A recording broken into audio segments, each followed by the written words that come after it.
Hey guys, welcome to the Process Marathon. Welcome, guys. Today we have a great show, a great lineup for you guys. Welcome, Alessandra. How you doing? I am so excited. Doing great. Happy SPD week to SPD Nation. So excited to bring you guys 12 hours of live content for all the SPD nerds out there. The lineup is crazy. It's going to be a great day. So it won't be a process show without the intro. So let's go into it.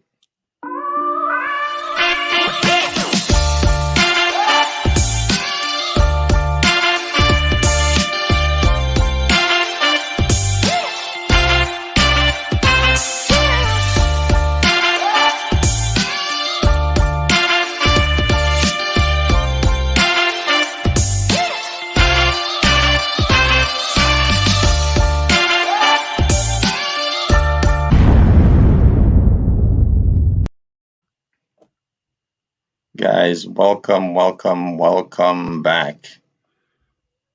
It's Alessandra. SPD week. It's SPD week. I'm so excited. It's SPD week, and we are doing the first ever live podcast, first ever marathon. We have an exceptional array of guests coming on from all across the industry. Folks that are within Isham. We have folks that are running their own businesses. We've got techs, we've got managers. It's crazy. I'm so looking forward to all of the panels today as well. We have 3 panels that we're bringing to you guys today. Most of our guests will be on for 30 minutes, but we'll be bringing you 3-hour panels. One will be around education. One will be around navigating bad practice on the floor, because we are definitely seeing the questions that you guys are asking in a lot of the sterile processing groups. So we wanted to bring you some resources from some of the industry's top experts. And then we're also doing a panel this evening on diversity and inclusion and how to conduct culture shifts within your department. So it's going to be a long day for the Process Podcast, but we are super stoked. We got it. We can do it. Yeah, and plus we have some of these two guys dropping bomb. We'll be dropping bombs all show long, and also, guys, don't forget to like,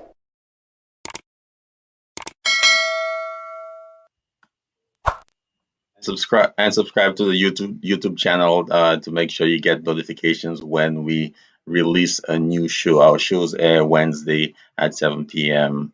every week. So, guys, thank you for joining. We really have some shout outs here from a few of our watchers. Um, Yay. Surgical Tree, thank you, is from ISPI. So thank you for tuning in. And Rebecca, hey Rebecca, happy SPD week, Hey, guys. happy SPD week. And this has been a labor of love. It hasn't been easy by any stretch of the imagination, but we we feel we've compiled a show that would keep your interest and bring to you the latest and greatest information throughout the field. So guys, stay tuned with us. Who's our first guest? Who are we waiting for? Happy SPD So week. Sarah Cruz will be coming on, and she will be talking to us about why we matter. As you guys know, we've talked about it all week. We celebrate ourselves. One of the chief complaints that we hear a lot is that SPD doesn't get the recognition it deserves. But every year we go out of our way to make sure that we recognize each other, and we just wanted to do it in a bigger way this year. So Sarah is going to be coming on with us and talking about what that's like and how we can celebrate ourselves. Look at the party in the comments. Happy SPD week, guys. I'm so excited. I can't even. Yeah, it's definitely going to be a wonderful show. Um, so we're getting things on the way here, guys. So, how is your week going? Those persons in the comments, how is your week going? What are your plans for your SPD week or your cell processing week, and how you plan on celebrating? So just give us a little. So let me tell you guys how some of the managers on LinkedIn are celebrating. Hmm, We saw this week that there's an SPD manager that is bringing a food truck to his department.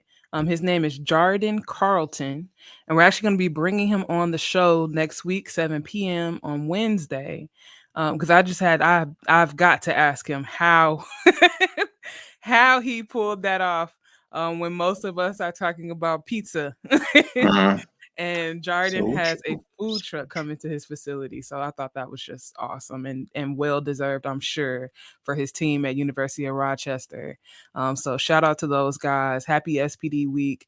You guys enjoy it. Enjoy it. Yeah. And guys, so a little synopsis. We have about 24, 25 guests today. Each of them will have a half hour slot. We have a 4 p.m. at 4 p.m. Eastern time. We have a panel discussion, and we also have a panel discussion also from 7 to 8.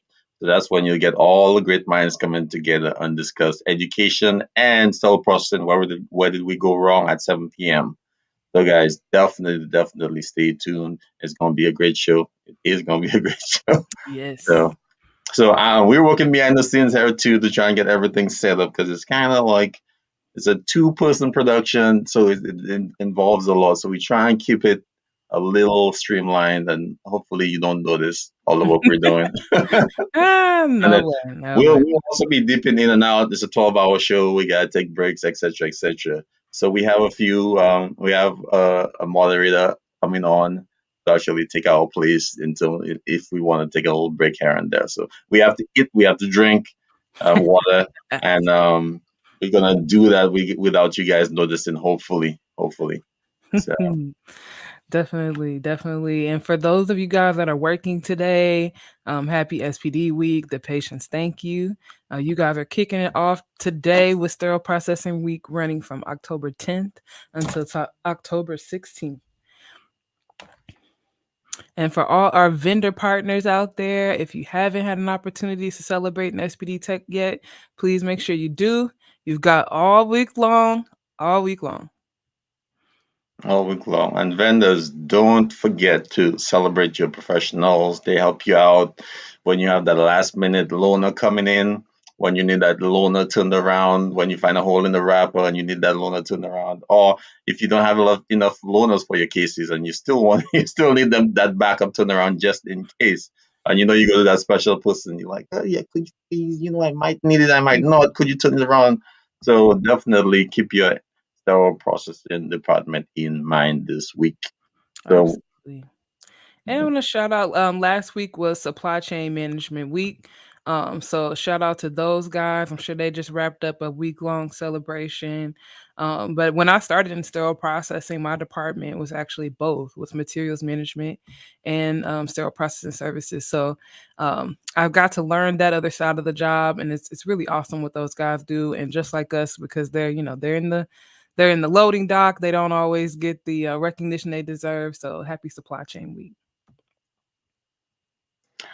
yes, it's also PT month, guys. It's also PT month. Thank you to a physical therapist who are doing hard work on keeping everybody in shape after this pandemic, keeping everybody, um,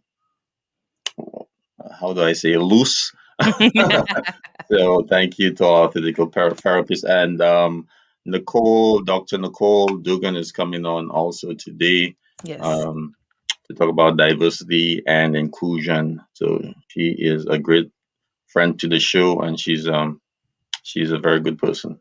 So Absolutely. And if you guys didn't get a chance to check out Dr. Nicole Dugan's process episode, head over to YouTube, type in Sterile MD.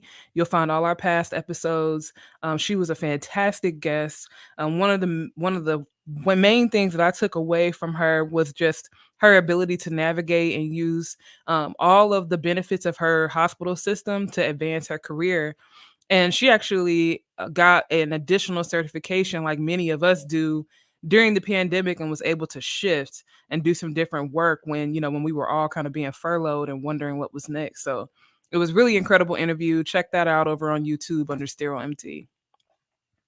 Yes, guys. And don't forget, like and subscribe if you like the content. If you don't like the content and you have an issue with it, leave a comment and say, hey, I really don't like how that went down, how it was said, who said it, and then we'll respond to you Absolutely. kindly and have a nice dialogue based on It'll be a showdown in the yeah. no, I'm joking. No, So we love it, guys. I'm sure you guys all see us. We are very active on social media and in the comments section. We want to have real conversations with the SPD techs, give them the resources they need for where they are right now. So, absolutely, if you're watching, if you have anything to say, don't hesitate to jump in. And as you can see, we have so many folks that are going to be jumping in today. So we've got Sarah Cruz coming on. We've got Hank Balch, Sharyn Combs, Lawayne Perkins, Isham President Tonya Lewis, Jessie Lopez, Veronica Holder, Lindsay Brown of Beyond Clean. There are so many folks coming, guys. It's mind blowing to me. But I'm so excited because I know we all love one thing. And that's SPD. We're so excited to celebrate it with each other. If you guys are interested in calling in, or if you see a guest and you have a question today, we do have a call in number. You can call in and leave a message. If you're interested in joining the live today, you can reach out and let us know. I'm sure there's more than enough space to bring you in if you want to be a part of the live conversation. So that number is 559-825-5773, and we'll drop that in the comments as well for you guys. definitely, definitely, guys. Don't be afraid to comment, try and tune in and log in. I I'm multitasking here, so so hopefully I'm not in the way. So guys, don't be shy to leave a comment to participate in the show any way you can. So some of the topics that we have coming up today, we have Selendra Barefield coming on today. She'll be talking about travel staffing. We have Lindsay Brown coming on today, talking about just mental fortitude and how we kind of keep ourselves going in this process. And I'm also excited that Damien Berg is going to be coming on with us today, and he'll actually be interviewing Deannard and myself. So we have a little the process interviewed coming up for you guys.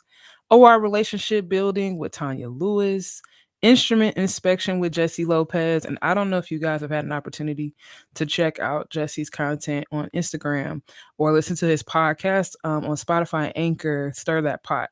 But Jesse, I think he actually posted today on LinkedIn as well. But Jesse gives some really just down home, honest content about instrument inspection and assembly. You know, what's possible, what's not possible. And today, the message was really about, you know, where do we draw the line? How do we know what's what? Because as much as we love to, you know, stand on our CRCSTs and our AMI standards and our ASHRAE standards, there are gray areas in SPD, and that's why the process is here. That's why we exist. We'll be talking about social media and how that is really transforming right now in sterile processing. We've been seeing a lot of activity on Facebook, Instagram, Twitter, TikTok. Sterile processing is really starting to take a hold. And I don't know if you guys caught on LinkedIn this week, Beyond Clean actually hit 20,000 followers. So, you know, it's kind of wild. Sometimes we talk about how people don't know what we do, but we do, right? And so there's definitely an SPD nation out there. We'll be bringing them to you guys today. We'll be doing a panel on education, and we'll be talking about the state of education. If you guys have watched any of our past shows, you know we have some really strong and differing opinions on education, what's necessary and what's needed in the industry right now. So I'm really excited about that conversation. Adam Okada will be joining us.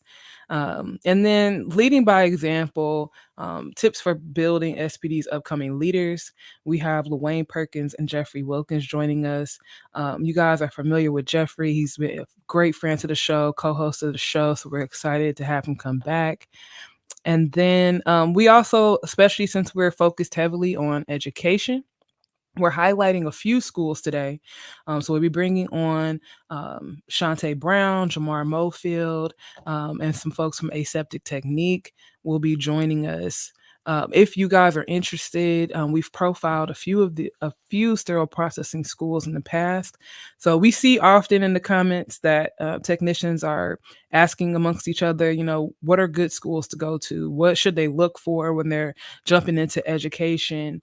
What schools are offering externships? Who's helping you get signed up? And we've even highlighting a school today that actually has on-site externship. So there's so much happening in the education space, and we just want to make sure that Sterile Processing Nation is aware. So we've profiled some schools in New York, also in Philly, and so we will be bringing that content to you guys today. We're also going to be talking about how to take control of your career. So, how to be in a driver's seat. We see a lot of technicians asking about additional certifications and how they can advance themselves. So, Sharyn Combs is going to be coming on and joining us. And then we have the Department of the Year award winners coming on. So, Lila Price will be with us and talking about what it takes to be great. How her department was able to win that designation, and we're sure it took nothing less than hard work. And then lastly, we'll be wrapping up with a little night shift ode. Shout out to those guys for holding down the departments and getting everybody ready to go every day. we Yep. appreciate you.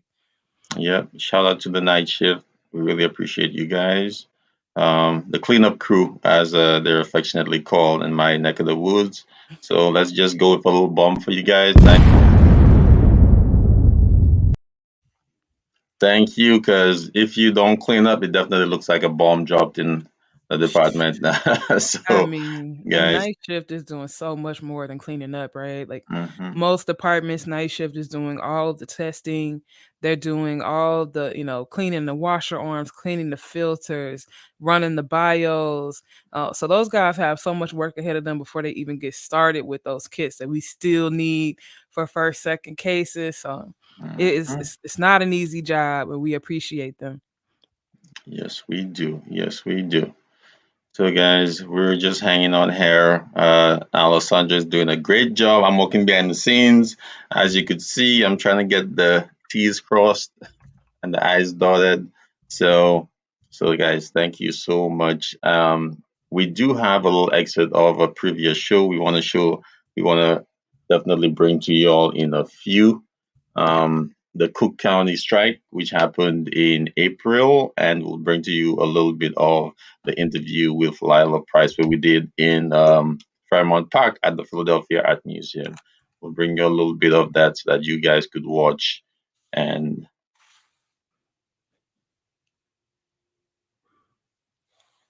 yep, true. You guys could watch and just see a couple, our excerpts from our old show. So, guys, thank you for tuning in. Alessandra, take over. Absolutely. So those clips we're bringing to you earlier this year, we had an opportunity to sit down with a representative from UHW, Cook County, and they had actually completed the longest strike in Cook County history on behalf of sterile processing as well as a few other departments. And they talked about what it was like for the staff to take that stand. They were in some contract negotiations that were not going well. And they actually decided to go ahead and strike. And so I guess came on and talked about just the challenges of being able to strike. I believe it was 18 days. Um, Being able to strike, not being paid for that time, being able to lean on their different folks in their community to get support. And ultimately they were able to add some different contingencies to their contract they hadn't previously, like getting some additional pay for some of their veteran staff members. One of their chief complaints was about salary, of course. SPD industry is constantly talking about this, but there's a lot of nuances to it, and one of those is that as salary does pick up, incoming staff members are coming in at higher rates. veteran staff members are not necessarily seeing the same bump. And so, the gap is closing between those vets and our newer technicians. And while, of course, we don't want to take anything away from our newer technicians, those Cook County folks were able to negotiate and just kind of leverage and say, we've been here, we've been a part of this organization, we have the internal knowledge, we have the expertise. And they were able to get some tentative agreements together that was going to offer them some additional pay. So it was really great to have him on. He also did a spoken word piece for us, which was phenomenal. So there's so much happening in our industry right now. We have folks that are, doing sterile processing memes, sterile processing cartoons. Say that. Oh, I'm like lost. Okay, sorry. I thought we was having technical issues. I said, No, wait. I said, I'm wait a minute. Okay. I'm in the background, so All right. No um worries. No so worries. I'm gonna mute right now. So I'll be right. No worries. No worries. Yeah, so definitely head over to YouTube, check out that episode. It was a really great interview. And we would love to do more of those. When we did the Faces panel last week, or I think 2 weekends ago now, there's so much happening at the process. We did the Fresh Faces panel that was hosted by the California chapter of ISHM, CCSA, and it was sponsored by Sergio Health and powered by Beyond Clean. So Deannard and I had an opportunity to present our first ever panel presentations to sterile processing industry and offer 6 free CEUs. So it was a phenomenal weekend. The lineup was also crazy. Just being able to be on that stage was really really dope. But one of the main things that we kind of drove home was what the process is about, which is we want to keep it real. We want folks to know that SPD is dynamic. We've got cartoon artists. I saw an Instagram page just today. I'll have to find it and drop the link in the comments, where they were actually putting together a comic strip of sterile processing. And it was kind of mind blowing to me because we're so used to seeing so many images of the healthcare workers, healthcare heroes. So being able to see, things geared towards us, like the sterile processing memes, being able to have a good laugh together and have that conversation be translatable. Because so much of the time it feels like, we're doing something that nobody knows anything about. Nobody knows where we're at. So we really just wanted to highlight that SPD is dynamic. We have so many interesting folks in our field right now. So at 12:30, we're gonna have Sarah Cruz coming in, and Sarah is going to be talking to us about SPD Week and why we matter, because this marathon, the entire point of this show, is to celebrate each other, celebrate ourselves, make sure that we kick this week off with a bang. We're doing something that we've never done before. We want to exalt sterile processing. And I think this year of all years, we're going to see a really pivotal shift in our industry because the folks that we have on today, they play no games. Like they mean to grow leadership. They mean to help us advance our careers. They mean to help us, use our education in order to really truly make an impact in our industry. So it's really a great time to be a part of the sterile processing family, and that's why we just wanted to take the today and do nothing but celebrate sterile processing week. So Sarah Cruz will be coming on with us. And then we'll be bringing in Damien Berg, and he'll be doing an interview with us over the Process podcast. So definitely stay tuned in. And we'll be bringing you guys all the content from today on our YouTube page.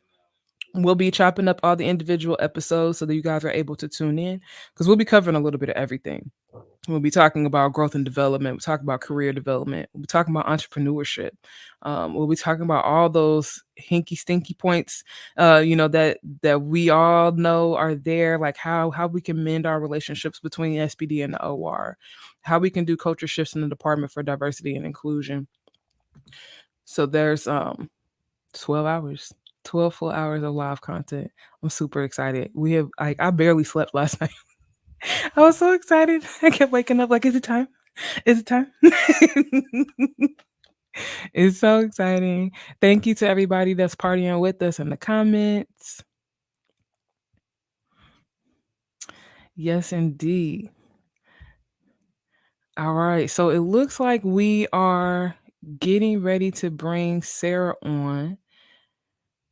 I'm so excited.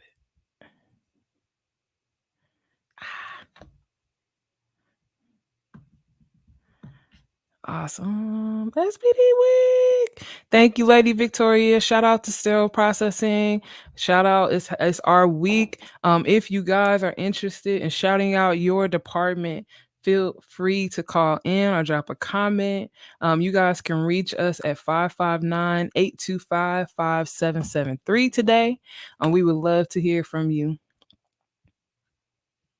Look at the comments going live. Thank you, Trey, for tuning in. Thank you guys for the feedback.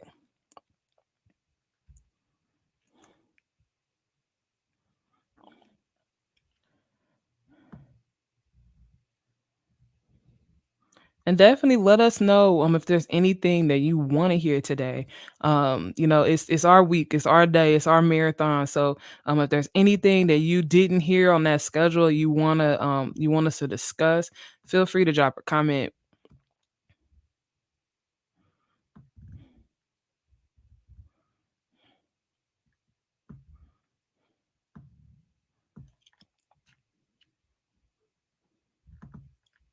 All right. I'm so excited. I can't even.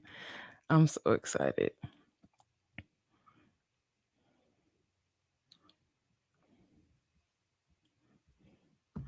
All right. So while we're getting Sarah in, Deannard has this crazy library, it's crazy sterile processing library. All these books on entrepreneurship, every sterile processing catalog that they have. So I have been definitely geeking out. But I wanted to bring you guys just this little book. I thought this was great. So it's the best advice in 6 words. And I think this is great.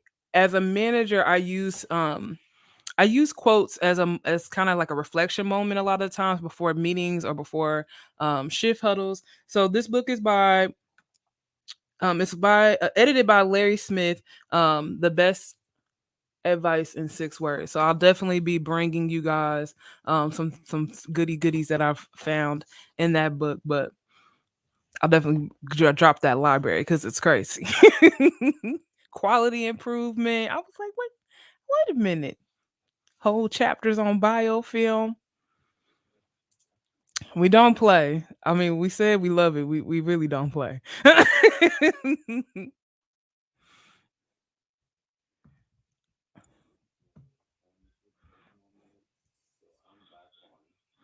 Awesome.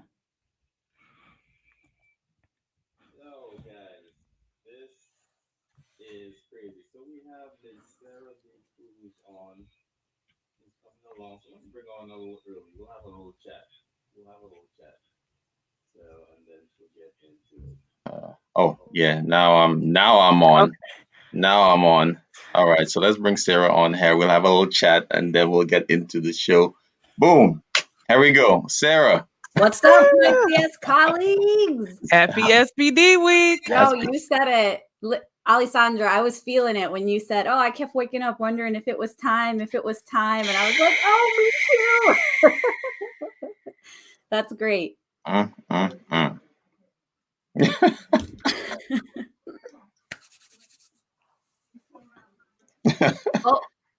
I'm having a hard time hearing Allie a little bit. So she was saying she was waking up all night long, thinking it was time for the show, and it wasn't time yet. And myself, I don't sleep at all, so I was up all night long trying to figure out what could go wrong. He was like Santa's elves. No. Yeah. So it was a labor of love too, but I definitely spent out of the 40-hour work week, I definitely spent an extra 40 hours on this one. So it was at a minimum. So At a minimum. Like I said, we love it. We wasn't playing when we Yes. said we love it. Okay. The CSpreneurship that happens behind the scenes on the show, the way you guys put it together. I personally participated in some of your weekly shows. Yeah. And let me tell you, just to sing the song of Unsung Heroes, the amount of effort that goes behind the process with outlining what they're going to discuss, making sure it comes genuinely, creating objective points, like seriously, top-notch stuff, guys. Like, you do a really good job. So I'm very excited to be at the 12:30 spot. Like, I'm stoked. Let's do this. Yeah, so we had to start with a bang. So nobody better than Sarah Cruz to do it with, and she's gonna be longer than 30. She's actually overlapping to our next guest. We'll keep a little secret. Thank you, ma'am. Thank you, ma'am. So we'll get more info from Sarah. I just I always wanted to say, Sarah, don't go anywhere. Bye. I always wanted to say that. I always wanted to say Everybody's got a thing, right? You know, I just get a little nerdy and I say bye weird, right? Yeah. I like that. I start saying it now, like, bye. Like, who doesn't know, don't know. But, I just like drop it in every now and then. I'm like, you don't know who Sarah is. You're not lying. Thank you. God. So I'm stoked. Thank you again. Oh my gosh. You're welcome. So we wanted to take this half hour and talk about why we matter. We figured what better way to kick off a 12-hour marathon about sterile processing than to talk about why, this week is important to us.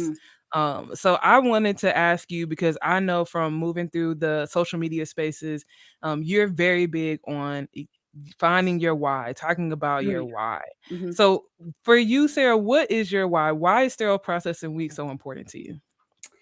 Yeah, I think that's a huge question. And I really like that you just started out right with the bang. And it's, because right now, my why is very much that I would like to get a bachelor's degree in sterile processing. But that was not my why when I started. So as I moved into sterile processing, I first started taking the courses because I wanted to make sure I could help the neurosurgeon that I worked for at a veterinary hospital more efficiently, because he was one of my first mentors, and I truly believed in the work that he did, and he made me believe that I had purpose in the work that he did. So then I started to go to sterile processing school, and that's when I realized that I can have this type of purpose that resonates even further outside of just this one veterinary hospital that I was with. And if we're being completely honest, I was about to turn 24.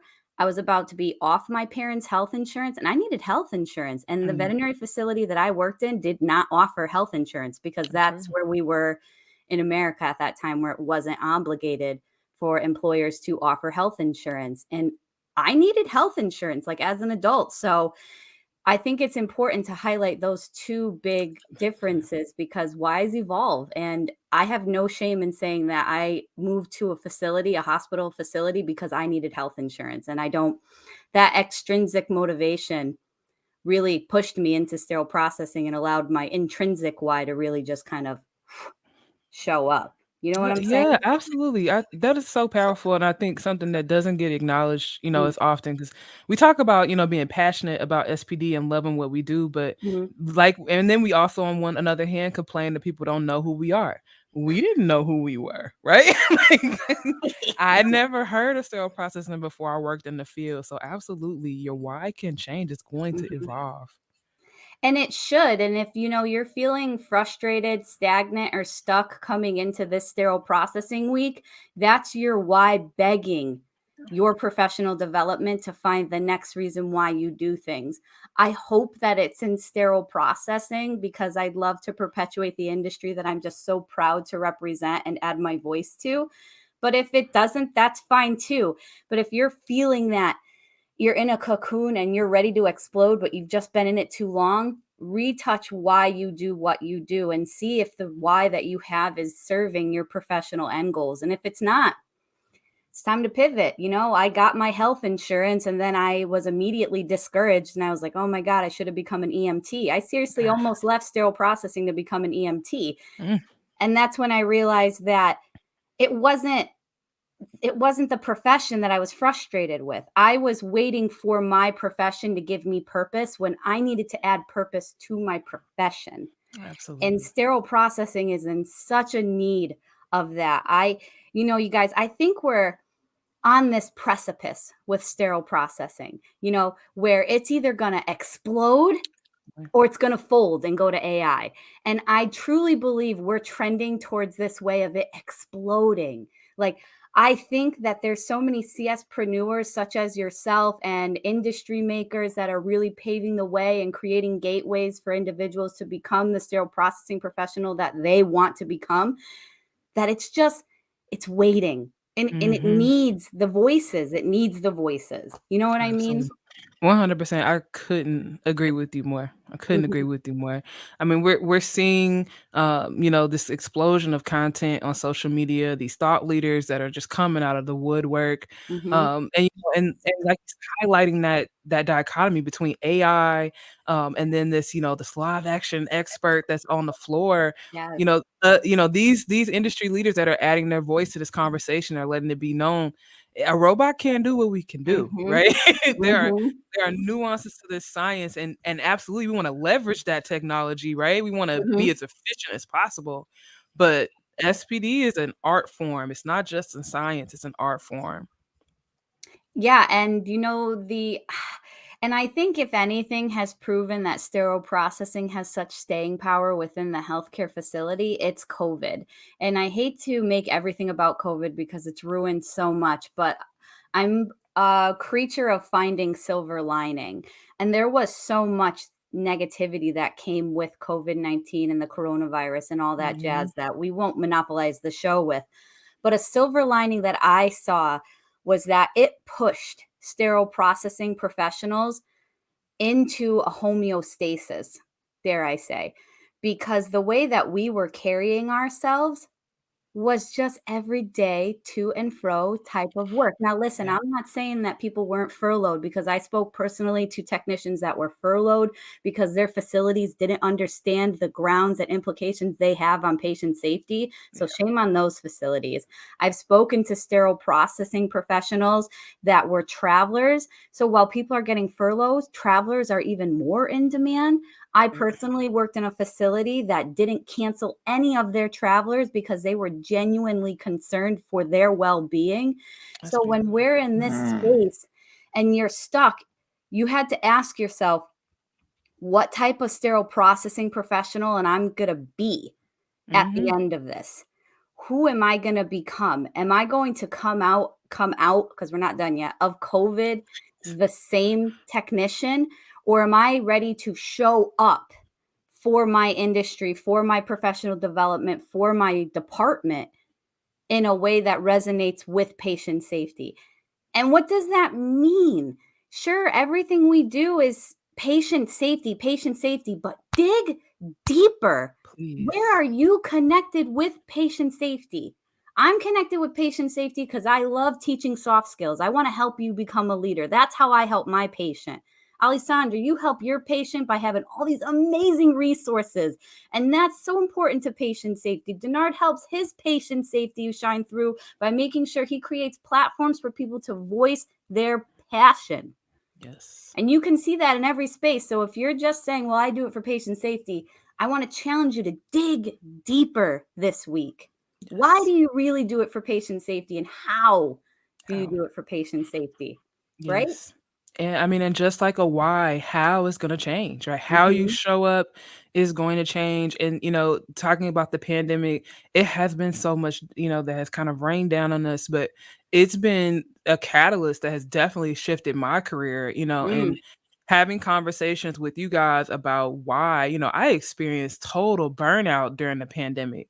And being able to rely on, and being able to come back to other SPD industry experts and say, hey, this is what's happening with you. Like, no, you don't hate the industry. You don't want to leave, like, what are you talking about? Like, no, you love this. You need to readjust and figure out where are you in this process? Has your why changed? Has your how changed? Man, it's been phenomenal. But like, as we continue to talk about ourselves, we're celebrating ourselves. We're talking about our why, how we're showing up in the industry. How do you feel like the industry view of SPD is changing? Do you feel like it's evolving at all? Yeah, I think it's important to realize that this year really shined a light on the fact that sterile processing is indeed part of the healthcare industry. And I know everybody's kind of like, duh, we work in a hospital, right? But no, not duh. This is the pivot point. This is that precipice I was referring to, where it's like, yes, we are sterile processing. Yes, we're probably shoved in a basement so we can be right next to our boiler so we get that freshest water, nar. But even on top of that, we are part of a healthcare industry, Yes. one that is lacking our tone because we have so many people speaking for us. And now some of them speak with the best intentions. Some of them truly see the severity and the sincerity of sterile processing within the healthcare space. Yeah. And then sometimes, just to take a famous, a big quote that's out there, some people speak on me.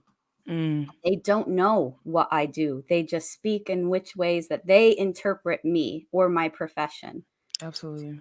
So if anything, that precipice that we're describing is that sterile processing technicians as a profession now, not just as people in the basement because of COVID, our standard practices, our standard works, our standard operating procedures, everyone was catching on to. We knew that donning and doffing had to be done a certain way. We just assume everybody's gross. We made sure everything was clean all the time. Yes, your hairy arms can compromise the sterility of a wrapped pack. Okay. Come on. So, yeah, come on now. So it's like that precipice I'm speaking on that space there where it's like we have to contribute some type of tone to our industry. And it doesn't have to be something as grandiose as what we're doing right now. It doesn't have to be something like the Beyond Clean podcast that has like shout out to Beyond Clean and that huge resonation of reaching out. You Google them and they're the first ones that come up. So that's what's up. Props where props are due, right? Absolutely. But you don't have to do something that huge. Merely stating something in your department, creating new process improvements, recommending washing your hands before you come back to work was a revolutionary idea when people first started talking about it. We still running training programs on that, okay? Girl, we got one of the metrics on the board for hand Come washing, right? Let's go. So even just the small thing, did you know that the person that recommended washing hands was actually institutionalized? Yeah. Oh, wow. So the person that started to do studies on washing your hands in birthing centers, there were the well-off birthing centers, and then there were the midwifery centers.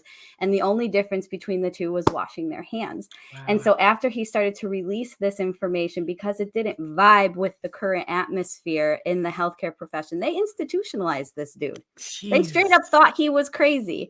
So nuts. Bring that energy with you. If the things that you're doing are kind of coming off as like a little crazy, people think maybe you're out of your scope or maybe you're just pushing it a little too far, I want to encourage you to find ways to pivot to make sure your message is highlighted and to not stop sharing it and always finding new ways to relay it to others because it's adding to that tone because we have one. We have one now. We can speak on ourselves. Absolutely. Speak on ourselves. Absolutely. Celebrate ourselves. Speak on ourselves. Nobody can describe where we are and what we need, who we are, better than we can. And like you said, while we do appreciate all the other outside support, it may not give that really detailed view of the gray areas of SPD. So absolutely use your voice. One of the things that I hear all the time, the feedback I get is like, man, when the shows are on, like you're in the comments and like you are like lighting up. I'm like, yes, like it's SPD. And like I'm talking to SPD. I'm going. Let's go. We get a little nerdy, right? CSS nerd to SPD nerd, right? Like we get it going, right? We definitely do. I definitely do. If you guys didn't get an opportunity to check our earlier episode, Sarah joined us a while back and we talked about IUSS. It was a phenomenal panel. So head over to YouTube and look up Sterile MD and find that content because it was wild. I learned so much. That was a really good show. I like talking about that. That's a big driver my facility is working on right now because we really want to help create industry benchmarks. Yes, so needed. It's exciting. Necessary, very necessary. Can I tell you how many times I like jump on like Joint Commission prep calls and everyone's like, "What's the national standard for IUN science?" I'm like, "It doesn't exist." Just pick a number, any number, and here it is. And then just go down. That's the Right. national Start and go. standard. Oh my God. So like we talk so much about finding our why, being prepared for change in our lives, being able to pivot. Mhm. What tips would you have for technicians that want to advance themselves if they're feeling that, that feeling of I'm in a cocoon and I need to pivot? Mhm. What kind of tips would you say to them to kind of get them started on their journey?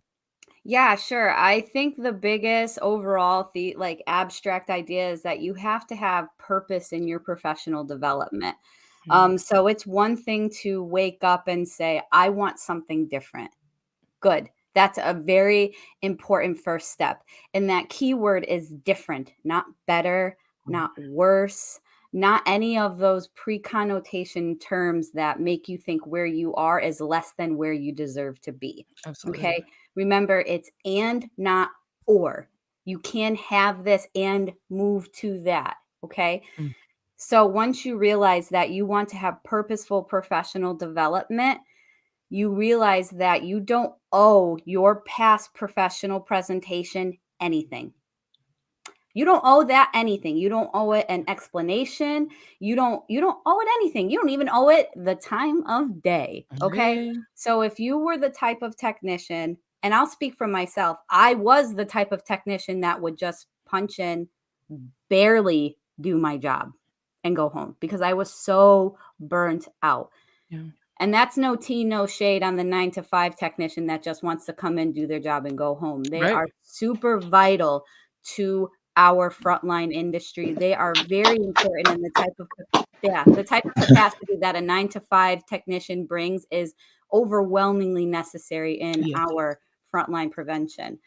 But if speaking from my space, I would come in and I would do a job, not the job, So after realizing that, I was kind of ashamed of that when I realized where I wanted to grow professionally. And I was like, oh, and it kind of caught me up, but after I realized that I don't owe an explanation for that, I can understand where I'm coming from, but I don't have to think on it anymore because that's not who I want to show up as anymore.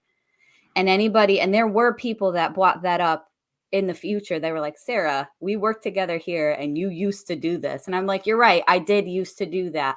Used to. Used to. It comes a time where it's like, and they're like, oh, well, don't you feel like you're a little like, catch-22 contradicting yourself? And I'm like, yeah, but the person I'm contradicting, she can't hang. Yeah. There you go. She can't hang with where I need to go professionally. You know what I mean? Absolutely. So I think realizing that you want to have purposeful professional development and then realizing you don't owe how you used to show up the time of day. If you don't want to be that type of technician anymore, you don't have to be, and you don't owe anybody an explanation for that. And then finally, you have to have objective-driven goals. Because if you just wake up and say, I want to be a manager, that's just a wish. That's just a wish. Make a board out of it. Go for it. Put all your pictures up, but you're still just wishing you were a manager. What objective-driven goals are you going to create to quantify your own success? What physical indicators are you going to use to pat yourself on the back on your journey? Absolutely. In professional development. So those are my big three. How do you know, right? Like if you got to the place you wanted to be, how do you know? How do you measure that if you haven't really laid out an outline for yourself of where and what this is going to feel like? You may get there and be like, I'm still not where I want to be. Right. And Sarah always quotes this. It doesn't always have to look like what it usually looks like. So, It's true. It's very true.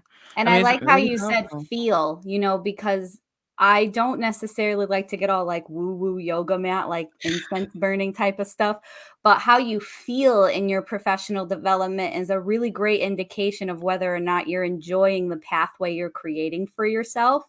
So when you create the intention for purposeful professional development, you've moved on from who you want to be, and now you're ready to create objective-driven goals. All that work literally just makes a gateway. Yeah. So however Right. long that takes you, you're just at the gateway now. You haven't even gone down a path. Come on. So hang on tight. Right? Buckle up. Yeah, buckle up, Buttercup. So true, so true. And guys, just a side note, we're on Instagram Live. If you go to Sterile Processing on Instagram, you will see a back view of the show. I have my camera right here. So if you go on Instagram Live, you'll see what I'm seeing. So if you want a little The studio is wild. so yeah. And thank you for the shout out on the books too. So Sarah, I really like your content. How's your show going? Yeah, I do a show called CS Stories on the Knowledge or Nonsense Network that I love. Yes. I bring industry professionals in and we talk about a flop that they had professionally and how they professionally pivoted to make that their silver lining to reach gold. And Nice. And straight shout out to Deannard's dedication to his show, because I definitely invited him on my show and he was like, hey, I do a show on Wednesdays at 7:00. And I'm like, oh shit, that's All right. Dang, I wish I had my bomb right there. That would be so good. Maybe I can take over for you one day, Deannard. Head on over. Yeah, I hope so. I hope so. Because it like every week at the same time weighs on you after a while. Like some people think it's easy. Oh, Right? you just go, you turn the computer on and boom, and but the work you have to do, and if you want certain type of quality, it definitely has. Then you're thinking of it all day long. Like, okay, what am I going to do? What am I going to do? And then when the camera comes on, you're like, oh, dang, I forgot this little piece. And we're live. So, but like, I like how you said all that though, because that's why I do CS Stories. So check it, like, professional development. It's all about what happens on the back end. And what you guys are seeing right now is exactly what Deannard just played out and gave you a snapshot of, which is exactly what Alessandra was talking about with her sleepless night leading up to this. You don't see the work behind it. So all you're seeing is the finished product. And if you're comparing your profession, if you're falling victim to comparisonitis and you're comparing someone's chapter 22 to your forward, like you're not even in the first chapter of your professional development, you just where the table of contents is, you know what I'm saying? So you're doing such a huge disservice to yourself professionally if you're doing that. Like, don't compare yourself to where I am, to where Deannard is, where Alessandra is. View where you want to go and then seek inspiration and motivation from industry professionals like that. So I love that you mentioned that, because that's exactly why I do what I do. So true, so good. That brought it full circle. So cool. That says, if you're only competing with the previous version of yourself, right? So just stay focused on your growth too, right? We have to have some gratitude and some grace for ourselves. Sometimes you can get so wound up and feeling like, oh, I'm not where I want to be, and not realize how far you've come. And you did that, right? True. So true. So true. You did that. That's you right. Did that. You right? did Like that. we talked about that last night. Like no matter what, we did this. We did the first ever sterile processing marathon. And we could have sat around and kicked it around and said, oh, that's too big, or maybe we need to take a year and plan it out, and maybe we need, but no, we were like, no. This is what we're gonna do. We set a goal for ourselves, gave ourselves a deadline, because without a deadline, it's a dream. Yes, right. The power of the date. The power of the date. And just go. I like that. That reminds me of shout out to Marjorie Wall. She has been an amazing colleague. She has been so instrumental to my own professional development. And her biggest phrase is learn how to fly on the way down. Nice. Jump, baby. Oh my goodness. Jump, right? Because you might not know that you got a parachute until you jump. You just True. gotta go. Learn how to fly on the way down. Right? So true. So Lady Victoria, I got you. Yes, we'll get that link down there for you guys. No problem. And shout out to Trey and Rebecca also. Yes. There it is. She's dropping straight. Yeah, so Sarah, don't totally skip over the clubhouse. Oh my god. Because there's so much. There's so much. And that's the thing. Like, I really admire how much you guys are trying to build a network. So let's be real here. The process works diligently to build a network. And it's almost like how there's the Isham network, the CBSPD network, the Beyond Clean network. It's just, and then the Knowledge and Nonsense network. That's like one that I'm really proud to be a part of. So it's like, there's no pre-treat CSS network. My network is your network. I want to come into these spaces to help promote and share my information with you all so we can develop together. Absolutely. You know what I mean? And so when I do the CS stories with the Knowledge and Nonsense network, and then I pop over to the Clubhouse network, and that's with Joanne Benoit and Rebecca Peplau and Jake Mahue. Oh my God, still processing memes. That's what's up. Yes. The Clubhouse was such an awesome idea that Joanne kicked our way. And she's like, check it out. It's not recorded.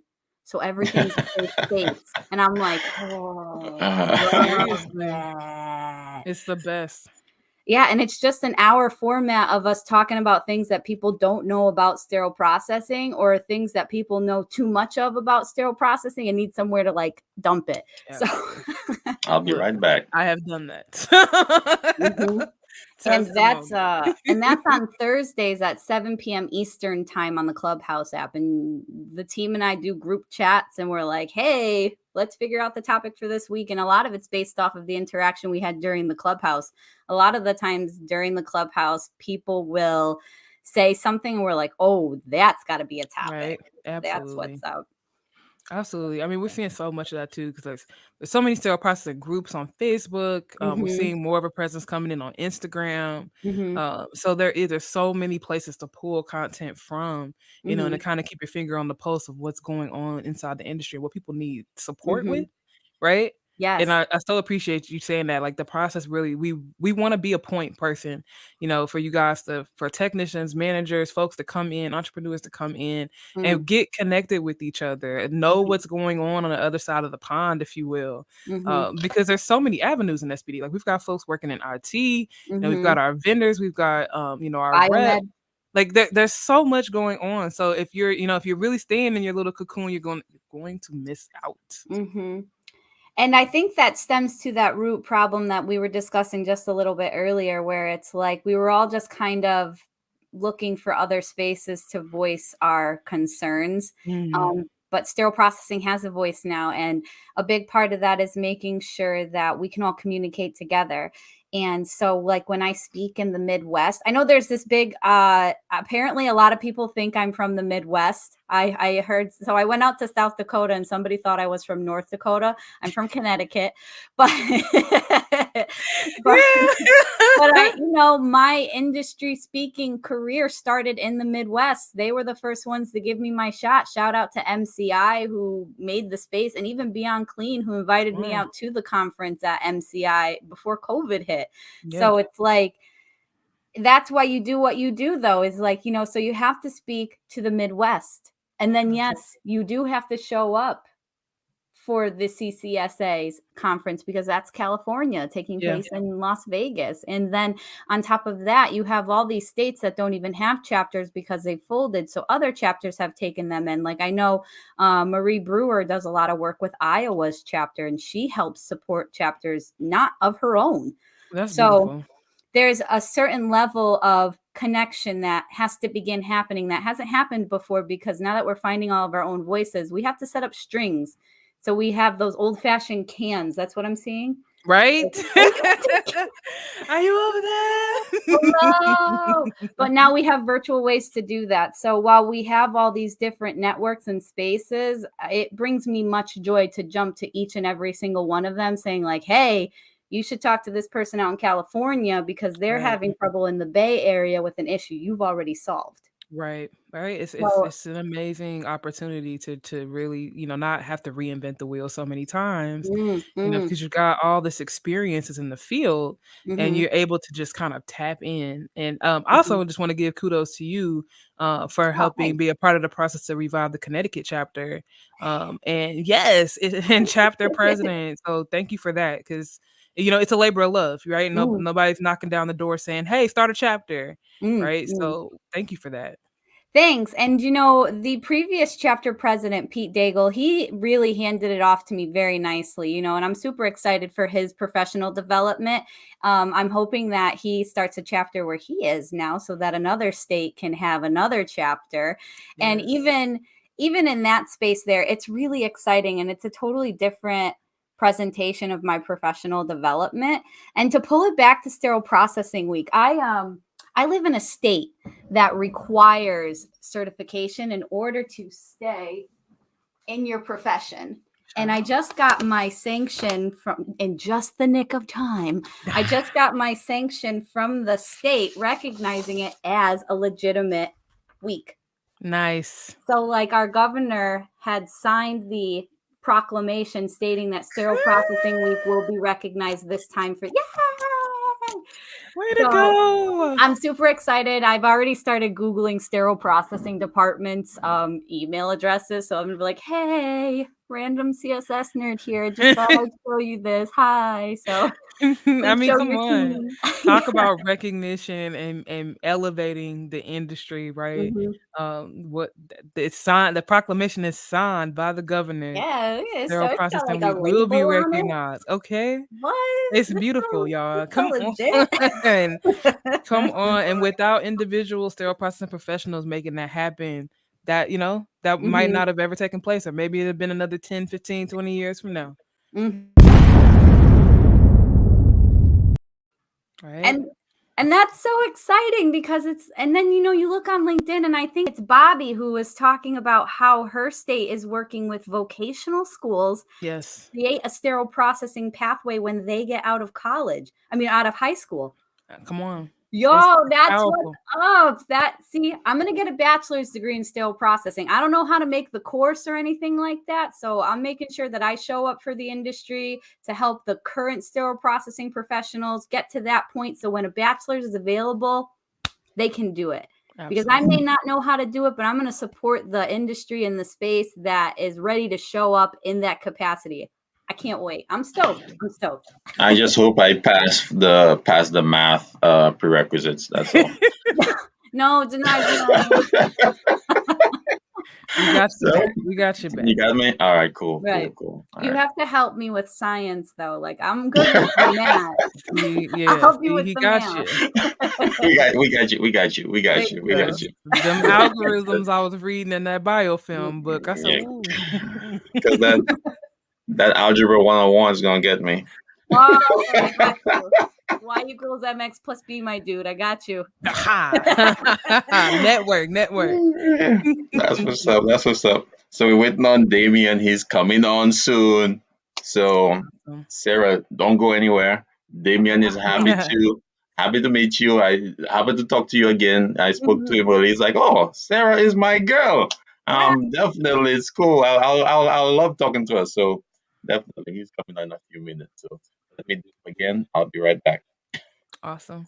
So that's perfect then. Talk about ISHM, right? And talk about different networks showing up professionally. I love the work that ISHM does, and I love the work that the CBSPD does. And now you have Beyond Clean with their micro credentials. Yeah. Like, there's so many networks and professionals showing up to help raise the aptitude and capacity of what a sterile processing professional looks like. Hashtag say it loud, Right.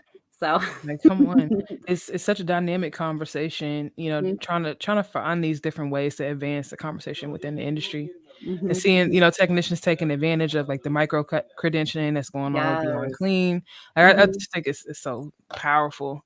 I mean, even the way these teams are coming together, like some of the folks that we've seen coming into that space, or the Knowledge Nonsense podcast, seeing your CSS stories, like even for me, like it's connected and like conversational as I thought I was within the industry. I have met so many people this year that I didn't know Lila Price was over here. We renting HPN. I didn't got my pandemic book from Sharon Green Golden. I'm like, I didn't know SPD Nation was publishing books on the pandemic, right? Like, just so much powerful content. I agree. And just in lieu of Damien coming in, I just want to take a second for Sterile Processing Week. I want to encourage everyone to find their niche in sterile processing. It's there. It exists. Even if your niche is making sure that you bring in snacks every Friday. I did that for a while too for my team, okay? Because I didn't know how to show up for my team. That's okay. There's no right or wrong way to show up for your professional development. There's no right or wrong way to show up for your industry or for where you want your department to go if you're not thinking on that grandiose level. What you say matters, and everything you do, good and bad, feeds our industry knowledge pipeline. So think before you post that discouraging remark on Facebook, because a perioperative nurse is going to see that, and that's how they are going to get an impression of our space. Right. Speak wisely, speak calmly, respond, don't react. And remember, what you say matters, and how it feeds our industry knowledge pipeline is absolutely necessary, because you're only going to get the output of those who are speaking. And if you don't like what's being said, you have to add your voice to create that movement behind it. It's so important. And I really appreciate all of you, my fellow CS colleagues, my CSS nerds, hanging out on a Sunday. Sunday. Thank you guys so much for having me on here. I'm so stoked. Thank you. It's so awesome. I can't even. SPD week. We talked about Carlton earlier this morning on LinkedIn. He's bringing a food truck into his sterile processing department for SPD week. I'm like, come on, Jordan Carlton. He's operations manager at University of Rochester. So if nothing else, we know that team didn't get the cold pizza this week. They got the hot vittles off the food truck. But there's so many different ways that you can celebrate SPD week, right? You know, where some of our facilities are working on different budgets. Some of our managers have access to you know, facility funds, or maybe you're doing it out of your own pocket. But really, anything that you're able to do, I think, is truly appreciated. The technicians will appreciate it. So, you know, we joke about pizza, but everybody loves free lunch, right? Yo, I love pizza, and that's why I feel so bad. Everybody's like, down with healthcare pizza, and I'm like, you can give it to me. She's like, I'll take the extra slices, please. I'm definitely like the monster pizza eater, though, where I just eat the top first, and like I'm a monster. Don't watch me eat pizza. So you know, we won't judge you here at the process. There might be a little judgment with there might be. We won't judge you. Eat your pizza how you look. Get it how you look. That's good stuff. And did you see on LinkedIn the individual? I believe it was a man. Hank shared it. There was a manager that posted those signs on the lawns. Oh yes, yeah, So she drove. I think what I read was the technician lived 40 minutes away from the facility, and the manager also lived 40 minutes away from there. And the manager took the time to go to each individual technician's house and put a lawn sign up. Thanking them for sterile processing week, and just like that. You know, a lot of times when I'm driving around in neighborhoods, I see like nursing signs, you know, a lot of M&A signs and stuff like that, and I just always thought, like, why, where are we? But she actually got in her car and drove and put those on every line. That's so awesome. I think that's so cool. And, you know, not for anything, but I want to shout out Nazir, this Central Sterile Prophet. He's on Instagram and he does a lot of work on LinkedIn too. He has a hashtag called #StickerGunChallenge, and my facility will be paying homage to that challenge. If you want to watch me do it a year ago, it definitely took me a minute and 10 seconds. It definitely only took Rebecca Peplau 30 seconds. And then I saw a gentleman who had a below the elbow amputation do it with one hand in 15 seconds. So if you want to see some cool CSS nerding, check out the hashtag. And my facility is actually doing a challenge where our chief surgeon will be timing us to see how long it takes for us to reload a sticker gun. So tell the truth, Sarah, are you practicing or are you just relying on good old-fashioned knowledge and skill? I'm not necessarily practicing, but I would be lying if I said that I didn't make a video on how to reload a sticker gun. last week for the team. Okay, got the steps down, locked, loaded, ready to go. Yes. So guys, so that was me with the 22 seconds. All right. So I got come on. You got the I got the wrap trophy here, and I have the stick gun trophy. Whenever that gets mailed to me, I appreciate it. Just send it out. Thank you, appreciate it. So we have the 2 minutes again. So he'll be right back. We had Damien on, he just dropped out.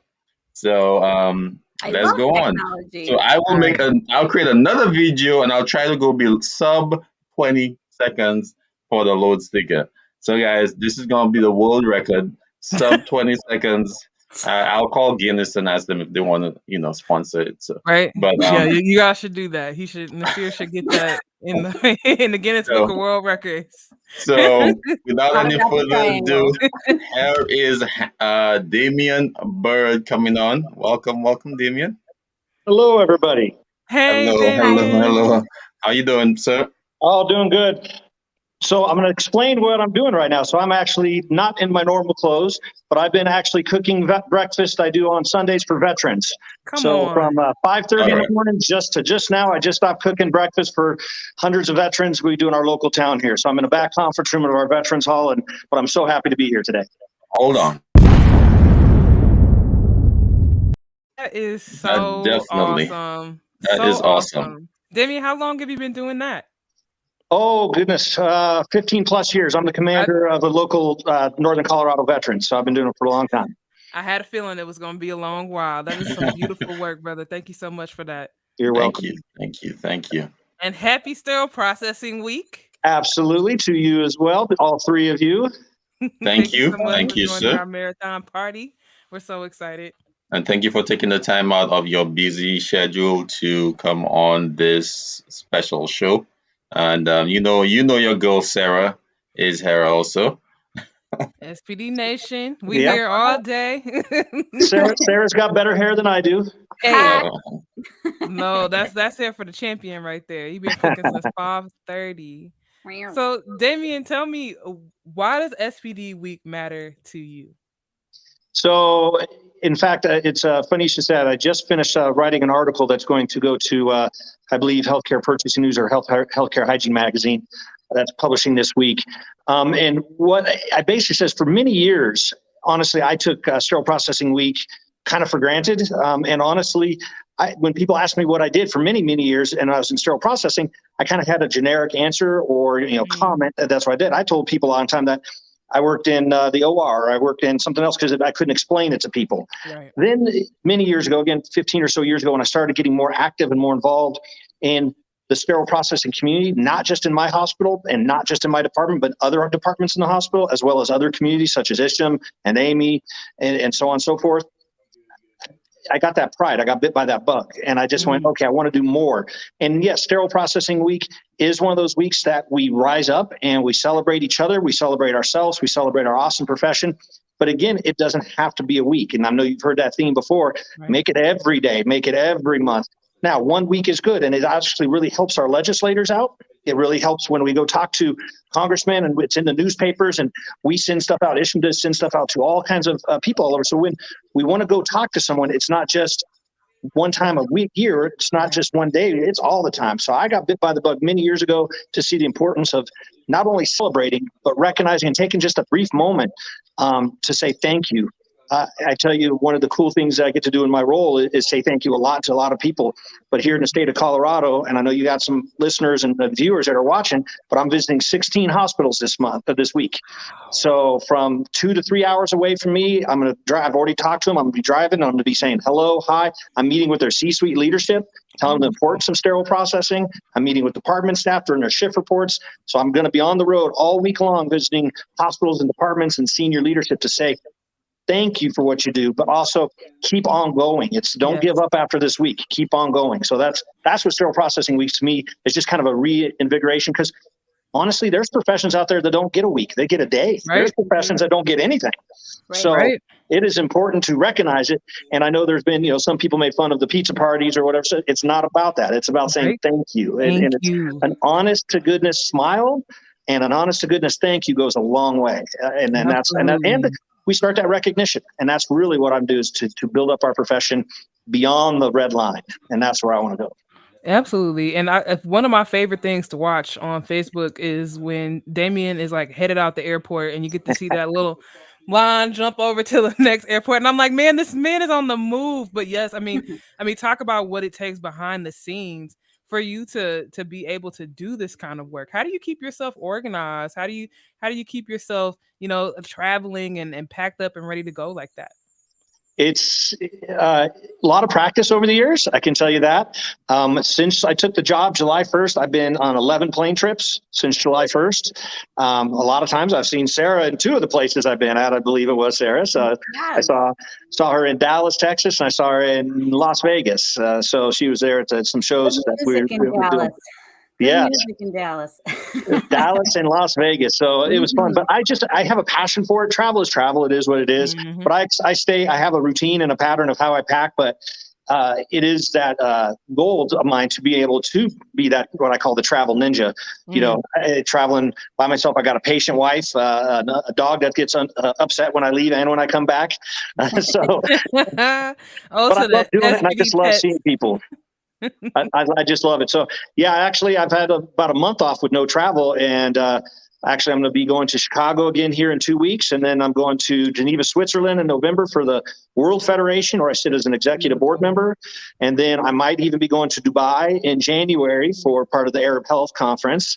So there's just and then our conference season, live in conference season, starts up again. There's already shows going on in February, and I'm going to Arizona, I think, in October as well, end of the month here too. So yeah, you'll see those little airplane things going across my Facebook thing. Taking SPD worldwide. And shout out to all our international viewers, because yes, this, we talk about our individual facilities a lot, but like one of the guests that we brought on 2 weeks back, they were doing mission trips in Jamaica, and they talked about, how powerful it was to bring sterile processing with them on that surgical mission trip. So this work is taking place all over the world. Surgery never stops, right? So for us to be able to lend our voice and our, our expertise to that conversation, I think it's so powerful. No, absolutely. And one of the work, since you brought it up on as far as international flavor, part of being on the executive board of the World Federation of Hospital Sterilization Sciences, or WFHSS, which is almost as bad as ISHM, but not that bad. Our goal is to, again, try to find those commonalities around the globe that we do. I mean, we in America have the FDA, but in Germany, they don't have the FDA, but they have their health ministry. In Africa, they may or may not have anything, depends on which country you're in. Mm-hmm. In China, it's different. In France, it's different. So trying to come up with standards and global guidelines is really a challenge because it's tough. So we're trying to find those commonalities that everybody, doesn't matter where you're at, can follow the same practices. But more importantly, what about the places with no standards, especially developing countries? Developing countries may not have any standards. So we at the World Federation are providing free guidelines to them and free evidence-based stuff on, again, how to wrap, how to disinfect, the basics, 101 of sterile processing to these countries, because a patient's a patient. I don't care if you're getting your leg fixed in a third world country or a developing country versus in Colorado. You're still a patient who needs surgery. Right. So instruments are instruments, but we're spreading that knowledge. So it's a pretty valuable thing. And it's opened my eyes up, and I've been lucky and blessed to travel the globe. And I've seen sterile processings, and a lot of times they call them CSSDs, not sterile processing, around the globe. It's amazing to see the different ways people work doing the same job. You go, well, why are you doing it that way? Well, that's their rules and their regs. Right. And you got to understand, you're like, oh, that would never fly in America, but it does. Right. As we say, when in Rome. Exactly. Haven't been there yet. I want to go there. So I know our certification through ISHM is international, but are you familiar with any technicians that are traveling and doing this work on an international scale? There's only been a few. When I was in Germany, I visited the CSSD in Germany, and I was giving out some gifts and some stuff. And this was when I was president of ISHM. And one gentleman came up to me and he started talking to me, and he was perfect English. And he actually was a traveler. He was military, and stationed in Germany, got out and became a traveler and worked in Germany. So that was the only one I ever ran into on the international. I know there's some Canadian ones up there, but that's still international. But as far as some of the countries I've been on, I haven't ran into too many, but I know they're out there. Oh, that's cool.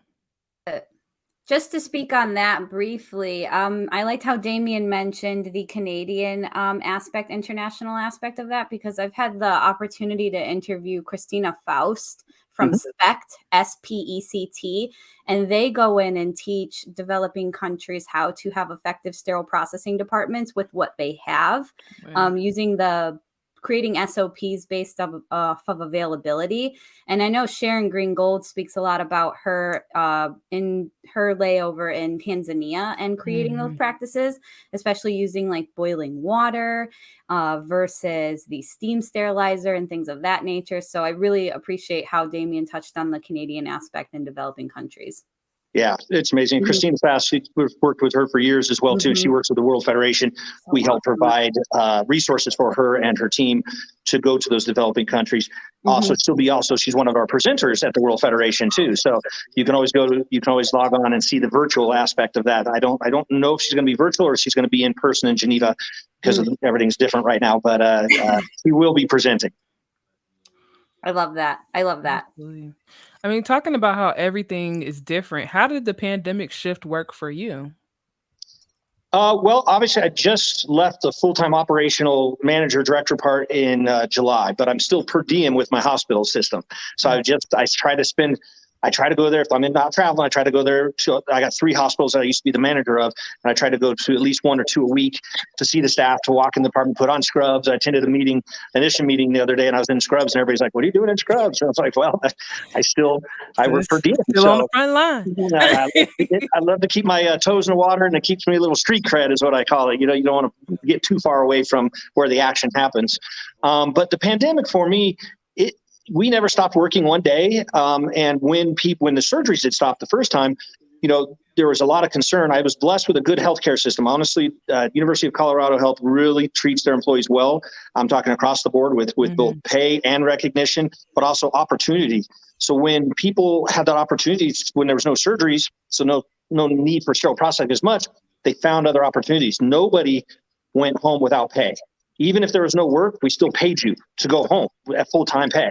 But my people wanted to work. So what we became PPE experts. So we were on the COVID floors teaching nurses and technicians who don't put on PPE a lot the way we do, how to put on the gowns and the gloves and don and doff it the proper way. So we became PPE experts. We worked with respiratory therapy, helping them stock their carts and work and clean the ventilators between COVID patients. We worked with, I worked the front door of the hospital when we had to restrict people coming in. They wanted managers and above to be the non-greeters, as I call them, the non-Walmart greeters. It was not the funnest job I've ever had to do, is try to tell, a loved one that you can't come in and see you're hurt or injured, or your wife who's having a baby. Sorry, Dad, you can't come in and see you.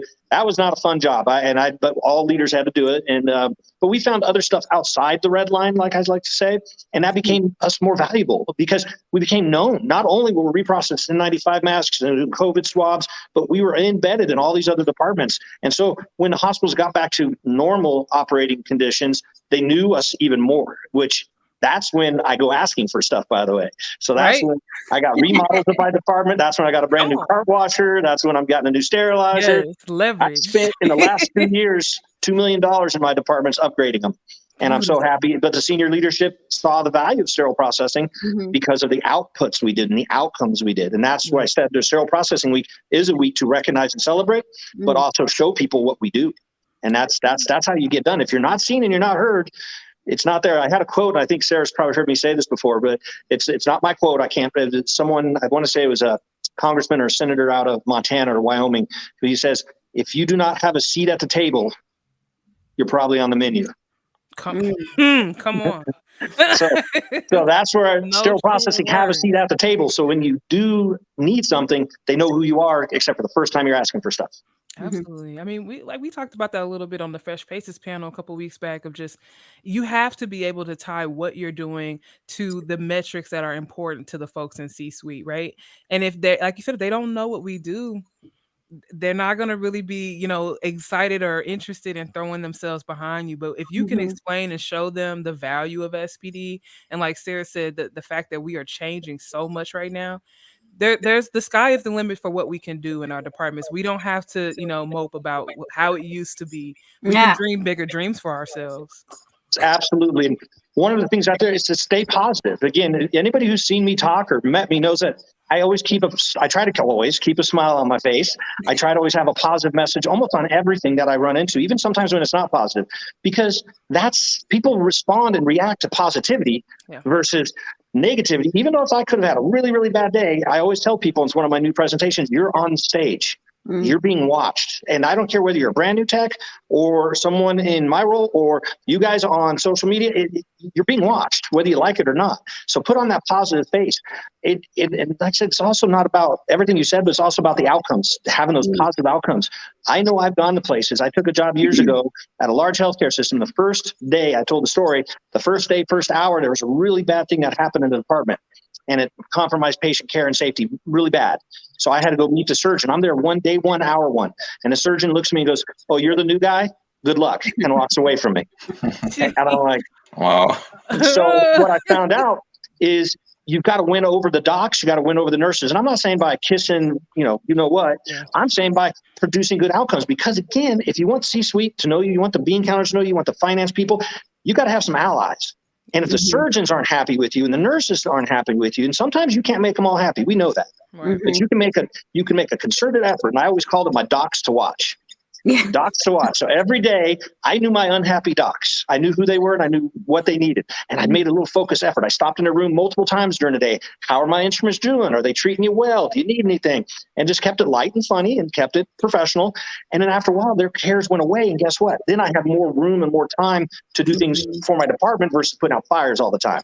Then they talk to my directors and my senior directors and the C-suite. And then they go, "Man, that department's working really well." So when do senior leadership do they want to give a department who's got a bad reputation anything more?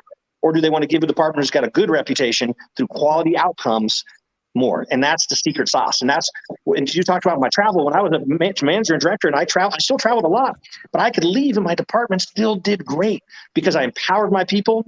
They got what they needed because they did good work. I didn't have to be there doing the work. They didn't have to see me over their shoulder going, "Is that an ATS or an Army Navy? I don't know." But no, I'm just kidding. I know the difference. Shout out to the micromanagers. So the department runs whether I'm there or not because I set them up with the right tools and the training and the resources so that when I'm gone, the pace doesn't burn down and my boss goes, "You can't go anywhere anymore. You have to be here." Well, right? I don't have to. So that's the secret sauce right there. We appreciate you sharing that secret sauce with us because it's definitely needed out here. I wanted to take a moment and just for all you guys that are viewing, it's Happy SPD Week. We're here with Damien Berg. We're here with Sarah Cruz. Sarah is wrapping up her first set with us, but she will be coming back to join some of our panels later today. But thank you so much, Sarah, for coming in and helping us talk about why this week matters so much to SPD Nation. Yeah, no, I'm really excited to be a part of the tone that you're adding to our industry. And I'll be back. I get around. Bye, Thank you so much, Sarah. Appreciate it. See you later. Seeing you, my friend, Sarah. It's good seeing you. See you soon, Damien. Bye. Bye. All right. So let's take a 30-second break, Damien, and then we'll let you say hi to Miss Tanya Lewis, who's coming on next. So we'll take a 30-second break and we'll be right back.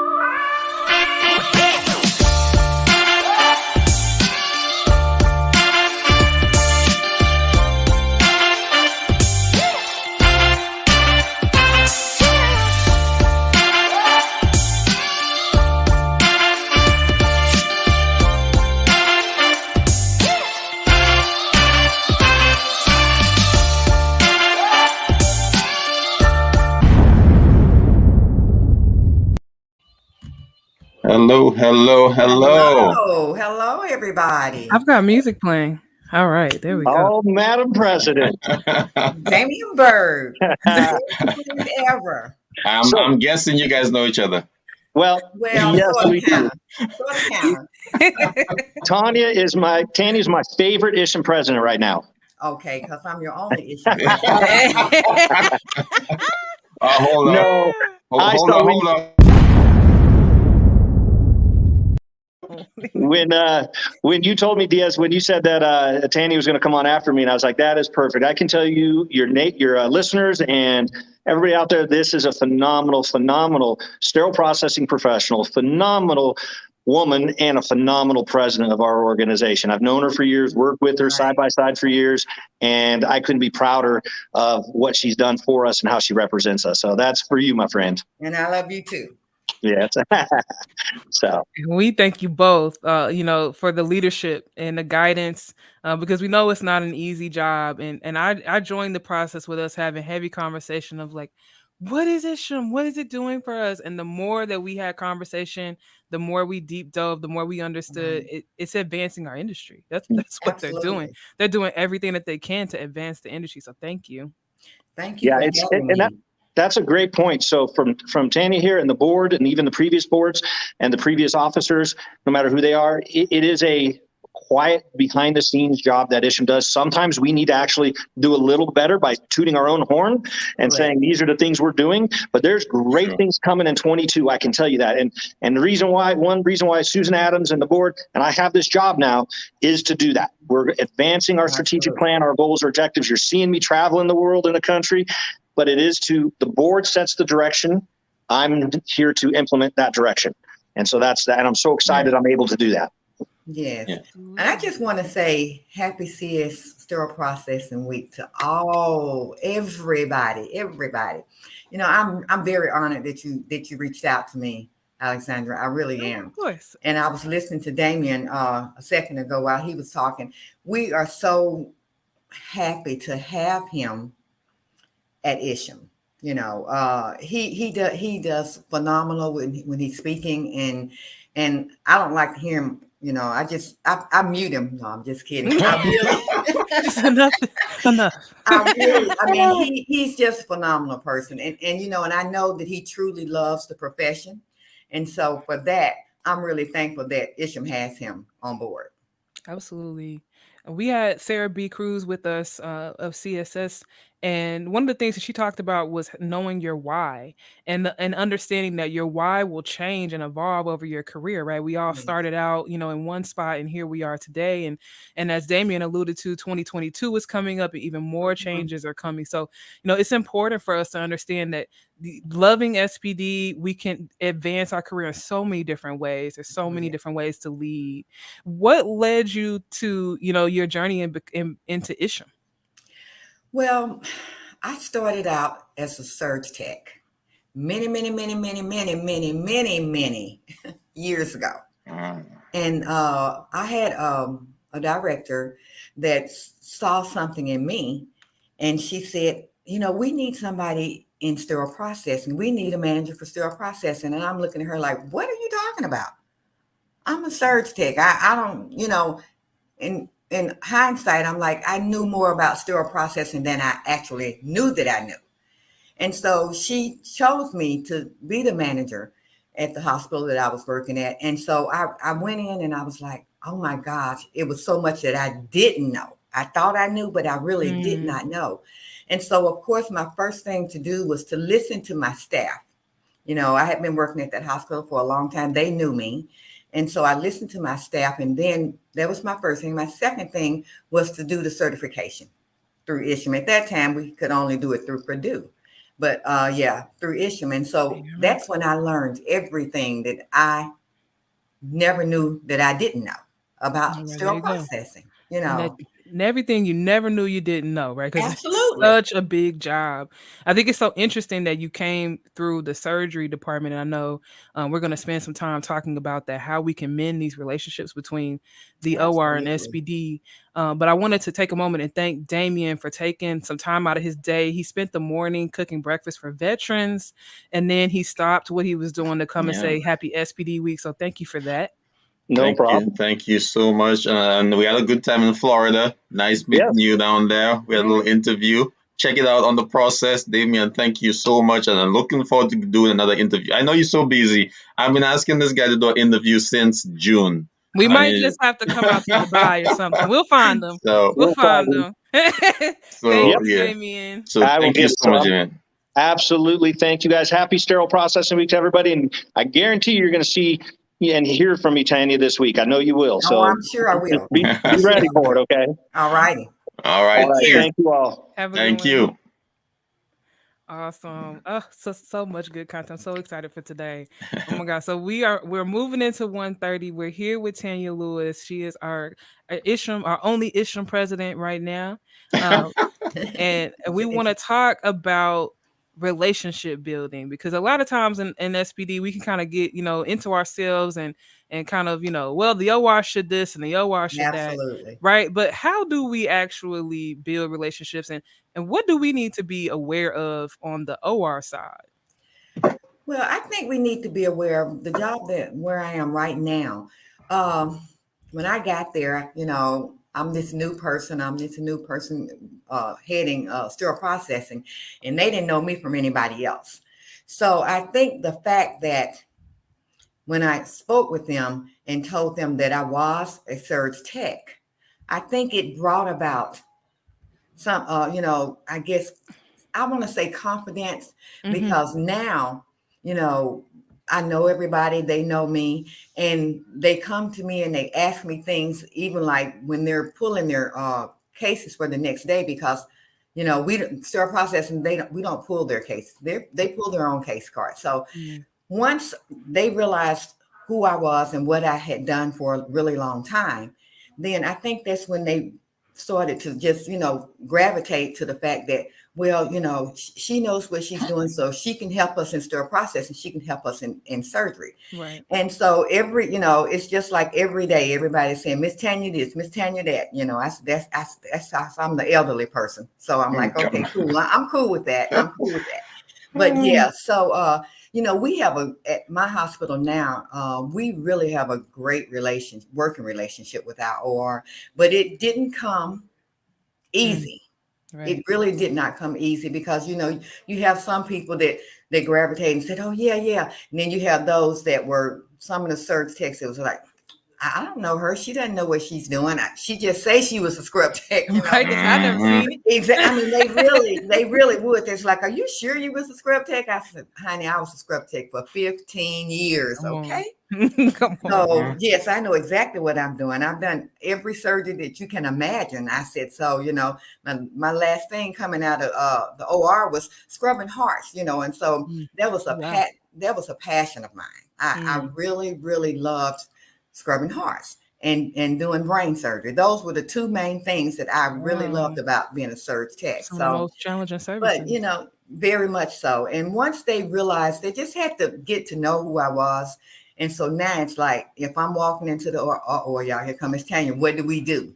That's what did we do wrong? I'm like, you don't have to have done anything wrong. I'm just coming to check on you guys and make sure you have everything you need. And so that's what, but right now we have a fantastic relationship, and I'm really happy about that. Kudos to you that your team knows they need to be on their P's and Q's. They said, hold on, Miss Tanya's here. We got it. All right. Yes, absolutely. That's beautiful. So why would you say that this relationship is so valuable? If I'm walking into a facility and it's not good, why should I care? Why is it valuable to us? No, I mean, because we have to have each other's backs no matter what. Our patient is our priority. It's our only priority. A lot of times people think, well, the surgeon is, and I give kudos out to the surgeons, but at the end of the day, the way I've always looked at it in the OR and in sterile processing, that our patients are our main concern. They're our only concern. Yes, we want to do what's best for the doctor to make sure that he does his surgery correctly and he has everything that he needs. But at the end of the day, that could be me. That could be me on that table. And that's the way my concept has always been in the OR and in sterile processing. So we have to communicate. Communication is so key, between the OR and sterile processing. Absolutely. And if you don't have that relationship, I really, really, really want to let people know that is something that you have to work on. And you have to work on it. If there's any kind of animosity or whatever, you have to work on that relationship with the OR, because, if without us, there's no OR. And so they need to know that we're there for them, and we're going to do everything that we can, to actually make sure that our patients have a great outcome. Absolutely. I was going to bring it back to that. Like that's the key takeaway for me. It's the patient. If the OR needs something, if they're calling you, it's because the patient needs something. It's because of the patient. Absolutely. And, and that's why I say, that's why I have to have that mindset of that could be me. Could be me. It could be me on the table. It could be a family member, somebody that I love, So I want to make sure that we provide everything that they need, for the patient. Because at the end of the day, it is about the patient. Definitely. Tanya, I have a question for you. Oh, Lord. No. So, like whenever a new manager is taking over, the question always arises: what's your plan for making the OR and SPD work together? So, what's the plan? Like, what do you give new managers coming in, or managers who have issues that they can't solve for years and years and years? It's just going on and they can't find a resolution to it. So what advice would you give those folks? I think I would have to tell them to go to the OR, meet your people, meet the people that you're providing a service for, and try to sit down and have conversations, go to their staff meetings, go to their in-services. Find out and take your team members with you. If you're a sterile processing manager, take your team members with you to the OR. Don't just go by yourself, because you want to make sure that they feel confident in your team members as well as feeling confident in you. And so you just have to really go in and have a whole conversation about, we're here to help you, letting them know we're here for you, whatever you need. Please don't hesitate to call us. If we've done something that was incorrect, please let us know, so we can correct it, because by all means, we don't want any problems when a patient is on the table. So we have to make sure that we communicate to them and make sure that we get to know who our people are that we're serving. So how do I know that I've been successful at that? If I've come in as a new manager, I've gone up, I'm rounding in the OR, I'm really having these deep conversations. What would be some things that would tell me that this culture really has changed? Well, I would say that the way you can really see that is that it all comes back to the communication part of it. It really, really does. Lack of communication can be a disaster. It can be a disaster for sterile processing. It can be a disaster for operating room. You have to communicate. They have to know that you know what you're doing. You have to let them know that you have the education behind you. You have the certification behind you, that you value what you do in your position. And once they realize that you value what you do, and you know how extremely important it is that you get it right every time, then I really believe that that's when they'll gravitate and say, oh, okay, then, we can work as a family, because we are one big family.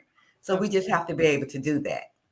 And so it really is about like instilling that sense of confidence. Confidence. I think there's like a natural inclination that if there's a mistake that is made, it's because of carelessness, right? You must not care about it. It's not the case all the time. And so us being able to communicate to them, then absolutely not. Like, we do care, and we want to fix these processes, but we need the communication, because if the OR is having problems and they're not calling you, you're maybe going along thinking everything is fine. Everything's okay. And then if they get a tray and something's missing, and they don't say anything, well, when it comes back to us, if something is missing, hopefully we'll realize it, whatever it was missing. And maybe it had a missing sticker and they failed to see that missing sticker. So, instead of, I think that's why I say communication, because if they come back and tell us what we did wrong or what we did right, I don't want it to always be what we did wrong, when y'all did this and you did that. And no, it's what we did right or wrong, because we have to have a solution. We have to have a solution to the problem, and we have to make sure that we fix it so it doesn't happen again. Absolutely. It's so important. I mean, if we're, maybe you're doing 50, 60 cases a day, and maybe one or two of them have an issue, and it can seem like, okay, the OR is just blowing this out of proportion. But I mean, like Miss Tonya said, that's two patients that did not have exceptional outcomes that day, Absolutely. right? So what are we going to do to make sure that that doesn't continue to occur? If we're not, really giving a lot of attention to that relationship, we may be missing those opportunities at service excellence. Absolutely. And service excellence is key. It's key from sterile processing's end. It's key from the OR's end. It's key from the surgeon's end. Mm-hmm. Let's not leave them out. It's I mean, because we're all a team. It's key from anesthesia. You want to put that patient to sleep. You want to make sure that patient wakes up in their right mind. Right. In their right mind. Okay. We don't. So, it's all a big team, and we have to work together. And the only way we can do that is to communicate with one another. Like I said, if there's something wrong, tell us. If there's something right, tell us. Be both-sided, negative and positive. We can take the negative and turn it into a positive, and then we can take the positive and take it up to another level. Absolutely. So I say that all the time on the process. Make your good better and your better best.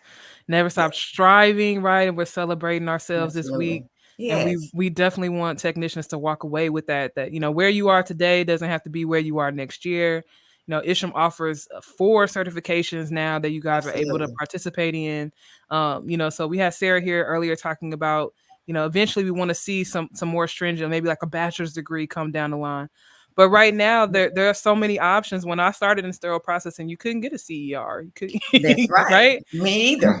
So this is powerful stuff. And the more that we're able to differentiate ourselves and talk about the expert level of skill that's involved, we're able to reinforce these relationships. Sometimes when I'm talking with my OR staff, they're able to recognize very easily things now, like flexible scopes are really complicated. So if I come to them and I tell them, we really want to try to have a CER tech for this, they're in a place now where they understand that, where maybe, a few years back, that would have been like, oh, what's that? I don't know what that is. What is that? I mean, we're striving to do great things. We're striving to do great things for our patients, and the more you learn and take in what you learn and understand what you learn, the better sterile processing person you can be. And like you said, you want to be the best person that you can be when you're in there, and you're absolutely working and doing your best to make sure that your patient has the best outcome that they can possibly have. That's the goal. That's the goal. So true. So Tanya, what's next for Isham? What's next for Isham? Well, you know that we are changing our name. Let's talk about the name change. So there was so much happening in that conversation about the name change. I saw so many technicians asking, why? Why does Isham want to change our name? So how did that come about? Well, we've been Isham for a long time, but International Association for Central Service Materials Management, we don't do a lot of materials management anymore. We have to do, our name needs to represent what we are doing. We're doing sterile processing all day long. We may do a little bit of materials, but we are doing sterile processing all day long. And so, and another thing is when Joe Kalachi goes to, talk to the politicians about why we're trying to certify this state and have mandatory certification in this state, Isham doesn't tell them anything. It really doesn't tell them anything. Right. So, we have to let people know exactly what we do. And that's why we've tried over and over again to try to figure it out. And we're taking out the international, but we're still international. We're going to be taking out international, but we're still going to be international. All the people in Asia and China and everywhere, they're still going to be a part of our organization. So we just needed to let people know what we do, because people weren't getting it. They weren't getting, and like I said, we're not actually doing materials management anymore. Right. Yeah, I see such a trend now, even if departments are, to try to separate the two. Correct. And these conversations about CRCSTs doing CRCST work, right? I didn't go to school. I hear this so often. Like, I didn't go to school to wipe down pumps, right? Correct. So Yes. you're seeing this shift and the work just being separated out.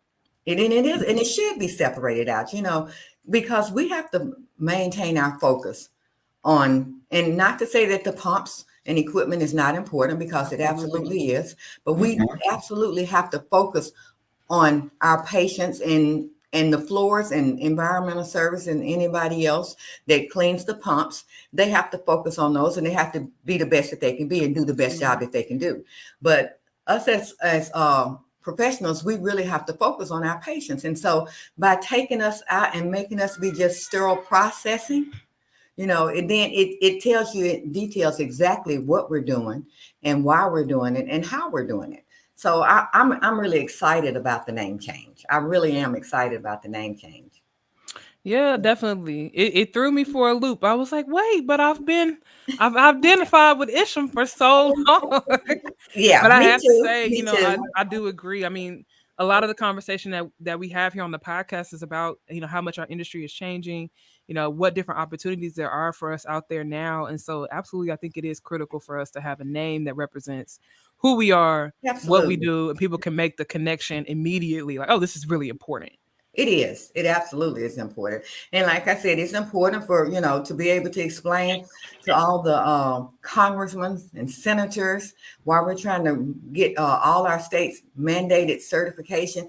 They need to understand that. And so I just, it served its purpose. Isham's taken us for a long way. But, we really need to focus on what we're actually doing. And that is sterile processing. There you go. So it's not, that Isham's why is changing.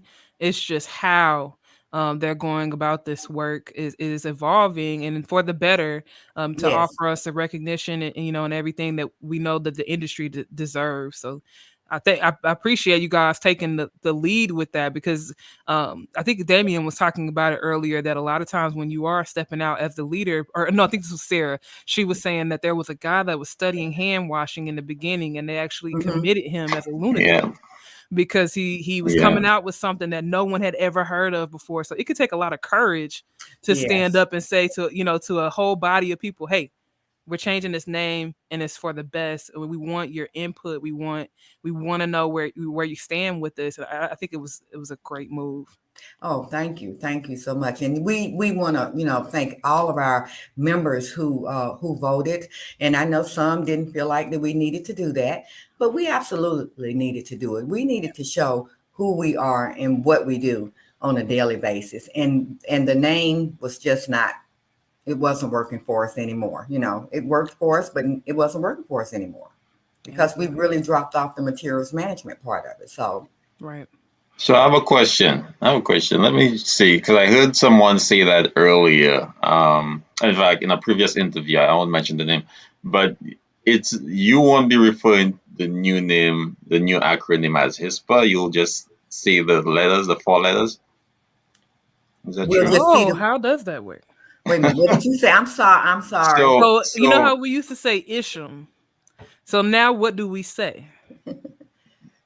You say, well, we'll get it together. We haven't quite gotten it together. I'm trying to figure it out in my head. Okay. I'm trying to figure it out in my head now. So I say HISPA. That's what I said. So what do you say? HISPA. HISPA. Yeah. We'll see if it's that's good. And then everybody was saying, "Oh, what is HISPA?" Right? What is Isham? Yeah. Glad you asked. That is. No, we really have to give that some thought. We really do. Yeah, so that's why I thought it was obvious, but anyway. But shout out to Sharon Green Golden in the comments. Really appreciate you. Yes, ma'am, we do, Miss Green Golden. Yes. We appreciate Sharon Green Golden talk about other large industries that changed their name. We're not the first Kimberly Clark in the industry. I mean, if anybody's going to have something to say, it's going to be Sharon Green Golden. Okay, it's one of my dear friends, so it's going to be Sharon Green Golden. But she does have a point. Time moves on, and you have to move on with the time. Change is inevitable, so we have to know and just move forward with that. Absolutely. So true. So true. So true. And be the leaders in the of our own change. Absolutely. You talked about certification, and it's always been a strong conversation of trying to advance it in different states. Correct. Do you feel like this is something that will help us get that cause further? I think it will. I really think it will, because I think when HISPA Come on, came from the process marathon. Yeah. Talk about adding your tone to the industry. I know, right? Yeah, but I just really think, it's gonna take us to a whole nother level. I really and truly believe that it's going to take us to a whole nother level of being where we're noticed now, but just taking us up to the next level. We just got to keep moving and going higher and higher, And so I think that that's just going to be what's going to take us there. This name change is going to take us there. Not to mention the fact that we have such a dynamic group of members in our association. Like I said, we have people from China, we have them from Asia, so they'll still be the same part that we have right now. The same people that we have right now, we're going to have those same people. We're still going to be trying to do as much education and helping each person be the best that they can be. Absolutely. And what would you say? I know we talked a little bit about that voting and, and whether or not it needed to happen. I think it's so important, right? If you're going to represent a body, to get their voice. You have but to. What would you like to see from, the ISHM members as we move forward? Do you feel like they're involved enough? Would you like to see more action? Don't make me get any enemies, okay? We keep it real here on the process. We're going to have to keep it real. I think a lot of people just, well, I'm certified and that's that. And that I'm a member of ISHM. But you have to be involved in ISHM. You just can't sit back and say, I'm a member of ISHM. Be involved. Speak up.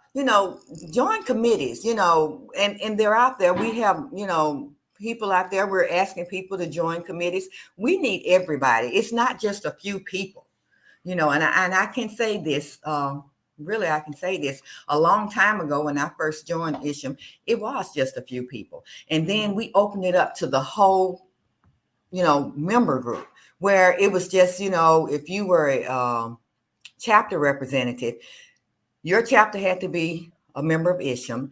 And so, it was just a lot. And so I'm so glad that we really opened it up to all of the members, where you can run for president, you can do this, you can be on a committee. I mean, now you can do all of that. So, I'm excited about that part right there in itself. And once we got that part taken care of, about not monopolizing everything and the same people doing the same thing. So now that we've done that, we want everybody to be involved in what we're doing. And we want everybody to take part in our progress, because we're progressing on. We're progressing on regardless. But we want all of our members to be involved in it. Yeah, I think it's so important. It's more than paying your your renewal fees every year, getting your the process magazine. Like there's a way to add your voice, and so being able to not just bring complaints. Talk about this all the time for like shift report. Don't just bring your complaints, bring your solutions. And we can really get something done. And so now everybody has a voice, and they can say what they can bring questions to the organization, and then because they weren't being heard. And I have to say that honestly, I don't think that our members were being heard because we were so stagnated with just certain people being involved, and so I've been involved for a long time. Long time. And I'm excited to see the progress that we made. Absolutely. So Sharon Green Golden still with us in the comments. Thank you so much. She said, and we got involved. Yeah, you guys got involved, and it's been 20 years of involvement. It has. Right? Absolutely. That's longer than my sterile processing career, guys. Girl, you just don't know. Come on. We're not going to even go back to how long it's been, but we have been involved with ISHM for 20 years. But whew. That's So, all I'm what do trying. you see as the future of HISPA? I like that. I like that. I'm gonna have, yes, I really do like that. I see us growing as an organization. I see us putting forth the main goal right now is mandatory certification across the United States. That's it. We've got to get to work. We've got to get it done. We have Joe Colachi helping us and everything, but we as members, we have to go and we have to have conversations with our politicians, and reach out to them and say, hey, we want to do it. It's just like when you reach out to them for CS Week and ask, that they do a proclamation. That's all well and good, but it's more than just a proclamation, and for sterile processing week. They need to really understand that we are moving forward with what we're trying to do to better everything that we do for betterment is for our patients. And so that's why, I can just say happy CS Week to everybody. And I am so excited. I'm so excited. Every year I'm excited. And my staff always will, Miss Tanya, what you going to do? What you going to do? It's always a surprise. But they do love for me to cook. So I will. There we go. Yeah, they love me to cook. So I'll be cooking. I'm not sure yet. I haven't figured it out in my head, but I'm going to be cooking them something. So they're getting homemade food from Miss Tanya, from the ISHMA president herself. Talk about giving back to SPD techs. Happy SPD Week to everybody out there. We so appreciate you. We talk a lot about how people don't know what we do, but we know how critical it is. Yes, we do. And it's so important to take this time. And like you said, it's not just a proclamation. It's not just a week, right? It's patient safety. And so the more that we can really add that voice and get people to understand that, the more we can get the resources we need to do this work. Absolutely. Absolutely. So Tanya, would you like to stay on, or are you stay on for a little bit? Stay on with us. We're gonna give a 30-second break, but first, guys, make sure you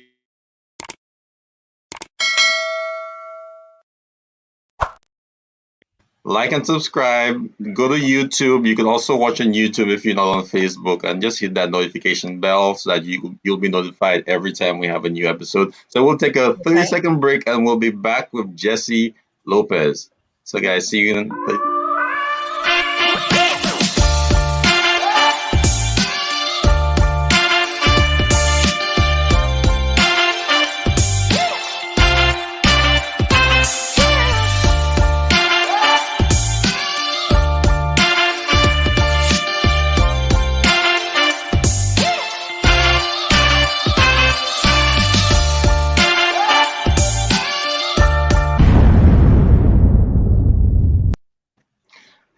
Hello, welcome back. We have Alessandra Nicholson, we have the Asian President Tanya Lewis, and we have Mr. Jessie Lopez, Mr. Stir That Pot himself.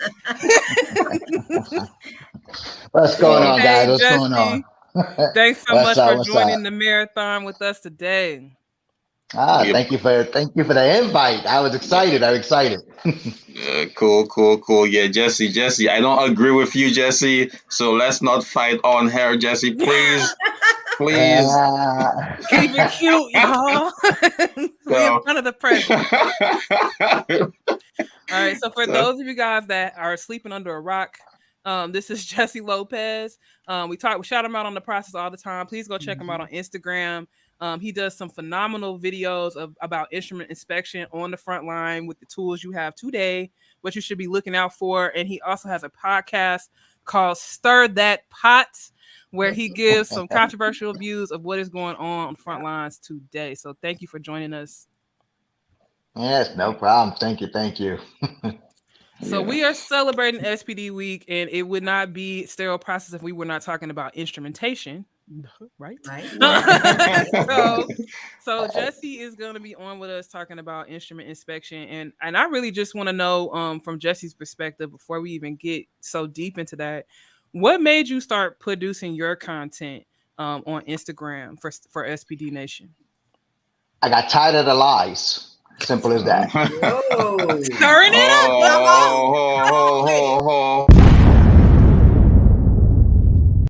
Woo, we're starting hot. We're starting hot. We're starting hot. It pretty much as layman terms as I can say, it's as early in my career, it's just every conference, and I'm not going to say every, but just about every conference, every seminar, we just kept hearing the same stuff about what we could and should be doing. And then when you get in the field, none of that's happening. So I wanted to stir the pot.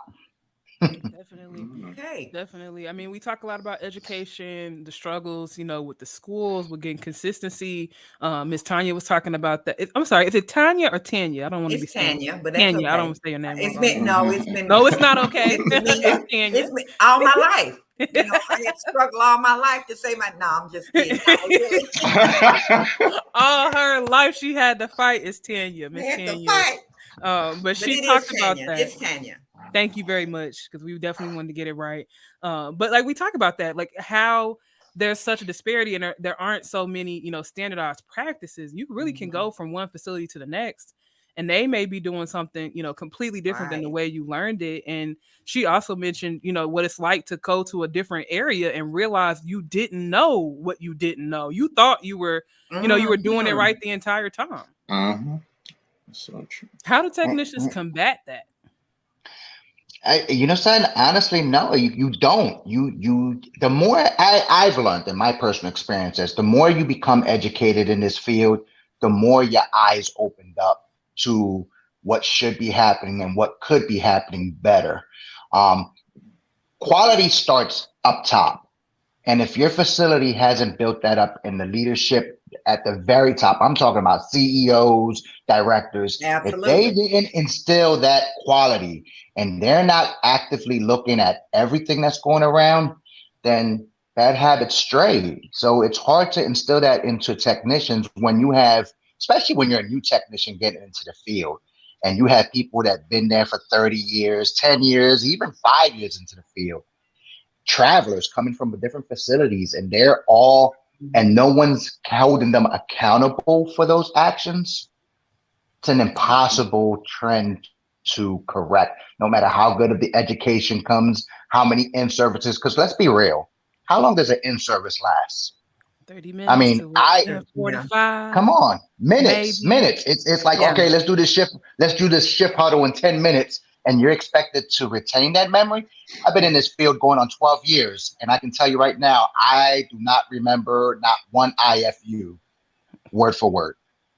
So how are we supposed to remember an in-service? So it's never going to change. It's very difficult to change. Even the resources are getting complicated, right? Because then they'll say, well, go grab one source. Or you're seeing a lot of equipment come out where there's IFUs and computers in the decatam. But from a sterile processing perspective, when I'm gowned up in decatam, the last thing I want to do is click on a computer and try, try to navigate a page. It's just not. It's not efficient. Right. So us being able to build this knowledge is so critical. Yes, and there are technologies out there that assist with all that, but again, those technologies are general. It's general knowledge. It's when you really look into it deeper, you go, well, okay, it's telling us to do this, but is this IFU's telling us a lot more and it's a lot deeper. Exactly. Jessie is speaking my language. So are we really compliant? And then what is compliancy? Where does that gray? They always talk about the gray area, and honestly, I'm tired of the gray area. Give me what I gotta do. Let me know what I gotta actually do. Black and white, right? That's the push. Yes. How do we get more of this in black and white? Yeah, because nurses don't have it, X-ray techs don't have it. They don't have that black and white. They don't have that gray area. It's black and white to them. You can't change it. Right. And I mean, I think too what we were talking about earlier of just building those relationships, because you mentioned right off the bat, if you don't have upper level management, included in having a thorough understanding of SPD, you're kind of dead in the water. It's as far as what you're able to truly navigate, because you can do all the in-services you want, but I can't bring in the new washer. I can't, demand that we get that sonic when we sign that Da Vinci contract. These are things that they have to understand in order for us to have access to it. Otherwise, we're kind of out here. But to that point, we don't have, and not every place has everything. So it is so critical for individual technicians to take the time to educate themselves. Go get these additional certifications. Go on Instagram. Watch Stir That Pot. Watch these videos. You're going to learn something that you didn't know. I promise you. Mm-hmm. Like I sat and watched Sharon on The View from My Window, I believe it's called. And I learned that all the Da Vinci arms that I had at my facility actually needed to be wrapped in individual containers. The facility had them in peel packs. When I came in, I took it for what it was. To Jessie's part, I didn't take the time to do that deep dive, and I missed something. So it's so valuable what we're doing now. Yeah, it is, and when you go back and look, I'm just like you, Alessandra. I'm like, okay, we had one type of Da Vinci instruments, and then we went to a total different type of Da Vinci, to the XI, and it's a totally different thing. The actual IFU is totally different, and so I'm like you. I had to learn about the Da Vinci instruments as well, but you have to read. You have to read, and you have to be knowledgeable, and you have to have those things right there at your hand in order for you to be able to know what you're doing. Yeah. And I think it's such a shame that our IFUs and our instructions, you pretty much have to have a little bit of a rocket science kind of a degree to interpret some of that stuff, because you can read an IFU today and then tomorrow reread it and be like, wait a minute, how did I miss this? How did I miss that? Yes. How did I miss that? It's Absolutely. Like, oh my God, it's crazy. And it's like, again, how do we, and it's not even about having every piece of equipment. It's knowing, if we can't do this with this piece of equipment, how can we do it? How else can we do this? Right. How else was this validated? Because I highly doubt, again, I'm dying to see a validation process. I'm dying to see it in person, because I know they don't have every validation piece of equipment in there either. They don't have it either. So they're going to stop lying with that too. We're going to have to, okay, we're about to pull up on the FDA and start that pot. We don't make any enemies around here. Oh, hey. It's coming. It's coming. Take your time. It's coming. I think it's so pivotal. I mean, how do we, as sterile processing techs, really move that conversation forward, with bodies that are as big as, the World Health Organization and FDA? Like, we had Damien Berg on here earlier talking about all the travel that he's doing just to meet with these different individuals and make these different connections. It's what we do is so big, and we're talking right now about the details of instrument inspection, but instrument inspection is such a huge conversation. Wow. It is. It absolutely is. I mean, down to where our metal is coming from, what countries we're importing from. A lot of us during the pandemic, we struggled because we didn't realize where everything was coming from until it got shut down. And then you found out your order is stuck in Turkey or it's in customs and it's not going to move. Exactly. Yeah. Right. So, it's crazy. It is crazy. And then wrap, during the pandemic, we're still in it, but sometimes it was hard to get sterilization wrap. And, when we were trying to get sterilization wrap, like the 54 wrap and the actual grade that we needed to do our Da Vinci cameras to put, and so we were having problems doing that. Yeah. So, I mean, it's a lot. Yeah, it is. And everything we do, it comes down to, again, that whole factor, that whole should factor is that gray area is like, okay, if we don't have the 54, can we squeeze it into a 48 or a 45? Yeah. And then how do I know? Put your elbows in it. Put your elbows in it. You'll get it. That's right. And hold them down. Can you get that wrap to cover the back completely, or do I really have to do that? Or do I have to?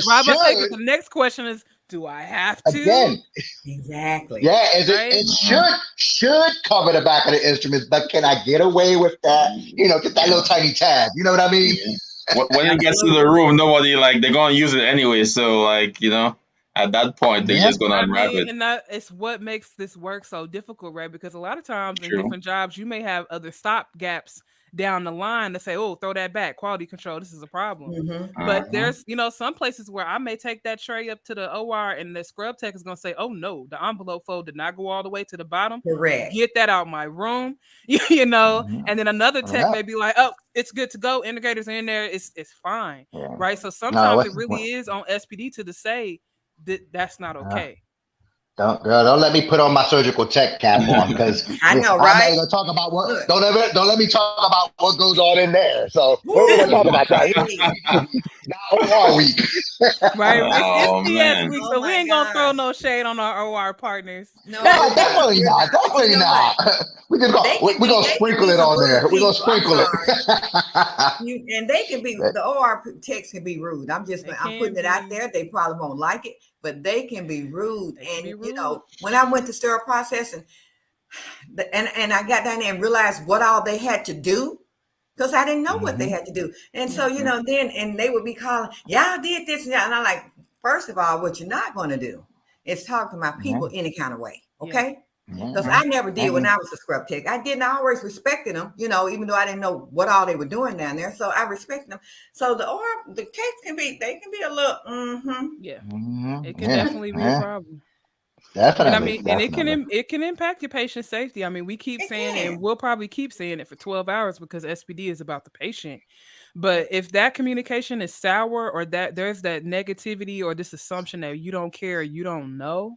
I mean, and to Jessie's point, if I don't have the knowledge, you gave me that 10-minute in-service, and I think I'm doing the best I can, and and I just keep sending you this wrong product, you yelling at me is not going to get me where I need to go. I need resources. I need communication. And that's where competencies come in. That's where competencies for every individual, every employee, you have to make sure that your staff is competent, and if you have to go step by step with them in order to show them what they need to know and how they need to process and clean, anything, then that's what you need to do. And once you've given them that, and they have to say that they truly understand, because once you give them that, then you hold them accountable for that. Yeah. Exactly. So true. So Jessie.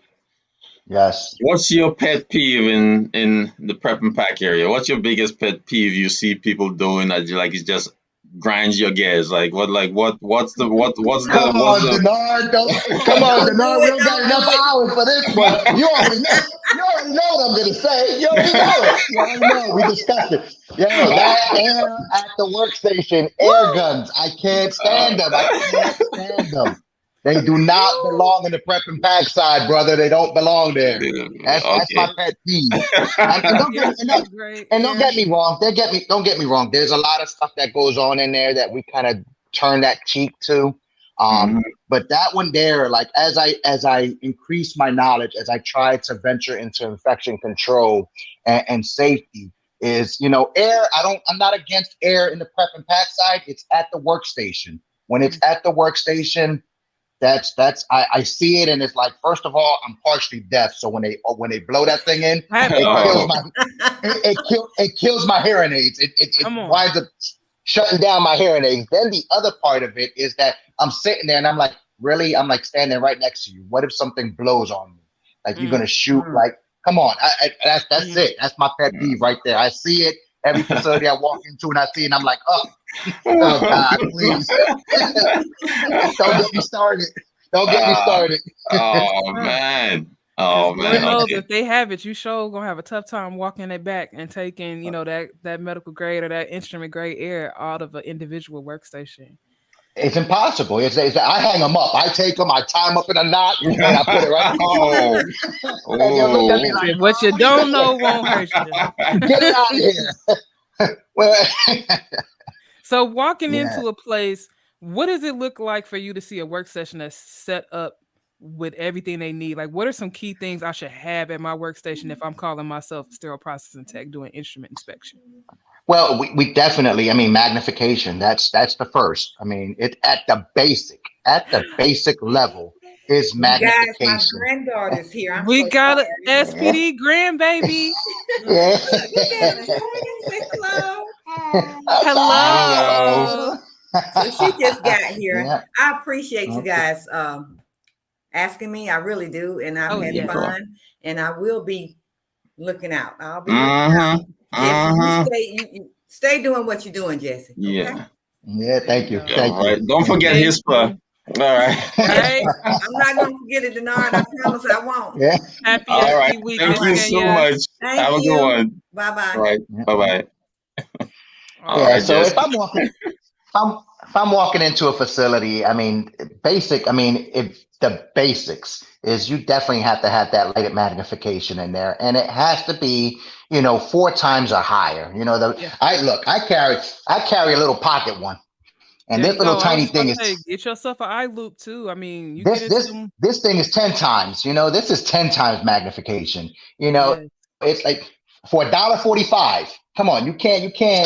It's that's basic right there, and it's like, other than that, your eyes and lighted magnification. Now you go to these other facilities that they want to dish out that money, borescopes for your lumen items, and again, I can talk about your borescopes. They're not available in every single size for every lumen, so you have to have your alternative methods, but at least lighted magnification. That's the bare minimum there. And I think that's so critical that you said that, because it really is. It's multiple mediums. At that desk, you're not just testing anything one way.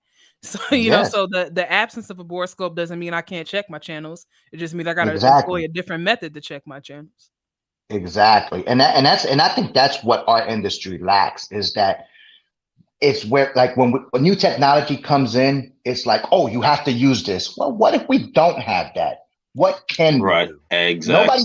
Nobody wants to revert back, just like with our tracking systems. I see all these facilities with tracking systems. What happens if your tracking system shuts down? Do you have a manual process? And they'll look at me like, do you know? Exactly. Do you know what to do afterwards? Yeah. And do you know your instrument names? Yeah, exactly. Or are you just matching up that number? Right. Okay, that's what I got right there. Yeah. That one has a dash. This one doesn't have a dash. So this must be a different instrument. Exactly. You get incomplete trays when all the instruments are there. Like, no, everything is right there. The number is different. No, it's the same instrument. Come on. So you coming in, you got your magnification, and I gotta ask, is that a magnifying glass that your facility provided for you, or did you pick that up yourself? I bought for myself. This is for I teach my students outside of the facility. Nice. But the ones that are in the facilities are purchased by the facility, because of course there has to be an IFU to tell you how to disinfect that bad boy. Can't just bring stuff in through the street. Already ready with the tee up, and that's what I'm like. Don't be just bringing it in from Dollar General now, y'all. Exactly, because then so I think my next venture is going to be into Joint Commission, because those are the questions I'm going to be asking. All right, where's that IFU? How do you clean that piece of device after you use it? So I mean, definitely. I mean, we talk about that a lot. Joint Commission is evolving as well. I remember when I started 14 years ago, they visited our facility. They looked at the sprinklers, and then they looked at the sterilizer records, and they left. They never even came through all the areas. Nowadays they're coming in. They want to see your HLD logs. They're having a deeper conversation. But we also know that they're not SPD experts, right? So if you're coming in and you're walking through and you're looking at an instrument inspection area, what are you looking for? What would tell you that these techs know what they're doing? Me personally, I mean, again, instrument inspection. I mean, we're not just talking regular clamps. We're talking laparoscopic instruments. We're talking scissors. We're talking rongeurs. So do you have the items to test and properly inspect that? Are you looking at your Carrisons? If you do, you know what you're looking for with your scissors. If I know that, every set has scissors, come on, can't have a surgical set without scissors. Where's your testing material for it? Are you actually testing your sharpness? So I'm looking at all that. I'm going onto a workstation and I'm asking that question. Hey, when you get your rongeurs, how do you test a double action versus a single action? Right. How are you testing? How you testing your black handle scissors? What is a black handle scissor? Do you know what are you talking about? So those are the things I'm looking for. My first thing I look at a workstation is, okay, where's that lighted magnification? Is it a handheld or is it mounted on the side? you know. So, and then from there, I just start picking apart. Very interesting. Come on, Deannard. What you got? What you got, Deannard? I'm waiting, yo. I'm waiting for you. Stay cutting up. I'm thinking. So Jessie, those departments who do not have those items, like, what do you suggest they do in the meantime, between time, until they get that in their budget? I'm about to say, Jessie said, get it. no, aside from that, it's really not, it's not even about, what can you get, because the items I just mentioned are affordable. They're not going to set you back. I mean, come on. I'm not talking about a electron microscope at your desk. I ain't talking about $10,000. I mean, again, Health Mart has several products, Key Surgical, Steris, all those. I mean, come on, Steris even gives you a nice little booklet that gives you all the tools that you need right there. That at minimum, get that at minimum. But if you don't have it, I mean, you just better be thorough with your inspections. I mean, the naked eye is your first set of inspection points. You're looking to be real thorough with it. Don't just pick up a pair of scissors and that's it. Right. Don't stop. Be thorough with that inspection. Go in there, take your time. Give the technicians the time to do their job correctly. Absolutely. I mean, and making sure that those technicians understand, the critical nature, because it may not seem like a big deal to you, the things that you find on those instruments, but they can make major issues for those patients. So like being able to test those scissor tips, it's not just about, we just want to make sure it cuts sharp. No, you want to make sure that it is a smooth slice through that tissue. You don't have any ripping. You don't have any tugging. I don't want to be responsible, for anybody having unnecessary pain or repeat surgery. I want to make sure everything in my kit is right. And you just hit a big point. You just hit a big point right there that many individuals and technicians to know. Those scissor tips, not the whole scissor. You're not cutting from down. base to point.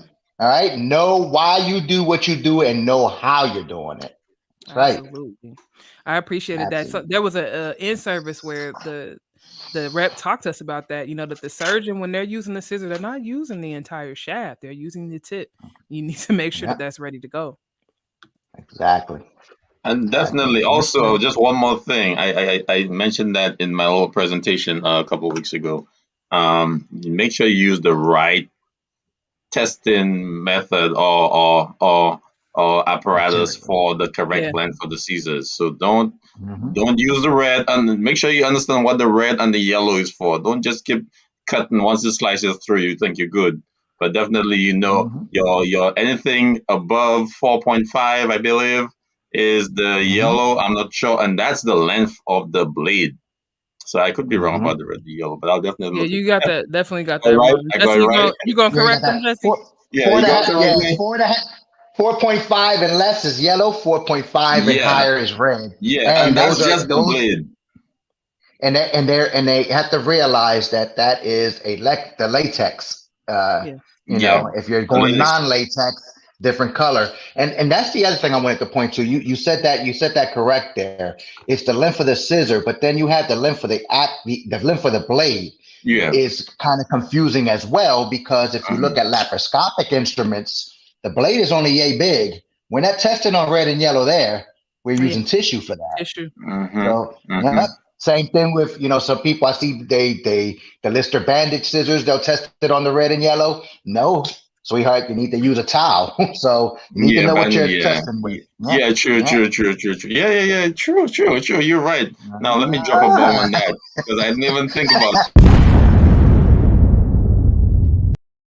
Right. That's why I stay plugging it when I see you on Instagram doing this stuff, because it's the nuance of it. You will not get all this information out of an in-service. You will not get all this information out of the IFU. You're not gonna know that you need to take into account what kind of tissue inside of the body are they cutting, because like a tendon is going to be more like a band. I might use my red band for that, but if I'm, like you said, if I'm doing laparoscopic and I'm making these small incisions, I'm going to use an actual tissue paper to test that out. So to our point about Joint Commission, if we come by your desk and I don't see red yellow bands, I don't see tissue, but I know every kit has a scissor, now I'm going how are you making sure? They don't Yep. look And for then that. how often? Honestly, And then how often are you honestly, they don't testing? look for that. They don't look They for that. don't. Honestly. They don't. But we want to see that, and I think Yeah, we want to see But that you though. know. We want to see that. yeah, but you know something, Deannard, they don't look for that. But you're gonna get that one. You're gonna get that one Joint Commission Yeah, individual that's going to look for that. You yeah. never know. You know, one year they might not look for nothing like that, and the You're next right. year you get somebody who's Mm-hmm. real privy to it and be like, you know, something. Let me talk to this technician, see what they're doing at the desk. Yeah, Hey, I didn't see Right? you. true. I didn't see you test no sharpness. How do you test? Oh, True. And then you could speak to, well, we have a instrument maintenance program which sharpens all our kits after a certain number of uses. So that also works too. So as long yeah, as you it could does. speak to, as long as you Yeah, could speak to yeah, it, definitely. But don't be like, definitely. I don't know. Ask my manager. You know what I mean? So once you could speak to it confidently, they kind of give you a break on Definitely. that. Yeah, definitely. Yeah. Definitely. Yeah, shout out to all the SPD techs that field those questions. I know, when surveyors come in, it can be nerve-wracking to be the one to stand up and answer, on behalf of the Yeah. department. But I know you're definitely looking at 3 people here that had no problem being like, well, if you walk with me over here, please." Right? Yeah. Well, let me But show not you right every tech here. is like that, right? Never Yeah, mind I the mean, I bad tell my records. Come on, this yeah, side. yeah. I let people know if you don't know the answer, you should at least know who does know the Right. answer. At least be True. able to tell them, hey, True. I don't know this answer right now, but I know I can point you in the right direction. Definitely, definitely. And then definitely, Jess, we want you on the show for some tips and tricks for technicians definitely in navigating the department, because some persons are knowledgeable but they don't know how to express that, especially if you see someone else doing something wrong, or you kind of 50-50 on whether you should do something one way or the other. How to approach that. You definitely build confidence in our technicians and how to approach situations like that. So I definitely want you back on the show. Definitely to Yeah. help out our experience and our brand new technicians coming into the field. Because some people see stuff and they're like, I wasn't taught like that. You're doing it. You've been doing it for 20 years, so I guess it's good. So Yeah. Yeah, we see a lot of that. Yes, We see a yes, right. lot of that. yes. Yeah. And Yeah. I think that's This why is it's so how. important to have stuff like this where we're trying to get it right. I'm not gonna, like, you guys will see if you go look back at some of our old YouTube videos, you'll see Jesse in the comments and he will say, hey, process, nope, y'all didn't get that right. And we're having that conversation because ultimately all of us, we want the technicians in the field that are looking out to get this right, to get, to have the Yep. resources. Like, okay, C-suite don't know, fine. Your manager don't know. Okay. Right. Yeah, but here that doesn't mean just keep doing it wrong, right? Right. And, Yeah, and then we want to give a shout out to managers too, managers, supervisors, lead tech, those persons in the leadership role. Like, if you don't know, it's not a knock on you. Just like take the advice from the technician who knows that spent the time to pull up those IFUs, research that, and come back. Don't shrug that aside because their position, Absolutely. they're on that they're not on that level. But So, definitely take into consideration the input that you get, research it, and bring it back to the team. If someone did something positive, took the time out to get the IFUs, acknowledge that person, bring it to a huddle, and say, hey, yes. we weren't flushing and brushing that instrument. We got the IFUs. Now let's take that step to And flush now and brush it. we're finna take it. So You know, shout out to the best 6 words of advice.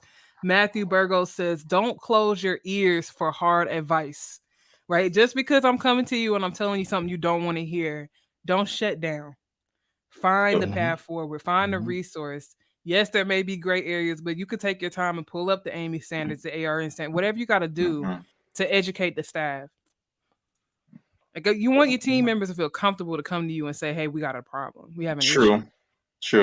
True. Or like if you're simple things, okay, your team needs fatigue mats. Yeah, we've been standing for 8 hours in Dickintown or 4 hours straight in Dickintown. We need fatigue mats. Don't brush that off. Put that on your priority list, because when you have call outs and you have people not showing up, then that's kind of a result of not having comfortable work areas to be in for a long period of time. So then you have the call outs, you have the 6 and all that, and then you have the FMLAs.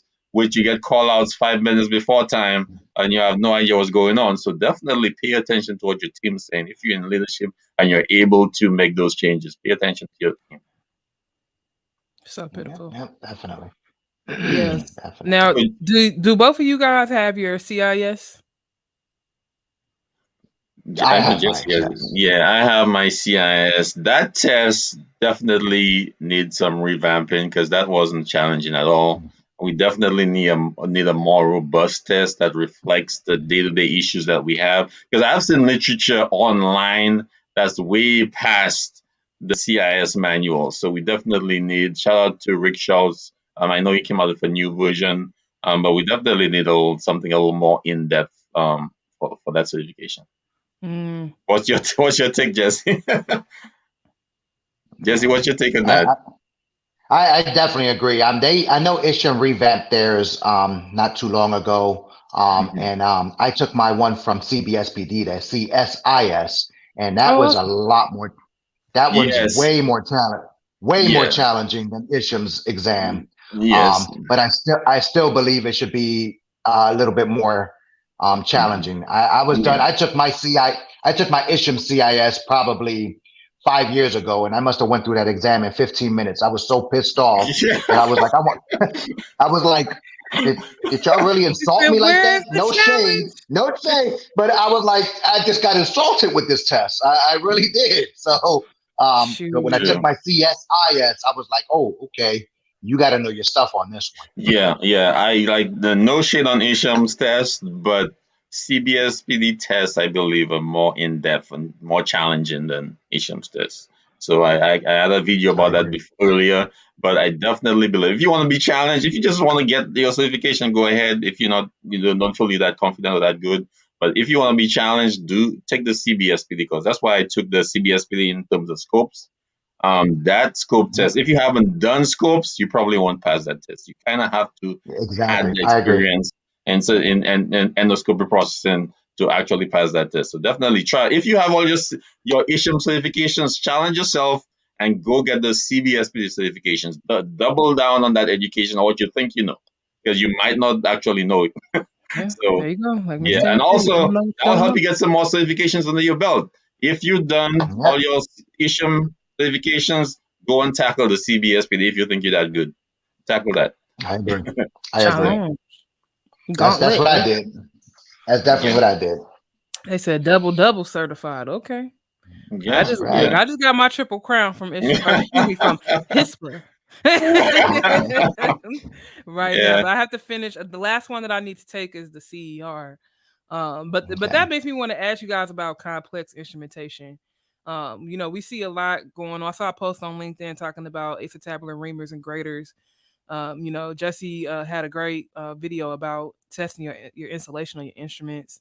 So what, as an SPD tech, we talked about some of the basics, testing those scissors, but what is it like to kind of go into the more complex instrumentation?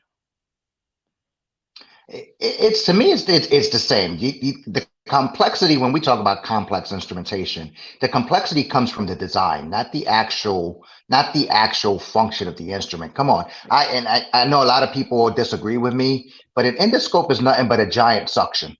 That's all it is to me. Yes, it has electrical components. Yes, it has a nice little lever to flex the scope, but you're still doing the same basic inspection. You're looking for tears, you're looking for holes, you're doing your leak testing, you're making sure that you're thoroughly cleaning the outside and internal channels. Same thing we do with suctions, right? Same thing we do with laparoscopic instruments, right? We're looking for tears and integrity breaks of the shaft.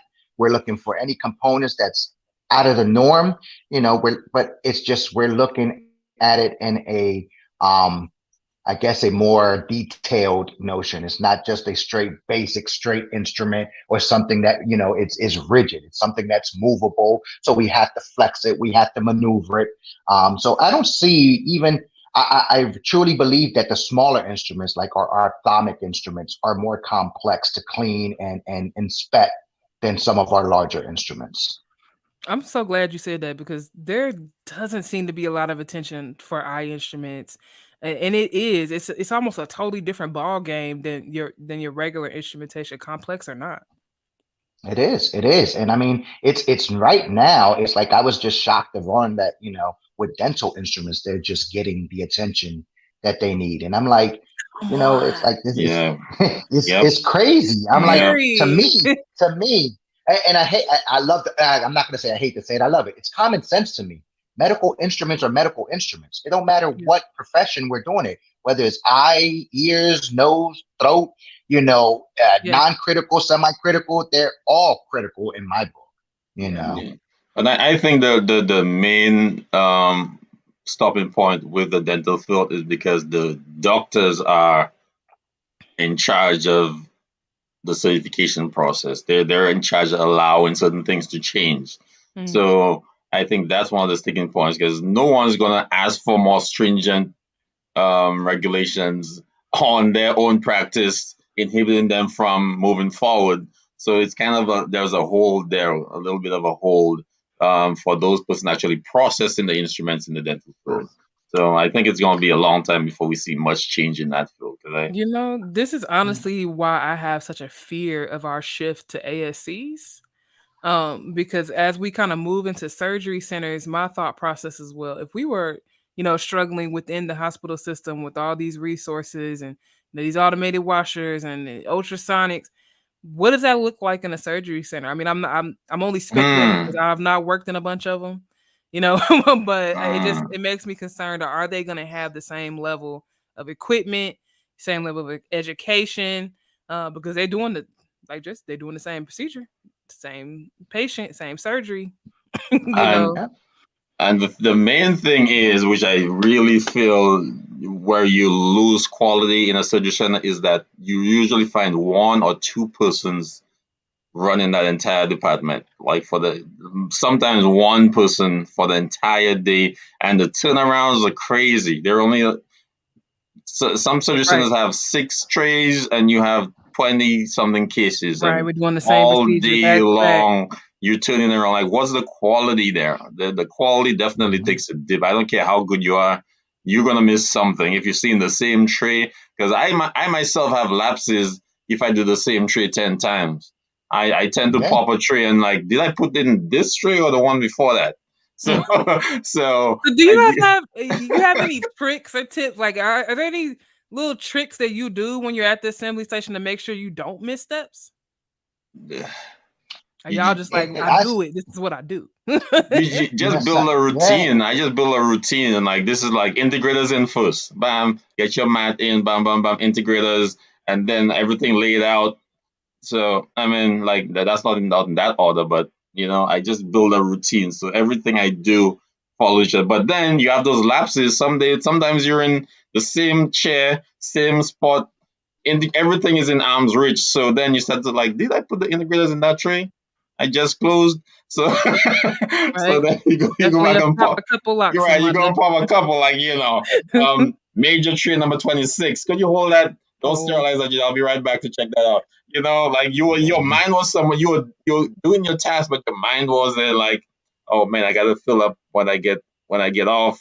That I'm gonna be in traffic, and then like you just in between trays, but then your mind stood for a second. And like, dang, did I put the integrators in there? Like so definitely happens to the best of us.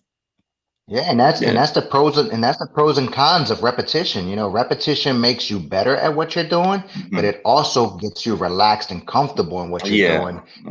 Makes you prone to errors.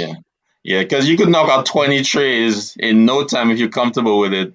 But then you're like, did I do everything right? Like, it's automatic, but did I lock everything? Then someone will come to you and say, hey, you forgot a lock. You're like, how I forgot a lock? Oh, how I forgot a filter? Like, dang, I did 20, like, So then there's that little voice in your head, like when you're driving home sometimes, like, dang. Then you're calling back, like, no, that cardiac tray, just check it out. I may have forgotten the integrator. Just pop it and check. You wait till you get all the way home. You know what I'm saying? Just double check, because I'm gonna be in real trouble if they find that. All right, man. So I mean, we always want to do it right, but we're talking about how we can make mistakes. Have you guys ever made a mistake on a tray, and how did you handle it? Oh, what kind of question is that? Come on. I refuse to answer that. I refuse to answer that. Definitely. No, I look, I mean, just Deannard's description right there. I done went home all the way home and been like, yo, did I put the forceps bags in that tray? And I done drove all the way the hell back to work and look for that tray. Like, yo, where's my tray at? Like, I know I got the forceps in here. I know I did.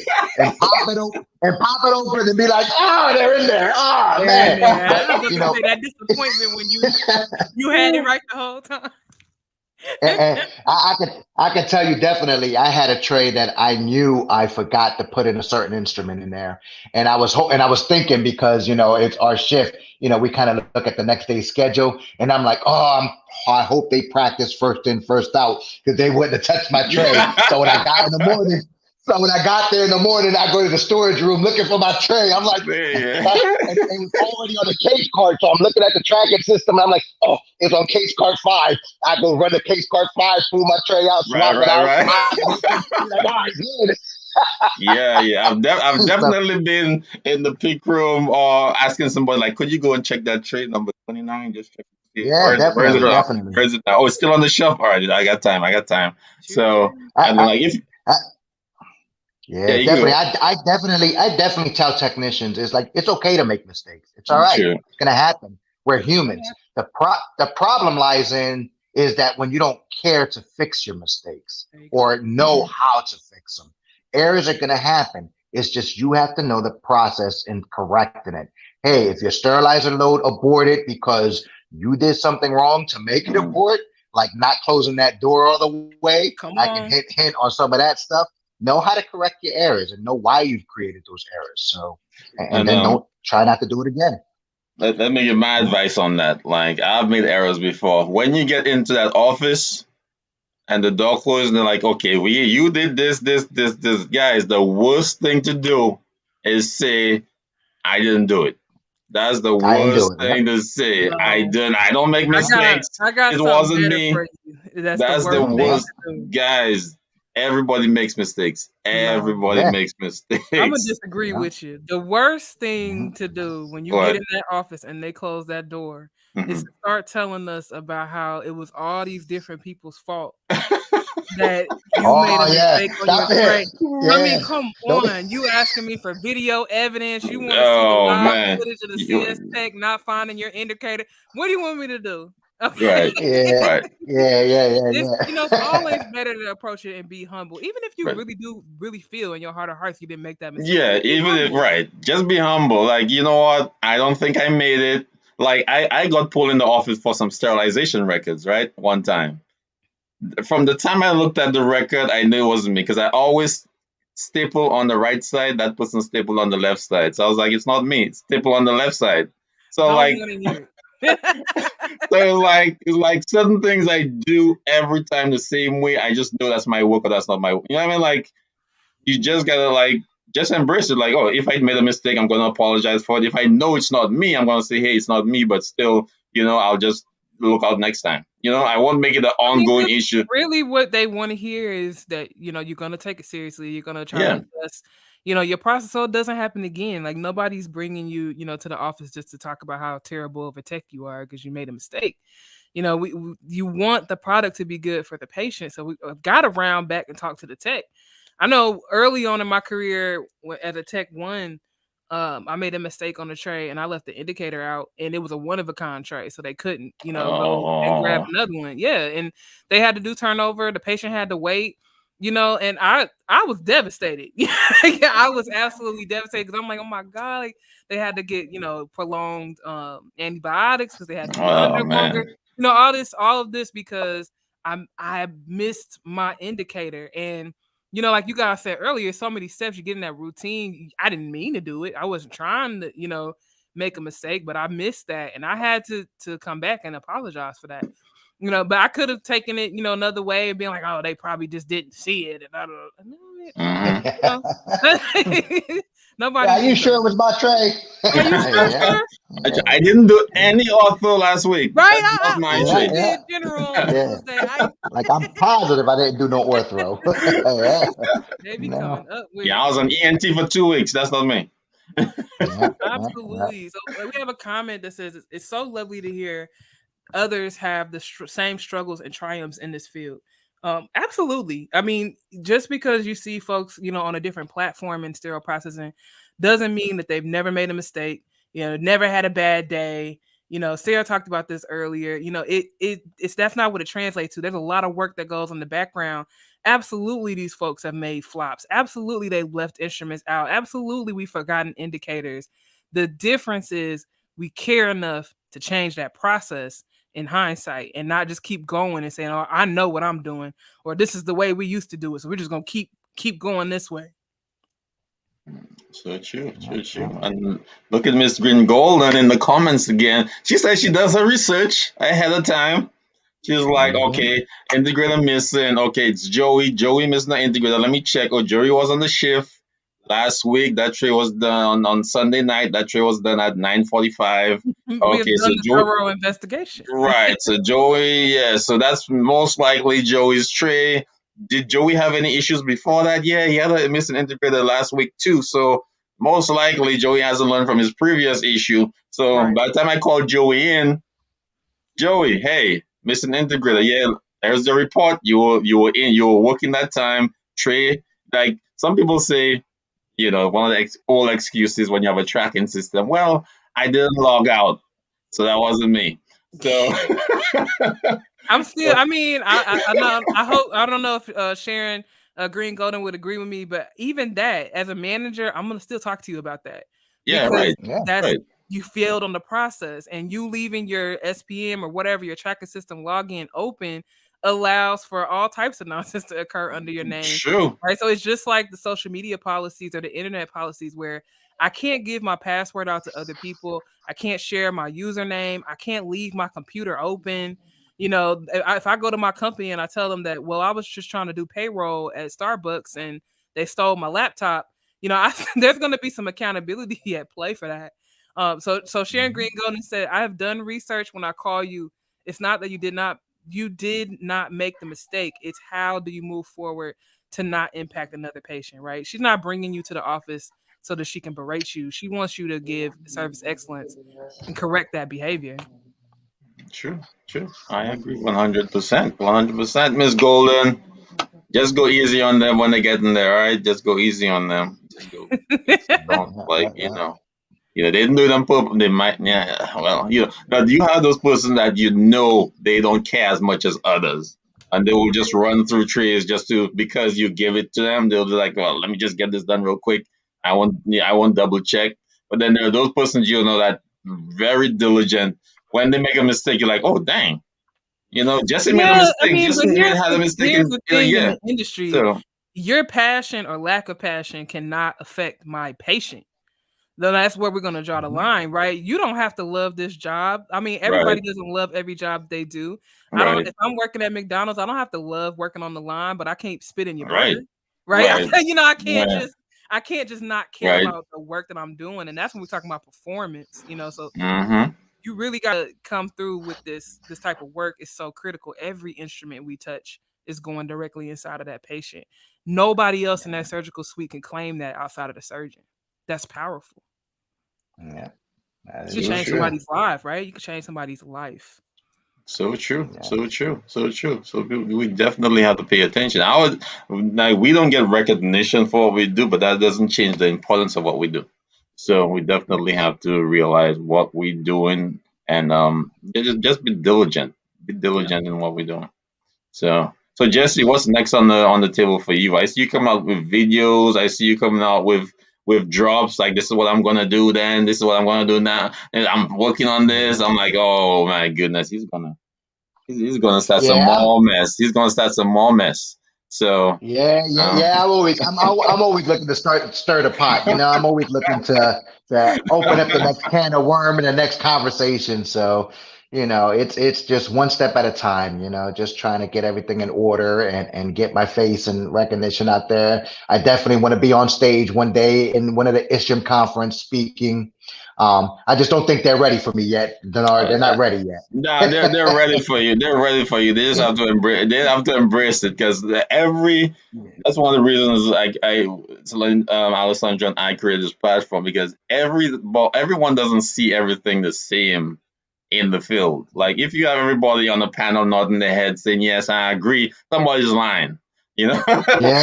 Yep. Somebody's lying. Yep. Everyone sees it differently. Whether you came from a level trauma 1 center where you had 100 cases a day, or you came from a surgery center doing 20 cases a day, like you're gonna see it differently. Like the first shift gonna see it differently from the third shift.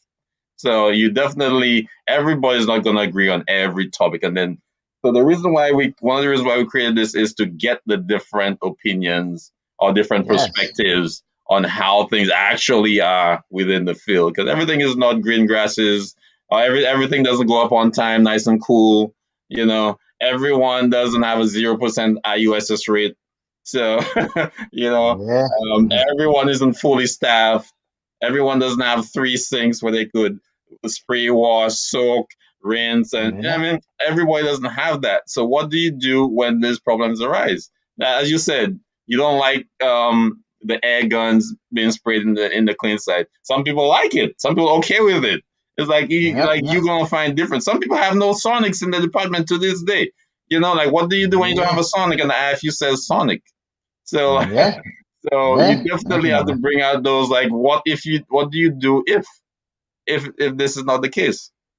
Shout out to Rebecca, Miss Green Golden in the comments. Appreciate it. We have another Facebook user here. Jessie, what is your favorite Stir the Pot episode?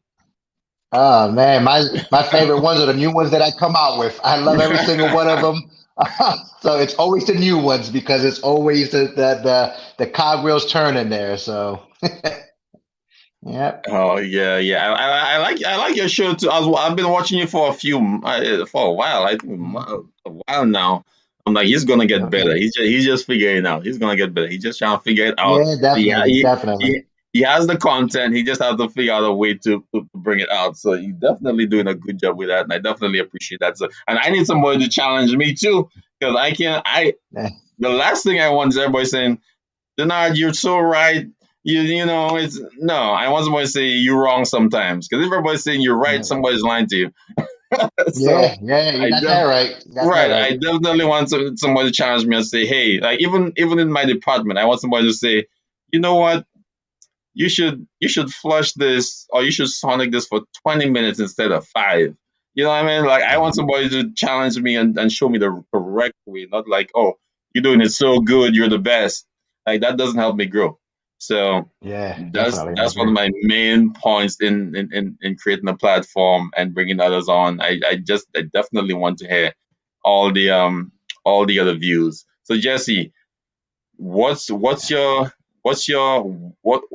have you done good so far that you want to improve on? What are you working on right now that you want to improve on with your episodes, with your career, just in general? What are you working on right now?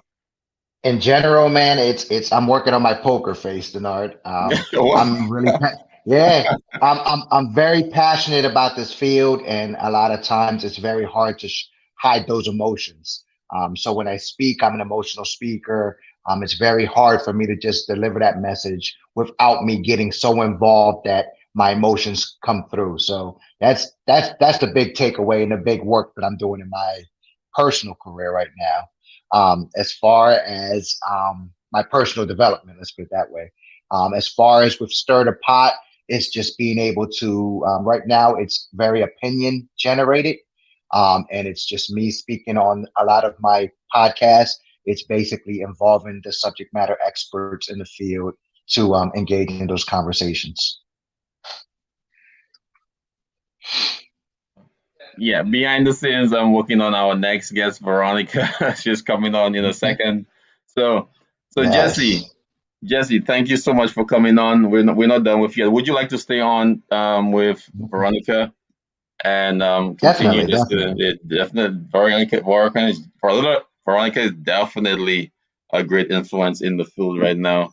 And let me just Yes. work on my. Is Alessandra ready yet? No, I gotta. I'll be just in 1 second. I got a lot of stuff going on in my background. Yep. So yeah. Um. oop. So Jesse, um, could any advice? Do you have any advice for any upcoming techs coming in the field, seeing things going the wrong way, wanting Um, to find out like what like new tech coming in, you get taught through the Isham or the CBSPD book, and you're seeing things going wrong. Like what advice would you have for a tech coming in and to encourage them to keep doing things the right way and not to give in to going the other way with the bad practices? don't be afraid to question the process. You know, it's always, not more of, hey, I learned it this way, or this is what I got out of it. Is question, why are we doing it this way? I learned it this way and you're teaching me this way. Where did we get this practice from? I'm one quick when I go into a facility and I see something completely wrong. I'm quick to say, not on my certifications. I hold 10 of them, and you're not going to tell me that I'm going to do it this way and it's the wrong way. So I always question the process. Question the process and learn. Open yourself to learning, because again, it's you don't know everything. The gray areas are there, and it's not that specifically that places are doing it wrong. Is that they might have interpreted it a little bit differently and in a way that you didn't see it. It's like, oh, wait a minute, I didn't get that from that. So always definitely ask questions. Yeah, and as a new tech coming in, I was a little overzealous. I approached it the wrong way. So, Right. I went like, hey, you're doing this wrong. But then some season techs were like, we don't do it by the book here. We do it, based on experience, basically. And that's not necessarily a bad thing, because every Right. department is different. So definitely, Exactly. if you're a new tech coming in, um, pay attention to what's going on in the department. If you have any issues, take that to your leadership team. Make sure you have some paperwork behind whatever you think is an incorrect practice. Don't just start stirring the pot without any information. You want to bring your issue manual, bring your CBSPD manual, and say, hey, this is what the practice actually is, and this is what we should Hey, be, and this is what we should be doing. definitely, Um, because as we all know, definitely them IFUs can change from one week to the next. So it might be a new practice that's coming out, and every verdict to a practice. So definitely have to look at all Yeah, and to that. the older guys too. And I'm an older guy, just look young. I use just for men, but for the older guys too, um, definitely should show the young people coming in the right way. Because if you have an incorrect practice, you show the younger folks or the newer folks coming in that bad practice. That bad practice will end up going for another 30 years, another 40 years. So try and cut that off Yeah, with the new people coming in. Show them the correct way. It's going to be more difficult. It might be take a couple more minutes longer, but it'll definitely be the right way to go moving forward. So yeah, that's my advice for those guys. That's my advice for those guys. So we're going to take a definitely. 30-second break, Jesse. We'll be right back. Cool. All right. All right.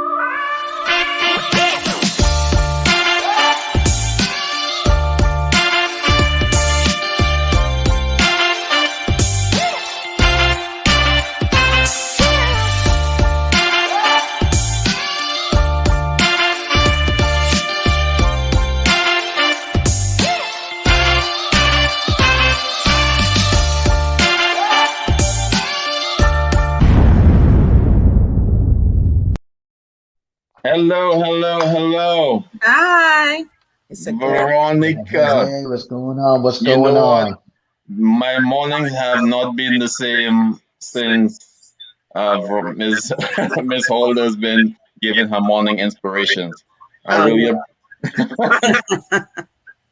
really Yes. appreciate you taking the time to or before your day starts to get everybody up, involved, engaged, into and motivated to come into work. Well, it's not only for you guys. I have to do it to motivate myself. Oh, it definitely Yeah, helps. girl. Definitely helps, because sometimes I'm like, okay, let me try and post something before Veronica posts, because I know she's gonna post something good. I'm trying to not be in a good mood. I'm trying to do something real quick. I'm like, okay, Veronica gonna change my whole mindset, and then I'm gonna be all lovey-dovey all day, like, oh yes, I gotta go in and do this and that.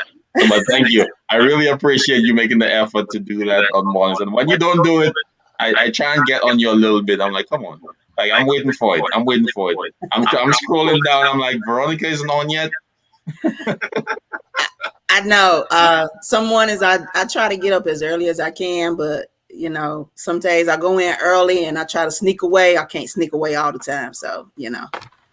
So Veronica, and I know, let's get into it. And I know Jessie had issues also, because cell processing is a small field. So, social media. So, what's your take on having social media within social media policies within the department? And what are certain breaches have you seen with that? Or how would you combat that too? Like, that's 3 questions in one, but tell us your view on social media policies within the department. Okay. For one, I believe social media is a good thing, especially for SPD techs who think they're in this alone.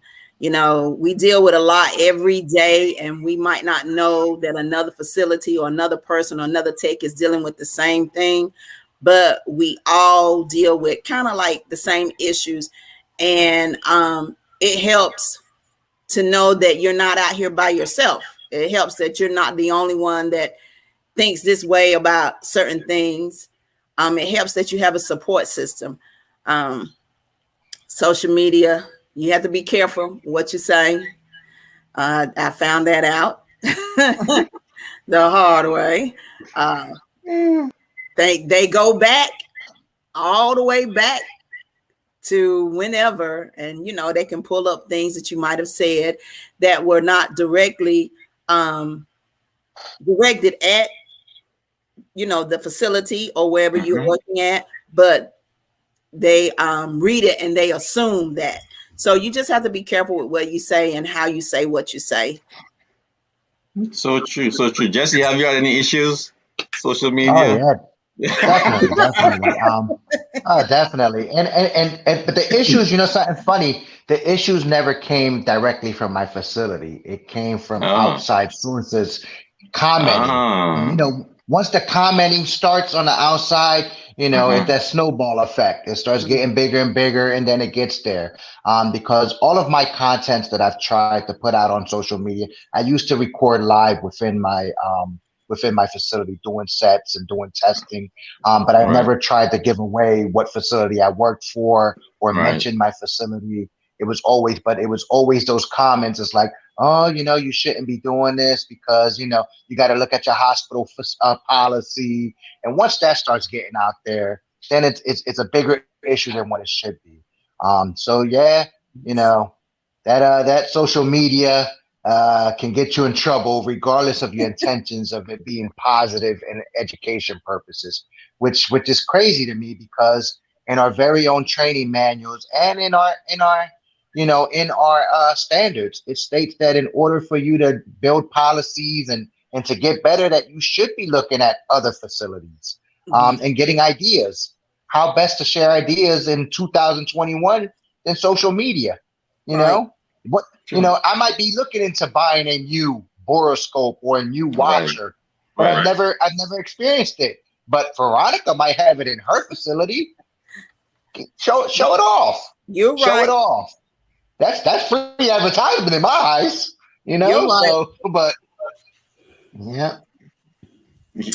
But I think that's one of the reasons why we have certain facilities with such bad practices. And I've been to conferences where persons have come and said, I don't do X, Y, and Z. And I'm more like, this is 2000, is in the 2010s. And like, how don't you know this practice is essential to cleaning? So I think social media definitely helps those places in the Midwest, the West Coast, like Montana, Ohio, places like that, see what others are doing, especially in the small ASCs and those small facilities. So definitely, I think you're doing a good job, Jessie, and Veronica, definitely. I bet you've touched people probably in other countries who've seen you commenting on your stuff. So definitely, I believe there's a time and a place for everything, but I feel it's a lot of perception too. It's not what sometimes it's not what your intention is, but the perception that you have or they have of your content. Yes. Yeah, and that's why I switched my contents from within the facility to home with my fully stocked bar in the back, that people comment on as well, But yeah, it's like, I already teach outside of the facility. So, and I've already have all the instrumentation that I need to show off. And it's just better. A lot of people grasp it more when it's at a facility. It's like, hey, this is what they're really doing right there, right then. I think it adds more value that way. But I'm gonna share this. I feel like the only time a facility really has does research or dig into it is if you're sharing positive content, they don't have anything to say. But as soon as you put something, that's kind of making people look at them, then it's like, okay, you got to be careful what you do on social media. Absolutely. And it's like, you want to hear all the good things, but you can't keep putting stuff under the rug. You know what I mean? Yeah. And that's definitely true. I mean, again, you don't want to put a bad name out on a facility. I definitely don't do that. I definitely don't try that. But there's questions that I have. It's like, hey, we're doing this like this. Is this the right way to do it? Or this is what we're dealing with. How do we remedy that? It's best to, again, I got to see the proof on the writing. Don't talk to me about it because I might not be able to picture it. But if I see it, I could be like, oh, wait, girl, you're going through some stuff right now. Let me tell you how you can how we can work this out. That's true. I mean, and we talk about it a lot on the process, but we have to remember those hospitals are businesses. They're generating revenue. They want to make a profit. So they're going to care if we're making a negative comment on their name or about their entity, they're going to have a vested interest in protecting their business assets. So they, in a lot of ways, it makes common sense that they can't have, just folks just smearing the departments all over social media. But it is a tough spot for us to be in because, we want to be able to talk honestly and truthfully about our work. But also, this is for the public to see. Yeah. Yes. For the good or for the bad. Yep. I agree. So, Jessie, I know we talked a little bit about you producing Stir the Pot and putting your content on Instagram. But what led you, to start on Instagram? Because I do see you kind of concentrated your stuff there and kind of branching out into LinkedIn. But what made you pick that platform? Simon, because it was at the time, Instagram was short and sweet. Facebook, and I was on Facebook for a while, and I wind up dropping out of Facebook because I'm an argument. I'll mix it up with the best of it. I'm a big debater. I will debate till let me tell you something. I will start printing stuff out and bringing books out, and I just started seeing that Facebook was attracting more negative than positive. Instagram is short and sweet. It was short and sweet. And I honestly, I always tell people that I'm my worst enemy. And LinkedIn wasn't a platform that I ever wanted to jump on because honestly, I thought it was too bougie for me. I was like, look, I'm a little rough around the edges. Yeah. LinkedIn ain't gonna be my thing. Until I got encouraged to get on LinkedIn. They were like, yo, just put it out there. So I try to put it on both platforms, but Instagram is short and sweet to the point, and that was my poison there. Nice. Yeah, I feel you about LinkedIn. It's the corporate social media, so Yeah. So I was like, over there. Yeah, I was like, because that's where it goes. When I put my content there, that's where I get the inboxes like, hey, I love your content, but should you be showing a full stop bar in the back? I'm like, I'm in my house. Why what do you care? Hey, You're paying attention to the wrong thing. Right. It's like, what are you focusing on the wrong thing? It's like, take the content. And like, hey, I can start mixing up too. I'm a certified mixologist too. I'll make a drink with the instruments and serve with questions. You know what I mean? That's what I was about to go next. Like, I think it's great because it demonstrates that we are whole people. Like we do, have lives outside of work. Like, shout out to Miss Tanya bringing her granddaughter on. Like, it's not just the president, right? She's got a whole host of hats that she wears. I think it's great. Yeah, you know what I mean? It's like, come on, it's like you focusing on the wrong thing. It's like, read the title. We're talking about instruments, not about the tequila back there. Okay, don't worry if I got Patron. Don't worry about if Patron has an IFU. Just that's right. There's an IFU on that bad boy too. I got one on it. There you go. We got a Facebook comment that says alcohol is a disinfectant with a 5-minute wet time. That's right. That's right. That's right. Just in case, y'all never know when you need to know. Okay. Yes. Yes. God. And then we have another user here. I can't see your name from where I am, but it says, unfortunately, you have to scrub your social media. People don't understand that what you said and believed in the past may not be what you believe today. That's so true. Yeah. What you did when you were younger or when you first started out, you know how you're gun ho, you're ready to go, and you just speaking your piece. But as you mature, you know what you can and you can't say, but it does follow you. It follows you no matter, that's just life in general. Whatever you do, it follows you. So you just have to be careful with, what you say, really. Yeah, definitely. We participated in the clubhouse this past Thursday, and Joanne Bennett, I hope I'm saying her name right, Bennett, she talked a lot about Benoit. Say that again. Benoit. Yep. Benoit. Thank you so much, because we want to get everybody's name right today.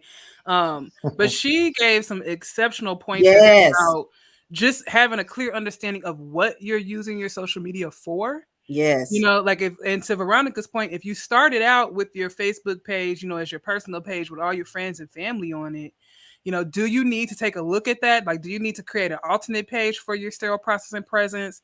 Do you want to mix all your industry experts and your mom and pop, everybody together?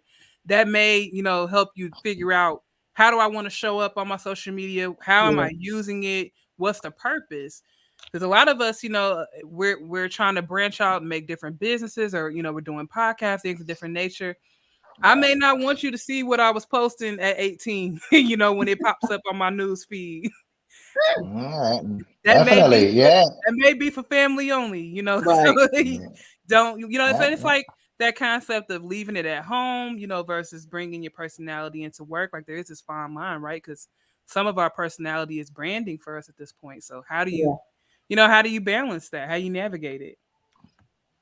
Yeah, and that's definitely important. I mean, I think definitely when you're trying to deliver a message like that, it's like you don't want to put that on a personal page where, because again, you don't know. I mean, we scroll, come on, social media, everything and everyone's on there. Whatever content's in there, they're gonna see all your likes and all your little comments, and you definitely want to go on my private page. So we gonna keep that professional.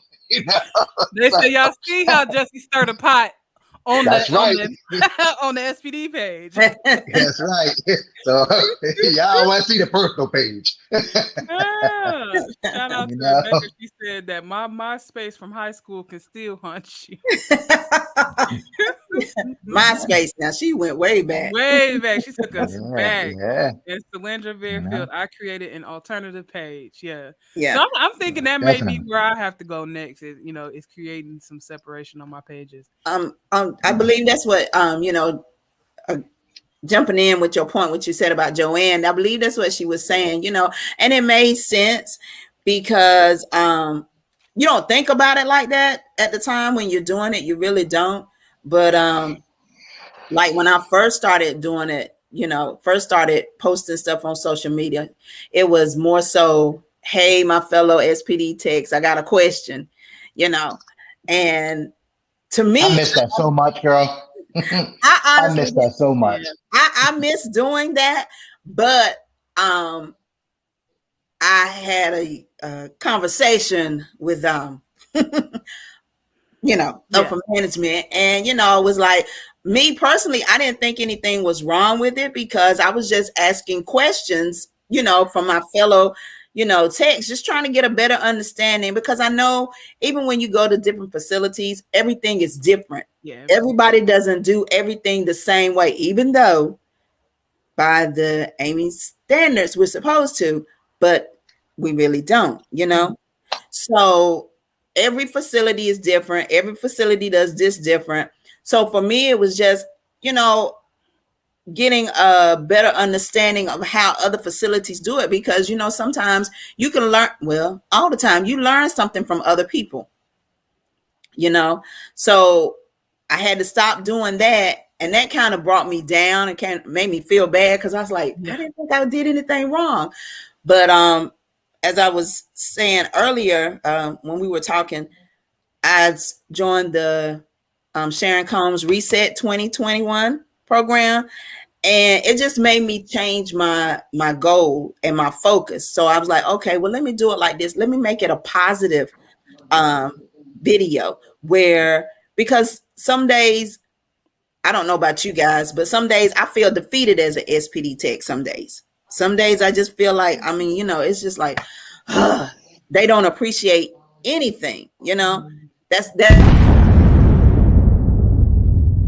about everybody else. This is me. This is how I feel, but so I just said, let me put some positivity out there in the atmosphere so that, we can grow from each other. I love it when people respond and say, good morning. That makes me feel even better, because I'm like, okay, good. It's reaching somebody, so I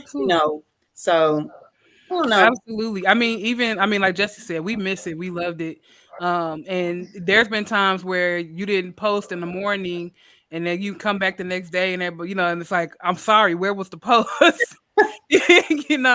So I think it's so cool how we're able to use these social media platforms to connect with each other, and it's really almost like being in person, because you get accustomed to seeing someone's presence, right? Yes. Like I've gotten accustomed to being on Instagram and being able to see those new inspection videos. At this point, I don't even have to guess, when they're coming out. I just know Jessie posts his content over there. That's gonna come through on my feed.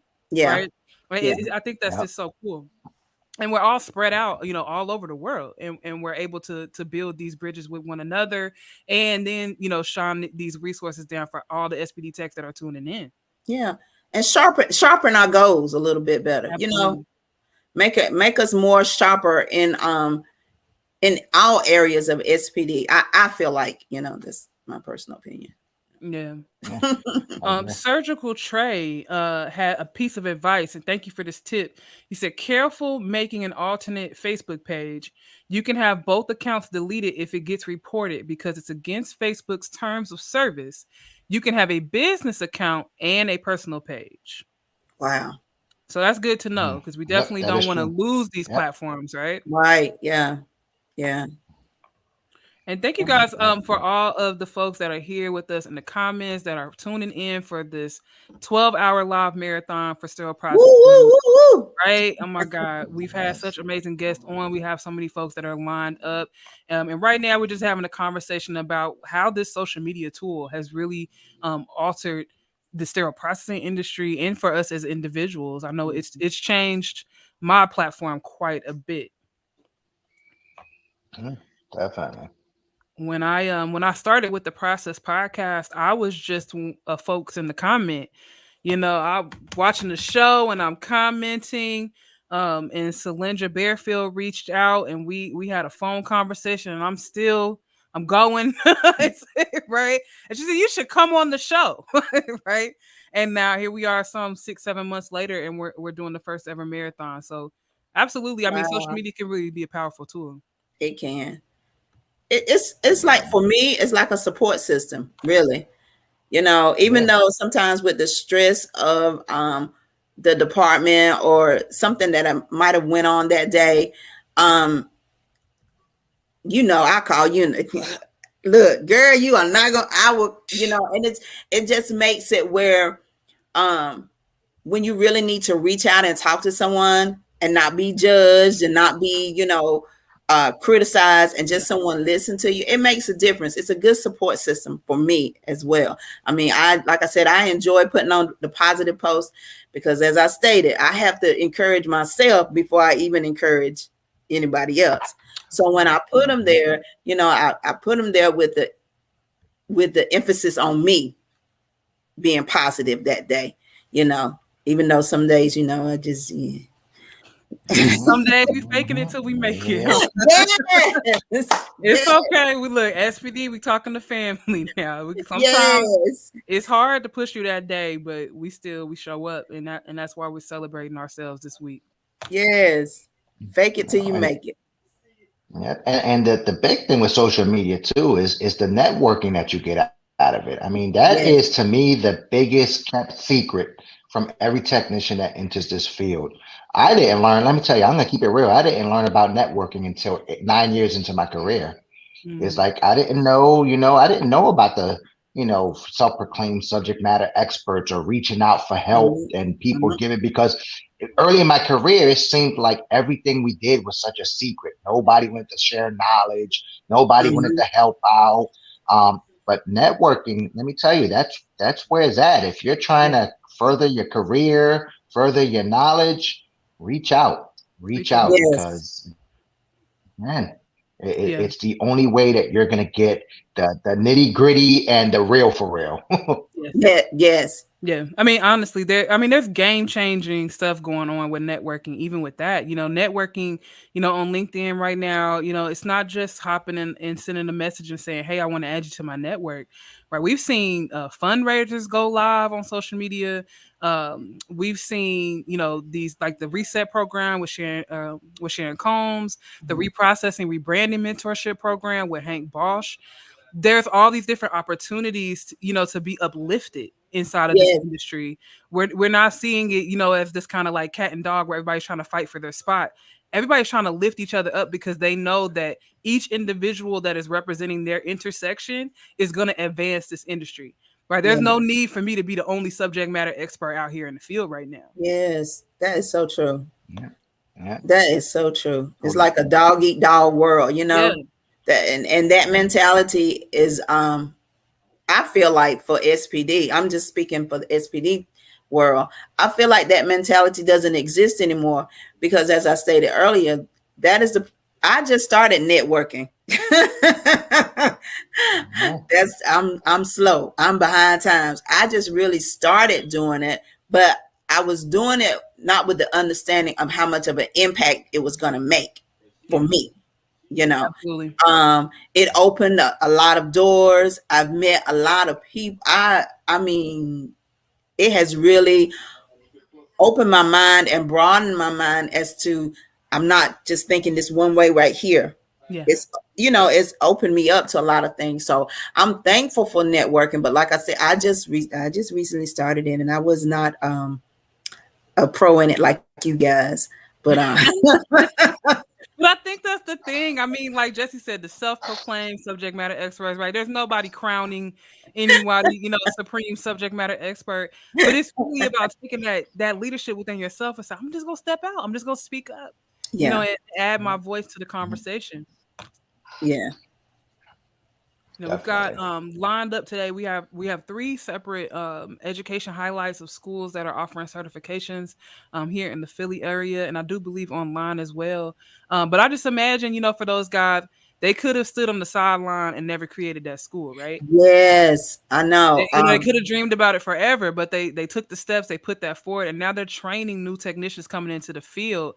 What better way to shape, you know, the type and the quality of technician you're gonna get than to be the one right there doing it? But we all can't, right? Like, we all can't have our own individual schools, but we definitely want, you know, everybody to have that foundation.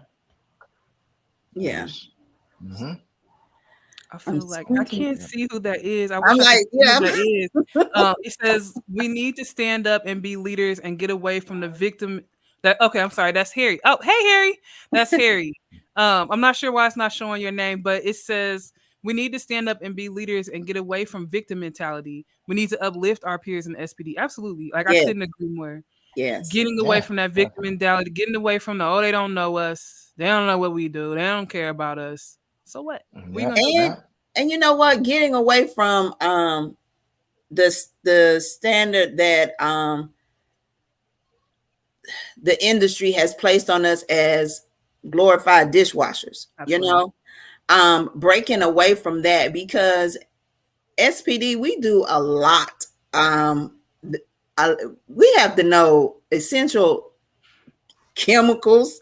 We have to know what we can and can't mix, you know, and it's just, I think a lot of people are, how can I say, not informed about what we do, because we have been behind the scenes for so long, you know, like quiet as it kept in the basement, you know. So that's another good thing about networking. You know, when you put it out there, a lot of people are like, well, what is that actually? What do you actually do? And then they begin to research it and look it up, and they're like, oh, okay, so they are important. They are important. I mean, every auxiliary in the hospital is important. Everything is important. But I mean, it just makes people realize, oh, okay, so they are important too. They do major you know, major things, you know what I'm saying? So yeah, I mean, we talk about all the time that, you know, surgery doesn't move without us, but there's departments that we need to support us that we can't, you know, if EVS is not coming in here and making sure this department is clean, I can't produce good content. You know, hospitals, it really is about collaboration. Yes. And SPD, like you said, we branch out into so many different areas. It's easy to become overwhelmed with the amount of knowledge that you need to maintain. And that's why I kind of feel like social media adds some help, because you can reach out to all these different individuals and ask your individual questions. You know, I remember like Joint Commission coming in sometimes early on, and you'd ask a question and there wouldn't be a lot of resources. But now, I mean, we just had, you know, Miss Tanya Lewis on, Isham president. You can ask her a question directly. You know? It's a different time in our industry. I'm a guess that this is Harry. It says, because we are in the basement and not known, we need to be more like Jessie and not have a poker face. Sir, amen. Because you know the process keeps it real. Okay, and then it says the rest of the hospital needs to know what they do and say hurts SPD. Absolutely. I mean, especially if departments have more, you know, kind of more of a powerful position. If they don't understand what we do, we may lose buy-in. Yeah. That's so true. All right, guys. So we are getting ready to go into a 30-second break. We're going to be bringing in Lindsay Brown from Beyond Clean. She's going to talk about what it does take to maintain that mental fortitude on the floor. So stay tuned. 30-second break, guys. Okay. All right.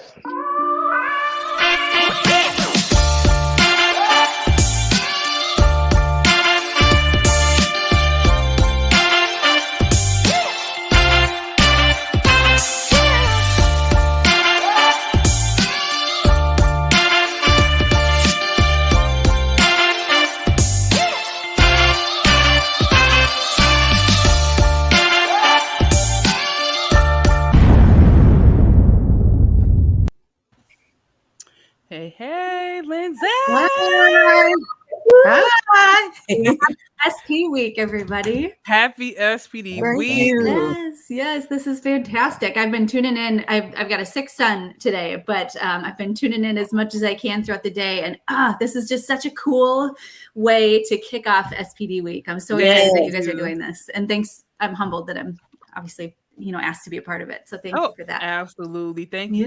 We appreciate it. We absolutely appreciate it. Good. And I'm just super stoked to see you. I haven't seen you in so long. So for anyone who doesn't know, back when I was at Key Surgical, Alessandra was one of my customers. So I used to, you know, try to sell her cleaning brushes and tip caps and strainers. And her and I go way back. Thank you. Luckily, it's stuff that you need, so it's kind of an easy sell. But yeah, no, it's great to see you again. Thank you so much for joining us. We had to have you on. I want to thank Jessie and Veronica for being with us. You guys are more than welcome to hang out with us for the next half hour. I want to shout out everybody that's in the comments that's tuning in for SPD's first ever marathon as we celebrate sterile processing. Yay! Thank you so much. So, Veronica talked a little bit about this of just, it can be stressful. It can be overwhelming. And a lot of times we talk about burnout, we talk about checkout, we've talked about the great resignation. But I know when I see you online, just like when I see Veronica, it's usually a positive moment, right? Like there's the Alessandras and Jessies of the world that want to stir it up. We want it riding all the time, but also, we have to take care of ourselves. So how did you kind of get into that pathway? Yeah, great question. And I appreciate the pot stirs. Jessie, I just love the content that you've been pumping out. It's just it's one of those things where it's like, yeah, gosh, it's refreshing, to just be, this is real. I'm not sugarcoating anything. These are issues that I'm seeing, and this is how we fix them. There is a time and a place for that always. So thank you for all the content that you put out. And Veronica, your fabulous Friday posts, honestly, I love waking up on Friday mornings and seeing those posts. Oh, thank you. Now, come on, Veronica. I love it. Yes. But you're right. Alessandra, you bring up such a great point. Burnout's a real thing. Yeah. And everything that we've sort of mentioned, or that, the panelists have mentioned so far, get at the fact that obviously our job is hard in sterile processing. Our job is hard. Our job is high risk, not only for ourselves, but for the patients that our hospitals are serving. It's certainly high stakes, I'll say as well, because one wrong move can mean life or death for someone. And knowing that and showing up every day with the understanding that those things are very real and very valid can create this sort of perfect storm where you're all focused on.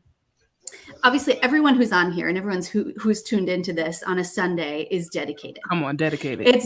That's dedication. So I think it creates this perfect storm where our dedication sort of takes over, and our self-awareness and self-love and self-care kind of take a back seat. But we don't realize it because we're so focused on doing what's right for the people around us, for our staff members, for our, our colleagues in our department, for the patients in our hospital, that it's that's our focus. And that's such an altruistic focus. It's such a good drum to beat, right? Absolutely. But we need to be poured into too. Yes. In order for us to give, we need to have a full cup. We can't pour from an empty cup.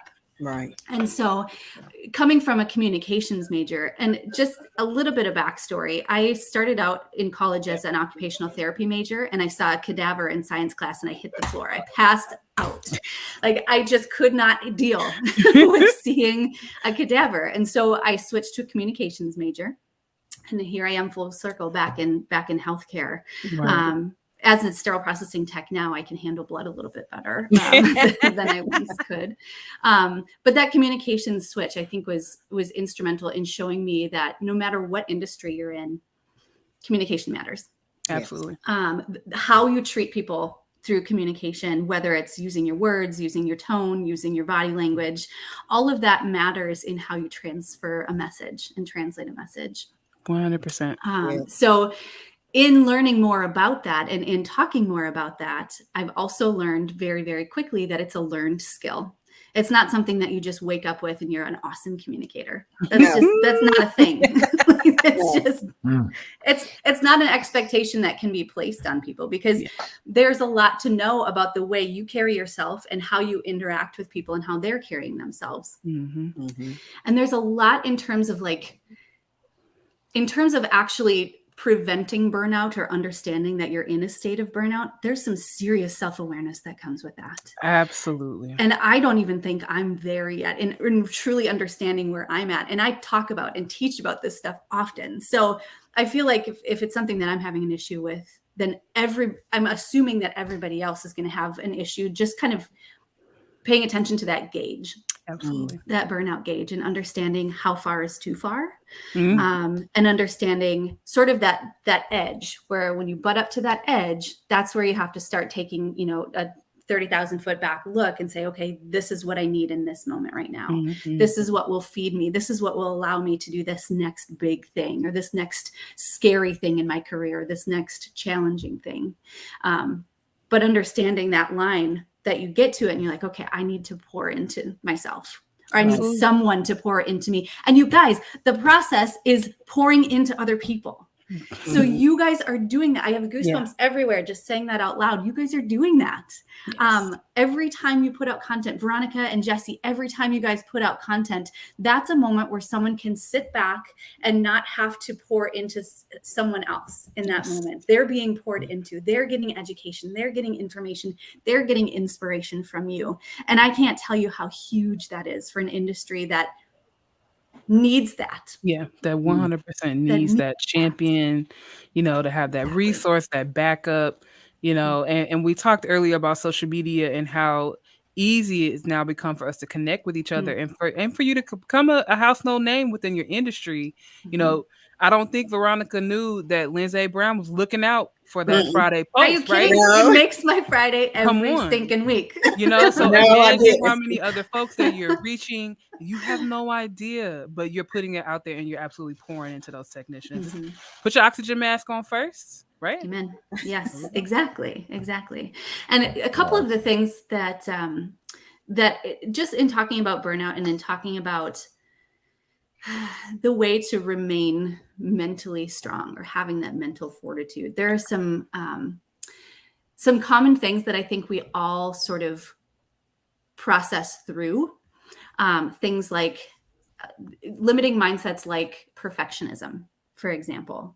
I don't know if any of you battle with this. And I tuned in a little bit when someone was talking about LinkedIn being the bougie, bougie social media setting. But honestly, like when I started, you know, being more active on LinkedIn, it was one of those things where I was like, if this post isn't perfect, then it's just going to get judged and it's going to get shot down and it's going to get like, those were the things that were keeping me from moving forward. Right. So assuming that I had to have everything perfect was preventing me from doing literally anything. Yeah. And I think that that's something that a lot of people in our industry work through, is like, there are so many voices, like just on this platform right now, so many voices that are putting themselves out there, where I'm assuming someone's sitting back thinking, oh gosh, who am I to think that I can contribute? You know, who am I to think that I'm someone who other people will pay attention to, or that they'll get anything from what I'm saying? Yes. But here's what I want to stress. There is room at the damn table. Like there is room for everyone to contribute.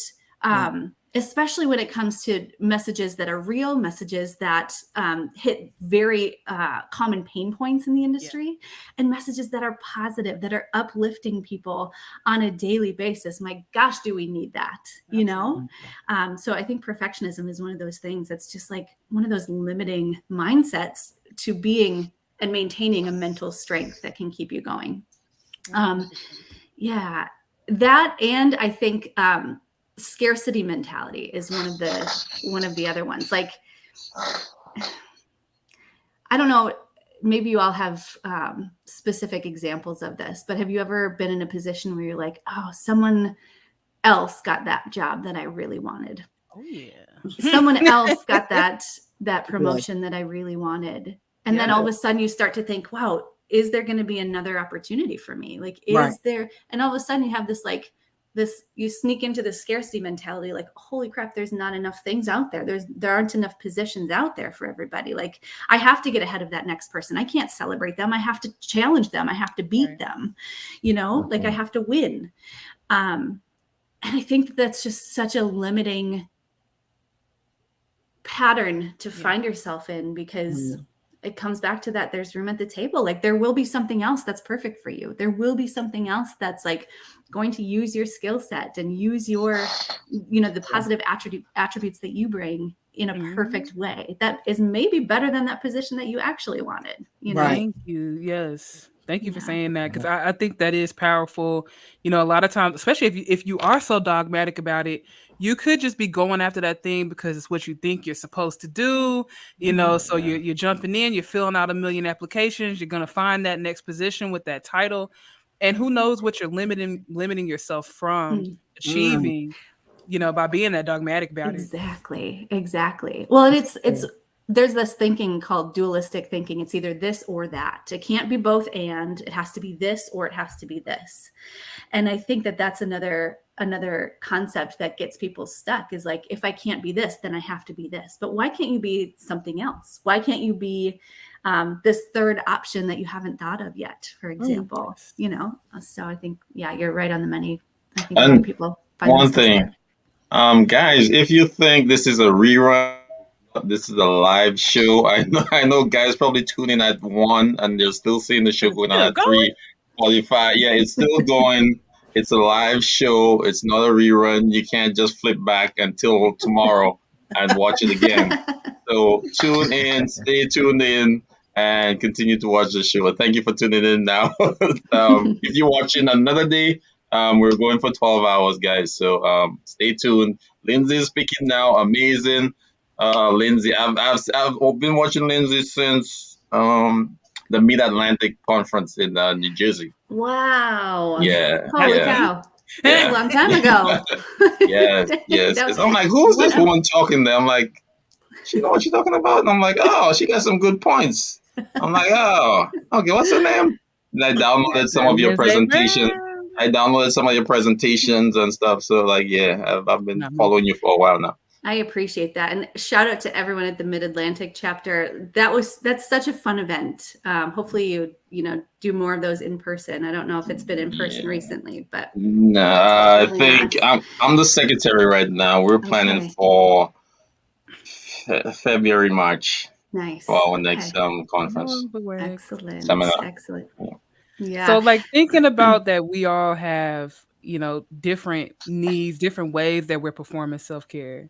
I'd like to hear from the panel, what do you guys do to help refill yourself? What makes you feel like, okay, I've taken a break and this is making me feel some joy?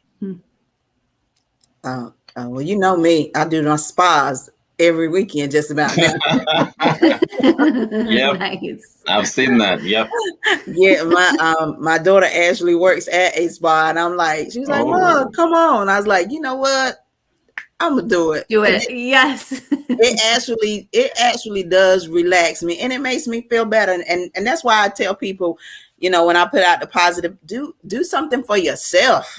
Do something for yourself this weekend, and don't limit yourself. Be open to different avenues. So mine is the spa.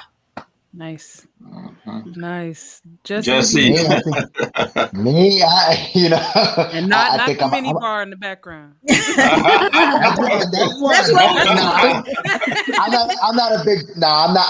not a really big drinker like that, but I'm a jack of all trades, master of none. So I just, I dip and dive in everything. I am a certified mixologist. I am a certified personal trainer. I am a certified nutritionist. So, wow. So I just dip and dive in everything that I can to kind of keep myself focused and positive and trying to do different things. I love to cook. Love spending time. I like going out to the movies and eating out, and I just do anything to kind of get my mind off of what I'm doing, because I'm one of the firm believers that I leave work at work, leave my personal life at home, work at work, and that's it. And just enjoy me. It's like I try not to talk too much about this unless it's something that's bothering me. I'll talk my wife's ear off and she'll look at me. She don't know a jack diddly of what I'm talking about. And be like, well, something, I kind of can dwell into this and that. And she'll give me some advice that, I look at it and be like, okay, it's always to have that outside opinion of what's going on. And, she's my biggest fan, I would say, because I'm my worst enemy, but just dwell myself out of it, just go ahead and do other things outside of my talents. Shout out to all the SPD partners, husbands, and wives holding it down. I know it's a long night sometime for y'all. Yes. Absolutely. Yes. Well, and you probably know this to be true too, is like if you're an SPD professional, like it's hard not to be passionate about it. And so our partners they have to be our champions because they can't help but be around that passion and feel, you know, how amped we are about the industry and about making positive change. Yeah. Lindsay, what do you do? Yeah, thanks for asking. You know, something that I have never called myself is like a regular exerciser. Okay.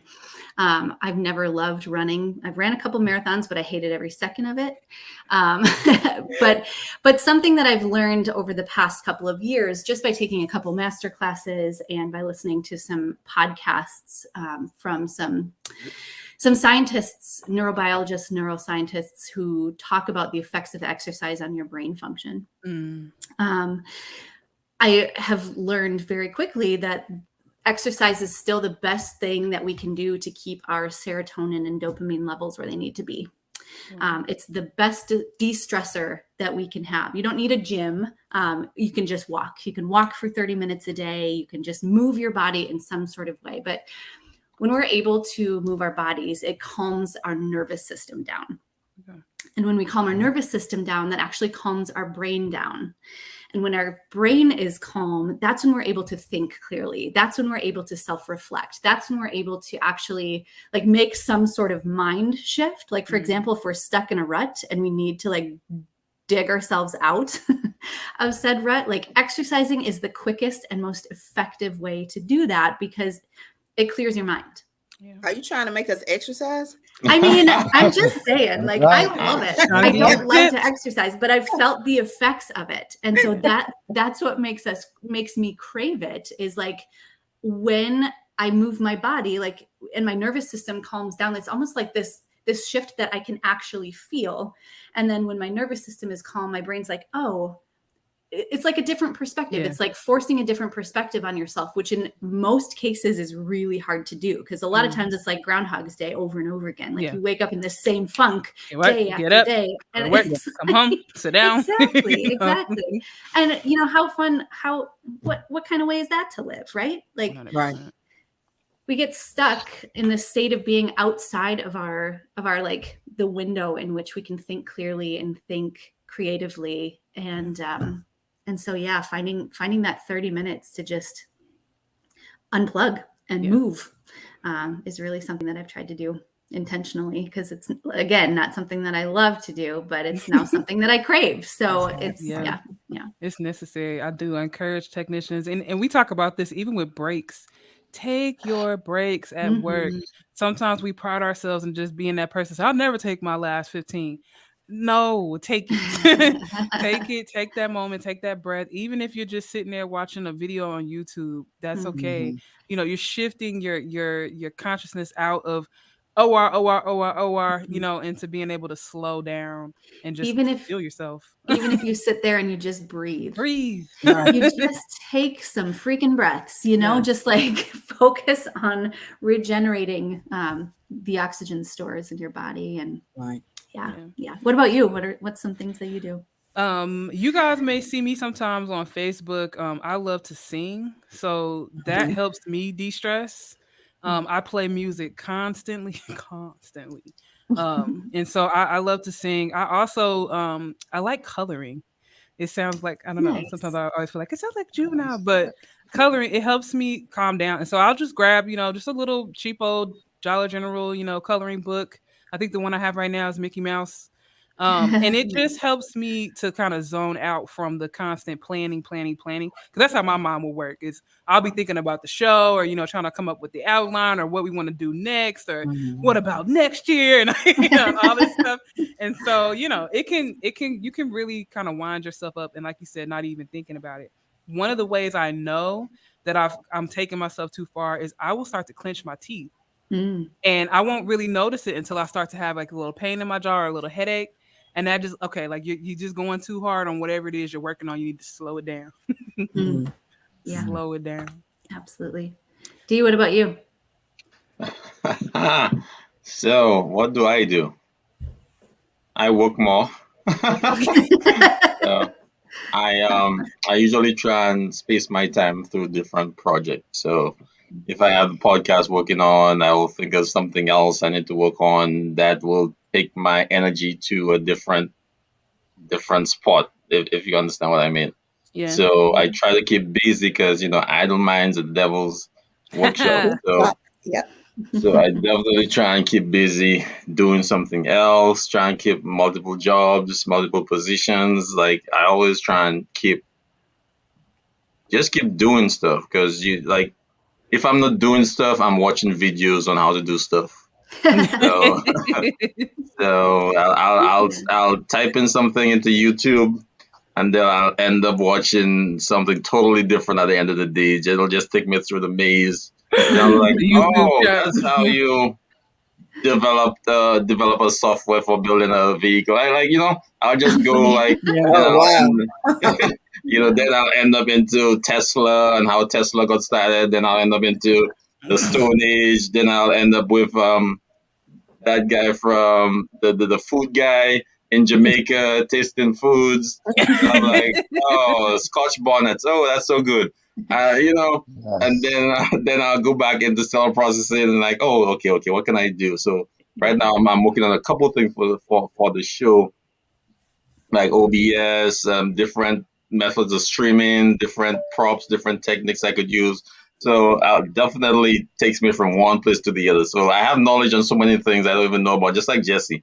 Like, Right. Just like I Jack could of all start a trades, conversation. master of none. I can start a conversation on almost anything, and I won't go into depth of everything, but I'll know a little bit about just about everything. But the day-to-day world news, I have no idea. But ask me something totally strange about cuttlefish, I will tell you about that. So Totally. That's great. I bear witness to this. The man schooled me on flounders. I had no idea they were bottom feeders. And that they swim sideways. I didn't know. yeah. I didn't know that either. And I think we just also highlighted another one, which is camaraderie and laughter. Absolutely. Sometimes it can be so stressful on the floor that it can start to wear in between the teams. And so being able to have these moments where you can talk, you can laugh, you can just kind of let some of the stress out is so important. Yeah. And did you know that even faking laughter, like just like even if you're in a bad mood and just faking laughter, you can trick your mind into thinking you're happy. And so if you're feeling super stressed out and you're feeling like you're at your wit's end, like if you just start laughing to yourself or put on a laugh track in your headphones, you will actually change the chemistry in your brain, and your brain will start thinking that you're happier than you actually feel. Yes, So, I learned that. Or even just smiling, like forcing yourself to smile. Exactly. Yes, exactly. Wow. Yeah. So do you mind if I give a couple like really quick techniques that you can employ? Please. Even in the department, even during the middle of a stressful meeting, like if you're feeling like your temperature is rising, right? You're starting to get stressed out. There are a couple of breathing techniques that you can actually employ that nobody will even know that you're doing them, but it will calm your nervous system down. And the first one is actually called physiological sighing. And if you've been around any small kids, if you've been around any pets, like dogs do this all the time, where right before they fall asleep, they do this deep breath in and then a little deep breath in and then a long exhale. So it's kind of like and we do that right before we fall asleep. So our body knows how to do it, and forcing it is really strange. But try it, because shorter inhales and longer exhales calm us down. Longer inhales and shorter exhales amp us up. Okay. So that physiological sigh,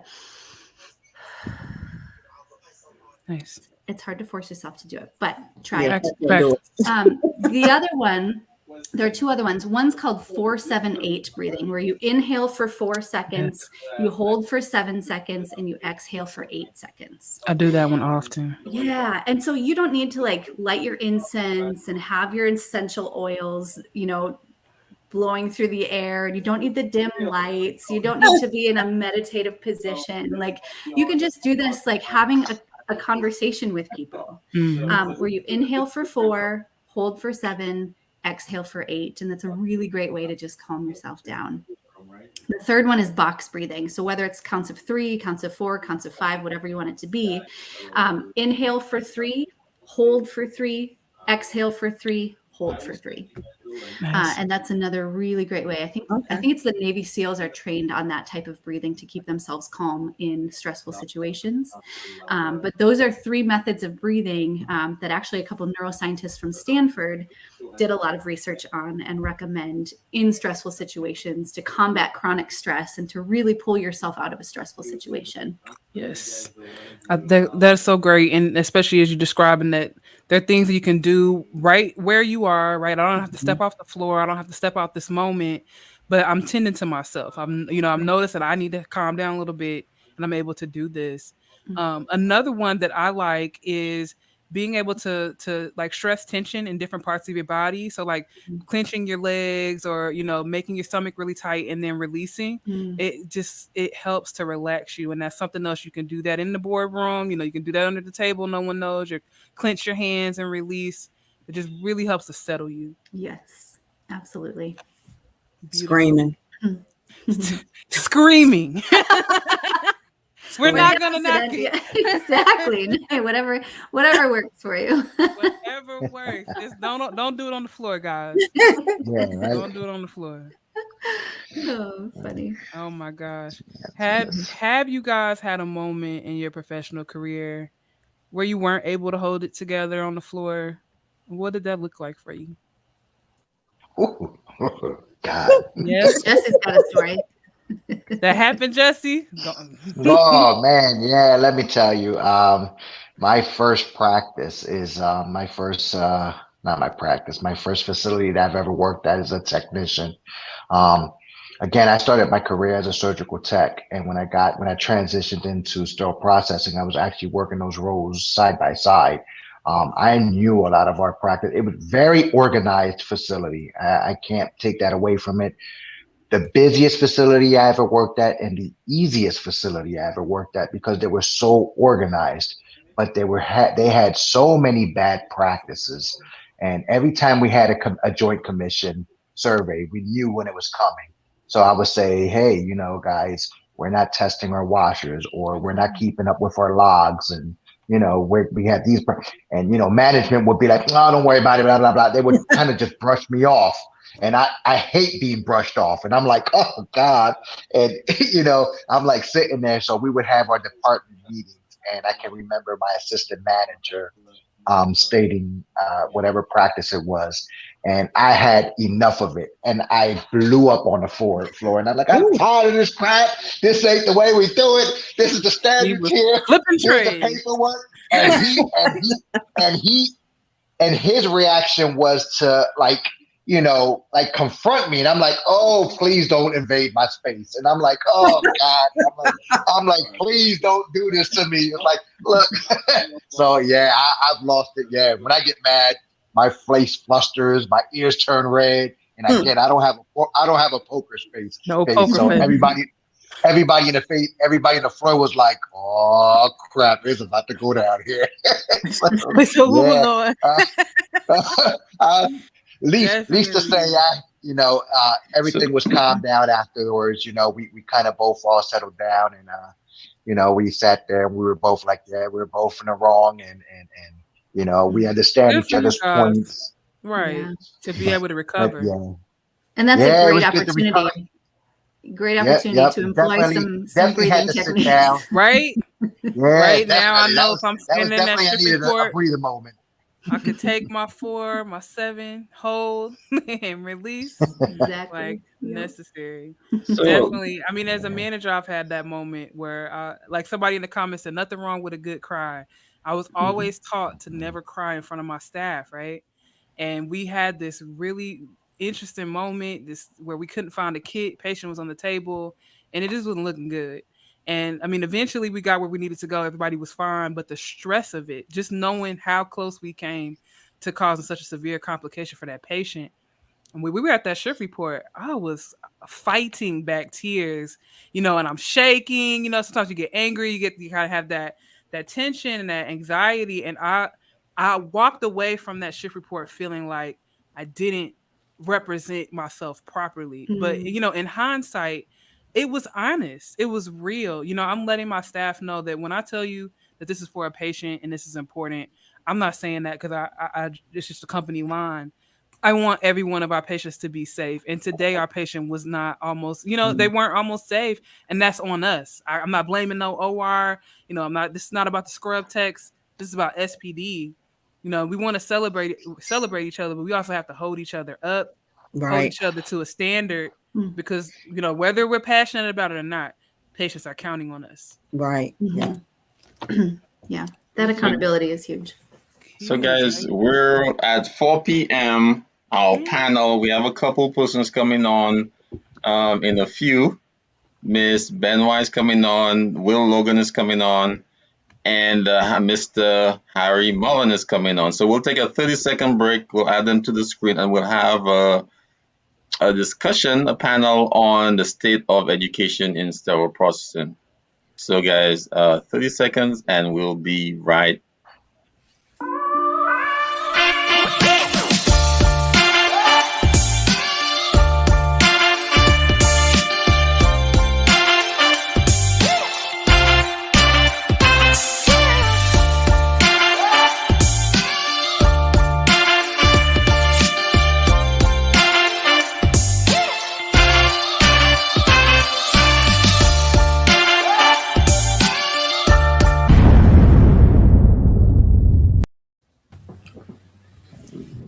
All right. Hello. All right. So it's SPD week, guys. I want to take a second and thank Veronica and Jessie for hanging out with us and talking about social media revolution, and Lindsay Brown for coming and giving us some exceptional tips on how to de-stress ourselves and just maintain our mental fortitude as we handle all these high stress situations. Well, thank you so much. Absolutely. And then welcome Will Logan and Harry Mullen. Thank you guys for tuning in. We appreciate the support in the comments. We're going to have a little conversation about the state of education in SPD. And Lindsay, are you hanging out with us for this segment? For a little while, yeah. My son is going to wake up here pretty soon, so I'll have to bail when he gets up. But no worries. Yeah. All right, so we are doing 12-hour live marathon to kick off Sterile Processing Week. So happy Sterile Processing Week to my new panelists. Woo woo! Yeah. Woo. Clearly kicking the party off where the party is at with the process today. I want to thank everybody in the comments that are tuning in on a Sunday to just have some real conversation about the sterile processing industry. So we've got a few guests that are going to be coming in, but since it's 12 hours, I'm just going to go, right? We'll get started. So Will Logan, we've had you on the show. Talking about all of the awesome things that you're doing with your certification program. And Harry, I know you've been on with Deannard and some of the early episodes of the process. So thank you guys for being friends of the show. Absolutely. Thank you. We appreciate it. All right. So both of you guys have we've talked a lot today about people taking the lead to do something outside of what they normally done. And I know, we all kind of built our careers in different ways in the industry. But I want to hear from you, Harry. What made you take the leap to create your own training program?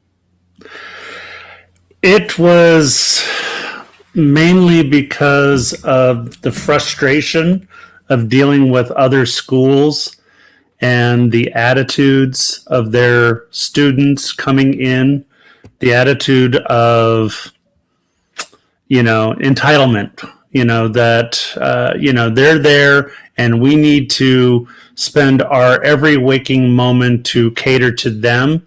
But yet they seem to have like a chip on their shoulder and they didn't have any sense of gratitude of the free training that the facilities were giving them, because it's like, your school's not paying us to train you. We, this is a volunteer program. Our staff are, taking their time in order to help you in your advancement in career. So myself and my partners decided that this was we started down the road to be prepared I think it was in late 2009, and then we spent all of 2010 figuring out the logistics and everything, and so we finally went live in 2011. It's been 10 years now, or at least 10 and a half years that we started the school. And of course, we started off with the CRCST, and then now we're branching in. We finally released this year the CIS, and next year we're going to be having the other two certification programs available for individuals. But yeah, it was the frustration. That's what caused us to step forward. Right. And luckily, we get massive compliments from employers saying, "Wow, we want to hire any alumni you have because they come with great attitudes." Because that's one of the things we teach them is that you need to be grateful for these facilities allowing you to come into their facility.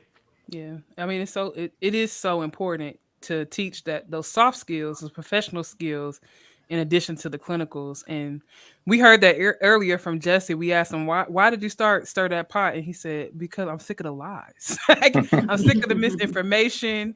We want to be the solution to the problem. So Logan, what was your why? Why did you start your own program? Mine kind of happened organically. It wasn't for rhyme or reason.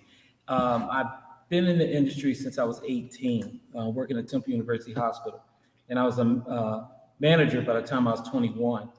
So being in management, I'm 53 now, but being in management for so long as a supervisor, manager, director, doing consulting and things of that nature, being in leadership, it's always the, maintaining all the different facilities, but the hiring and firing and things of that nature. And I had an opportunity to teach with a ACTS instructor named Carlene Evans, and I loved it. And it just got me to see another avenue of helping people versus managing people. And it was more rewarding to me to actually help someone get from one point to another as far as the craft was concerned. So while I was well versed in it, and I had a very strong internship for about 11 years at Temple University Hospital as the manager there. Took a job at St. Francis in about 2005, and I called a fellow instructor who's another ACE instructor. His name is Jared Crawford. And Jared, I called him, and I was actually asking him in reference to one of his students that he wanted to intern in my department. And he said, "Well, why don't you be an instructor?" And I said, "Well, how do I go about it?" And at that time, Isham had an approval for the PDRC to, become an instructor. So I did. And it took off immediately. I started getting contracts with hospitals and started doing things on the ground level with the general public, as well as, being retained by health systems and hospitals and things of that nature. And that is just so much more rewarding than the hiring and firing. And not that, we take away from the leadership part of it, it's a responsibility. All the gray hairs can show you, managing folks is not an easy job, but helping people get their footing in the career. And I took the same energy that the success I had in leadership and moving up that career ladder, and I put that same emphasis as an Isham Improved instructor and creating my own brand. And everything just kind of morphed organically. I heard Harry talking about the CIS. We started the CIS maybe, it had to be some time ago. Maybe, I want to say maybe 10 years ago. And we got involved with that because a lot of hospitals, wanted students to come in knowing instrumentation and understanding certain levels of processes before they actually hit the floor.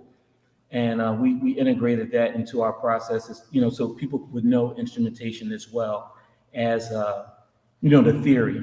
And we've had a great run, not bragging or anything like that, but I was so happy to see the panelists today that 4 of my former students are actually on the panel, and and that's the kick I get out of it. I get the kick out of seeing people take their, their life to a different level and just grow and be great. So that's always been my driving force, is to help, 100%. I echo both what both of you are saying about, being able to really craft those technicians. That hiring and firing experience is really tough when you're able to see a name, as a school, and you're like going, oh no, another one. Right. Versus you see a school name and you're going, oh yes, I know every tech that I get from this program. I don't have any issues. They have all the foundation and we're good to go. It makes a huge difference. Huge difference. Absolutely.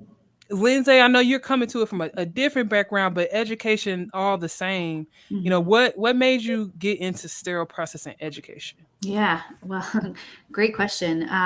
When I worked at Key Surgical, actually, I started there as a sales rep, and slowly, well, I shouldn't say slowly, realized rather quickly that I wanted to immerse myself in the industry and learn everything that I could, get certified, actually, speak the language of sterile processing, walk the walk, talk the talk kind of thing. And so when I became their clinical education manager and started building education content for the industry, I wanted to do so with the at least a similar knowledge of the people that we were going to be educating, So I think it's so interesting when folks, start educating a group of people that they have never lived a day in their shoes before. And I think it's obvious in those cases when that sort of dynamic is present. And that was something that was not interesting to me as an educator. I wanted to understand the pain points. I wanted to understand, the causes for celebration and the causes for panic, so that when I did educate, I could have, informed conversations with the people on the front lines. And I'm a sterile processing tech myself too, at the University of Minnesota. And so, I still do a couple of shifts a month. It's not a lot, but it's something, so that I, can still walk that walk and talk that talk in building education programs for Beyond Clean too.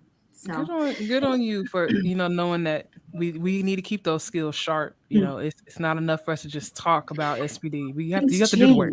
Things change. Yeah. Well, and there's so many changes that happen all the time. And so, what happened 5 years ago in sterile processing is probably very different now in terms of the technology that exists and in terms of the, how you go about doing your job. And so I think it's very important to just be a part of that shift and a part of that change in a very real way.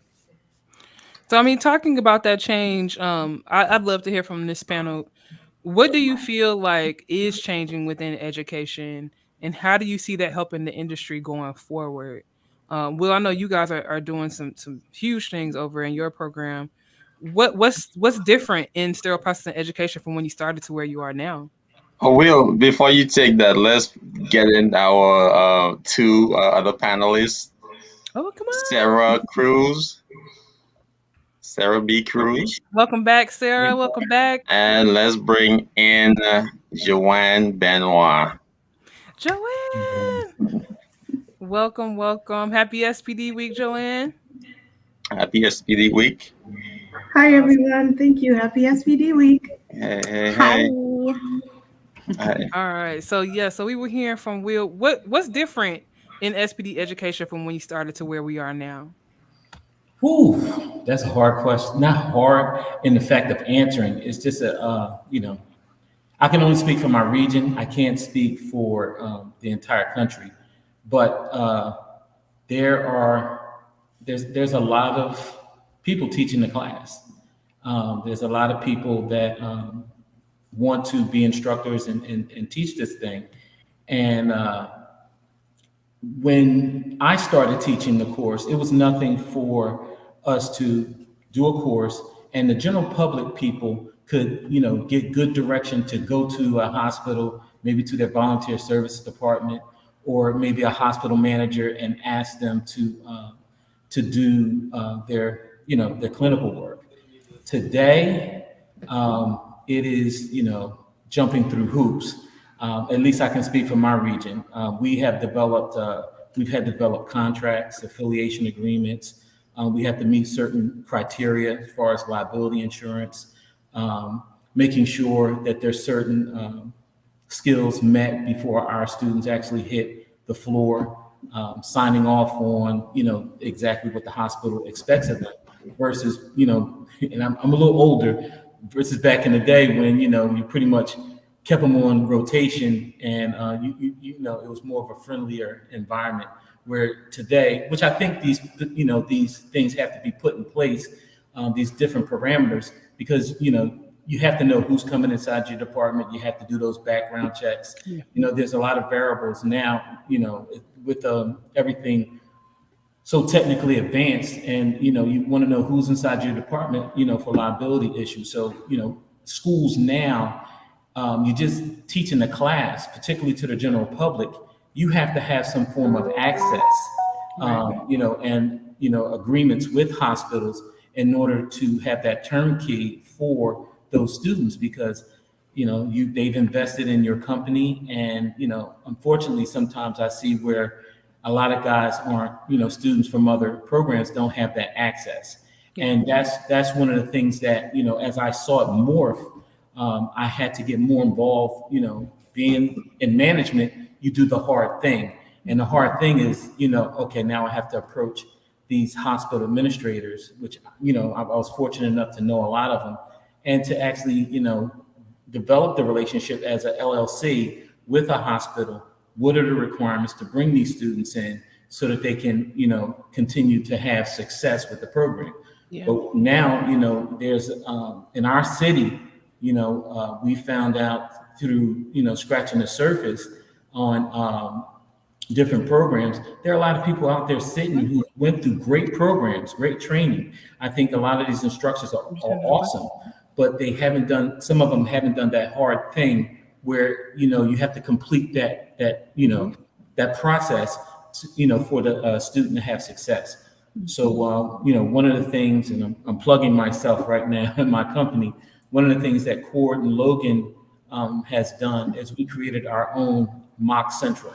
You know, that's where I'm sitting at right now. We actually have a decontamination, prep and packaging and sterilization area with all the equipment, your ultrasonic, your sterilizers and washers, instrumentation, inventory control management systems, so that we can meet the requirement that ISHM has to sign off on these students so that they can be trained. And you guys all know sometimes when you're in a hospital setting, you can get lost. Some people want to train, some people don't want to train.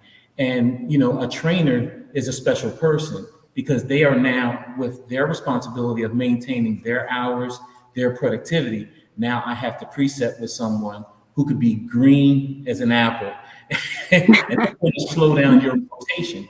And you don't want your manager or your supervisor or your lead asking you, you know, how come your numbers went down? You're doing training and things. So it has to be a well thought out process, one that's taken on holistically, so that, again, the student can have success. So we want to take away some of those fears, because I know myself as an 18-year-old man walking in sterile processing, they basically put a bouffant on me, and I was watching people, and I said, "What's going on?"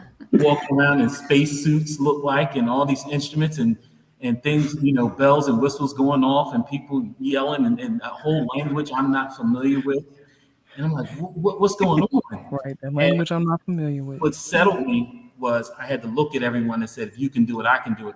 But some people need to be coached.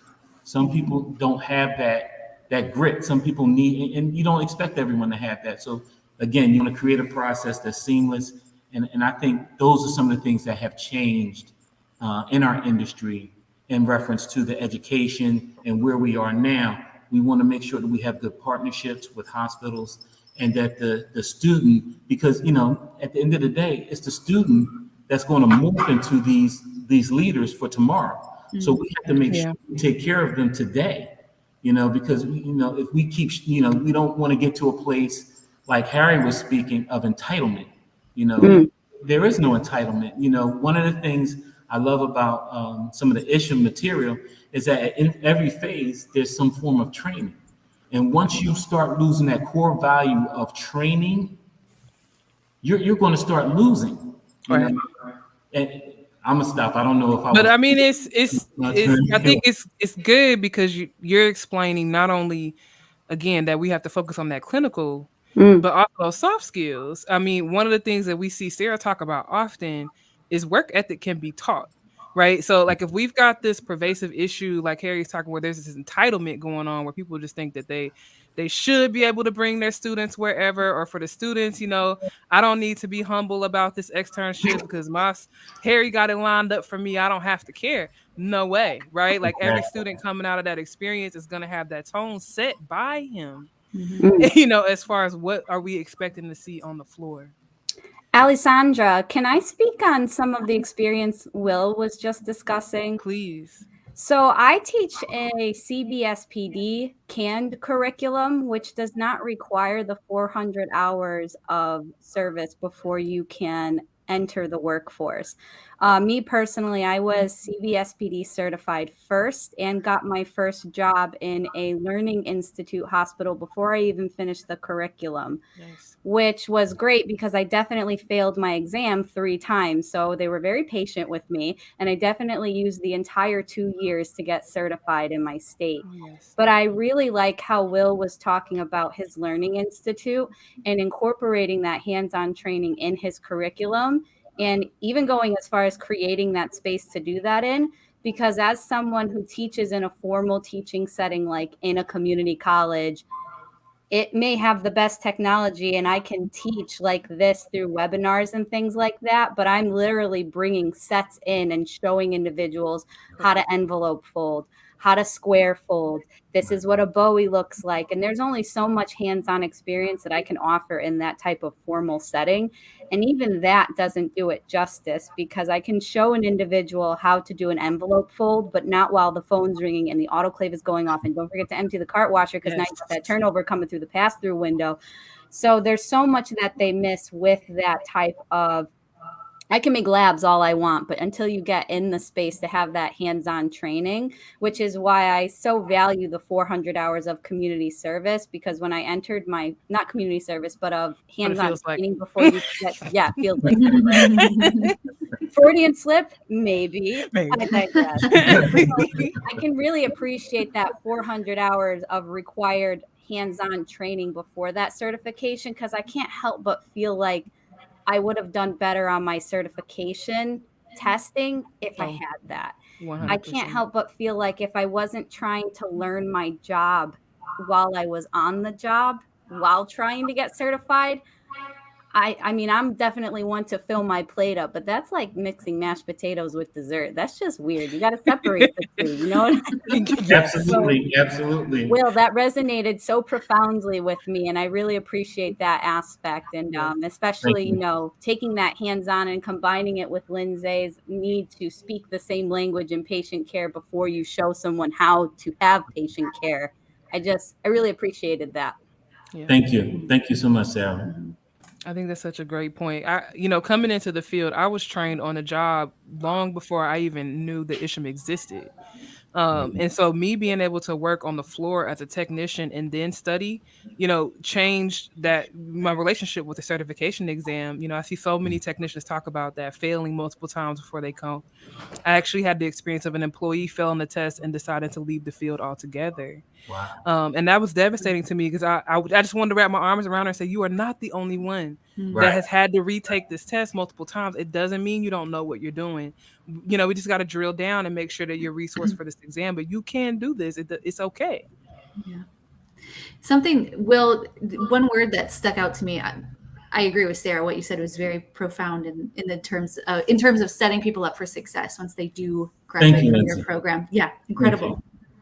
But one thing that you said a couple of times was the word access. And I think that that's something that has shifted quite substantially over the last few years too, is just access to high quality education. That's really going to help set people up for success. Not only do we have people like Sarah and like Joanne and like you guys at the process and, Jessie and Veronica and all these people willing to just put educational information out there. Beyond Clean, all of our education, we don't have it behind any sort of login walls or anything. It's just out there, just open, right? It's just open. It's accessible.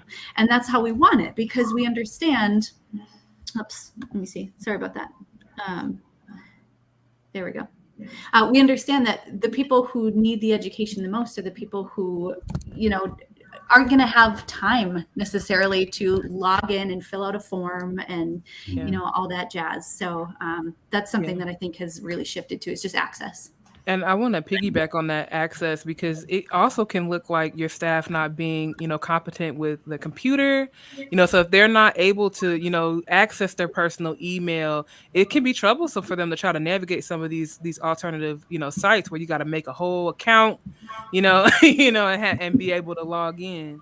But I know Joanne is coming at education from a different space with the clubhouse on Thursdays at 7. So I'd like to hear from you, Joanne. What do you feel like is changing in the education space within SPD?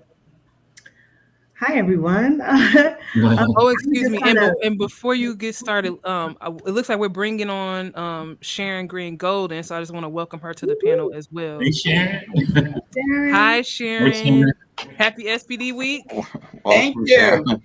Welcome, Sharon. How are you? Yes. I'm fine. Thank you for your support today.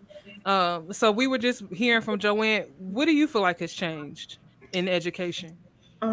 What I would have to say is I think it's the mindset around what it is we do as sterile processing professionals. I think that's what's really shifting, and we're in it now. We're amidst the shift. Right. Currently, I'm in a facility where I've had people, I work along with people who've been doing this for like 32 years. I think the longest person that's working there has been doing this for 32 years. Wow. And then we also have like incoming students. Yeah. So there's like a broad range. And what I see is that this department was in such crisis. They needed sterile processing professionals. They were even they pulled some staff members from the OR. They pulled some staff members from, I think, environmental services. And this is me just kind of witnessing different backgrounds and education and experience, and seeing someone come in from environmental services, really always wanting to know, well, what do these people do? They the department, helping us to keep everything in order. And he didn't last in the training. I think he made it about 3 weeks. And then after that, he was gone. Yeah. And we have students come in, and they're coming in with, their education and their backgrounds. Some are certified or maybe are just like ready to take their test. And they are able to hit the ground running, because it's like the moment we're able to show them the Bowie, and they're like, there it is. Yeah. I know what that's used for. I know what that is. You can see the light bulb. You can definitely see the light bulb going off in their head. And so I know that the education really is what helped me to transfer from the business world into healthcare and into sterile processing. Because had I not taken that course at my local community college, and I'm taking in all this book information, but once I got to the floor, once I was able to get into that SPD department, I remember having that light bulb moment go off. And so I think this shift, or what we're actually in right now, it's going to take some time, but it's like gelling the two. Yeah. And I love speaking with like my SPD professionals who've been doing this for 30 plus years and learning from them, like all the things that they've learned. And then I also get to show them a little bit more. Right. And so, just taking in like, well, did you know about this, or did you know about that? Like, right. When you read this on the package, do you know what this says or what this means? And they're like, I never thought about that, And so yes. you make like education kind of like part of your whole entire day, and not like part of your culture, right? Not just something we take a moment to do, but we're constantly learning. Yeah. We shouted this out earlier, but watching the view from my window, I learned a lot about Da Vinci that I had totally not paid any attention to. Like we talk about those IFUs changing all the time. And so me watching Sharyn Green Golden, just me, enjoying SPD and my pastime, I'm still learning, right? Like I'm not logged into a CEU program, but I'm still learning something about the field that I don't know. So Sharon, I have to ask you as well, because I know you're coming to us with an extensive background, published author in the field, worked for Isham 20 plus years. How do you feel like education within the sterile processing field is changing? Okay, y'all want the truth or y'all want the fake news? Hold on, it's the process. Real news. Real It's news. not the nonsense.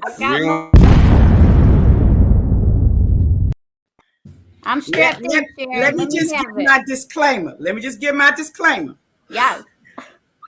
When you have a bunch of dogs, the only one that hollers is the one that gets hit. Hit dog. All the other dogs is quiet. They move away. So if I say something that offends you, just keep it to yourself. Don't let me see your face change.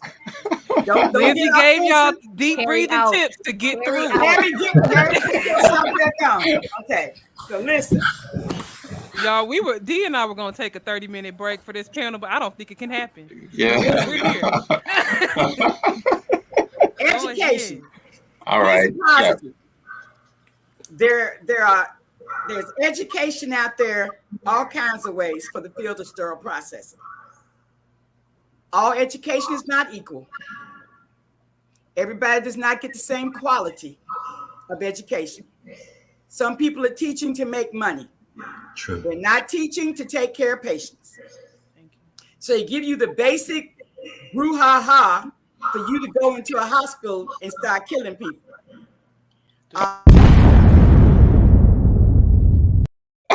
I think I'm gonna be dropping bombs for the whole. I just like nah. So okay. They give you enough to go and harm people. Give you enough. What we have to understand is this: education takes time, commitment in the field of sterile processing. You cannot take a little 6-month course, come running in, do 400 hours, and say, "Woo, I'm ready." I'm ready. But you're not ready. You're not ready. And we have to stop condoning that behavior. Now, I've been doing this for years. I refuse to take anybody straight from EVS because their specialty is EVS. And any given time, my hospital is dirty. So I know you can't come start cleaning instruments and clean home. Okay? If you were such a good cleaner, why they won't let you go? Okay? I'm all about patient care. I'm actually getting ready to have surgery on the 25th on my back, the second time in 17 months. I cannot afford to have idiots putting my trays together halfway, not paying attention to whether it is completely clean, if they followed the IFU, if they processed it correctly. But when you get people that are being like a warehouse, you rolling them through just because you want to have people, you do not do a service to the patient. Not at all. Listen, some people can take tests all day long. They can read a book, take a test, and get certified. You don't know jack. Yeah. You just know what was in the book. Listen, you just know what was in the book and a little bit that you learned in 400 hours. Right? This education is OJT, on the job training, but it comes with time. Just like our sterilizers have to have time, temperature, and steam. Your SPD education has to have time. It takes time to learn to follow the IFU. We didn't follow none for the first 15 years I was in SPD. We threw them in the trash. So we just watched everything the same. Now we pull out the IFU and says soak for 5 minutes. Now you got to teach the person what is 5 minutes because people have perception. Yeah. Those 5 minutes is 2 minutes to me. Right. It's a reason why they want to see the timers posted up everywhere, right? Everywhere. The Da Vinci has to soak for 30 whole minutes, not 29 and a half. 30 minutes. So the bottom line is that we have education, and that's a good thing. We don't have always the right education. That's why I like to see it going into the college and an associate degree being awarded, because I think that that's the level of people we want. The reason you keep getting a washout is that the level of people you get are not quality. Mm-hmm. See, I put people off my bus all the time. I help them to get off the bus with me because I work for the patient and I can't afford for you, I don't care how many letters behind your name, to come in here and do crazy stuff. Those are the people that do the most craziest stuff. They got the CRCST, right, the CIS, the CHL, the CER, the QPT, and some S22s. They got everything and they don't do it right. So letters behind your name do not always denote the quality of work that you're putting out. But so it makes me want to ask you guys, and Harry mentioned this earlier about entitlement, but do you think there's such thing as an overeducated tech? Like, can my ego get too big with my certification? Yeah. But Sharon said this, and Sharon, so the first person I've ever seen speak was Sharon Greengold, this wonderful person underneath me at a Connecticut hospital. And in that presentation, she said, certification is just the baseline of your professional presentation. Sure. It's showing that you know how to read a book and you know how to take a test. And that hit me in my own professional development. And we have to carry that with us throughout the quality and the quantity of the letters behind our name. That's right. Yes, I have the piece of paper, but the piece of paper doesn't define me professionally. All it says is that I can take a test and that I can read a book.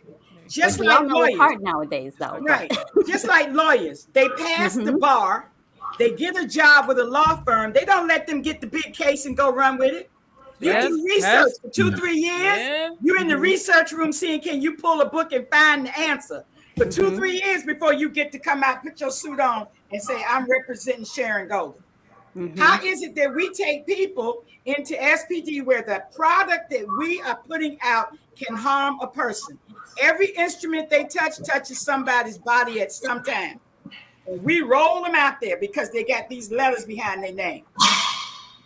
Yeah. Some of them have me. I'm looking, Harry, I'm looking at the people with all the CHLs, and they can't even work a room by themselves. But they call themselves leaders. If you're leading and no one's following, you're just taking a walk. Come on. If you're leading and nobody's following, you're taking a walk. Take a walk out of the department. Right. The exit sign is posted for a reason, right? We don't want you to get lost on your way out.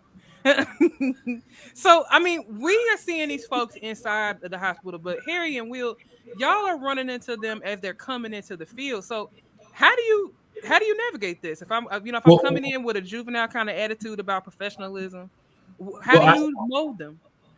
I can speak from both sides. I'm not just talking from an education side.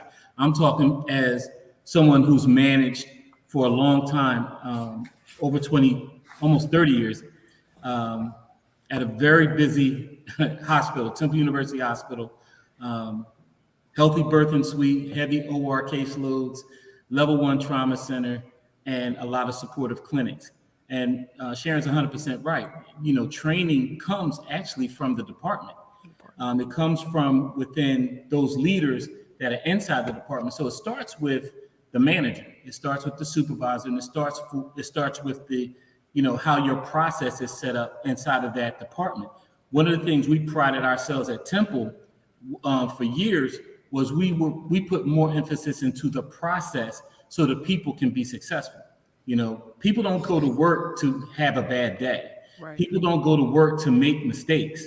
But at a certain point, you can't always go back to and again, I'm speaking from both sides. I had and I can stand on this, and I don't care who hears it. In Philadelphia, we had the strongest internship program for over a decade.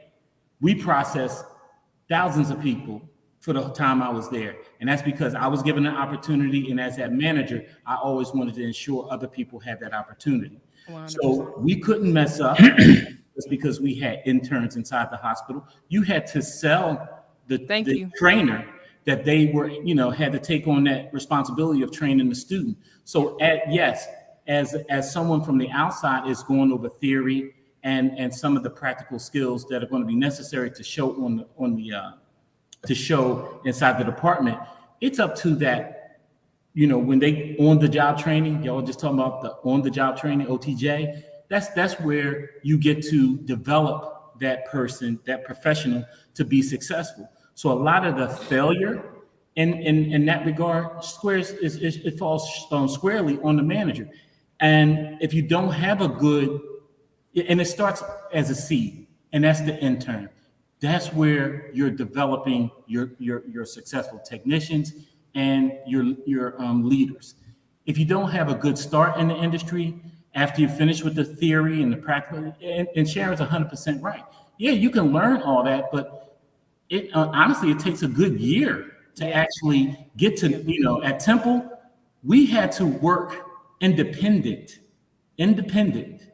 without anyone. We had to make those on-the-job decisions. A weekend at Temple, you worked by yourself. Yeah. So that means you had to know if I had enough C-section trays downstairs. I had to know that if I had enough thoracotomy trays for a level 1 trauma center in order to crack a chest if a gunshot came through.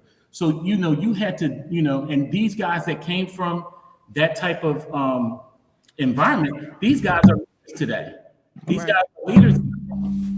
That's because of the cloth they're cut from. Right. So I think that it falls squarely on the manager. And I've seen, and you can correct me if I'm wrong, but this is just my vision, excuse me, Sharon, but from my window, I'm starting to see where we don't want that strong manager anymore. We want someone that's going to be able to scapegoat the staff, scapegoat, the process, and limit responsibility to sometimes where this responsibility lies.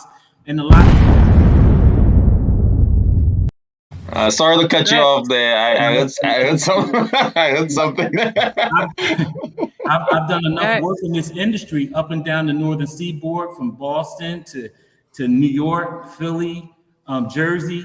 I've done contracts, and I've even written myself out of contracts because I know what I'm doing. I'm good at it. I can go in and fix the process. But when you start ruffling the wrong feather, whether it drills down. So if you don't have somebody that has a good umbrella for the central service department to cover that staff, to make sure that energy coming from the OR, any of the administrators. So you have to be able to articulate what the process is doing and make it understandable and comprehensible to all the end users. And not scapegoat a technician. A tech, right? How many technicians get damaged because a manager didn't stand up for them because they clearly saw that it was an issue with coming from an OR, but they blamed the SPD staff. That's horrible, and that's terrible. But it happens because when you're in that moment and you have that issue where something went wrong, it's easy to scapegoat if you don't have a strong back manager. And I gotta ask you guys. I mean, because we're talking about entry level training, and maybe Harry, you can answer this. What are we doing to train managers, supervisors, leads? How are we preparing them, to stand in that role? Well, I think Harry, hold up. Before you answer that, let's bring on Rebecca to the panel. Rebecca Pablo, welcome. Hi, Rebecca. Hey, can you guys see me? Yes. Yes, ma'am. All right, there we go. Happy SPD week. Thank you for joining us. Thank you, guys. All right, so we're into our education panel, and I'm asking Harry, how do we deal with these managers and the education that they need? Well, I think it probably starts at the school, letting the students know, first of all, that there is a career ladder available to them and that they need to avail themselves the education to know how to achieve those goals if that's the route that they want to go. You have to kind of implant the seed that that's a possibility, that you're not just taking this course to become a technician, you're taking this course ultimately to change lives, to protect lives. As Karen was saying earlier, they're just like steam sterilization. You have the 3 parameters. Well, for a brand new technician, she said the first one, time. The techs have to spend the time to be able to learn what it is that they need to know. They have to have the commitment to be able to take on that responsibility of education. They have to be persistent, and they have to understand that the education is ongoing. Now, once they understand that and they build a strong sense of self and a strong sense that they have to educate themselves at all times. And, going back to what Sharon has said earlier, as far as, all the certifications, you can have all the initials behind your name, and it just means that you can read a book, you can take a test. Well, I cheated. I was a technician for 20 years, uncertified. I tried taking the certification exam when I was a young tech, failed twice. I spent 20 years in the field learning from my peers how to do the job. Finally went, in order to get an opportunity to advance, I got that CRCST. Went on to learn management and stuff. And so the other certifications, I didn't even bother purchasing the books. I decided, you know what, let me see what I know and challenge the tests. And luckily, I was able to pass. Since then, I've gone back to purchase those books and start reading, because even after 33 years in the field, I don't know it all. There we go. And I'll continue after Will. Go ahead, Will. The question was, how do you train management, for better outcome? It's called mentorship. There's no Will Logan if I wasn't mentored. I just wasn't thrown in a situation because I'm a great tech or, he really does a good job. No, I was mentored into that role. And mentorship is the difference. If you don't mentor a person that's new to that role, they're not gonna have the same success. That mentorship helps develop that backbone, so that when they go into areas where they're unfamiliar, they have a certain confidence to be successful. So mentoring, I was mentored. That helped me tremendously in my career. I've mentored a lot of my students. They are doing their thing. And I've seen just where mentorship is really can help a manager become strong. A lot of times managers aren't mentored and they fall through the cracks and they become a part of a process that they're just moving through without really making an impact. Right. Let me just interject.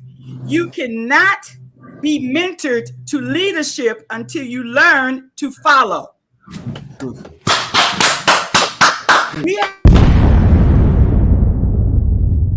I was going to say, D, where's the explosion on? Because that was definitely one. We have a group of people that come in ready to be the supervisor. You don't know how to wipe your behind and wash your hands. That's what we learned in the pandemic. So the bottom line is that we have to first learn to do the job. Learn to excel in the job. Learn to exceed in the job. That takes, as Harry said and I said it, that takes time. So you can't come out of CRCST school and say, I'm going to be the leader in 3 years. You don't know enough in 3 years. You're going to kill some people. That's fact. Yeah. And you know what, Will, just to your point and to let you know that, see, Sharon just encompassed what I was trying to say is that, yes, and I took a long time, and she finally said it for me, is that you have to have that foundation first. And then I was going to get to the mentorship, but I kept quiet because it was like, you're saying what I agree with you 100%. It's the networking. It's again, in the foundation, we need to teach these technicians, again, going back to earlier questions, what's changed? Well, education has changed. Look at this platform. Look at all the different podcasts. Beyond Clean, phenomenal in the fact that they first had the podcast, then they finally got the podcast approved for CEs, because I've learned a lot. And after 33 years, I haven't stopped learning, because I don't know it all. And I don't feel that I ever will. If I had 100 years in this industry, I still won't know it all, because things constantly change. So, Harry, but you know what? You're all, Will, thank you. Because you just continued on with what I was going to say. Sharon, thank you for summing it up for me. God bless you. I love you. You know. And to segue off of what you were saying, Harry, and also Will, the biggest thing that I've noticed is in the change of education within the years is the fact that there's actually more facilities that offer onboarding programs. Like when I first got into the field, it was, oh, okay, you can go hang out with this tech for the day and she'll show you around. Yep. But now more and more facilities, one, because your Joint Commission requirements need to have your competencies from A to Z. So now they're almost, you're forced to get it on paper. So more facilities are putting that onboarding program into place, and employees are, now this is not at every facility, but it seems like more places have an emphasis on the startup of your employees. So whether or not it's a formal education program where they have some educational experience with an educator, that's a whole new thing in sterile processing. Yes. So let's give it up to all the educators in the room here. Quality managers, educators. How many years has it taken? How many years? So that's a whole new career within sterile processing that is starting to take off. That when I started in 2013, 2014 didn't exist. So it's one of those things to keep in the back of your mind that now there's a whole new emphasis on education from the beginning, and it's just starting. And the same thing goes for the managers, what we were talking about. What are we doing to train your managers? So that is a whole other issue, because when you think about it, I think most of us have been in a facility where your department manager wasn't fully educated, whether they came from a strictly OR background or they got put into sterile processing without a true idea of what it was. They might not be fully competent. So when you have a new off the street employee join that program, they're learning bad habits right off the start. Right off the bat. So you really have to make sure that your new employees are set up for success. And if the managers are, there has to be some sort of checkpoint or check-in with the managers from upper management to ensure that they're obtaining the same competencies and that they're staying on top of the regulations just as much as any technician within the department.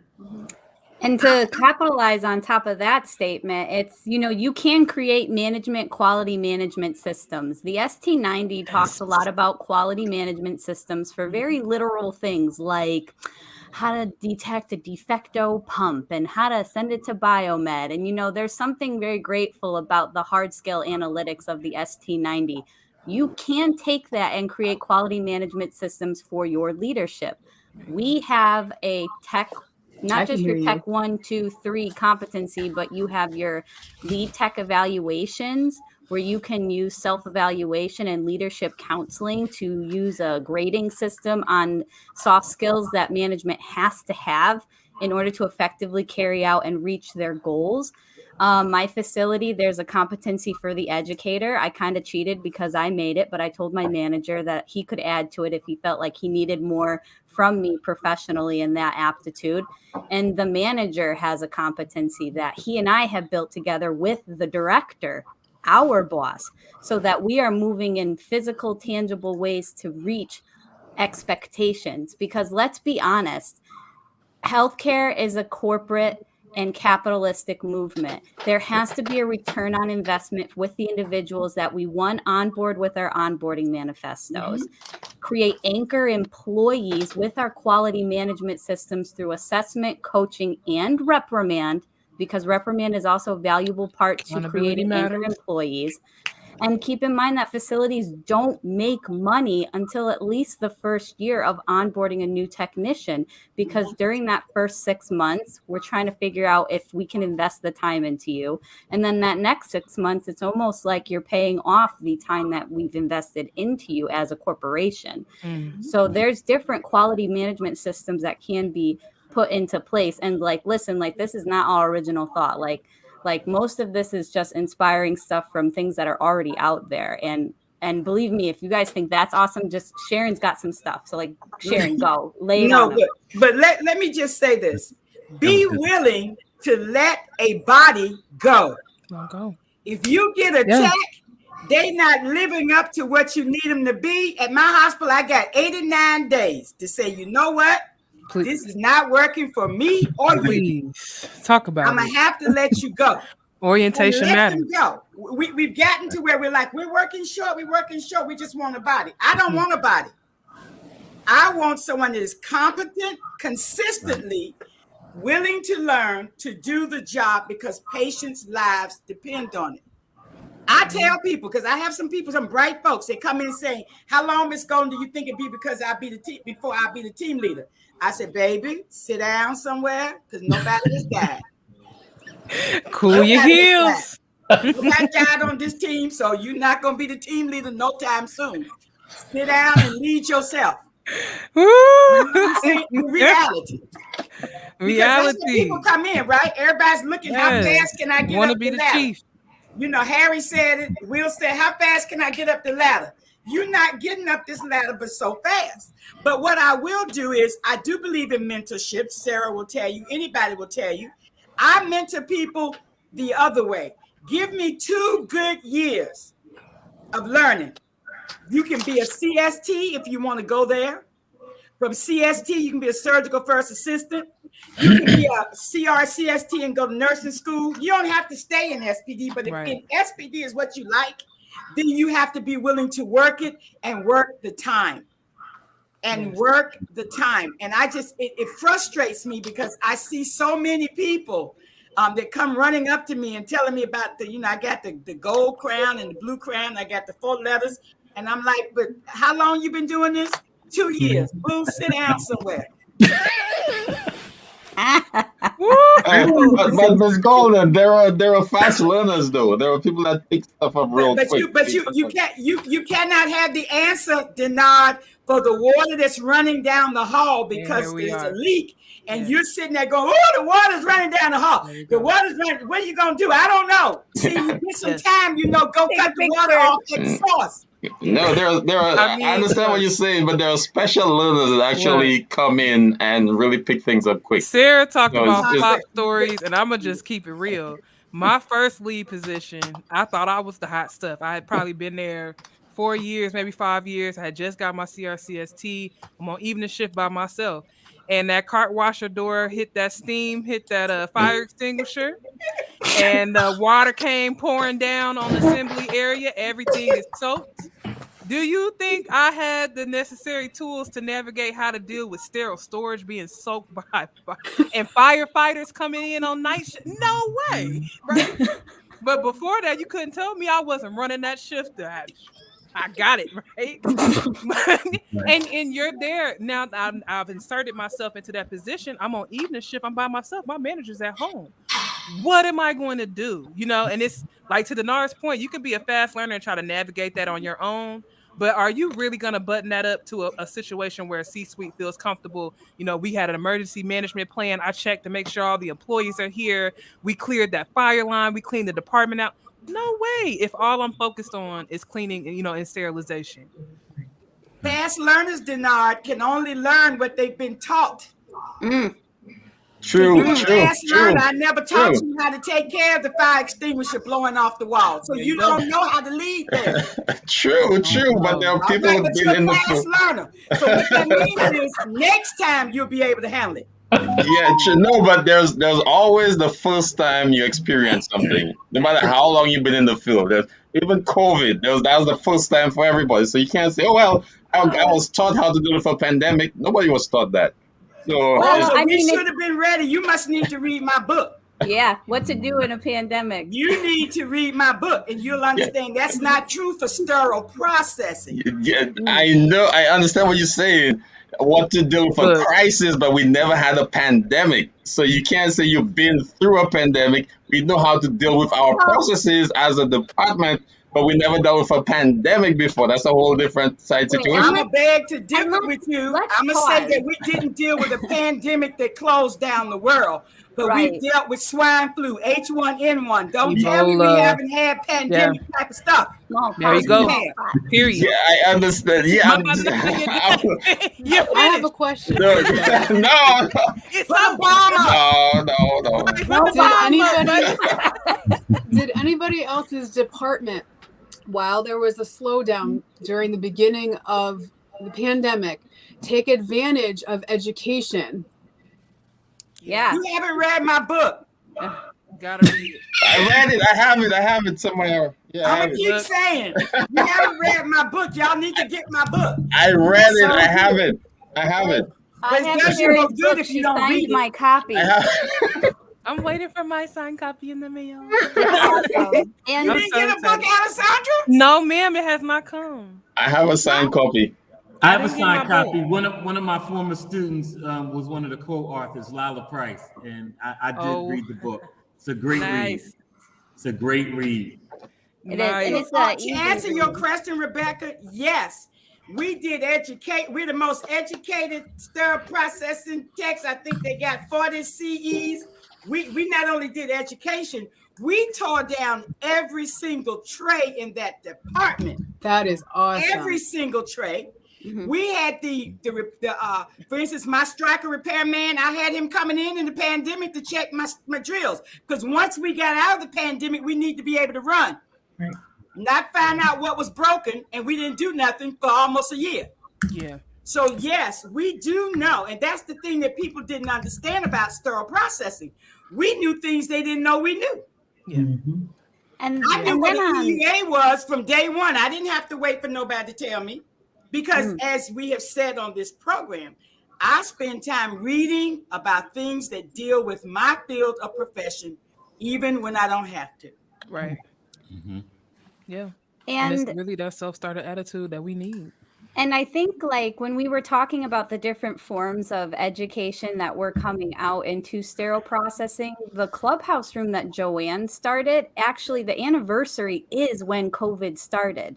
You know, so also in my full-time position, I started my educator position when COVID started. So the facility took advantage of that. But there's also those untraditional formats like the clubhouse room that takes on things that we don't know and removes them from these Facebook rant walls of false information and emotionally driven contacts or emotionally driven decision making. And we try to make this space, especially formatted by Joanne, to respond to what we don't know instead of reacting to what we don't know. Like Joanne, that would pretty much surmise like your whole mission behind the informal training that happens with Clubhouse, right? Well, what I thought to myself was that I believe that all that we've learned or we compiled, even with all of us here within the room, we're just at the tip of the iceberg. Right. Because I mean, we've got microorganisms changing faster than we can blink our eyes. We are in an industry that is forever going to be constantly changing. So we have to always be ahead, always be reading, always be, staying abreast on new information. So I believe that the education piece, it'll never stop. It just needs to just keep going. And we needed to find a way to get people to understand that, hey, if you're coming into sterile processing, don't think whatever you learned a minute ago is going to be relevant tomorrow. You should be able to evolve. You should be able to be able to be flexible, to change. You should be able to take direction, because it's going to take all of us, everything that we know, and then the new things that are coming, and we need to then be able to adapt them to the new evolving situations. I brought Clubhouse because I felt people needed a place to not feel like, oh, I'm an idiot if I ask a question, or I don't have enough certifications to speak on my 20 plus years of of professional, of professional experience. I brought Clubhouse so that people cannot feel, the pressures of social media, and they could just come in. It removes all the faces, it removes all of the fluff, and come in there and ask the questions. Let's talk about the things you want to talk about. Let's get the resources out here. Does someone need to connect with someone else for mentorship? Hey, who do you know? Where are you? Let's send someone your way, because we can do more together than we can do apart. And 100%. So it's like, in our world is already divided. We don't need SPD divided. We just we need to be able to come together, because there are patients waiting on us. So I saw all of those things and I said, no, I need to create this space. So I made it, and it's for everyone. I love sterile processing because I actually felt as though I found my home. I found my purpose in sterile processing. Wow. I came in there like a storm, and I'm still not done, because it's like, that's what keeps me up at night. I'm up at 2-3 o'clock in the morning, just thinking, how can I improve on a process? Who can I talk to about something I found on an IFU? And I'm there provoking thought, and I'm like, if that's that, I'm me. I'm the one asking all the questions. That's me. And I do have to shout you out. That Clubhouse room on Thursdays at 7 p.m. It is truly amazing. And I can say for me personally, has been a part of my career growth during the pandemic, because I was there, like having that space to melt down, like being able to work through burnout. We talked about checkout, we talked about compliance, social media, and every time we have a conversation, I'm able to take something and tweak the way that I'm conducting myself. I think Veronica talked about it earlier about social media, and we were saying, Joanne schooled us last week that we really need to be cognizant. Why are we on social media? Why are we using these different platforms? How are we showing up? And I'm like, without that pause, I may not have taken a moment to really evaluate, okay, maybe I shouldn't just be adding everybody to my personal page. Maybe I do need my own, a business page, or, things of that nature. So it truly is. It's a pivotal time, because you've just got this immense amount of cross-pollination going on, where people are finding ways to connect. I'm not waiting on a service. I'm not waiting on CEUs. We're out here and we're having direct conversations with each other. So as we get ready to wrap up education, I think this is the perfect way to do it. So we're coming to the end of our education panel. We have Selendra Barefield be coming on with us next, talk about travel staffing and tips for our travel techs. But we have a question on the panel, and maybe I'll give this to Sharon, since you actually published a book on the pandemic. But where can staff find more recent guidelines for COVID processing? Okay, so first of all, COVID is a virus. COVID is a virus. Human coronavirus has been around since the beginning of time. It's just that it became pandemic size. It is killed with cleaning, period. You don't need no new process. You don't need a new machine. You need to clean following the IFU. Period. IFU. That's it. You don't gotta go read no big book. And make sure you're wearing your PPEs. Wear your PPE. Universal precautions. I shared with my team. My team told me, some of them said, I can't work with you no more, Miss Golden, because of COVID. I said, you was happy working with me with the hepatitis with one glove on. You with AIDS. Glove and decon with hepatitis. With go on in there with the COVID with your one glove. Come on. I'm just saying. It's clean. It's killed with cleaning. Basic cleaning. And apparently using toilet paper. I haven't gotten the understanding of that yet. Hey. So someone asked that Clubhouse. Yes, that is Eastern Standard Time, 7 p.m. on Thursdays every week. That group is there. Absolutely. You all have to post that for me, because I'm on every other Thursday. Let me just tell you all something. I went on with the view from my window. I was doing every Thursday. I went to every other Thursday because we seem to be inundated with a lot of stars. At this point in my life, I don't have to be a star. I can sit back.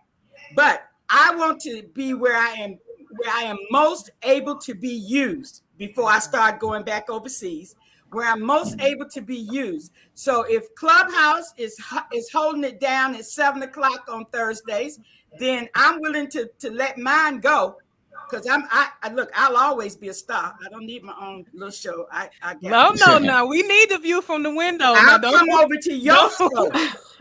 Don't do it. Don't you cross the window, Sharon. I need that Don't view. close the curtain on the window. I went to every other Thursday at 8:00, only because we want to make sure what we're putting out, everybody, is quality. Yeah. We're not so worried about the quality, and that it makes a difference in the technicians' lives. Yes, absolutely. Absolutely. But just to be clear for all my sterile processing nerds out there, you can absolutely jump into the clubhouse from 7 p.m. to 8 p.m. and then head over to A View from Our Window with Sharon Green Golden every other Thursday. Please don't close the shades on that window, Miss Sharon. No, it's a love. We love that view. So as I got something to show y'all. Hold on. All right. It's SPD week. I could not have imagined a better What's she showing us now? What's she showing us now? Find out. You better stay tuned. I bet you're going to have to drop You a gotta bomb. find out. Oh. Check this out. Let's say we can't clean. We can't clean fast. Don't ask. Don't ask. I need that. This is what my team is getting for SPD week. Oh, and some other people asked me for it, so I will make them as long as I get orders. There we go. Okay. There we go. Okay. All right. I like that. Is that So how do we reach you to order? Is that not true? That's the facts. My OR asks me every day, how long? I want to get it tattooed on my scrubs. No, little badge placards. So can you do it fast? Read the back. They got to read the back because you're already walking away from the question. Okay, I'm already gone. Next patient. Gotta go. All right. Thank you guys so much for having me. Thank you guys. Sharon, I still disagree with you, but anyway, I love you. Boy, you better look. You better learn how to tell. All right. Thank you. Truly a pleasure, guys. If Thank there's you. anybody hanging out with us for the next segment, feel free to hang on. If you want to hang on, Selendra Barefield is coming on for the next segment. Here she is, the one and only eye on SPD. All right. Welcome. Do I have anybody leaving the panel right now? Oh, everybody hanging out. We have one more guy here by the name of Jeffrey Wilkins. So he is coming on. He's a little early, but we'll have him on anyways. On time. Better early than never. What's up, Jeff? All right, guys. So for those of you that are tuning in, the Process Podcast is running the first ever 12-hour marathon, kicking off Sterile Processing Week today, which runs from the 10th to the 16th. Right now, we still have Harry Mullen with us. Rebecca, I don't pronounce her last name. It's Peplau. Peplau. It's an English name. I looked it up. It's from a place. It's German. Ooh. But you know. Googled it. All right, Google was wrong. Needs a break. It's been fun. I Googled it and said an English name for a place in England. But anyway. We have Jeffrey Wilkins and Selendra Barefield of Eye on SPD. So we are going to be talking about tips and tricks for travel techs. We talked a lot about education and the fact that our travelers are out here. You know, we want to make sure the techs are ready. But Selendra, I'm really impressed with what you've done so far with Eye on SPD and how you've, centered yourself as a resource for technicians. So talk to us about what it's like to travel. Oh, wow. Well, I'm gonna tell you my story, how I got into traveling. It was something I wanted to do. When I first got into sterile processing back at UCLA, my goal was to go as high as I can possibly go. And when I got about 2 years into my career, I said, the best thing for me to do was travel, because I wanted to be the best I could be. I wanted to be a resource for everyone. I wanted to be valuable. So I started traveling. I had never, ever done it before. And I ran into a lot of hiccups along the way, a lot of things I didn't know. But what I did do is I pieced together information along the way. And that's when I ended up putting together a website to be a resource for sterile processing tech, so that they wouldn't have to go through the same things I went through as a traveler. And I mean, even down to, I guess, how people receive you when you walk into the department, knowing that you're making a whole lot of money And a lot of people there feel like it's not fair that they don't make as much, and to be able to deal with that and still be the best you can be when you walk into the department. To also understand that some places you go to, they have policies and procedures, I guess you can say, from the hospital that may not be policies and procedures that you're used to.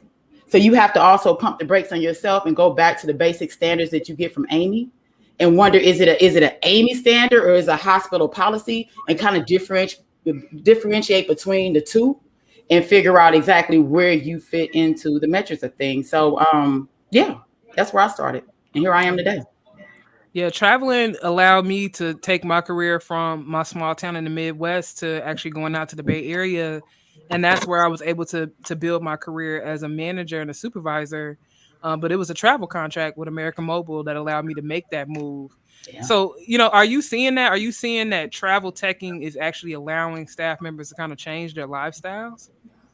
Oh my God, yes. I would change my lifestyle. It gave me the opportunity to save money. I traveled for 2 years and I was able to save money. And because of that, of course, I paid off all my bills. I think you have to be financial literate when you out there traveling. I mean, because it's kind of like you live in a barter lifestyle, I guess you can say, especially when you come from probably making $15 an hour. And now you making, as you see now, up to $2,500 a week. And you have to know how to manage that money. So I was able to do that, pay off, all the debt that I did have, and then save money. And because of that, I was able to take off 18 months and go back to school to get my degree. Oh, beautiful. Mm-hmm. Right. So I know I've got Harry, I've got Will, I've got Jeff. You guys all have leadership backgrounds. And we talked a little bit about that, what it's like hiring and firing, but what is it like for you guys bringing travel technicians into your facilities versus, having permanent techs that you're growing and you really, cultivating on your own? Jeff, what's that like for you? Oh, Jeff, you muted.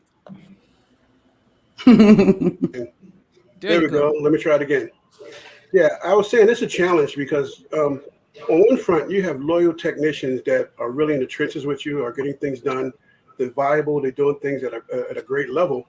And then you have somebody that really is you don't even know their history except what is on the resume, and you have to trust them to do the same thing that your technicians are doing. So it can cause some disparity there. So it's not that you walk in a thin line, but you really have to know how to manage that and get your team involved and help them understand. So for me, a lot of communication. I mean, when I say a lot, even with the communication, don't mean it was going to turn out, the outcome was going to be great. With the communication, it just gave some clarity and some transparency. Because still, that's just like if they started traveling managers, which they do, and you're a manager there and they bring another manager in, they pay them twice your salary. You'll feel a little disgruntled and say, hey, listen, why don't they just pay me that money and I do a couple extra more hours? And I know I can get this done because I have the trust in my technicians. So, yeah. So, I mean, I can almost attest the fact that, the other gentlemen feel the same way.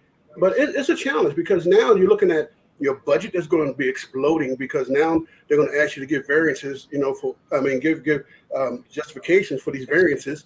And then on top of that, you're like, hey, guys, I need staffing. There are qualified staffing, but that's a whole other subject of why we're not getting them. But still, it's a challenge. Definitely. Harry, what's that experience been like for you dealing with travel staff in the field? Well, I've been in a lot of facilities where the standard was if you had to have a traveler, you just accepted anybody that they sent you. But as Jeff said, when you do that, you don't know what type of level of experience they have. And so luckily, Selendra and I have the same background. She used to be at UCLA. I was the educator at UCLA, and we got a manager in there that when we started getting travelers to start coming in there, he didn't accept everybody. What he started doing is like, okay, send me the names, and then I'll schedule an appointment with them to interview them just like any other staff member, so we could ask key questions. Maybe a straight up question, maybe a trick question to see if people will, because there was definitely questions that I could ask, that let me know immediately if they knew what they were actually talking about. I'd describe a situation and they turn around and they would be sitting there going, yep. And it's like, yeah, no, you just totally missed what I was asking you. No, I don't want this person. So, it's not just we got to make sure that we are getting quality people in. Granted, yeah, just because they're getting paid more doesn't mean that they're necessarily better. Right. So we have to make sure that we're doing a quality job in accepting the right type of technician, because a bad traveler can spoil. It's, you know, a bad apple spoils the bunch. You know, they can bring distrust into the department. And, you know, again, back to what Jeffrey was saying is that, you know, we have heart technicians that are in the trenches working with us day in and day out. They've been with us for years, and then you bring in a traveler, and all of a sudden they're like, oh, what's going on? You know, so we got to be very careful. Again, there's other issues that Jeffrey was saying that are causing problems, why we don't have the proper staff. And I don't know if that's a later segment later on today. So yeah, we definitely got to get into that. Will, when you were doing all that hiring and firing, what were you looking for with travel technicians? All right. I'm okay. I hope I don't offend nobody. I'm gonna just keep saying all day. It's the process. We'll just be like Sharon. Just let us have it. Keep it real. Okay. Right. I'm a manager's manager. I'm you know, as a director, a consultant. I loathe travelers. I don't like to have travelers at my shop for some of the various reasons that Jeff and Harry are making reference to the staff. Not that I don't see a need for travelers.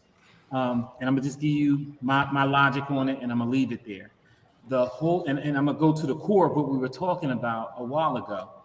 The whole time I was at Temple University Hospital, at you know, very busy hospital for 11 years as a manager, I didn't have one traveler come inside that department because I always had a healthy internship program where we were constantly training and bringing in people to maintain the process.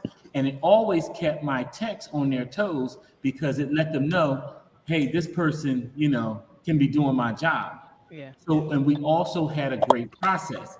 When I went into other facilities and I did management and things of that nature, the travelers went directly into Deacon Tam because they know Deacon Tam. Everyone starts off or should start off in Deacon Tam. So I disagree, but anyway. It takes away that, hey, I'm here to save the day because you guys can't do it. No, get in Deacon Tam. Let me figure out what I got with my core staff here and get them on to where they're being more proficient in the areas where they're weak at. Because, you know, if you're not able to be proficient in Deacon Tam, you know, you shouldn't be moving to any other area inside the department. So yes, there are times when travelers are needed. You know, you may have a lockout. You may have a situation where it's a union scenario. I mean, there are times when the traveler is needed. When I traveled, I didn't travel as a technician. I traveled as a consultant and an interim manager. So, you know, you do make a lot of money. You know, that's the one thing I like about traveling. But when you're having, you know, travelers, a lot of travelers, and like Jeff was saying, you're blowing your budget out. Again, it's making reference to, you know, the weakness in your process. So you have to fill in those gaps. And you know, that starts with, and again, having a strong internship program, you alleviate that cost and you don't have to worry about blowing your budget out and causing that distension within your department. So I agree exactly what he's saying too, because I've been on contracts where to me it was very obvious. I mean, it was more travelers there than permanent employees. And I looked at their process and I'm like, if they really just fine tune their process, they didn't need so many travelers there. But I will say also that us being travelers and being experienced, that a lot of places do not take advantage of the expertise that we have. Absolutely. And they kind of feel like, yeah, we should go to decon and shut up and just do the work, when it's like, okay, we have a lot more to offer than decon. And I agree with that as well. I totally agree with you. I was just going to say, some of the experience that I've met with the travelers that I've had the pleasure of working with, they've helped change department policies. They've changed education. They've brought in completely different viewpoints that were so beneficial. And I hate that there's like this culture of, oh, there's a traveler coming in at certain facilities, because honestly, like, if you need travelers to come in, there's a problem. Yeah. So the travelers are just, they're there to help, but they're going to bring in that expertise. And I feel like a lot of the times it's not looked at like that. And I think that's a shame. And I wish, like, I don't know, I feel like the culture around traveling techs needs to be flipped a little bit, and people need to appreciate the expertise, the education, the knowledge that these technicians have, being able to get dropped into a hospital in complete chaos without leadership and make that ship work. Yeah. So I was gonna say I agree with you. I mean, my point was, and let me just do it for clarification. I'm not trying to say travelers are bad. I'm not really trying to say travelers are good, but I'm just saying that you're going to take each one with a grain of salt. You're going to have to manage that. And in order for you to lead, especially when you have some travelers that have that type of knowledge, you have to get that platform so that way they can, express their expertise. Yeah. But on the other hand, I've dealt with travelers that came in and they brought their bad behaviors with them. Yes. And it was cancerous, and when I say cancerous, it only took about 30 days. Like, whoa, wait, what's going on with my staff here? So now you call emergency meetings to get them back, and reeling them back in to make sure that you're managing, leading them the proper way. Because it doesn't take much to shake things up when you have a great process already working. Yeah. And then that's a lot of work that you're putting in just to recover what you've lost. Absolutely. So what I'm saying is that travelers are very good if they have that type of acumen, they have that type of knowledge or expertise to come in, hit the ground running. You say, listen, I just need to give you a high level overview, but I need to get from A to Z, and that's what I need for you right now. Right. I just believe it's supposed to be a temporary means, but please understand, a lot of times it's a temporary means to a permanent problem. Yes. And that problem still has to get taken care of. If you're not working on that problem, if your upper management is not giving the latitude to get the things that you need in, or they're not listening to you, that's a problem. So it gets bigger than sometimes what we think it is, because we really like to think we've got things working right. Well, that'd be a quick fix. Boom, let's hit it and quit it. Let's go ahead and get things done. Mm-hmm. But when you have that cancer there, you're going to have to cut that thing out. You might have to cut some of the good with the bad. That's my problem with it. Well, what you got to do, what travelers need to do, is when they come into a facility such as mine or Will's, and they're going to go to because I'm like Will, I send them to decon first, but it's up to them to step forward and actually show that they can really do a great job and take on the responsibility, because as we all know, sterile processing starts at cleaning. You can't sterilize without cleaning first. And if they can show that they can take it, because unfortunately sometimes they get treated with I don't want to say disrespect, but they take it personally when they get shoved into decon. But I've worked with travelers that I put them in decon. They show me that they can do the job. And then during huddles, when we're discussing issues during the huddles, they don't just sit there and be quiet. They say, at one facility, we came across that, and this is what was instituted. And they go through, and I'm like, wow, that person actually has some knowledge. We get some, and then it allows me to, you have to build trust. If you're going to be a traveler and you're going to stay at a facility long enough, you have to build trust for that manager to be able to move you on to other more responsible positions. It goes with that, if I'm moving from one facility as a full-time employee and I'm like, you know what, I resign, I'm going over this place, it's closer to my house, I'm going to have to do the same thing anyway. They're going to stick me in decon, even though I'm not a traveler, I'm a full-time employee, because they need to know what I know. Yeah. And they need to know that, as Sharon said in the previous episode, segment, is that you need to show that you can follow. A good leader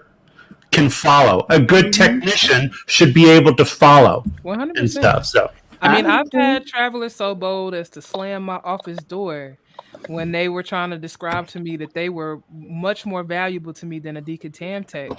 And that lack of professionalism alone, it let me know not only are you not going to be a decontam tech here, you're going to be here. Right?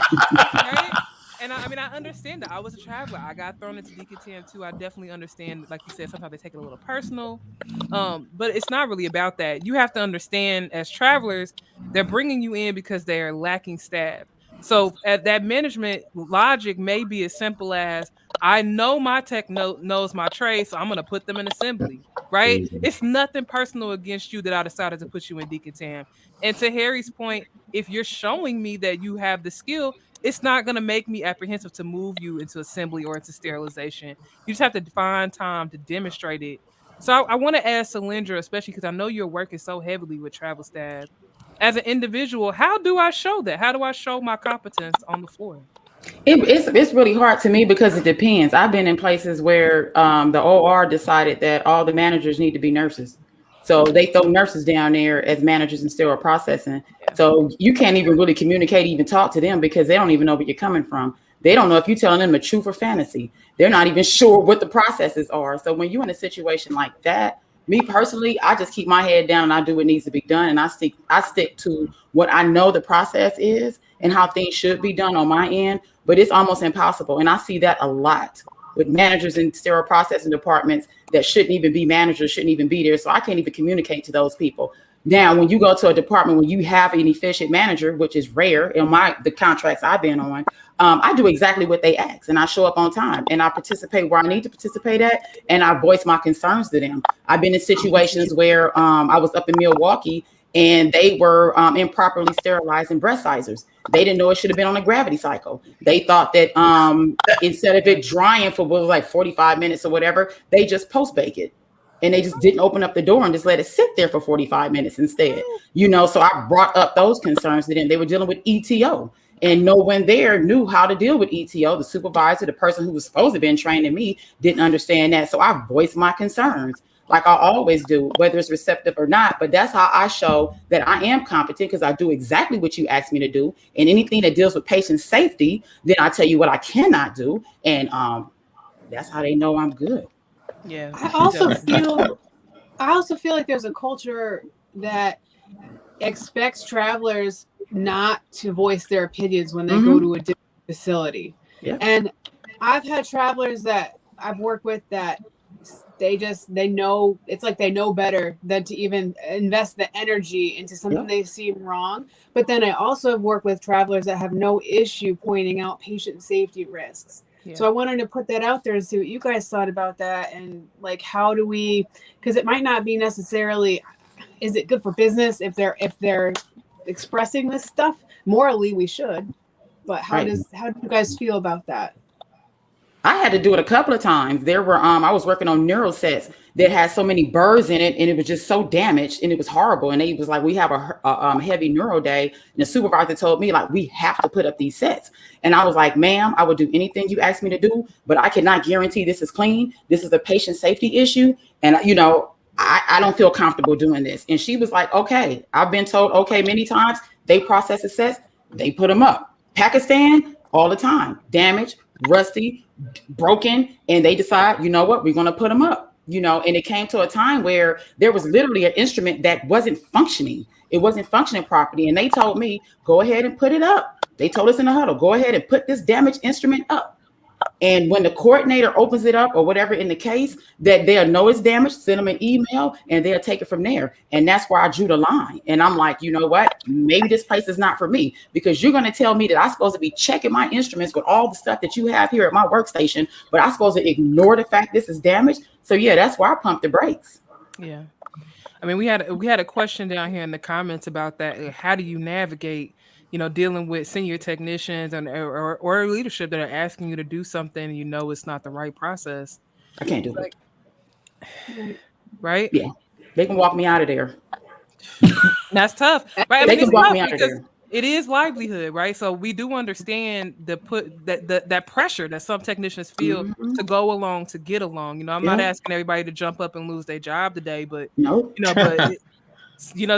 do have to know where you're going to draw the line, but how do you navigate that? Because honestly, it's life or death. And I feel like, that emphasis is sometimes forgotten in how we have to turn stuff over for cases, but it's life or death. If some burr is going to cause a patient some more tissue damage, or I can't clean this because it's pitted and rusted, that person's going to get an infection. And I'm the one that signed off on that set. Yeah. So that's that. I think that you guys, it's in the right mindset to just stand up when you're uncomfortable with putting your name on it. That's something we all have to. Not on my CRCST. Not on my CRCST. Look, not on mine. Exactly. It's just some stuff I'm not going to be able to do. It's like I think what Alessandra was saying, like it's our patients too. Even though we're not we're not clinical, they're our patients too. So right. That's one of the sad challenges as managers and people in leadership, have to be confronted with, because you think about it. The worst thing we want is to have somebody be infected. Yeah. Another worst thing is I would ever want is to be the person on the table. Yeah. So it's like you see these things that you know that are problematic, you know that it's not best practice and it's going to cause harm to somebody. You know, it should never be a this or that when it comes to those. One thing I've always learned to do is empower my staff to have crucial conversations. Yeah. And I did it by example. You know, I was never disrespectful, but I was always to the point where I was able to set up a platform where I can have that conversation and put it on the table, and we can come up with something that's legitimately correct. And if our policy is wrong, change the policies so that we can get on the table. When I dealt with senior technicians that wanted to do it that way, you know, I kindly, you know, explained to them what could not be done. And then I audited the trades. If they still did it, then, you know, I let them educate themselves right out the door. Yes, right. And I had no problem with allowing them to do that, because one thing I've learned, you know, is that I've never really fired anybody because they were very graceful to do it themselves. So I just believe that if it's a situation where a patient, and think about it, patient doesn't know what's going on, couldn't tell you something being IUSS or anything, couldn't tell you what fell on the floor or anything. So we as people that have ethical values and value what we do and are professionals in what we do should never allow that to happen. And I know right. it's going to draw that line. But I say we see Lady Victoria in the comments saying we see it all the time in the traveler groups. They encourage each other to be quiet and go along and get along. And you know, and leadership has been something we've been talking about all day of how do you manage your personal integrity? How do you show up as a leader? I want to take a minute and bring Lawayne Perkins into the panel to talk with us a little more in depth about that. Welcome to the process, Lawayne. Welcome to the process, Lawayne. Let's take a 30-second break, guys. Lawayne, we'll talk to you in 30 seconds so we can get a proper introduction and we could get rolling with the next segment. So 30 seconds.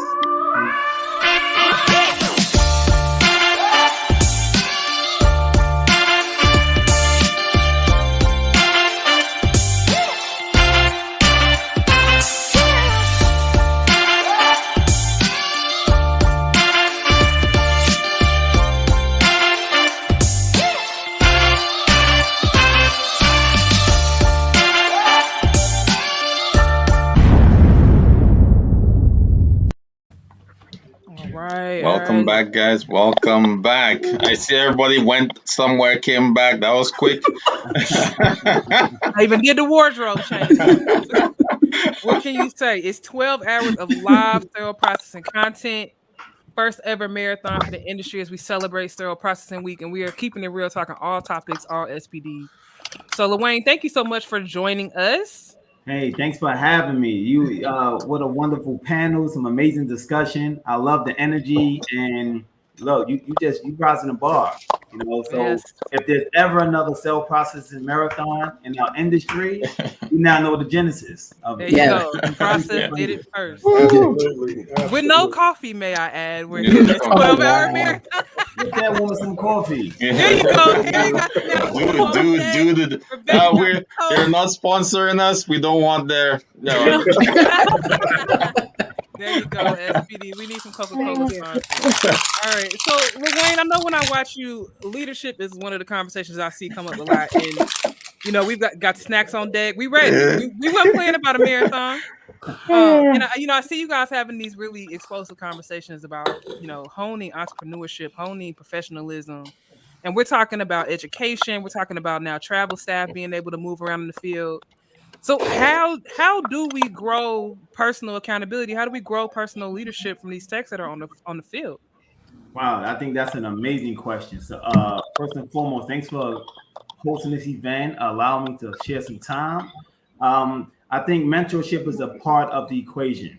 I also think it's professional development. How many leaders, and we should take a tally, how much do you invest in your own growth, your own profession? And that can be watching a podcast, reading a book, joining a professional organization, just stepping your own game up. One thing I do, I'm fortunate enough to begin to mentor other leaders. So some of the folks I mentor, one is actually a CEO, you know, within a hospital chain. Some are managers, some are just brand originators, some are what I love most, are serial entrepreneurs. I always share we are so much more than just SPD. We are so much more than just SPD. Look at this panel. This panel represents SPD plus.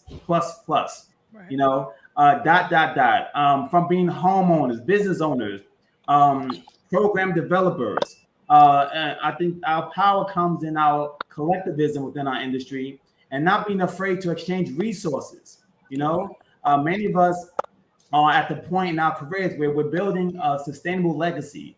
And part of that legacy, I always would tell folks in my circle, when you're long gone, whether you're a traveler, a permanent employee, a business professional, what are people going to say about you?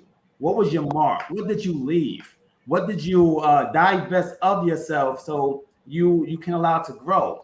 And we have to begin to think about that. What is my living legacy? You know, how can I make sure I open the door for the next round of professionals behind me?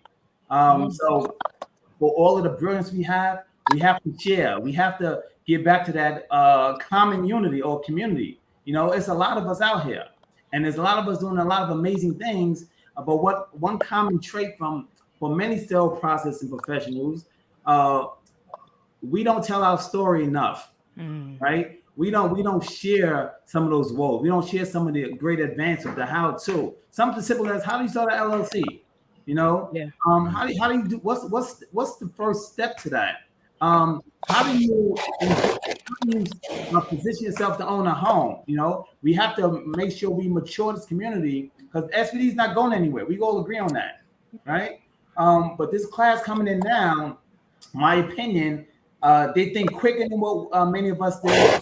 They have access to greater bodies of information, but they also want a return on their investment much quicker. Right. So as leaders in this field, we have to open the way. You have to find your replacement and give them the tools to thrive. 100%. I think that is just so powerful. You know, joining the Process podcast, that was one of the things that changed for me. Like being able to network with folks like Jeffrey and Selendra gave me, you know, the oomph to say I can start my own business. You know, we talk about it with the techs all the time that even if I'm just a tech, I'm trading my skill in order to receive this paycheck, right? I'm not just showing up here and giving them nothing, right? So we're already more dynamic than we often give ourselves credit for. So true, so true. I absolutely believe it's about enterprising. And I look at one of the platforms I'm happen to be a co-host of, A Knowledge and Nonsense, you know, from a single show to an actual network, right? Where we're now hosting multiple shows on this channel.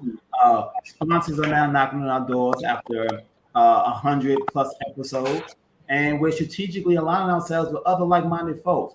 There's enough space for everyone, right? There's enough space for everyone plus more in this industry, because everyone's not going to connect to a Lawayne Perkins or a Deannard or an Alexandria.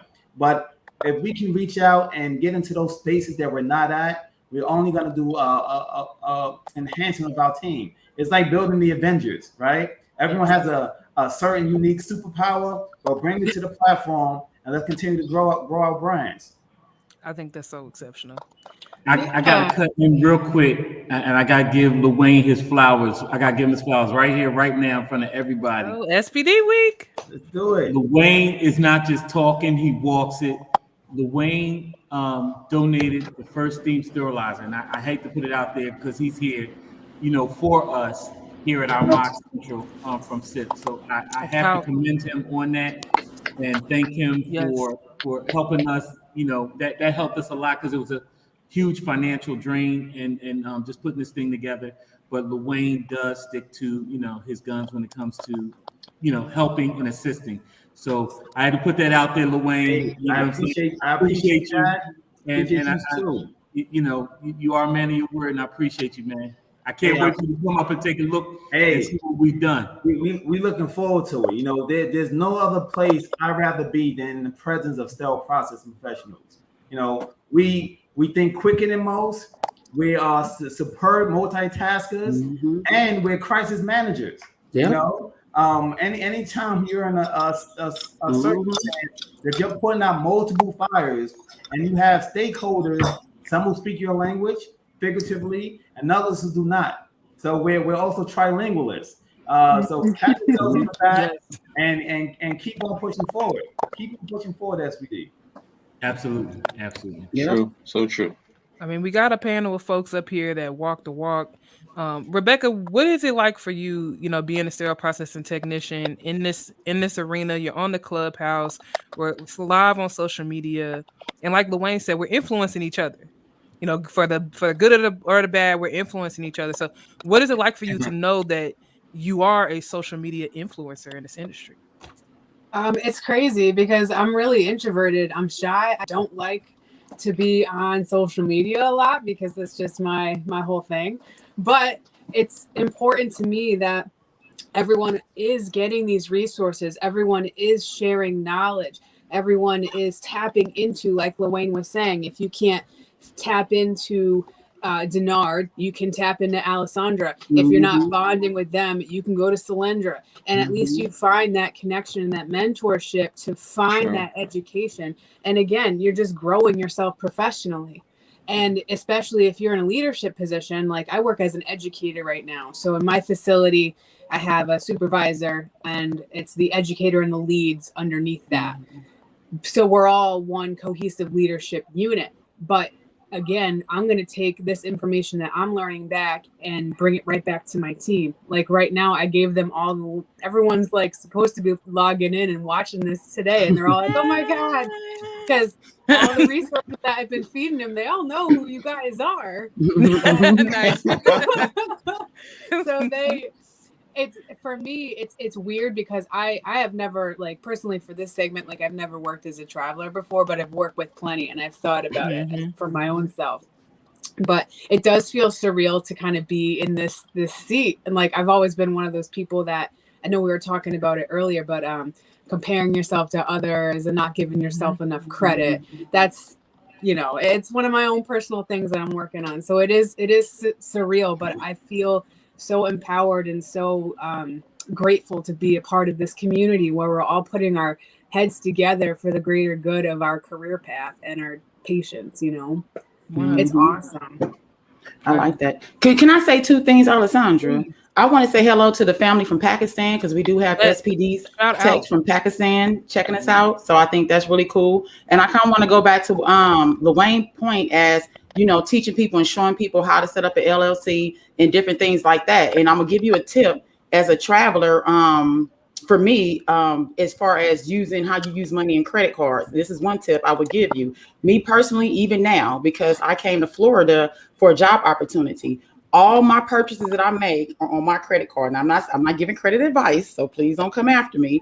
But I'm saying all my purchases are on there because the credit card I choose to use has a lot of kickbacks, a lot of benefits from that. I pay it off every month because I don't want to incur the interest rate. But a lot of times those bonuses and that money you get can pay off your balance, or it can pay off a good portion of your balance as you make these purchases every day: groceries, gas, clothes, food, whatever you may need. So I would say that is one thing that I also do as a traveler and as a person, and being financially, responsible. Also, annual credit report. I always stay on top of my credit karma and different things like that, because when you're out here traveling, sometimes we're in temporary housing and they're going to run your credit to stay there, and you may need to get your utilities turned on as well. So you need to make sure that your credit is also A1. So you can get your annual credit report for free, credit karma's for free. And I don't work for any of those or anything, but I'm just saying that's one way for you to stay on top of your credit. And that's one way for you to get some money back for the things that you spend every day.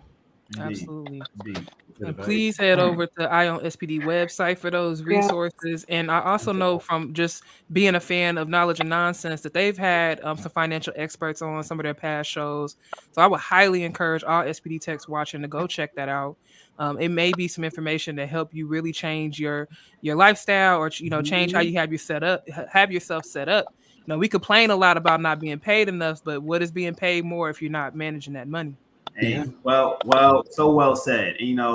Where I never want to pretend that I know it all. No one knows it all, but there's someone in our space, in these shared spaces, that's an true expert in an area that you may need help in.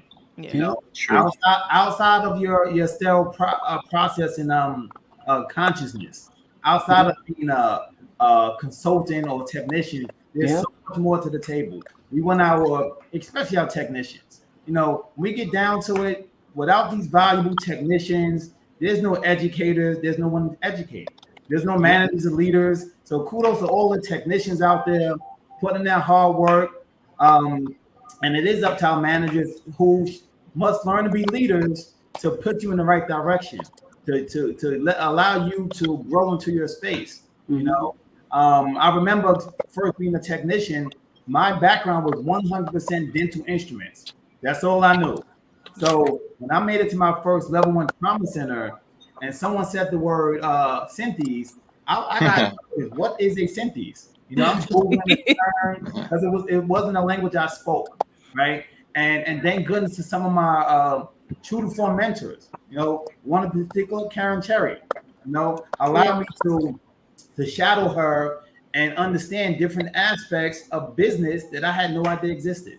You know, because although I had a good jump shot, I couldn't shoot a 3-pointer to save my life. So you get someone who's in that space already. In fact, get 5 people in that space that you would like to be like, you know. But what's so amazing about everything you all are doing, we now are creating a brand new career ladder. You say, okay, first I'm going to be a technician. I might want to become an instrument specialist. I might want to become an educator, supervisor, lead worker. I might want to become a manager. Then what? I might consider consulting. You know, I might want to become a consultant. Then what? I might want to become an author and might share spaces. I might possibly want to start a podcast. So we're leading the way. Keep on being game changers. You know, this is so awesome to me. I feel like it's Disneyland, and you just gifted me a ticket to every ride. So thank you. Because coming into the field, this is what I always wanted to see. I wanted to see I didn't want to go to a seminar over here, a conference over here, and get bits and pieces of everybody else. Because you know, big seminars, the education runs concurrent sometimes, so sometimes you miss someone. So I always wanted to get everyone on a stage where I could get a piece of information without having to do all the legwork and trying to find the place where to share their content. So this is always a dream of mine, even coming into the field. So hopefully we touch somebody else and help them create something like this. But you know, just give me respect and let them know that I'm the first one to do. So, but like definitely, like the more people who do it, I think the better. Like Harry has his thing going on, which is great. Harry, when can folks hear your show? Oh yeah, definitely, yeah. Well, my partner Pernell and I, we have so many. Our hands are in so many cookie jars. We've decided we're going to go do our podcast show once a month, so that way we can have a quality show.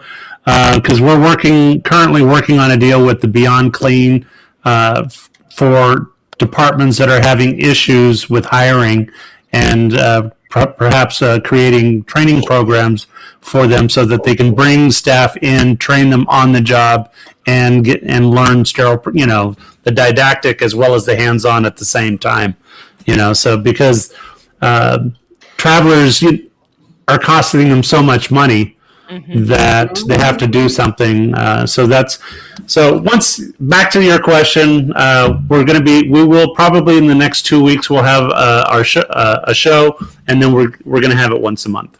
Awesome. Okay. Oh, I like that. Now I want to jump in on Lawayne's point about career path, because I did a lot of research in that, and I want to kind of take it a little further too, because I think it was posted in Amy back in March of this year. They were talking about this biomedical equipment technician apprenticeship that people were able to pay. I mean, they were being paid to actually go to this. So I want to bring that up. OSHA also have a lot of safety training programs and certificates that you can get. And from the ones I saw, they're actually free. One is called OSHA 30 training. Then you also have the Board of Certified Safety Professionals. You also have an infection preventionist certificate. And as far as my understanding, my research, you don't have to have a degree. The EPA also has certification programs as well. There's water quality certifications that you can also get, indoor and air quality certifications that you can get that do not require a degree. A lot of them are free, or you may have to pay a few dollars or whatever, but these are different directions you can go in from sterile processing, even if you want to be a rep or you want to work for 3M and deal with the biologicals. It's just like it is vast. Just sit back in your department and look around and look at all the people that service your department and say, hey, I want to do that. That's right. Good point. Good point. Look, very valuable information. You can't fail forward, right? Right. You can't fail forward. There's so many paths that you can get upon and strive to be great. Collectively, two of my industry colleague friends, Karen, Trey, Donnie Payne, we created an event called the Scrub Ball. Last year, 2021 was our first inaugural event. 300 plus participants. Now is a staple in our community. We're gonna look for the Scrub Ball every single year. So I'm one who always like to preach: create enterprise, create institutions, and create your legacy. And the good news, you don't have to do it alone. Nope. If I'm stuck, I have no reason to call out to one of you to say, hey, I have a question here. What are your thoughts on this concept? We are truly all that we got. And when you look at the resources in just this specialized community, the resources are vast and they're far and wide. Yes. Absolutely. I mean, so Selendra shouted out, we definitely have folks tuning in from all over the world. We've got some listeners coming in through YouTube. We're live on Instagram. We're live on Facebook right now. We're talking a lot about legacy, but I do want to hear from each of you. What legacy do you want to leave behind in sterile processing? I'll start with you, Jeff. What's your legacy? What do you want to leave behind in sterile processing? An opportunity for people to understand that there's no short length to anything that you want. Yep. Anything you decide to do in life, you can accomplish. I think that without, for me, mentorship, I wouldn't be here today. My tragic situation in my family, what led me into sterile processing, because my background is architecture. But the beauty of it is that I knew that I wanted to be in a position for service. So me understanding what service is what I like to leave people. Like I told my son, I said, if anything I would love to leave you is love and service. Love what you do and be able to extend your hand out. What I found out so many times in my career that doesn't happen as often as it should. A lot of times people have alternative motives and agendas. But I just believe that when you're truly passionate about what you do, there are times that you would, take the lesser salary because you know that what you're going to do there is going to be phenomenal. So if my legacy is just making sure people understand the benefit of education too, because sometimes people think that if you got all the degrees, that's it. I was trained by some people that never had a degree. I was trained by some people that didn't even have formal education at all. But the integrity, the moral values that they gave me, the consistency that was necessary in my life in order for me to even start to realize my small potential was just phenomenal for me. Because sometimes when you can show somebody a little bit of light, they realize how beautiful the sun is. And that was me. After I got shown a little bit of light, I realized how beautiful the sun truly was. And the problem was I never took time out to look up. To look up. So if I have to leave a legacy, it was like, listen, learn how to love genuinely and learn how to serve somebody truly. Truly. Harry, what legacy do you want to leave behind in the SPD industry?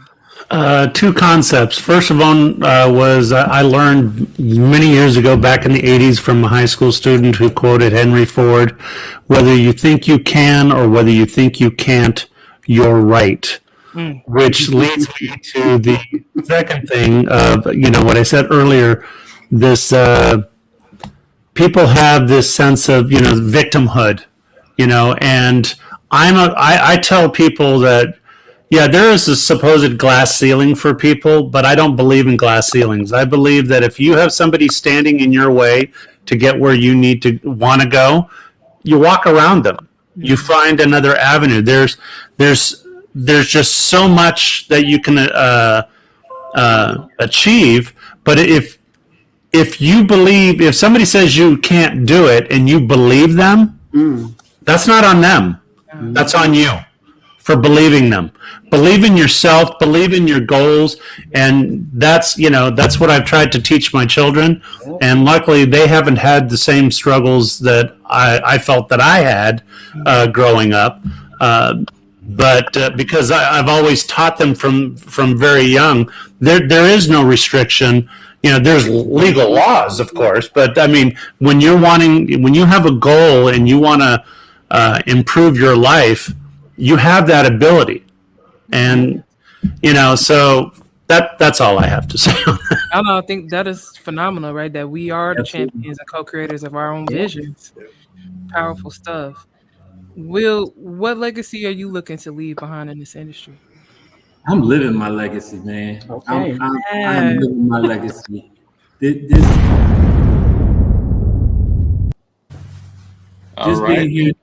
here today, at this point in my career, still having some relevancy, seeing my footprints and just people that like, I remember when Jeff wasn't gray. Me and Jeff knew each other when we didn't have no gray hair.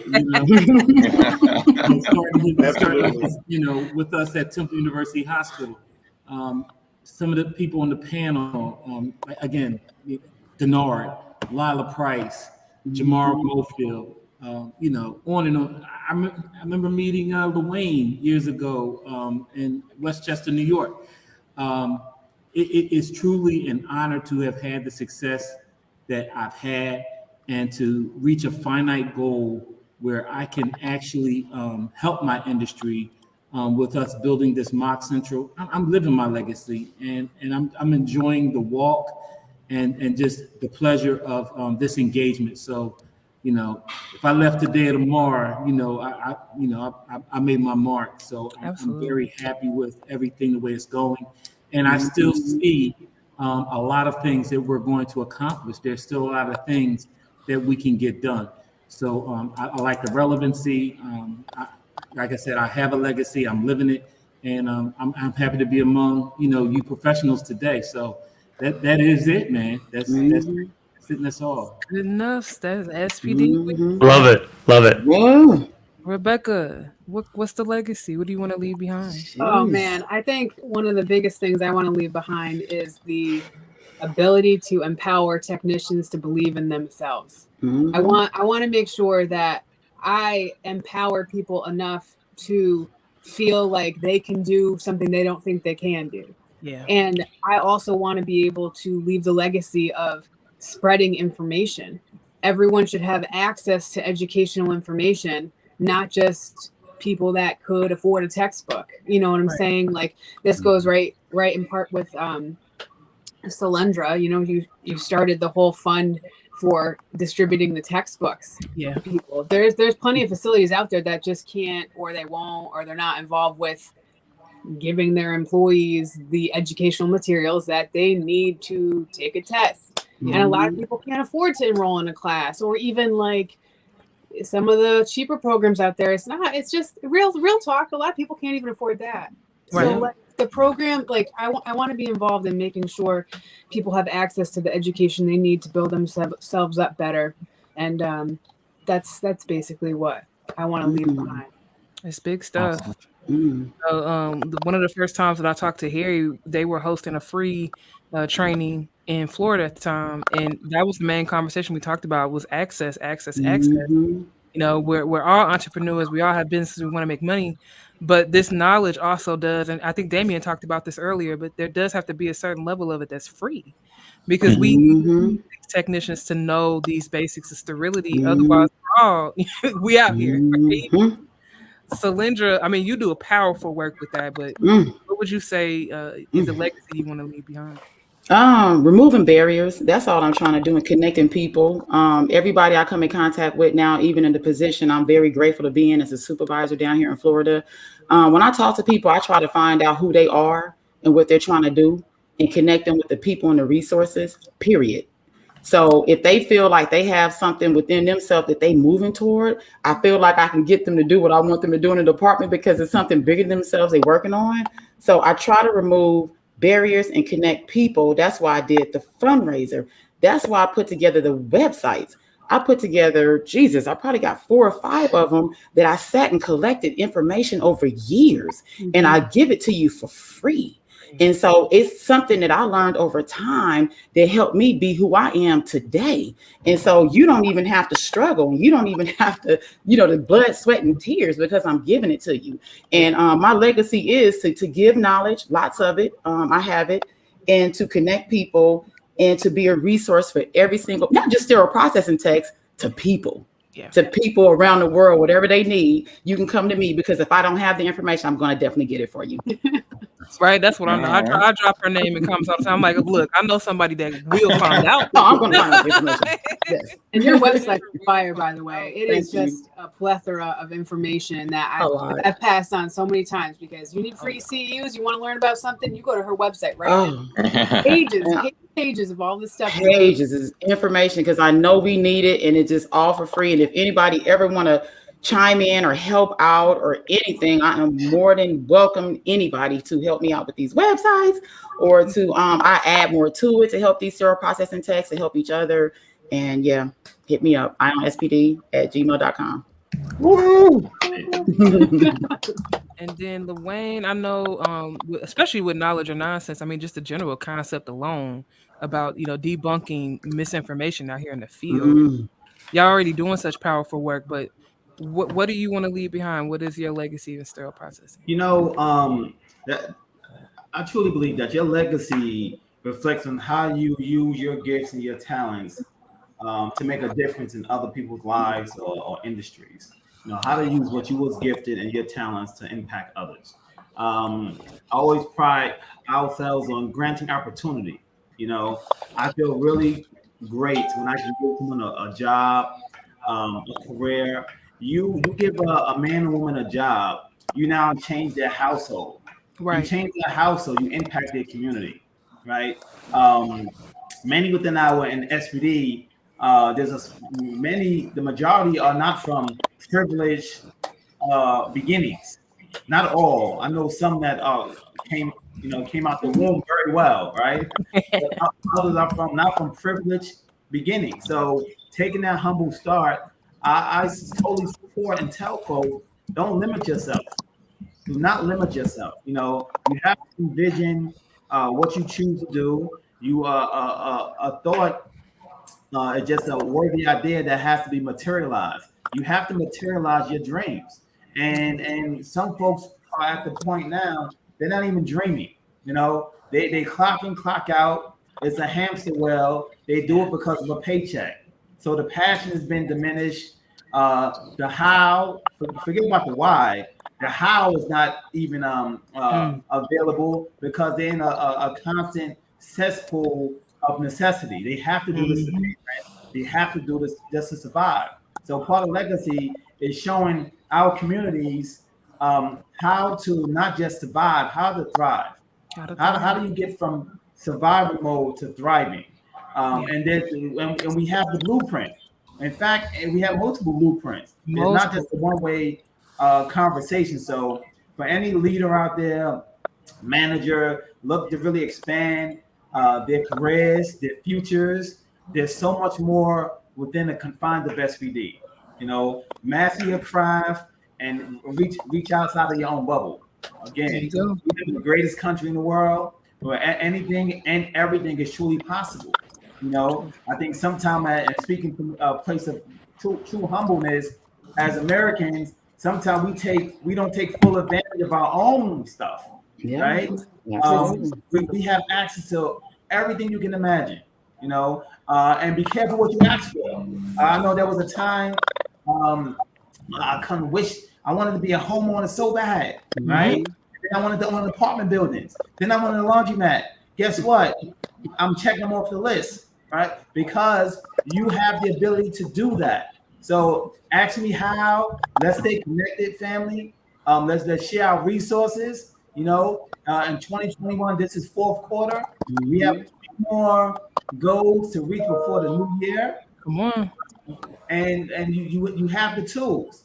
Collectively, we have the tools. So let's stay connected. Let's reach out and move out the way for this next generation, which are a lot smarter than we are. They think a lot faster. We got to get them to know it's not about the numbers, right? It's quality over quantity. So I think collectively we can do that. Yes, I'm so glad you said that. It's quality over quantity, right? Always. We want Always. those patients to have that perfect product every single time, and there's not a lot of industries where that amount of pressure is on you. You know, Yeah. definitely. I You mean, I have to say, for myself, you know, I would echo everything that you guys are saying. And it truly is. I want to be a bridge between, you know, Lawayne said, you know, coming from humble beginnings. I started in a really small town. I was making $7.75 an hour as an SPD tech. And at that time, I had no concept of how I could build anything outside of that. You know, and sterile processing allowed me to do that, being able to be a travel tech, being able to move regions, you know, change my income. That allowed me to be able to get more education. So I want to be that bridge between, you know, folks that may not see a way up or a way out to be able to envision something bigger for themselves. Beautiful. Is Deannard gonna answer the question? Deannard, what you say? I mean, you started the Process podcast. You've been really trying to spread education. What legacy do you want to leave behind? All right, how do I approach this? So the legacy I want to leave behind, I want people to challenge the status quo. Like, don't just agree with everything you had. Don't if you see something wrong, say something. If you think it's wrong, say something. If somebody else correct you, they'll correct you. But don't just go with the flow thinking that's just the way it's supposed to be. So I want to leave the legacy of persons coming behind me, just doing something different. You know, I left a quote on Facebook the other day: if your dreams don't scare you, they're not big enough. So you definitely have to dream big. Don't dream of getting a Lexus when you could get a Lamborghini. You know what I mean? So try and get that Lamborghini. Don't settle for a Lexus or BMW. Try and get that Lamborghini or Wraith, Rolls Royce Wraith or something like that. Like, don't settle for, you know, what everybody else has. So try and get that Hellcat. You know, don't just settle for a regular Charger. Try and get that $80,000 Hellcat. You know, you might not get there, but you'll definitely pass the regular vehicle. You know what I mean? So just try and go for the next. If you want to be in leadership, don't just try and say I want to be a lead tech. Just try and be a director. You know, you might end up being there. So definitely push yourself. Don't settle, and just go for more than what people expect of you. 100%. I like that. You know, Sarah B. Cruz talked about that a little bit earlier. Just really setting a goal and then coming up with a plan. You know, if the biggest dream I could dream for myself is a lead, and that's where I want to land, good for you. Set the plan, set the goal, get it done. You've got more than enough resources around you. You definitely have what it takes. And we here at the process, we just want to encourage everybody to speak up. And I think that's something else that I would also add is just, you know, we talked earlier about technicians encouraging each other not to speak up, you know, to be quiet so they're not, you know, losing positions or ruffling feathers. But I'm hoping that our podcast becomes that legacy of being able to call out an issue, you know, bring in the science, talk about, you know, the metrics, and be able to move something forward rather than just kind of wiping your brow and going home and saying, okay, another horrible day in SPD. Hey, well said. Collectively, team, I think we represent the voice of the people. Yes. You know? And they speak, it's not a monotone voice. And we have to welcome that into our industries, you know, appreciate the different viewpoints, the different perspectives, because there are going to be different outcomes. And we have to accept that. This is the way of the world, you know. I'm from New York, but I think Chicago pizza is not as good as New York pizza. You know? hey now. But that is so true. I mean, you know, where we're at definitely impacts our perspective. All right, so you have to be mindful of that. The way I can't walk around thinking that I've got the right way and it's the only way. Right. You know, when we've got all of this expertise out in the field, there's a million ways to do a thing. And we all are of the same mindset right now, it kind of seems. So we have this big potential to impact the culture within our sterile processing community. Yeah. Well said, Rebecca. You know what? It's important that we acknowledge that this is a part of our culture. This is our stuff. You know, I got super excited when I saw Ms. Green Golden's t-shirt. I'm like, yeah. Yes. You know, I get excited when someone from our industry drops a new book. I want that. I don't care if it's a sticker, a brooch. You put it out there. I need one. You know, so many of us, we alone can make us successful. You know, we just got to know, and we're not going to always see the same viewpoint to get along, and that's all right too, because we start from the premise of respect. You know, I think that's one of the beauties of having a sterile processing background. Now, as a technician, I understand, as you do, that energy in the department. We know what the pressure, the heartbeat, the thing. We can all share a common story, and that same story, we can be the supporting character or the main character because we lived it and we're still living it. You know, so let's just continue to connect, continue to vibe. There's enough space for everyone plus more. All right. So let's keep in this industry. Let's keep doing it. All right. So guys, we have another segment coming on. If you guys want to stay on, feel free. We have Miss Chanté Brown. I know she could learn from all you guys. I have like years of experience on it. And myself, I'm a young guy.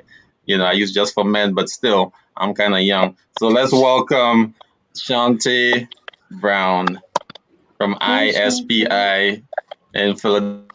Chanté, how are you doing? Chanté, you're on mute over there, dear. Yes, I am. I'm sorry. No worries. I'm sorry. We're from New Jersey, but thanks for having me on here. Oh, yeah, New my Jersey. Yeah, we're in New Jersey. All right. So can for you tell us- anybody that is tuning in right now, we are hosting the Sterile Process, the Process Live 12-hour marathon. I wanted to take a moment and thank Harry Mullen. He's been with us here for a few segments. He's also been championing us in the comment section. Oh, Thank you so much for hanging out with us as we kick off this marathon. Well, real quick, I want to say thank you all. It's been a pleasure being on this show. I've got to go ahead and sign off for now. But I was really sad that Isham conference this week was canceled.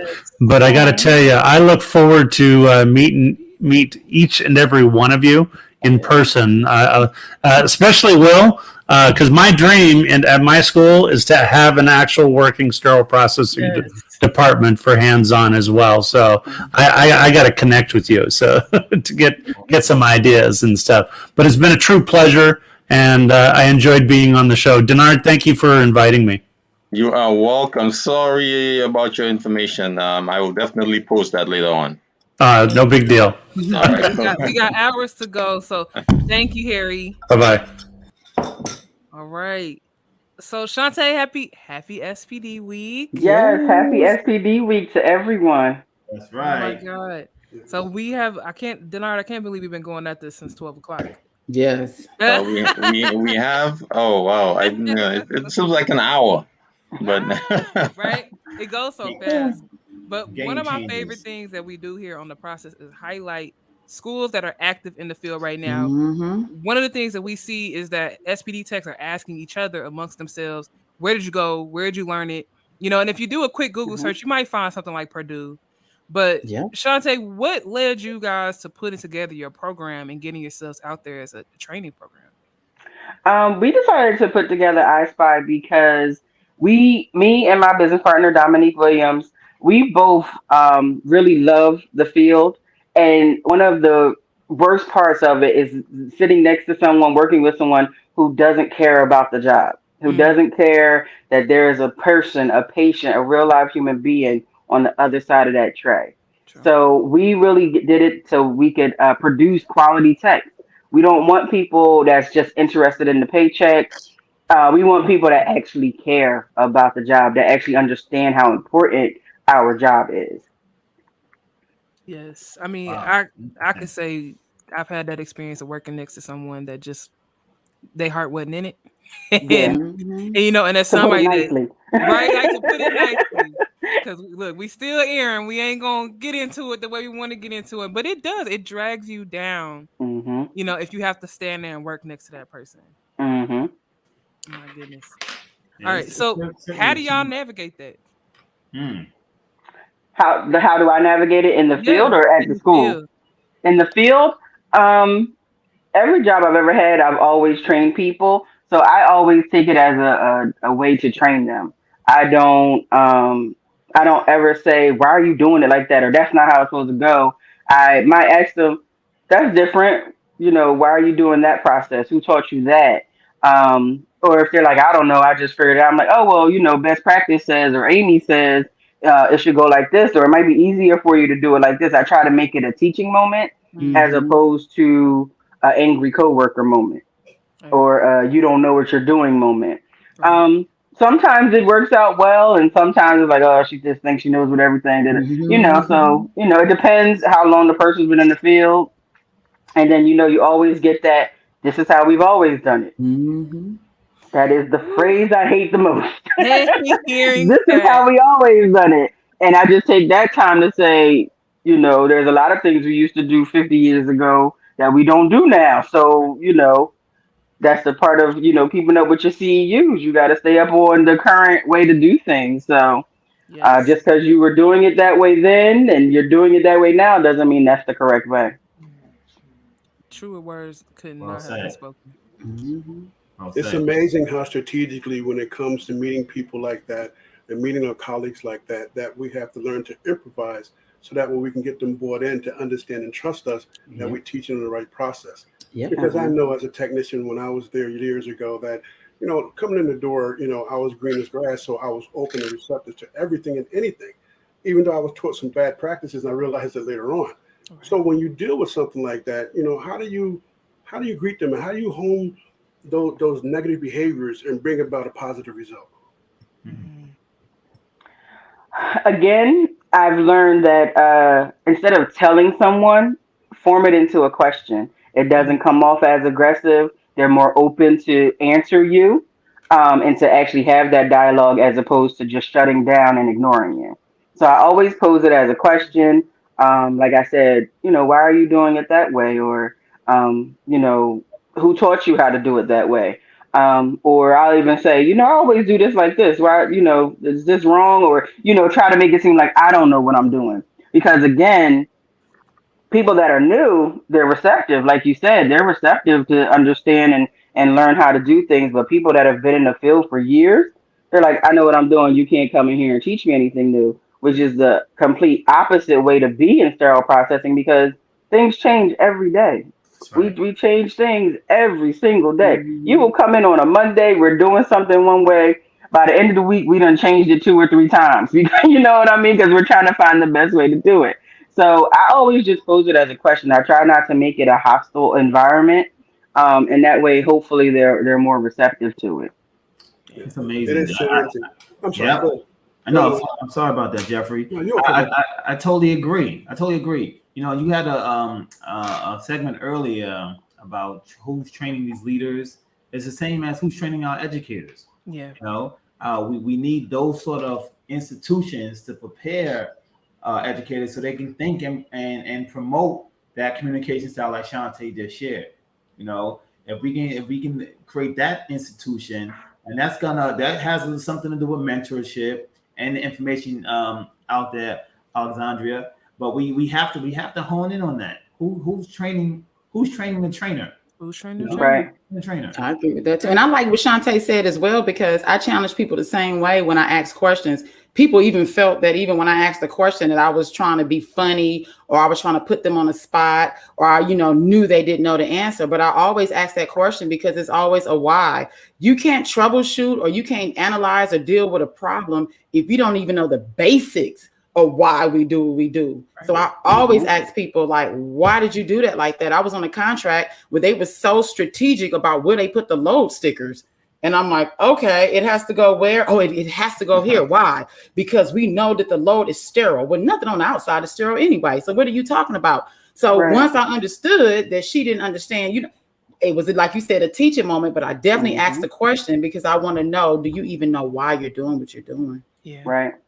I think that's I remember one time I was training someone in the field and I trained her how to do trays and I trained her how to wrap. One day she was doing the tray. She put it in the rigid container, locked it up.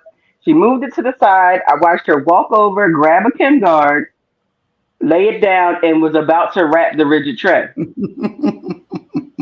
Definitely have popped a few rigids in my day. And I'm looking like, Now I And you're know I going, didn't what train you the? to do this. You know what I mean? So I just stopped her before she, actually wrapped it. And I was like, why are you wrapping that like that? And she was like, oh, because we have to wrap it, right? And I was like, why are you wrapping this? She was like, because I put it's the tray.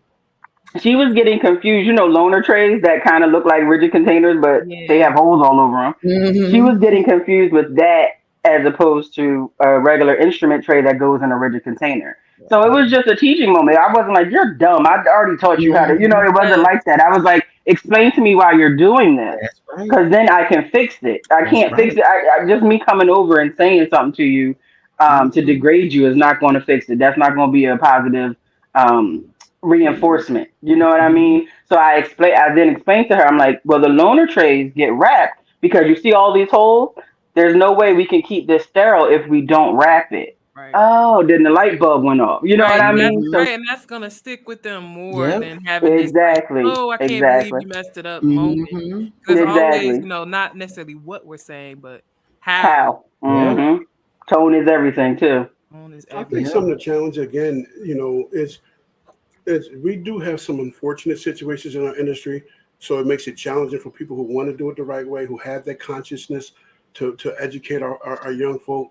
Because you think about it, some people that like Alessandra said once before, you have some people that just want to be a technician, and they're phenomenal because they know what they know it's being done the right way. They challenge the status quo, but sometimes it becomes challenging because we get young folk in and they're zealous, and we don't want to put that flame out, but we want to make sure that as they start burning those things that keep that mind flowing and keep that blood flowing to their brain to get them really understanding and connecting with it, is bringing about the best results. And that's where sometimes we go left or right, because depending on how they were taught, it could be always a problem with a problematic situation. So I might have said kudos go to people like you, Chanté, that will take the moment to educate them, take the moment to get them to think the process through.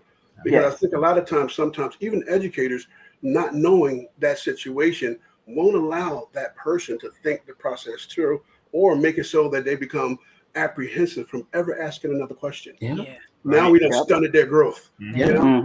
So that we don't want to do. So I agree, Lawayne. We have to have some formality where the trainer is being trained, understand what's best practices to get about the best results in new, middle experience, and senior experience technicians.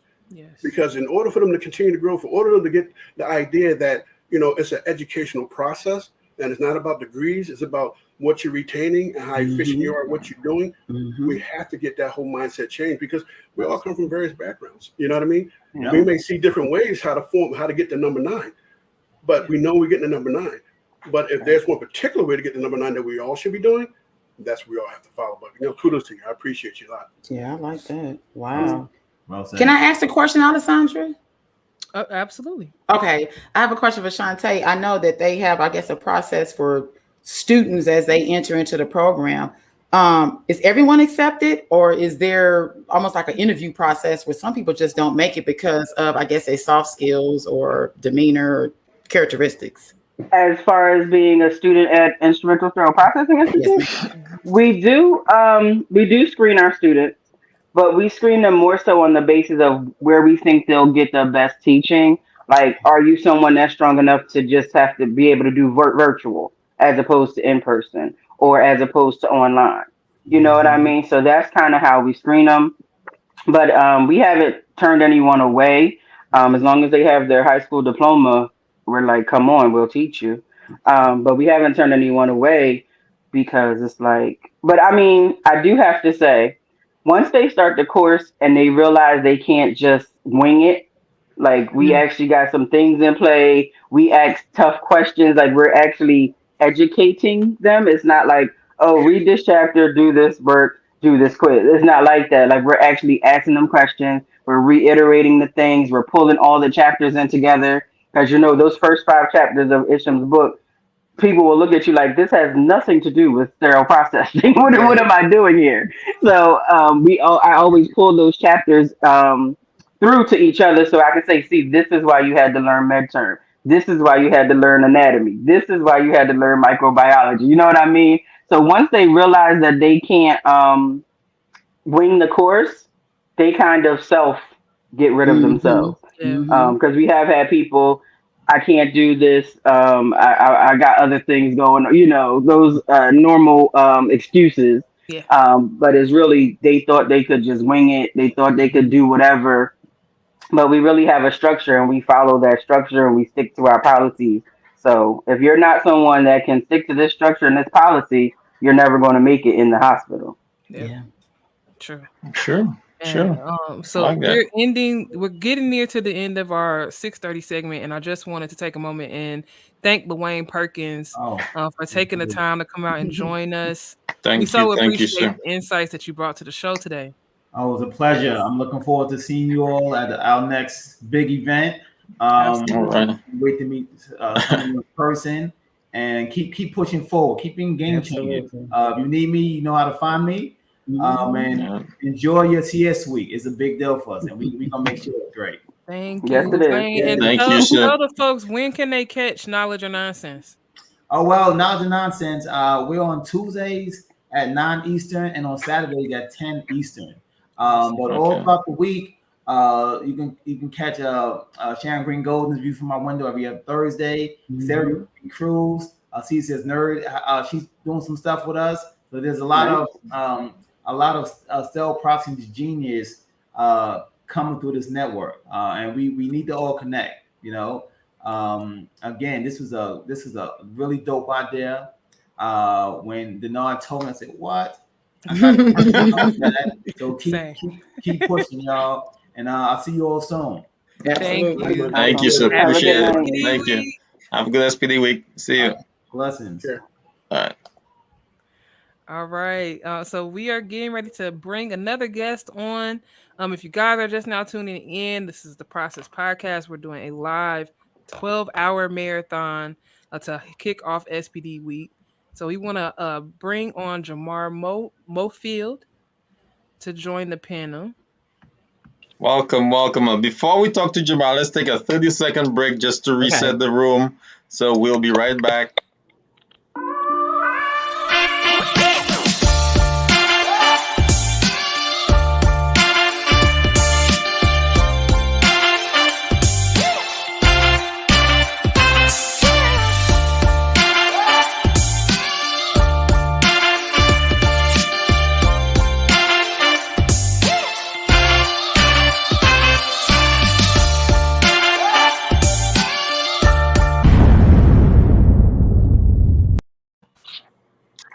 Welcome back, guys. This is the Process Marathon. We start at 12 p.m. Eastern Time. We're going to midnight, 12 a.m. So we've been here for 6.5 hours. Wow. I can feel it.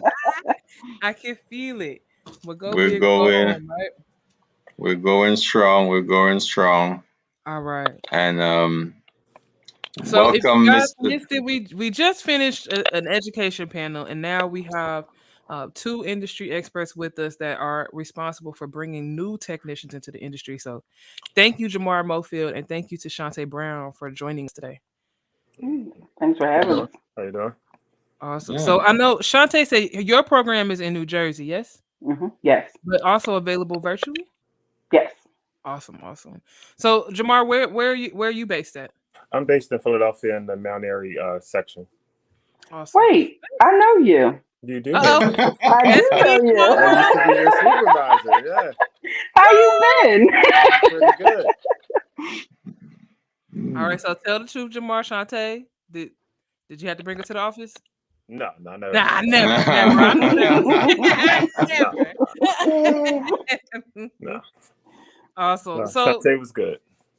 We asked Chanté earlier why did she take this leap into starting this program? What was that like for you? What led you to want to start a training program for sterile processing technicians? For me, I think it came more so when I went into the management side, and I just noticed a lot of the technicians that were coming in, a lot of the students that were coming in. There's a lot of, I don't want to just put it out there, but fly by night type programs, and they would come in literally not knowing anything. And I thought to myself, substituted for a friend's class a couple times and just, didn't even go over a lesson plan. He would just say, hey, we're going over this chapter and that chapter. And I'll say, I don't even need notes or anything. I pretty much can, tell you whatever chapter you're on, like in and out. And just decided to start a program just off of just that, pretty much just like trying to give back and trying to better the field. But now looking at it from a managerial aspect, just I want to say trying to build leaders in the field is basically what I'm, kind of focusing on. So get you in with a CRCST, but I more so want to build that leadership mindset, Absolutely. Yeah.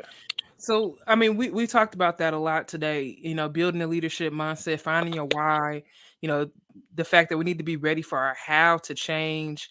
But I mean, clearly you guys saw a gap, right? Mm-hmm. So what's setting you apart? What's different about you guys' programs than maybe a self-study online or maybe one of these fly-by-night programs?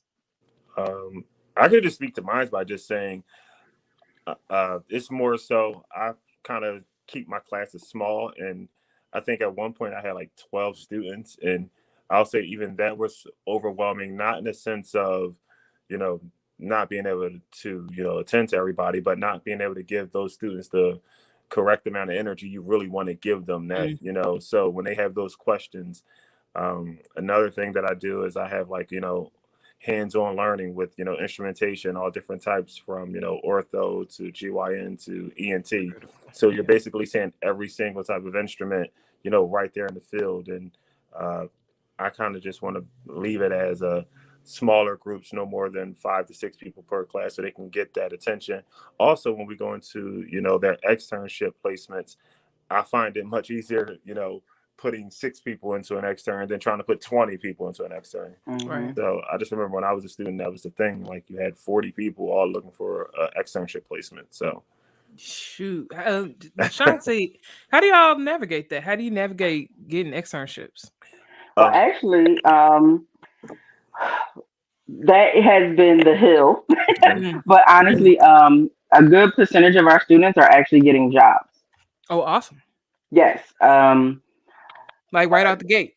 Yes, right out the gate. One of my students from the class that just graduated, she got a job. I think she started like a month or 2 before class ended, but she was already in the interview process and all of that. With iSpy, one of the things that we also focus on is professional development. We kind of drill into our students that you are a professional, and you need to carry yourself as such. We do resumes. We teach them how to update their resume. We teach them cover letters. We, we tell them about the interview process, the type of questions that might be asked, things of that nature, so that they can win. Like we're like, your success is our success. We're not here just so you can pay us your tuition. We actually care more about you getting in the field, us seeing pictures of you, or you talking about how you just started work and you're doing this, that, and the third. So, so we really focus on professional development, but the externship is the hump. It is the hump, but they've been finding jobs, thank God. Luckily, with all the years of experience that me and my business partner and our instructors have, we kind of have people we can call and talk to and say, hey, you need people? I have people. I was a travel tech. Well, I am a travel tech. And I know some directors of surgery centers.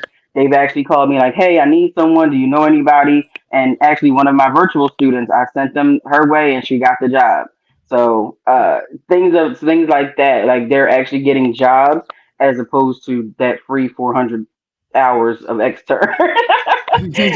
But we do want to get those externs, but our main goal is to have a sterile processing department. Like the school is a sterile processing department, so that they can get in-house hours, because that extern gap is something I don't even know who to talk to about that. Like it's so that's the biggest thing. Like these hospitals don't want students in there anymore. And it's like, do you know that they have to get this in order to be certified? You need them certified in order to work. Like it's like a snowball. And it's like, right? Exactly. And I'm like, I think like they who make the rules don't realize they need these 400 hours. Yep. So I'm like, how do we educators talk to the they?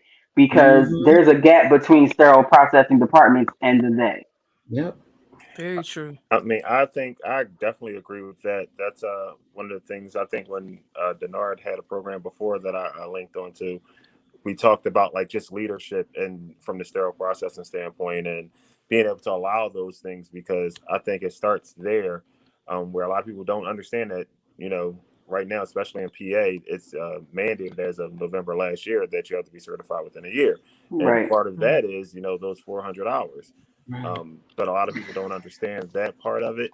One thing that I have seen since, you know, teaching a class with the hours, is people really are monopolizing the externships. Whereas though I ran into some people who have actual exclusive you know, contracts with, you know, healthcare networks.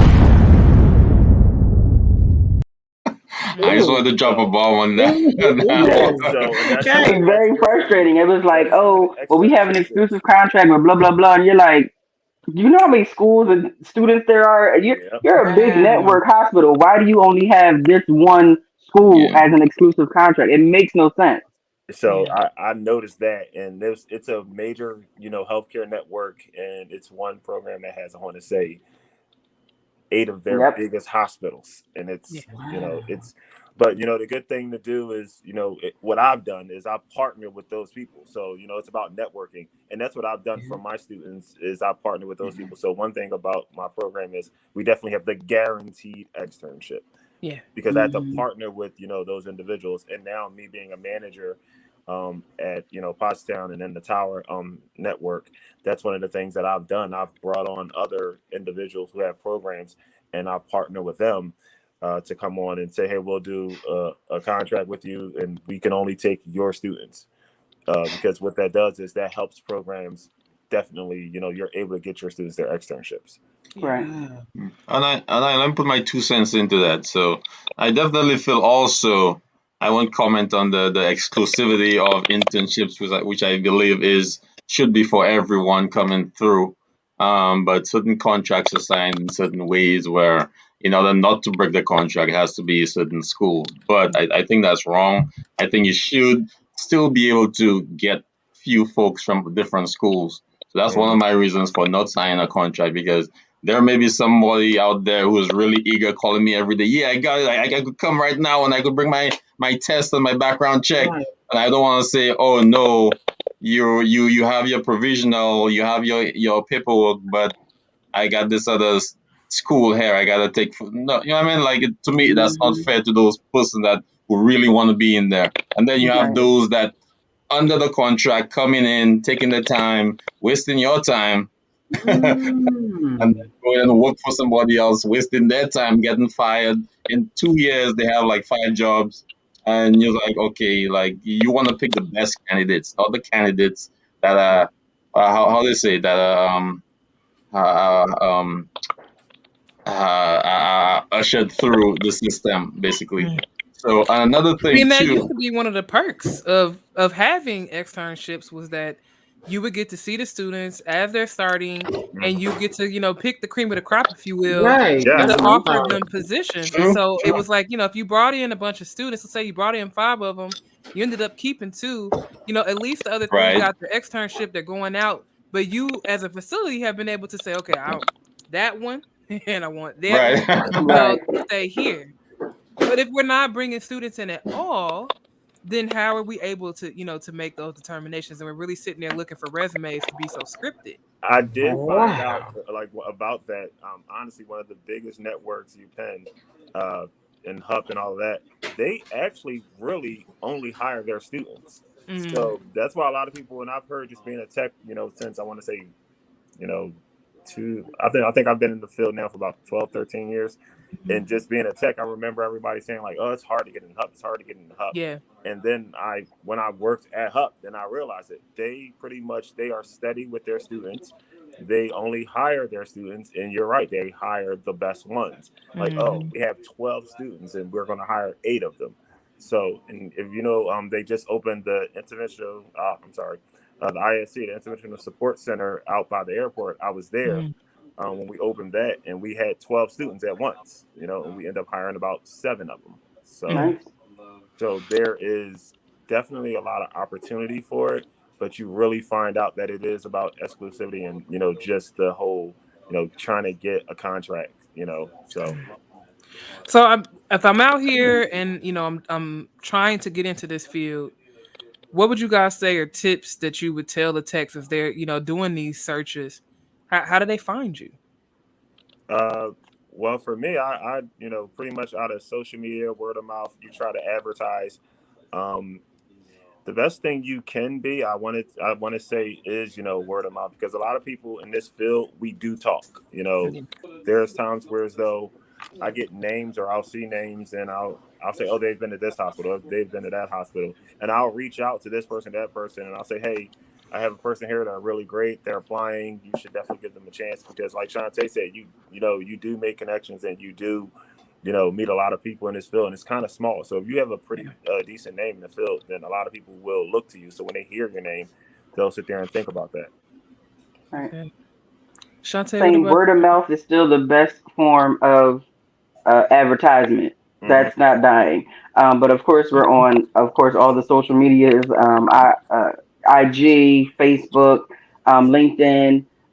So, and again, like he said, it is word of mouth. I work for a company that hires sterile processing techs. So they ask me now, they're like, do you have any students? Because you don't have to be certified with them. So I actually have some of my students who are getting hired with them. But yeah, they actually come, they're like, oh, we have someone that needs to get their cert. Can they come to your class? And I'm like, sure, you know, and we do the information and everything. So it is a lot of network. Yeah. I think that's so powerful that you guys are saying that, because there are so many ways to get into this field, right? And you never know who knows who. And so as we watch technicians, especially we're very active on Facebook, we watch all these different groups, you know, where technicians are trying to give advice to each other. And sometimes they can just really send each other you know, so left. And it's like, wait a minute. There are actually experts out here that are doing this, that can give you this information, and you don't have to kind of figure it out on your own, you know. I mean, like to Shanté's point, like if you're not the type that can self-study on your own, maybe you do need an in-person program, and there's nothing wrong with it. Oh yeah. And I would say too, though, also there's a difference between online and virtual. Online is, you know, you just get online and you go on your own, but virtual is actually a Zoom class, so it's not hands-on, of course, but it's not as bad as just reading the material for yourself and trying to figure it out yourself. So Lindsay, what were you gonna say? Oh, I was just gonna say that it would be good. I mean, because word of mouth is perfect, but it'd be good if all of us could also share and reshare and constantly share, because that's exactly what I do. I share and reshare and share to all. I'm even on Reddit. I share stuff on Reddit. Like today, what you guys are doing today is great, but I shared it on Quora and Reddit and every other platform that is out there, so people will know, because otherwise they don't know. And I know a lot of people, even the hospital I'm at right now, that we really need to educate our techs, but we do not know of a valid, you know, place to send them to even, you know, take a course online to get certified. We have the hands-on for them, but we really need somewhere that's quality for them to go to. So I just really say everybody is watching now, and even me, I share all the time, and that will help get the word out as well, so these techs can get the quality education they need. So let me say something real quick. Word of mouth is good sometimes, but then you have one disgruntled person that spreads the wrong information all over the place because they didn't get an internship, they didn't put the work. They failed the interview because they weren't interested.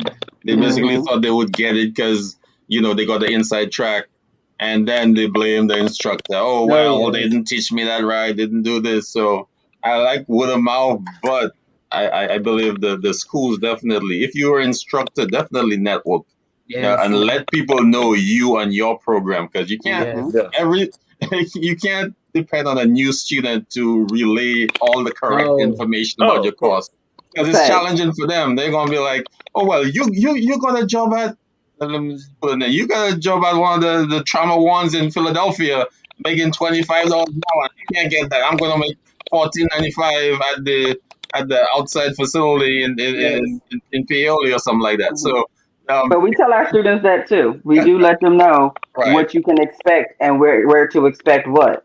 Mm-hmm. So yeah, we're very because we don't want them to think, oh, you're about to go to Virtua and make $20-something an hour.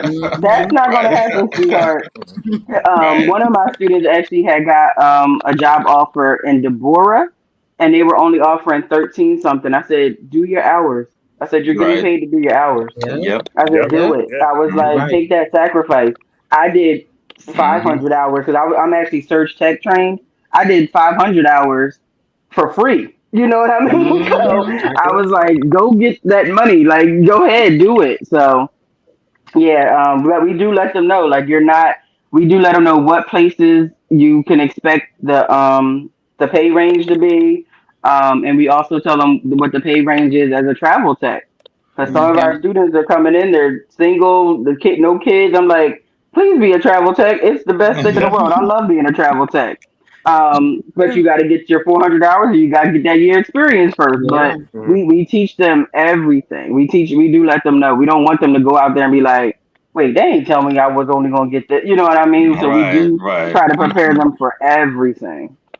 Are the schools teaching interviewing and resumes and stuff like that nowadays? Yep, we do that.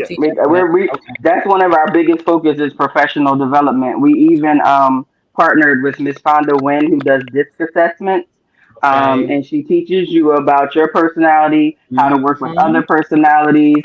And that's something that's incorporated in our course that they have to complete before they leave us as well. Okay. That's massive. You know, for those of you that are not familiar, DISC assessments are one of those personality type quizzes that can give you information about how you show up in a professional space, and as well as how to deal with other personality types. And oftentimes we only see it offered by facilities once you're on board. So I think it's awesome that you guys are doing that at the entry level.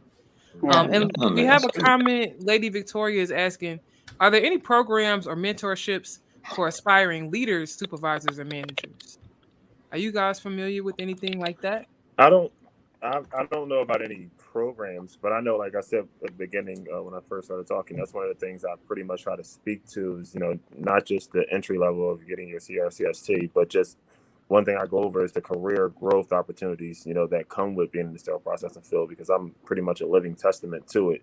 When you think about it, you know, just where I've gone as, you know, now a manager, but, you know, assistant director, and, you know, hopefully, you know, within the next few years after I'm done with my MBA, you know, vice president or something like that of sterile processing, of operations. So I can more so from that level dictate those terms, you know, to make it more, you know, a more spoke about, you know, field. Right. My thing is just education, because when I first got into the field, of course, I didn't even know about certification for sterile processing, because like I said, I was on the Surge Tech course. Like, I knew Surge Techs had to be certified, but I didn't know anything about sterile processing. And then as I, you know, realized, okay, this is going to be my career, it wasn't until I got to like my third facility where I realized, oh, in order to be a supervisor, you got to have a CHL. Oh, okay. And then I heard other people, oh, I have a CIS. What is that? Like, there was no education. Like, your manager in these departments are not telling you, oh, go for your CIS. Oh, go for your CIS. They're not telling you that. They kind of want to keep you at that tech level. So that is something I pummel into my students. These are the certifications you can get. At our school, we also comprised a list of 50 most common instruments. We test them on it. They will know those 50 instruments before they leave. So we tell them, after you leave us, you could possibly go sit for your CIS. You pay for one cert and you're kind of getting two.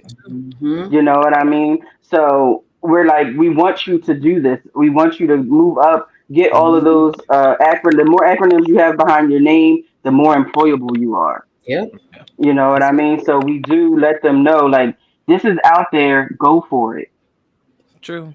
I mean, it's as a manager, it's definitely something I pride myself on. Is I push my techs to get additional certification and just to be prepared for opportunities to come your way. Don't wait for the position to post and then go, dang, I don't have a blah blah blah. Take the test now, and when those opportunities come available, you're ready to go. You're already to stand out. So we have another question on the screen. I want to shout out, I hope I'm pronouncing your name right, Balch Fanah. Oh, wow. has been watching the show with us, I believe, from Pakistan today. So thank you so much. A few hours tuning now. in. He's been on Yes, for a few some hours. hours now, honey. Nice. So one of the questions he's asking is are there courses for international SPD tech? So of course we know that both the CRCST and the CBSPD certification are both international certifications. Yep. But are technicians able to join programs from outside the United States? Oh. And possibly different languages too. Oh. That's a great question. I don't see us being opposed to it, but would be the language barrier. Like we would have no problem doing virtual, but the language barrier, how would we, bridge that gap? But of course, because the materials, like you said, is international, you just need to, be taught it. So I don't see why not, but And for our text tuning in, we did ask this question of Damien Berg, who is on the Isham, working with Isham right now and doing a lot of work, just kind of spreading the word about SPD and advancing the genre. But we asked him, like, are there people really that travel or that work internationally with a CRCST? And he said, yeah, as I travel outside the United States, I'm seeing technicians that have taken, that are from the United States and they're out and they're working, in Canada. He talked about a vet that was a CRCST and he stayed where he was stationed at and started working in that area. So absolutely. Yeah, I know two travelers. One has gone to Italy and another one has gone to Dubai. Yeah. So yeah, they go. Nice. I know. Yeah. I know IMS and Getting and all those guys. They have travel techs and they have positions in Canada and London and all that stuff as well.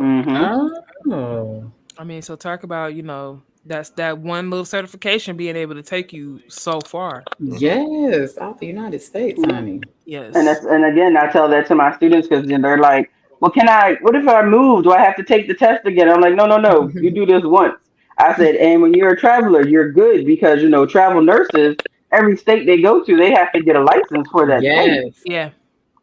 So when my first travel assignment, I was in Louisiana and one of the travel nurses, they wanted to extend her, but her license was running out. So she was like trying to fight the clock. And I was like, you really have to get a license at every state? She was like, yeah. I said, if you're a travel nurse, why haven't they just made a travel license for you? Like a compact license. Everywhere you go, you gotta pay for that. Like it's not a free thing. Like you have to pay for that every state. Like for real, I was like, that makes no sense whatsoever.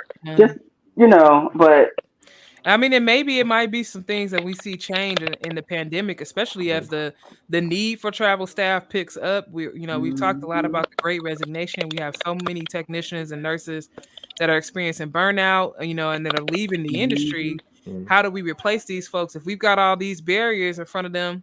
It may become an opportune time to remove those things. Or to even elevate conversations like what you guys were talking about earlier about why is it okay for us to have a monopoly on a contract within that healthcare system if we know we need techs and we can't get every single one that we need from one company. Right. And also we need to talk about compensation because that's another reason why so many people are resigning. Yes. Very true. Definitely. True. To answer John Williams' question on the chat, yes, I do have guaranteed externships. So I know somebody asked that on the chat. Yes, thank you. And that's definitely one of the reasons why we wanted to highlight you guys, because it's not enough to just have the program. You have to have the hours. And so it's so important for us that technicians are able to easily find these programs where the folks that are running them understand that and they prioritize that. They're not just telling them. Right, because I could tell you as a manager working in California, I would get cold calls all the time from techs that would tell me that their school told them to call me and find out. Wow. And I'm like, no. Wow. That's not how that works. So, and there's so much. We talked about salary, but even the cost of programs. One of the big things out there was a lot of the programs were accredited, so they were $10,000, $11,000. Right? And I'm looking at it as a Midwest SPD tech going, I dropped the money for the book and the test. There's no concept where I would have ever paid, $15,000 to get a CRCST. That's highway robbery. And then to top it off, you don't have an externship? Yes, I ma'am. was working in the DC area, and a lot of their programs was $5,000, $6,000, and they Yes, didn't ma'am. have externship placement at Yes. all. So Yes. Wow. yeah, it was. And that's because the people coming in don't know that Yep. they're supposed to have these externships. Yep. They really think, once I do this course, I sit for a test and I'm good. Yes. Yeah, it's very true. Very true. So I want to thank Jamar Mofield. I want to thank Chanté Brown for coming on and highlighting your schools. And thank you to Selendra for hanging out with us through this segment. Oh, yes. Yes. Hey, Please. Oh, no, I was just going to say, I think somebody else asked, but the name of my program is Uptown Sterile Processing. You can find it on Facebook, Instagram, or, website, uptownsterileprocessing.com. Right. Awesome. Jamar, Chanté, where can they find you? Oh, go. Jamar, you need to know you were teaching, so you gotta put your name out there. Okay. Yeah, I didn't know you were teaching either. I started my program, I think it's a year and a half now. Nice. Yeah, you gotta put your name out there. I was surprised. If Will didn't link me with you, I wouldn't know. Yeah, Oh. I come from the Will Logan branch. Yep. Yeah. Awesome. Yeah. Woo, Will putting the legacy out. So, Chanté Brown, where can they find iSpy? They can find iSpy at iSpy Camden on Instagram, at Instrumental Sterile Processing Institute on Facebook, same name on LinkedIn, and we have a website, iSpy.us. Awesome. All right, guys, definitely go check out those resources. Okay, guys. He wants this question answered real quick before your roll. He was kind of in a hurry, All so right. he kind of put a question mark there. He wanted that answered before you left. So he said, when I got in the SPD, I don't even know about SPD, but now I'm a leading person of my department, and I want to go beyond my boundaries, I think is what we meant to say. Mm-hmm. What should I do after ISHM's 4 certifications? What do you want to do? But yeah, it all depends on where he wants to go, because Right. there's some hospital organizations that they're fine with you having those certifications, but when it gets to a managerial or a director level, they're looking for some type of degree, to go with those certifications. Mm-hmm. And I can just speak to that by saying, like I said, now I'm on my MBA. I've gotten the bachelor's and associates and all that, but I know a lot of those roles to go further than the assistant manager position. They're looking for a degree to go with that. Absolutely. Or years of experience. I have seen that on some Yeah, I've seen that too. job ads. They're like, you need to have this or X amount of years experience. So you're just not focusing on what you want to do now. Like, you're like, okay, I made this goal, I made that goal, I hit them all. What do I want to do next? Me personally, I'm a travel tech, love travel tech. I was like, I'm good here. But once I opened up the school and I really love teaching, I was like, okay, I want to be an educator. I want an educator position. The company I work for now actually created a position for me. I am a travel educator. So they have educators that travel, apparently. Yes, I didn't know that. So I'm waiting for a contract for this one hospital. And once I'm done there, I'll go to the next one and go to the next one. So you really have to know what you want to do, and then just go for it. You made it through, and you did all those 4 certifications. You made those goals. Find out what your next goal is, and just work towards it.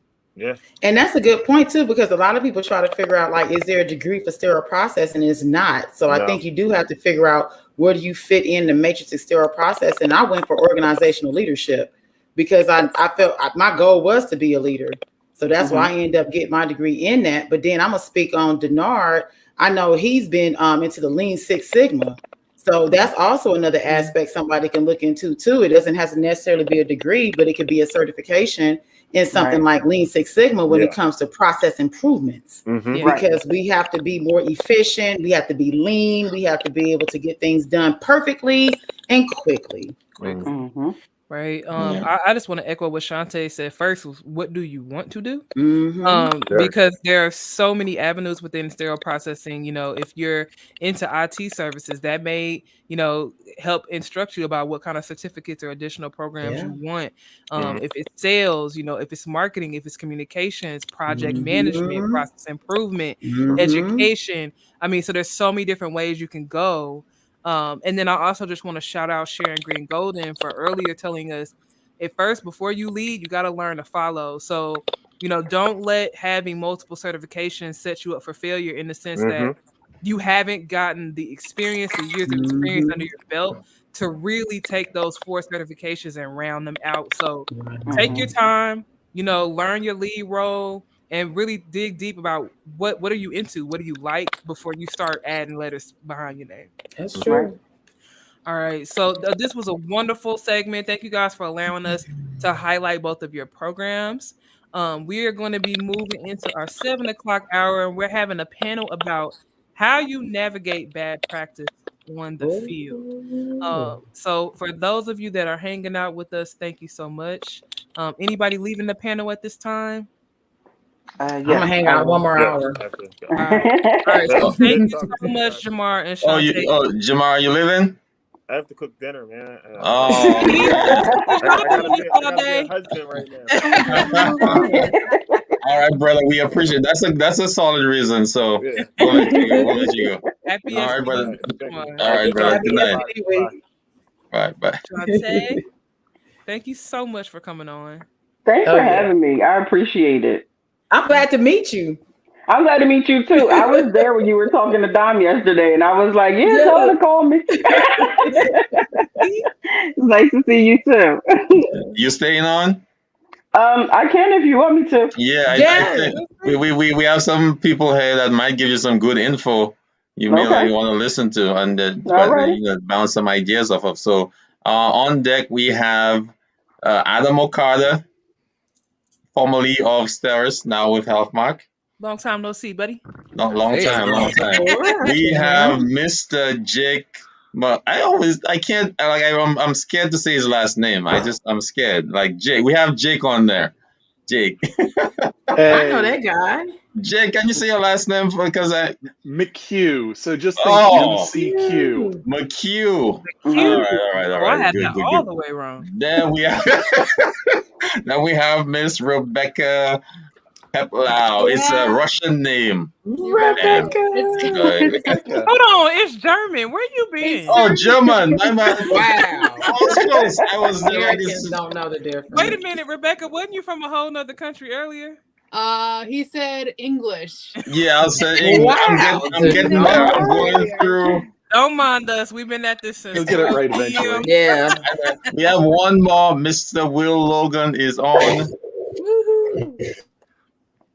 Welcome back, Will. Welcome, Will. Will. Let me cut Will off a little bit. I think Will froze a little bit, so we'll get him when he loosen up. All right, he's back. So for those of you that are just tuning in, welcome to the Process Podcast Live Marathon. We are running 12 hours today to kick off Sterile Processing Week. I want to say happy Sterile Processing Week to Jake, Adam, and Rebecca as they are joining us. Will, happy Sterile Processing Week. All right, and so if y'all didn't see the first panel, I don't know if it's gonna get as spicy as it got earlier. Sharon Green Golden was dropping bombs left and right. Yeah. But we wanted to get this space together and talk about what it's like navigating bad practice on the field. It really brings some real world tips and tools to the technicians that are on the ground on the front line today. So thank you guys for joining us. Yeah, thank you for having us. Thank you. But hold on, guys. Let's take a real quick reset, 30-second break, and we'll be right back. Is that cool? 30 seconds. Get us a swig of water.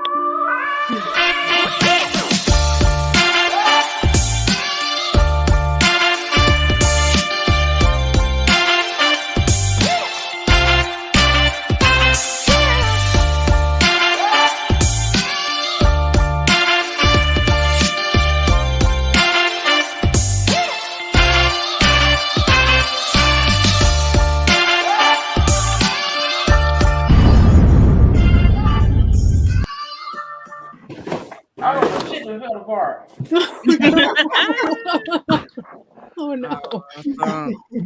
All right, so On the floor, front line, SPD every day. We are running into not having enough staff, not having enough equipment.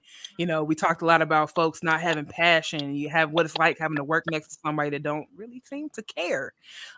So we're going to be getting into all that. If you guys have questions, please drop them in the comments. We want to thank everybody that has been live with us today. Some of you guys have really, truly been hanging out with us for hours. So thank you so much.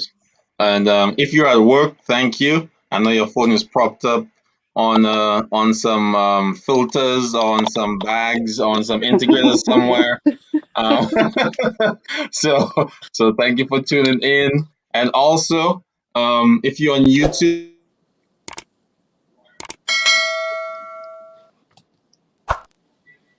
just like and subscribe to the channel, and also hit that notification bell if you just so that I'll let you know if we have any new episodes coming out. So, Alessandra, I'll give it back to you. All right. So just kind of piggybacking off the conversation we had in our last segment around travelers. One of the big things that we talked about was on the front line in our sterile processing groups. We often see this that travelers are running up against bad practice, and they're stuck in this spot of, what do I do? Do I say something? Do I speak up? Or do I just kind of walk away from this thing in order to keep my contract intact? So I'm curious, especially for you guys that are joining us, Jake and Adam, have you ever had that experience where you go into a facility and you see something and you're like, whoa.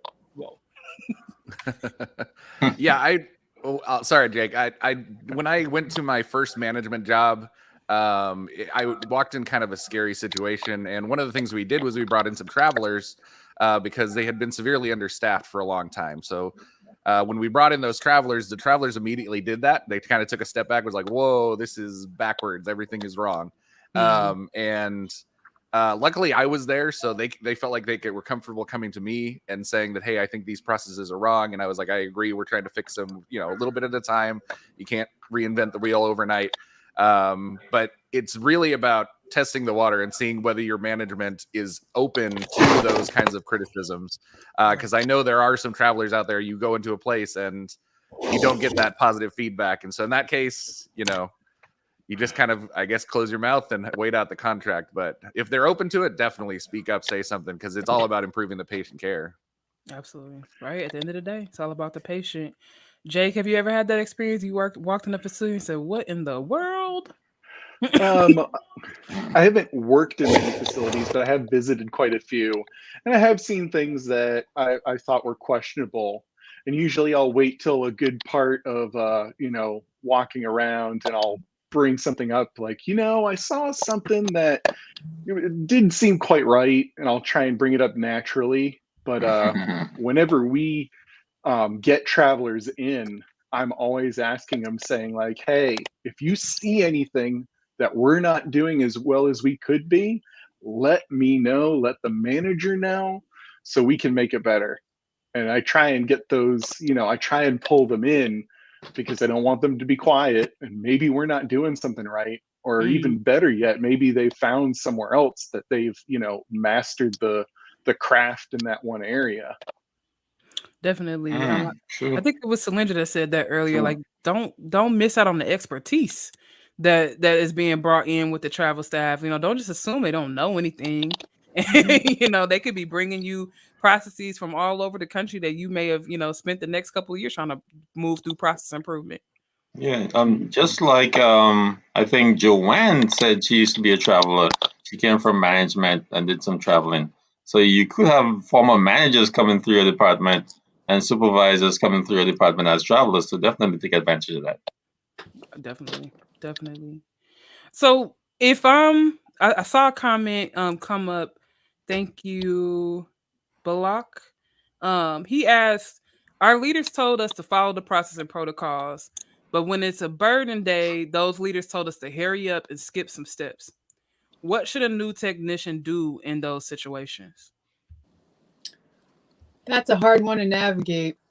That's a very hard situation to navigate. Do you want your job or not? Yeah. Hopefully it's not that life or death, but it could be. That's why it's difficult to navigate. We've definitely been in that situation. Like, everybody in SPD has been there, where we've been trained one way, and then some craziness is breaking down, and we're being asked to skip steps. So, this is a real panel. I want to know, What did you guys do when you came face to face with that situation? I had some technicians at one facility I was working at. There were some changes going on, and the technicians felt that it was a patient safety issue, and they ended up reporting it to Joint Commission. And yeah, like it was some serious stuff that was going on. Even with the group that was here, that was at this facility consulting, they were the ones implementing some of these drastic changes that are totally unsafe. I'm not going to drop any names, but I'm just saying that like the technicians that were there, the veteran staff took it into their own hands to report it to Joint Commission because they felt it was a #1 patient safety issue. They were being asked to not ultrasonic orthopedic trays because it was taking too long.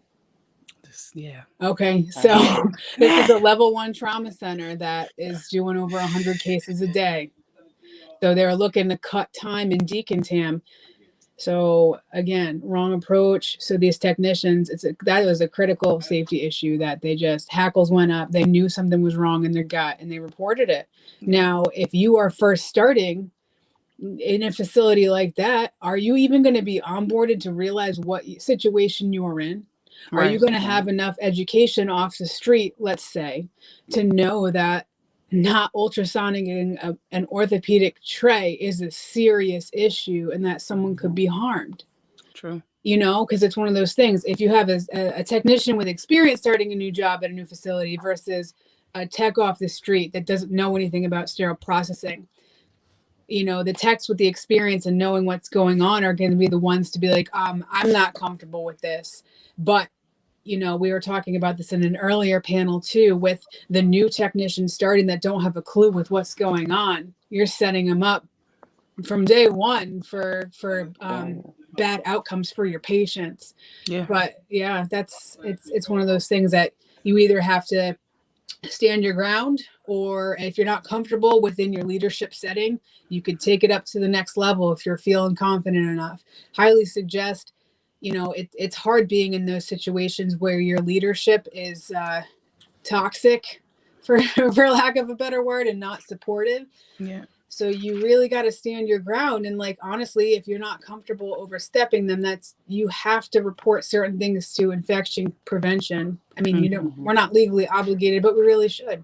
If you have a concern that you're not comfortable talking about, you should go to infection prevention. You should go to HR and say, hey, I feel like I can't, there's a safety issue here that's not being recognized. It's hard to navigate those situations, but it all comes down to who you are and your moral obligation to the field and what you're doing. 100%. That's a good point too, because a lot of people don't know it's wrong. Like for instance, you know, it was common knowledge for somebody to tell me, oh yeah, if the lock breaks off, you know, the instrument set, oh, the supervisor has locks she already cooked. And I almost fell out my seat. Like, what did you just say? But the way they said it was like, oh yeah, this is normal. Yeah. And those were brand new techs who didn't know it's a problem with cooking integrators and locks and having them stored at your workstation just in case. Right. Major issue. I've been to a facility like that too. I wanted to crawl up and die. I was like, are you serious? Yeah, me too. Man. And one facility I worked at even cooked rolls of tape. Yeah. Wow. Taking the ingenuity too far, right? How does this work? I'm just Are saying, they doing like lines of them or the whole roll? They would cook the whole roll. Pre-measured. They cook the whole roll. So it's out there. Man. Just to kind of piggyback off a little bit what Rebecca was saying, I would, and this might be difficult if you're a traveler, but I would just make friends with your infection control team. Absolutely. Any other department that might be a benefit in your hospital. And you may not know, but I have a good feeling you might have an idea that you might be crossing the line sometime. Yeah. And you can always double check with them if you don't feel comfortable standing up and questioning your supervisor, manager, or lead. Yeah. You know, they're there to help you, and they can be your friends. 100%. Yeah. And Rebecca, I've seen that done before. The rolls. The thing about it, you get those black lines on every like half inch. So if you're in the OR and you know what you're looking for, you should be able to detect that. So I've seen that done before. And also, I just wanted to clarify for those persons who are not in the field, when Alessandra says, when Selendra says cooking, she means it would get sterilized before, without being on the tray. So like we say cooking and we know what we're talking about. It's not actually in a pot and pan, Yes, stuff like that. thank you. So Right? Not a The only thing you're dishwasher cooking is and it ain't in the lies. pot in the pan. so yeah. The other thing that you guys, a solution could be too, is, if you suggest something, you could keep a journal or something where you write down what you suggested and if it was declined or not. Just by keeping a log of that, that can help over time. So if anything ever falls back on you, you are protected and you presented this problem to the department beforehand. So it's something, again, document anything that you think is an issue. Whether or not it gets brought up and treated is another situation, but it's another solution to help expedite things potentially. That's a good point, because I would email stuff to myself. Yes. I was going to say that, have them sign off on it. Yeah. Be like, I'm doing it this way. You sign off. You put your name on this. That way, if it comes back to you, not me. Yeah, and send some emails, guys. Send the email out. It's dated, it's stamped, time stamped. So send an email and ask that question. So I asked that question on July 23rd at 12 p.m. I never got a response. So, and it was open. So get that read receipt too. Yes. Oh, you dropping game. He putting on read receipts. Right. You have to do that sometimes, though. You do have to do that sometimes. You definitely do. It's terrible. Yes, Lady Victoria said yes. Documentation is important. Absolutely.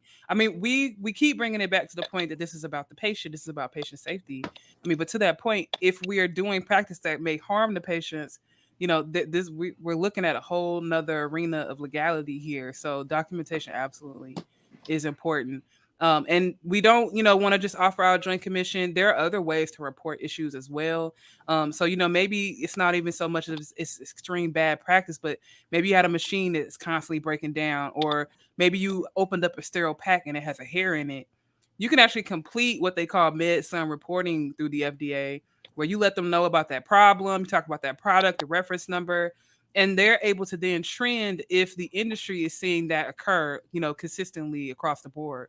So, there's a lot of ways for us to raise up potential concerns.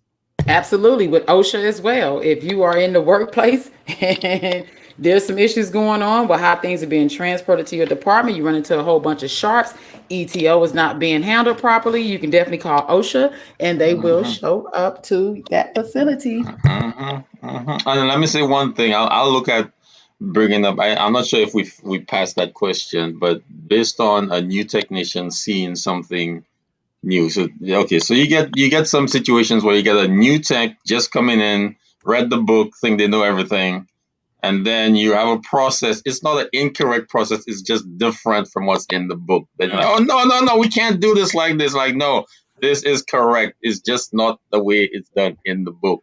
Like you have 12. Some facilities still use 24-hour readouts for their low temp sterilization. Some, in terms of running verification testing on your sterilizers, some places run the BIOS first and the BOWIS second. Some places run the BOWIS first some places run the BIOS first and the BOWIS second. BOWIS first, BIOS second. So then somebody comes to us and say like, no, you're doing it wrong. And no, it's not wrong. It's different. So I think you have to look at that standpoint from a new technician too. So you might have those eager people that are quick to correct you, but really don't understand the whole process yet. And then from a standpoint, they're actually in a place where they're doing the wrong things. I would suggest to them, make sure you get some paperwork behind what your thoughts are, because you could be wrong, or what you learned in the book could have changed, and in terms of how long ago you took the class. Because some persons, from taking the class to actually getting the job, it's been a year and a half, 2 years.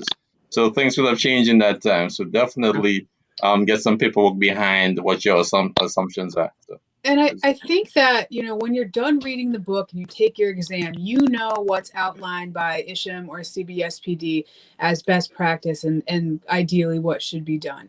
However, there are lines in the book that say, you know, based on what your facility Right. Exactly. So, but as a newbie, you don't understand that. So I think that leadership has to put that emphasis of, okay, no, you are right. This is what we're instructed to do. This is what best practice is. But our facility is not equipped with a 3-bay sink. We've got 2. This is the process. Right. This is what you have to do to disinfect in between. Even if you have 1 sink, you know what I mean? They have to understand the guidelines of how to adhere to best practice with utilizing with what you got. Right. Now, when it comes to like, if you have 1 sink and you're not cleaning it out a certain way between your rinsing and your soaking and all of that, that's when your bad practices step into place. So true. You underline what I said. Thank you. That was definitely. Yep. You know, it all so becomes communication. Yep. Communication. So when you guys are like, let's say you do come into that space, you see something a little wonky, and you set up a process, you've changed it, you're not getting the buy-in. How do you navigate, you know, those resistant techs that don't want to change? They've done it this way. They're not seeing your vision. I mean, I think that if you're changing a process, the first people that I always want to go to are the frontline techs. Anytime you're changing a process, and get their feedback and their input on it first. Because if I come in and I just drop, hey, we're doing this new process, immediately it's going to be like, we're all that way in sterile process. We hate change. We hate anything that's different. We have our routines and our things that we get into. So I always go to the frontline techs and I say, hey, we're having this problem. Let's come up with a solution together. Let's bounce some ideas off each other. And if you can get the frontline technicians to feel like they're a part of that change, it's easier to get the whole group to adapt that change too, because it's a group effort. It's not just a manager implementing something. Yeah, definitely. Can I say something? And I believe there is a tact to that. There's a special skill to doing that, because some managers come in, they already know what they want to do, right? And then the way they express it, you know they're gonna do what they're gonna do regardless of what anybody says. So they could try and sell it, but you gotta sell it the right way. You know, so some managers come in with their plan, like, yeah, we're going to talk about this new sterilization process, and they shoot down every suggestion in the book, and it's like, oh well, we're going to go move on with this one, and like, you never listen to what anybody else had to say. Yeah, we had an hour meeting, but we didn't take anything else seriously, so it's like people are going to be disgruntled and not follow the procedure based on how you approach it. You know, not based on if it's the right thing to do or not. Just based on like, well, she didn't listen to us or he didn't listen to us. So we're just going to buck it as long as we can until we get written up, and then we're going to follow it. So like there's a skill to it, you know, so. I totally agree with you. Like, I wrote an article that actually got put in one of ISHM's magazines about channeling your passion and how to have those conversations for change, because I've always been that person where something upsets me. I'm very emotional about it. And like Jessie was talking about earlier, that poker face, I can't working on it. I'm just learning how to calm myself. You know, let me walk away for a second. I'll come back. But learning that is a whole other skill that could be so beneficial to all of us. And it's the most difficult, I think, for some of us, because it's like, what we're doing is so wrong. Like, why can't we just fix it now? Yes. I just gotta fix this. Like, why can't we just move it along? One and done. Like, I get so upset when it's like, you know, I don't understand, like, you can't just change something I'm sorry. It's just one of those things where it's like, okay, if we're doing something wrong, it's got to stop right then. Just fix it. right. So that's where I get invested in. But again, calming yourself before you have those constructive conversations with your leadership team or whoever is going to be completely beneficial for you and the department as a whole. Absolutely. Yeah, absolutely. And sometimes it can be based on, you know, the whole team. If you're able to communicate that this isn't just a better practice change versus this is wrong, we need to stop what we're doing. If your team's on board and you can effectively communicate, you know, the difference, then you can usually get more buy-in. Yeah. 100%. If they know, where you're coming from, and have the understanding that you're not just changing it to change it, right? You have a goal in mind, can really help you get that buy-in. And you got to know your audience too, because I've dealt with situations where I know I can deal with some people who just, oh, okay, yes, Selendra, I'll do what you want me to do. And you have other people that are deep researchers. So I know if I come to them with certain information, I know I have to already do my research. Yes. So I'm like, okay, if I'm gonna talk to them, let me make sure I done checked all the lower receipts and I done did everything before I talk to them. If I talk to her, I know if I tell her, she just gonna do it. Right. Yeah. Because as a manager, you can't come with, well, the facility down the street or the facility in Arizona is doing it this way, so it's definitely going to work over here. You got to come with something concrete, like a little more than that. Or if you come with that, you got to sell it right. You can't just say we're going to do it because it's working downtown. You gotta have the way to sell it to your people. So. Definitely.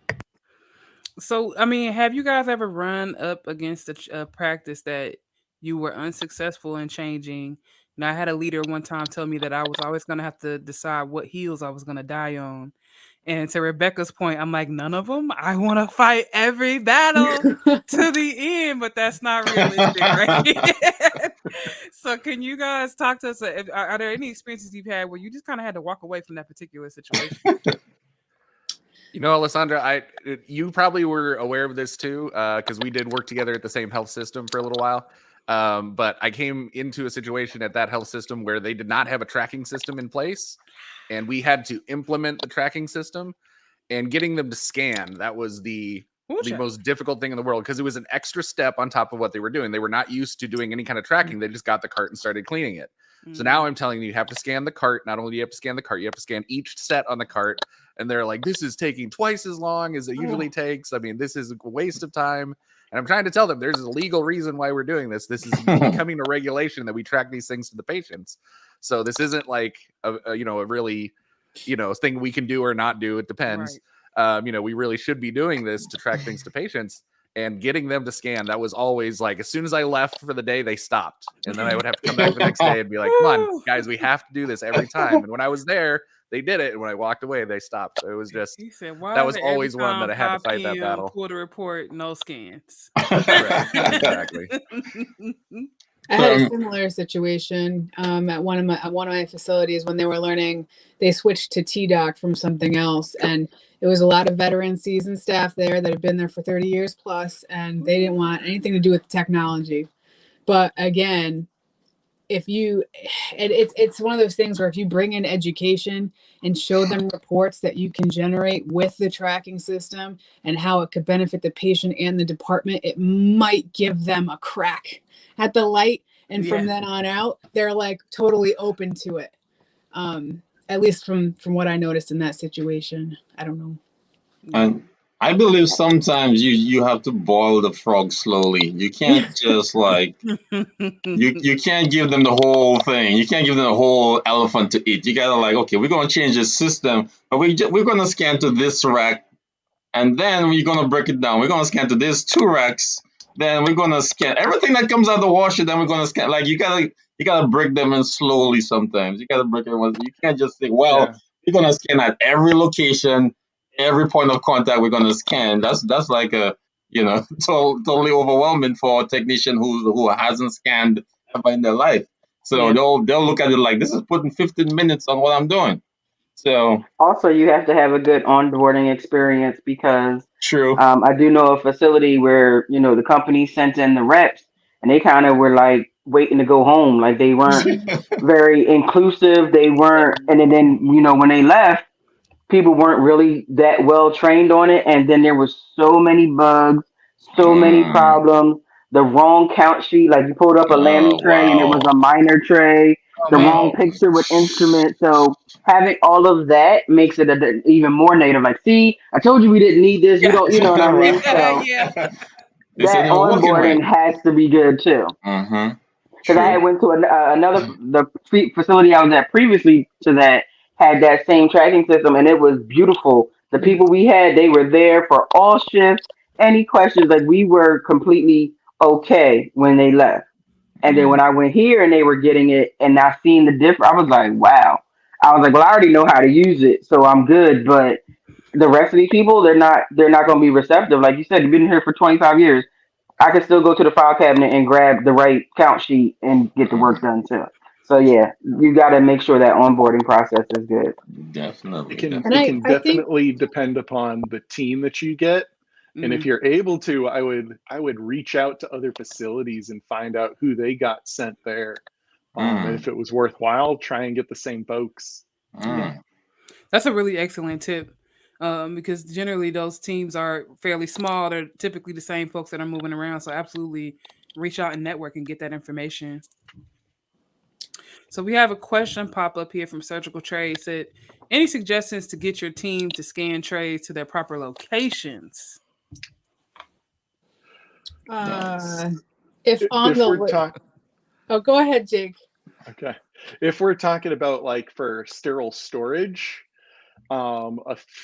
two biggest tips I think I can come up with is a lot of it just depends on how you're moving things from the sterilizer. So if you've got a cart, it's 50 different trays on it from 50 different locations. Well, now you got to scan over here and you got to scan over there and you got to walk across the department, walk back.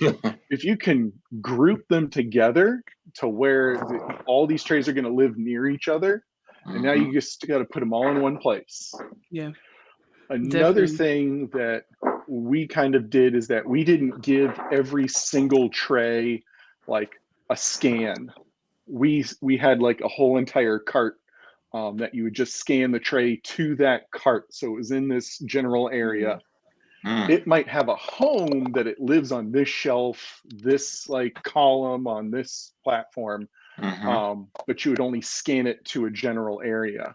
That's a really good idea. I like that. Keeping it simplified. I like that. And the names are written down, so you have a certain inventory, right? Yep. So the tray, the space might be labeled. The tray might have a code that says it lives here, but you're just going to scan it to like general column 5. It's a individual. Now, if you have 100 trays in that column, you still have issues. Only 10 trays. There you go. Right. Keep it simple. Like it's in there somewhere. Can I segue back to something that Chanté said?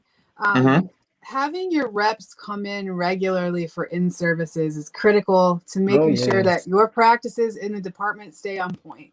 True. Whether you want to do it annually or semi-annually based on your errors within certain things, it is critical. And if you get reps that are in there literally counting on that clock and rushing through it, you got to call them out on it. I was at a facility where we implemented the robot. We rolled out robotics, and not Da Vinci at other facilities. The reps have been fantastic, but for whatever reason, at this specific facility, it almost seemed like the in-services were rushed.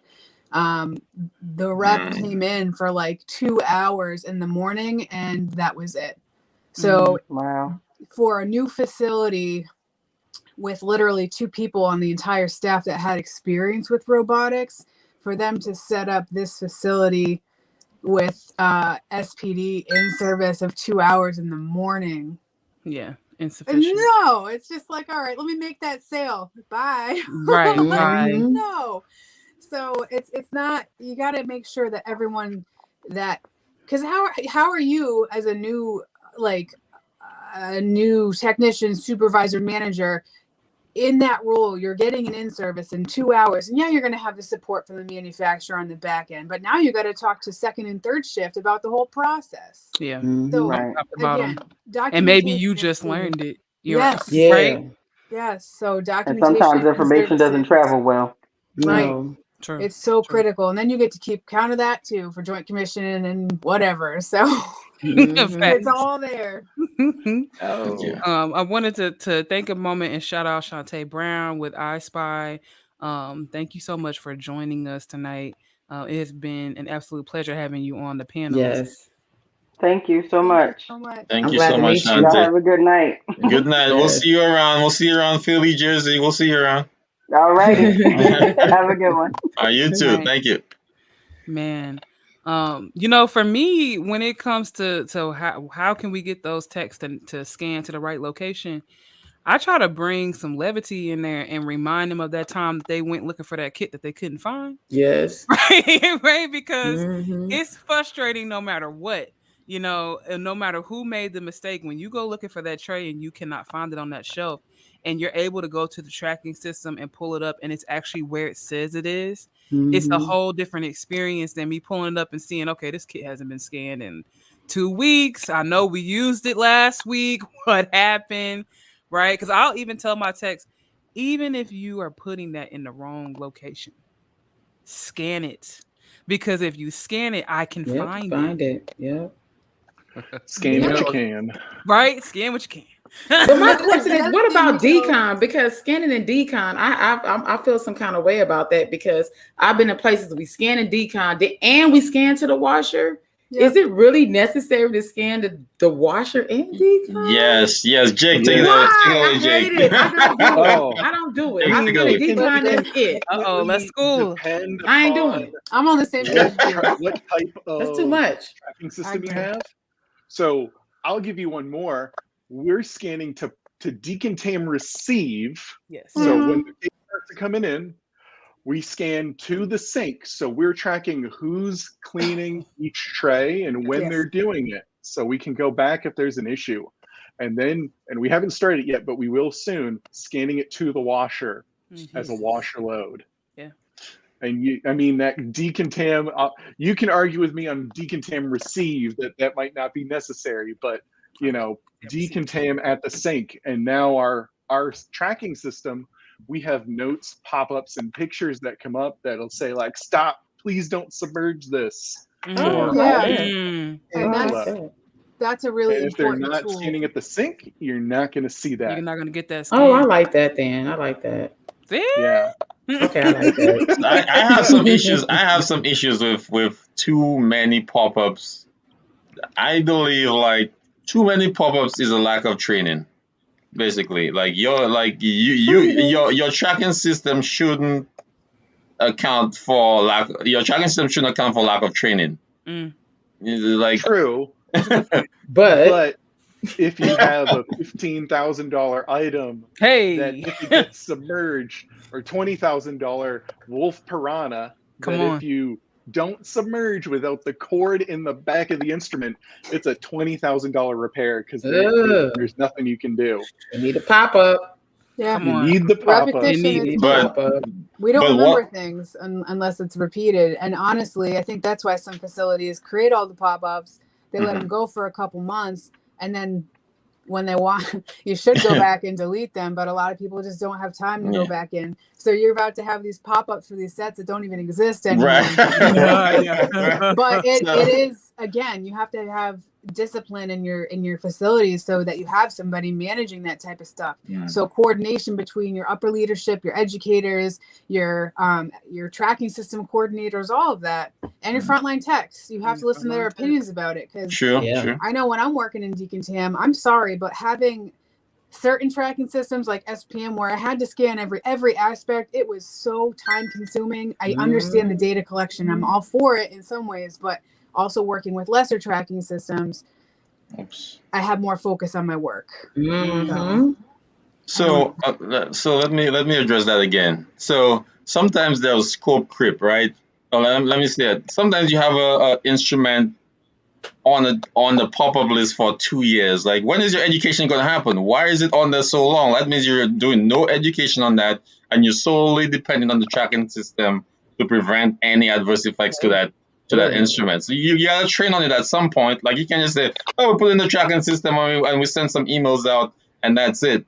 And there's scope creep sometimes. So we put it on the Midas Rex. So let's put it on the Mosulator, let's put it on the Doppler probe, let's put it on, and then you have like 1,000 pop-ups and you can't get through decontam. You wonder why your decontam is overflowing, because you have a pop-up for everything you're gonna do. You know what I mean? So I think it has its good points and its bad points. Yeah, and I've definitely seen the pop-up fatigue happen in our where it's like, when I'm assembling a set, there would be a pop-up that would tell me, okay, you have to put an integrate in your set, and I was like, I know that, I know why the pop-up's there is because people have forgotten them, but it would just every single set would pop up, and then at a certain point, you see it so many times, you're not reading it. You're not really reading looking it. at what it Yep. says. You're just clicking Yeah. okay. You're just clicking off of it. Fine. Yeah. Right, like So, I go, mean, go, it go. does hit that point. But to go back to what we were talking about with scanning the trays to the wrong location. Another solution is to, if it's a specific employee that's doing it doing the incorrect scanning consistently, we should follow that person around, make sure that they're fully competent in what they're doing, or you should have them shadow another person in the department and just do some re-education. Document your re-education. You know, always view things as educational opportunities rather than disciplinary things. Right. Try to reteach a certain number of times before you have to do something additional. Yeah. And I've seen also sometimes your techs just want to see some confidence in them. Like everything doesn't have to be a scan. Like why we are like we got a 15-minute in service. Now we have a scan for 5 years. Like we can't remember. Like that 15-minute in service. If it's worth 20 grand, put some time into the in service. You know, you know, or do the in service once a week, or put the in service at every huddle on that instrument. If it's that expensive to you, don't just put it in a scan. Have us create an extra scan, and have us lengthen our process, or totally ignore it by just pressing that button and doing what we want anyway. But put some time into your people. Like let the manager come out and give that in service. You know, it's important to you. Switch it up a little bit. You know. I agree. I couldn't agree more. I mean, you definitely have to.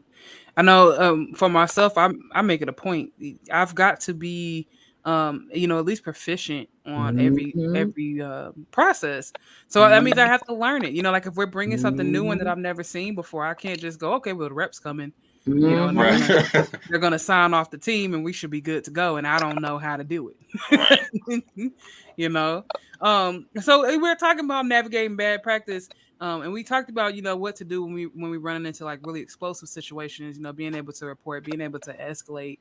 But from tech to tech, you know, that's often where we do see the best opportunity to stop bad practice. So I'm curious, you know, what's it like for you guys navigating conversations when you run up against something and you see it and you want to go to your fellow technician and say, you know, hey, I don't know if that's really the best practice right there. In my facility, it is highly encouraged that if you see something amongst your fellow technicians that is wrong, you call them out on it. We encourage technicians to settle these things amongst themselves first. And it's just our culture in our workplace right now, where if you see somebody doing something incorrectly, ask them why they're doing it this way versus the way we should be doing it. Definitely. I mean, because it's different, you know. We talked a lot about, you know, people coming from different backgrounds and doing things differently. Okay, you just didn't know.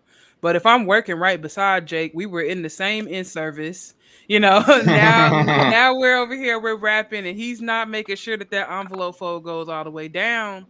As a tech, is it okay for me to just walk away and say, oh, that's Jake's tray?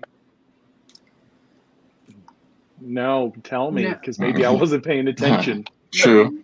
I mean, you are going to have those techs out there that they're just mentally checked out, or they're having a bad day, or they don't want to be there anymore. So they're just not going to do things right. So having somebody call them out on stuff is sometimes they need to be woken up. Sometimes they need to feel like they need to be held accountable, because it's not like we're seeing the patients every day. Right. So if they've got somebody pointing out their mistakes, that's not their boss. It might be more beneficial, and it might hit them harder from up here than their superior in some cases. So reinforcing best practice. Yeah. I think holding each other accountable is really important, you know, holding everybody else accountable. And that's what I expect, you know, as a manager. I would go on the floor and do trays, sometimes go do decon. I remember once I was doing decon and somebody pointed out something dirty that had come through. It was something that I completely missed, and I just hadn't done it in a long time.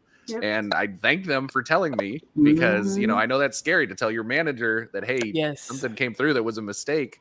And, you know, that's something, but it's something important. I knew never to do that again. And that's always something, when I do make mistakes, I always say, you know, I made that mistake, but I'm going to try never to do that same thing again. So that's really the attitude that people should have in SPD, is like, you know, I'm okay with making a mistake. It happened. There's nothing I can go back in time and change it. but I'm not going to do that same thing in the future now that I know that happened. Yep. And I made it a point during the in-service, it was a huddle that we had, and I pointed out a mistake that I made. I didn't notice, I didn't change the Julian date.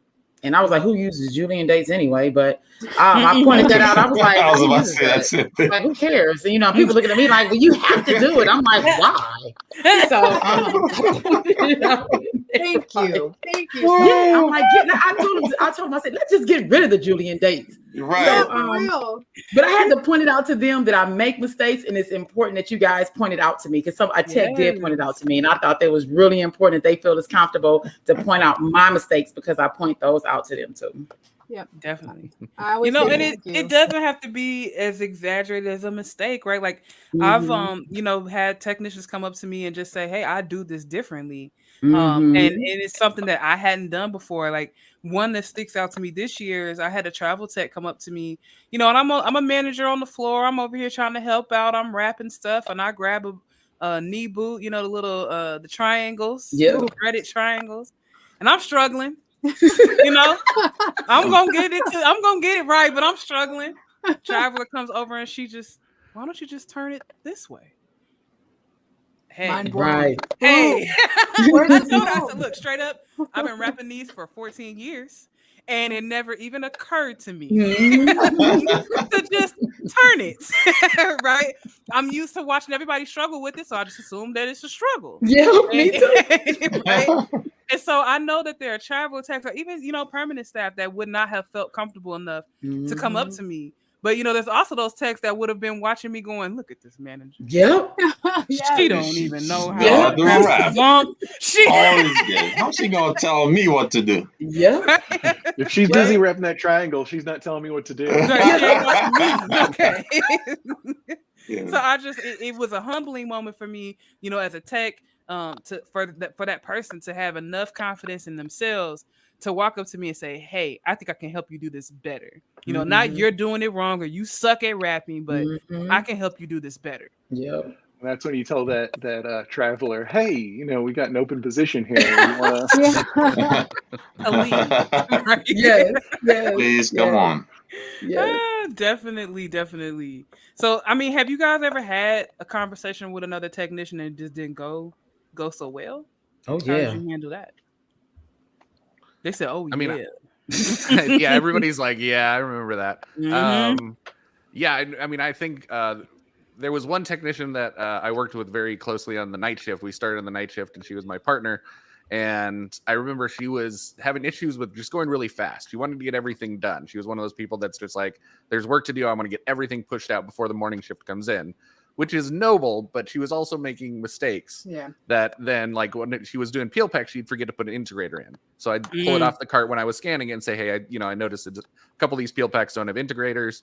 You maybe need to slow down a little bit." And then I would get screamed at, where I know how to do my job. You're not the boss of me, and like all these things. And it was a helpful thing. Like, slow down is not a terrible thing to tell somebody. But I remember that not going well. And then I learned sort of how to approach her in a different kind of way, and mostly asking like, "Is everything okay? Are you feeling stressed out? Do you feel like a lot of pressure?" And once I did that, then she kind of like understood that I was really just looking out for her. And then when I would say, "Hey, I've noticed some mistakes, is everything all right?" Then she was like more open to that conversation. But at first, especially when I was a new tech coming in, telling her, "Hey, I see a lot of mistakes," that was like not the right way to approach it. I have to be more delicate than that, I think, sometimes. A little bit of delicacy. Yep. I had one once where we were going over cleaning procedures for flexi readeroscopes and cystoscopes. And at this particular facility, they put a certain woman on hand washing that day that had never hand washed a scope before. And because of the culture in this facility, she dare not say, "Oh, well, I don't know how to do that." Yeah. Okay. Yeah. So I was back there working with one of our consultant educators at the time. And I see her with the scope. She submerges it, pats it down, puts it in the tray, and gets ready to pass it through. And I'm like, whoa. What are you doing here? And I'm like, so where do you brush this? And she said, I just don't know. So again, you have to make sure that your techs also feel open enough to be able to ask for help when they don't understand something. That's critical.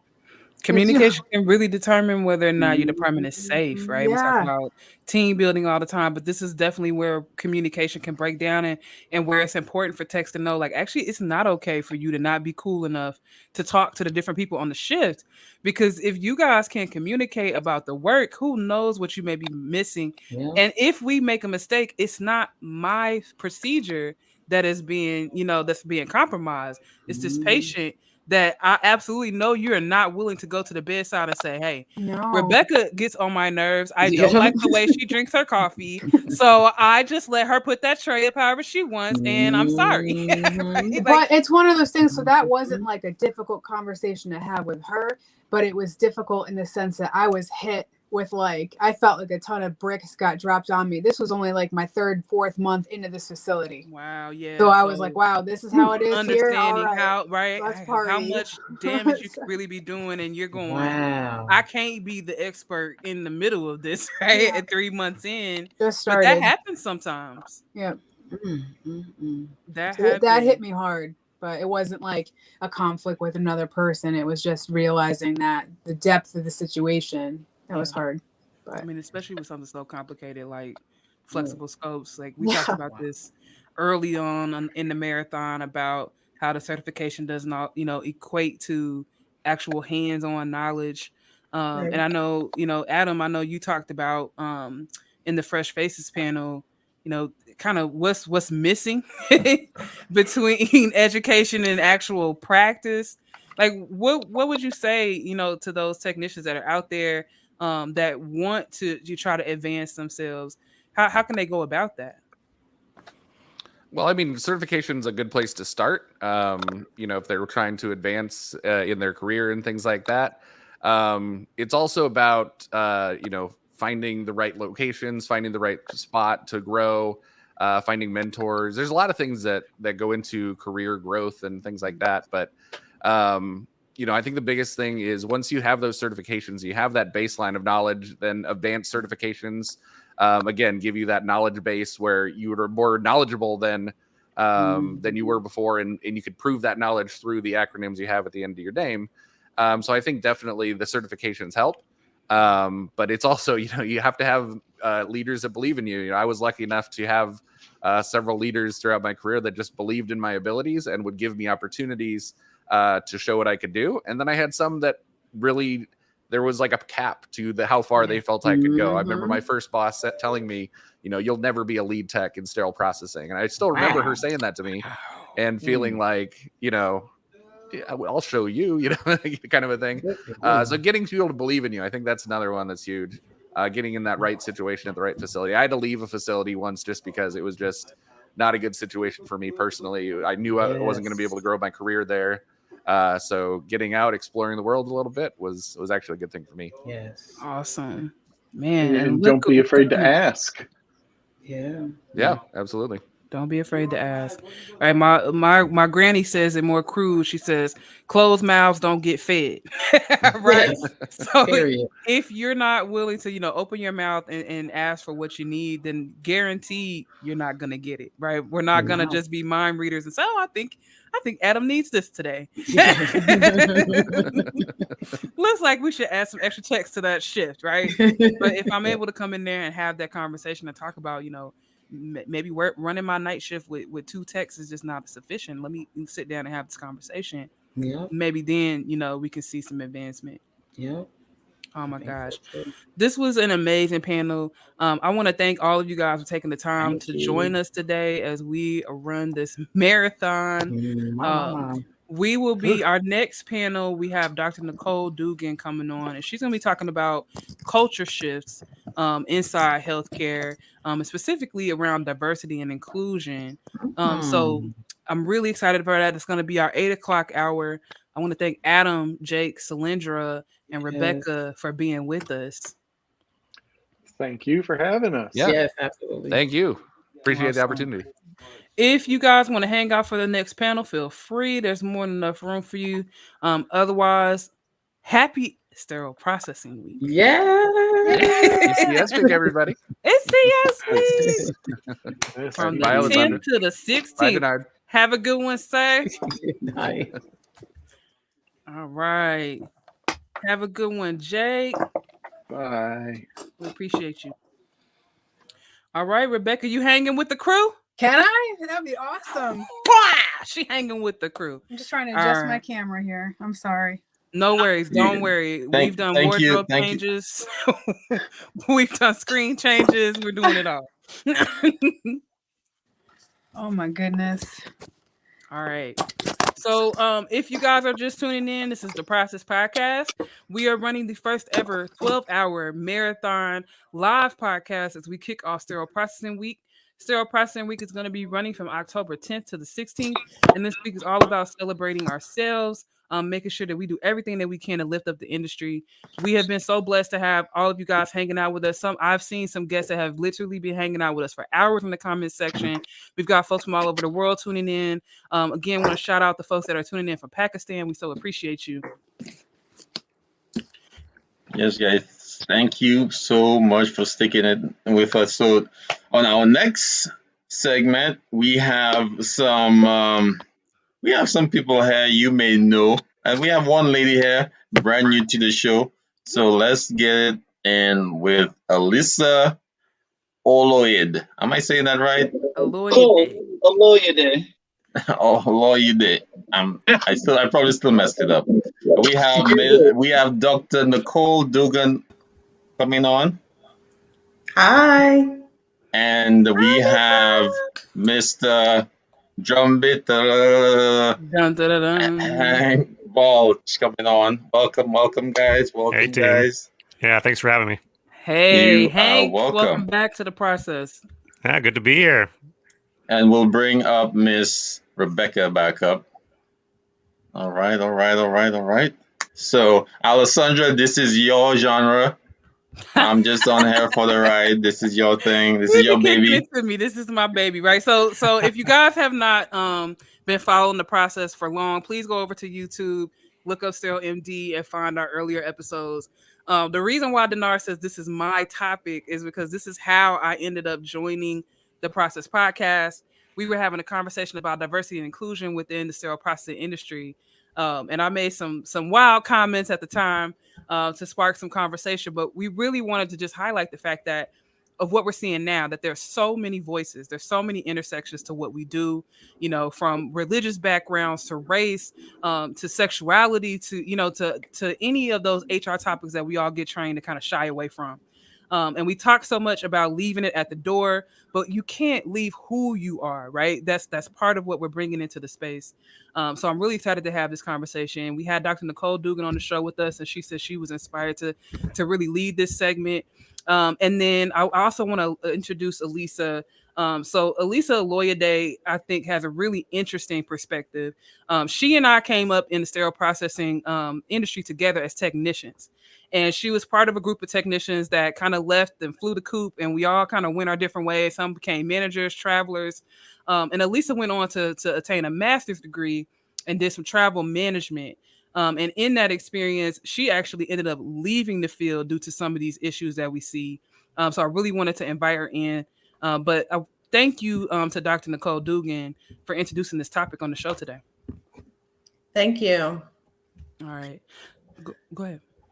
No, I think it's great to talk about the all the topics and areas in diversity and inclusion. So I'm thankful for being included in this section. Awesome. So we really wanted to talk about it from a perspective of culture shift, right? We've talked about what it's like to walk on the floor and experience bad practice. How do you navigate that? How do you deal with these conversations? But another nuance is, how do you deal with discrimination? How do you deal with bias in the space and be able to kind of corral teams around something that they may or may not even be aware of? So I'm interested from Dr. Dugan's perspective. Have you ever dealt with that, especially as an African-American leader in the healthcare space? What kind of experiences have you had? Well, I'm the only one doing what I do in my practice. So I said, I walk into a room and, there's diversity there. So it's quite challenging. So just to fill everybody in my role, I'm a doctor of physical therapy. And how I got into the sterile processing conversation is my connection with Deannard, because you were like, why is a physical therapist in here? So my connection with Deannard. So we were on a medical mission trip together in Jamaica, and our team as it was is diverse anyway. I was working with Dr. Carolyn Eccles, who's doing pelvic reconstruction surgery. And I'm a physical therapist that specializes in pelvic and pelvic health. So just by that definition, what I do is very different. It's not the typical PT that people think about. And so as far as my professional conversation and my professional involvement, yes, what I do is different. And so even just people diminishing our practice and calling us the P team and not really taking time to understand the full breadth of what we even do and what we offer as pelvic health therapists, aside from being a minority representation in the field of physical therapy. And when I walk into the room, people aren't expecting a doctor. When I introduce myself at a doctorate level of physical therapy, they're just not expecting that. So all three of those things kind of bam, bam, bam, kind of really is my experience in the workplace setting. Definitely. Thank you for sharing that. I mean, I think, even though we are coming from different backgrounds in healthcare, sterile process can definitely relate to what it's like to have your expertise diminished, simply because somebody doesn't understand what it is that you do. So I'm curious from Hank's perspective, how do you navigate that when somebody, wants to talk to you like you're the stupid dishwasher downstairs? How do you change their perspective? Yeah. You may not have seen the article that I posted about that topic, the glorified dishwasher topic, but I have a unique perspective on that because in our industry, it's kind of become cliche, to get upset when you're called a dishwasher. But what folks don't realize is if you get upset at that, what you're telling to the dishwashers is that they're lower than us. Like, how dare you compare me to that dishwasher? Because that's not who I am. Excellent perspective. And I really try to push back against that because it's so ubiquitous, and it has been that trope, that they're like, no, we're not dishwashers. Like, you got to give us respect. But if you look in the healthcare space in the hospital, if we did not have a high functioning dietary and food service department, there would be no patient care, because you do not have inpatient care without food service, and you do not have people working there for 8 hours, without clean trays to eat. And there's all kinds of illnesses that can happen if that stage is dropped. And so it's important for us, I think, to realize, yes, we want recognition, but not at someone else's expense. Yeah. And until we get that as an industry, I don't think we're going to actually get to where we're trying to go. That's true. Definitely. That is so powerful. We had a comment earlier about bringing folks in from EVS and, just having this conversation that their work is not less than, when we say they're coming into this space, right. It's different. It's a different component of healthcare, and we need everybody to be functioning as experts in whatever it is that they're bringing to the table. Yeah.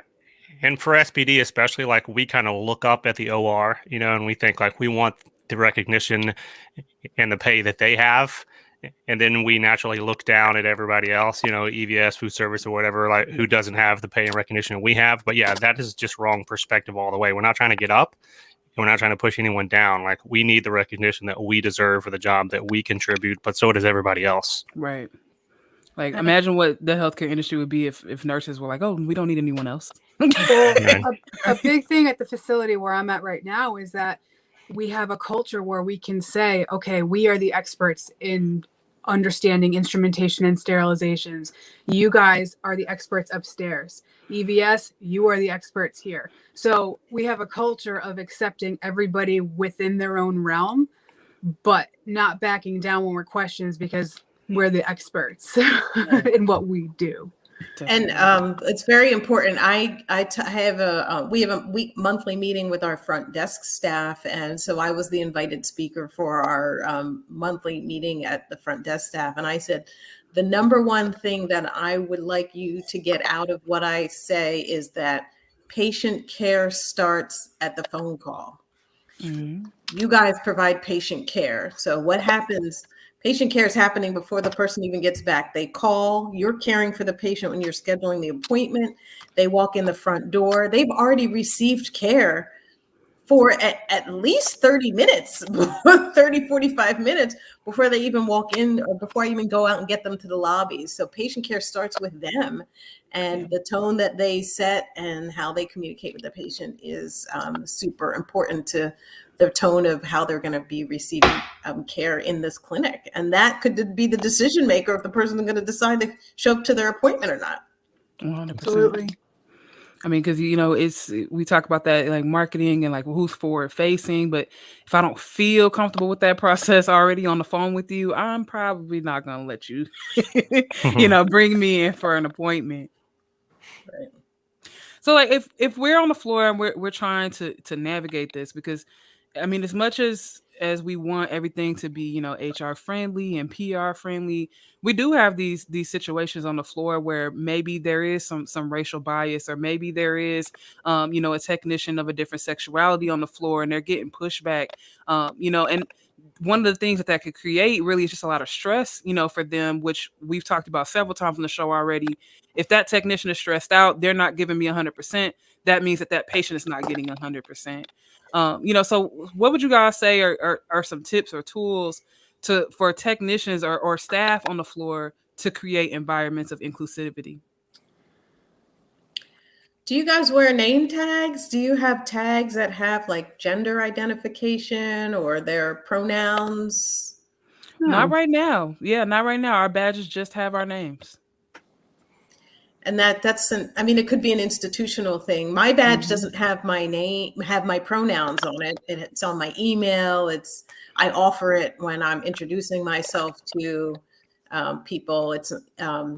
But you know, it's not on the badge. So on an institutional or however process, I think that's a good place to start, is even with that. Because my patients ask me, how should I call you? Should I call you doctor? Should I call you this? And I turn the question back to them. How would you like me to refer to you? Because that's not a power dynamic. That's an inclusivity. Right.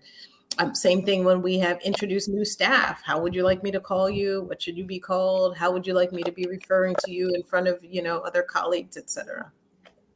I feel like it always comes down to education again. The CEO of my healthcare network right now has put out a podcast, and it's specifically targeting inclusivity, diversity, transgender employees, racism within healthcare. So he's addressing these issues such as mistreatment among African American women, particularly post-childbirth, and it's getting addressed. So the more that we're all learning, and this is through our Healthcare Networks podcast, so it's out there for everybody to learn. So we're learning about transgender identities and everything. Again, it's one of those things that, you know, we're exposed to, but when you take an extra step and learn about it yourself, it kind of helps that ignorance, I guess, should I say, your education opens up and you understand things better. So it opens the pathway for more inclusivity. That's awesome. Especially, you know, bring it to you know, level. I think when we talk about diversity and inclusivity, it's very hard to do that when we talk about this at a technician level, because we don't have management involved in that process. It doesn't go very far. And I say that because a lot of times workplaces, they seem to have a very narrow idea of what diversity means, right? Like, oh, we automatically think, okay, Black, or, you know, maybe sexual orientation or something. But it's more than that, because at the end of the day, when you hire a Black man or woman or a transgender individual, whatever, how are you including them in that environment, right? Like, I know a lot of us have probably seen techs who are amazing at their jobs. They can basically do what the manager do, but they're never included in the process to get them to that next level, right? They're stuck in that level.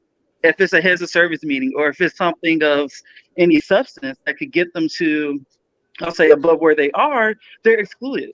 So to me, I think while yes, diversity is a huge deal, if we don't actually work to include the workforce we're diversifying, what's the point? Like, I feel like we're always missing that piece of the puzzle.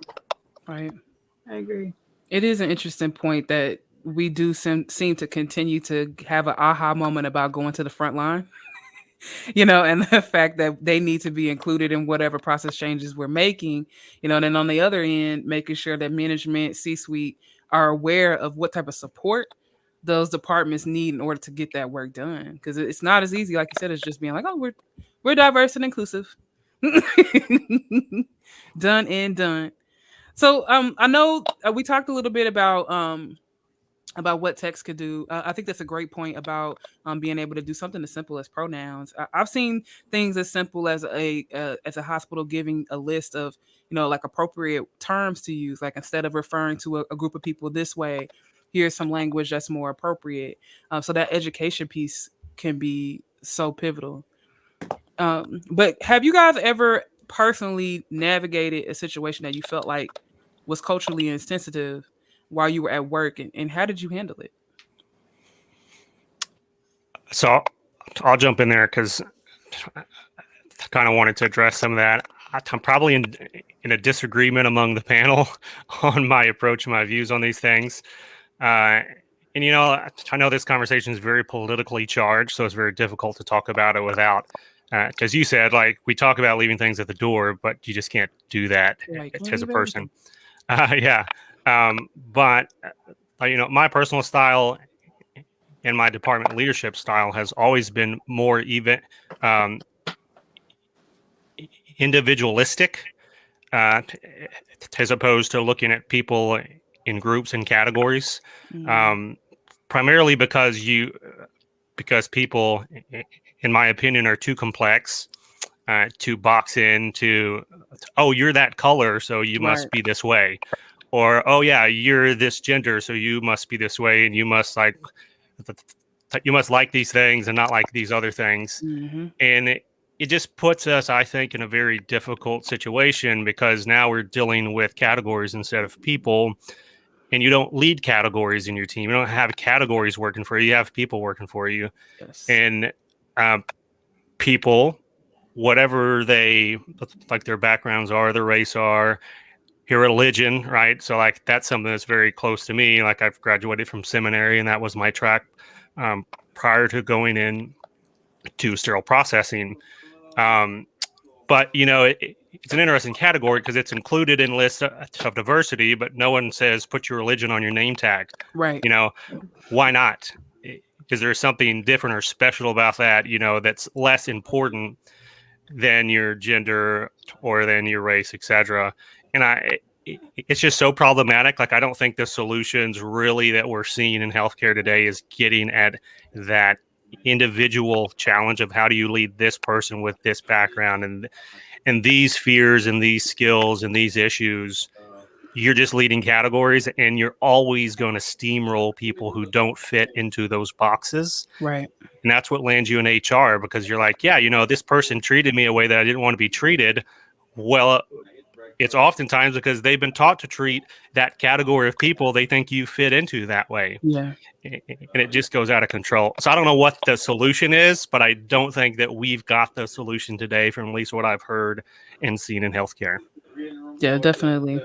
I mean, it's just a ongoing conversation. So much education gets brought into the facilities. And I like that approach of, dealing with the individual. I think it kind of goes to the heart of what diversity and inclusion wants to get at, which is that there aren't barriers in place simply because you're in a particular category. You're able to, demonstrate your individual skill, your individual aptitude, and have the same opportunity to move through a system as anyone else. Mm-hmm. So, if you guys are dealing with those challenges on the floor as individuals, and I know we talked, we talk on the show all the time about the Great Resignation.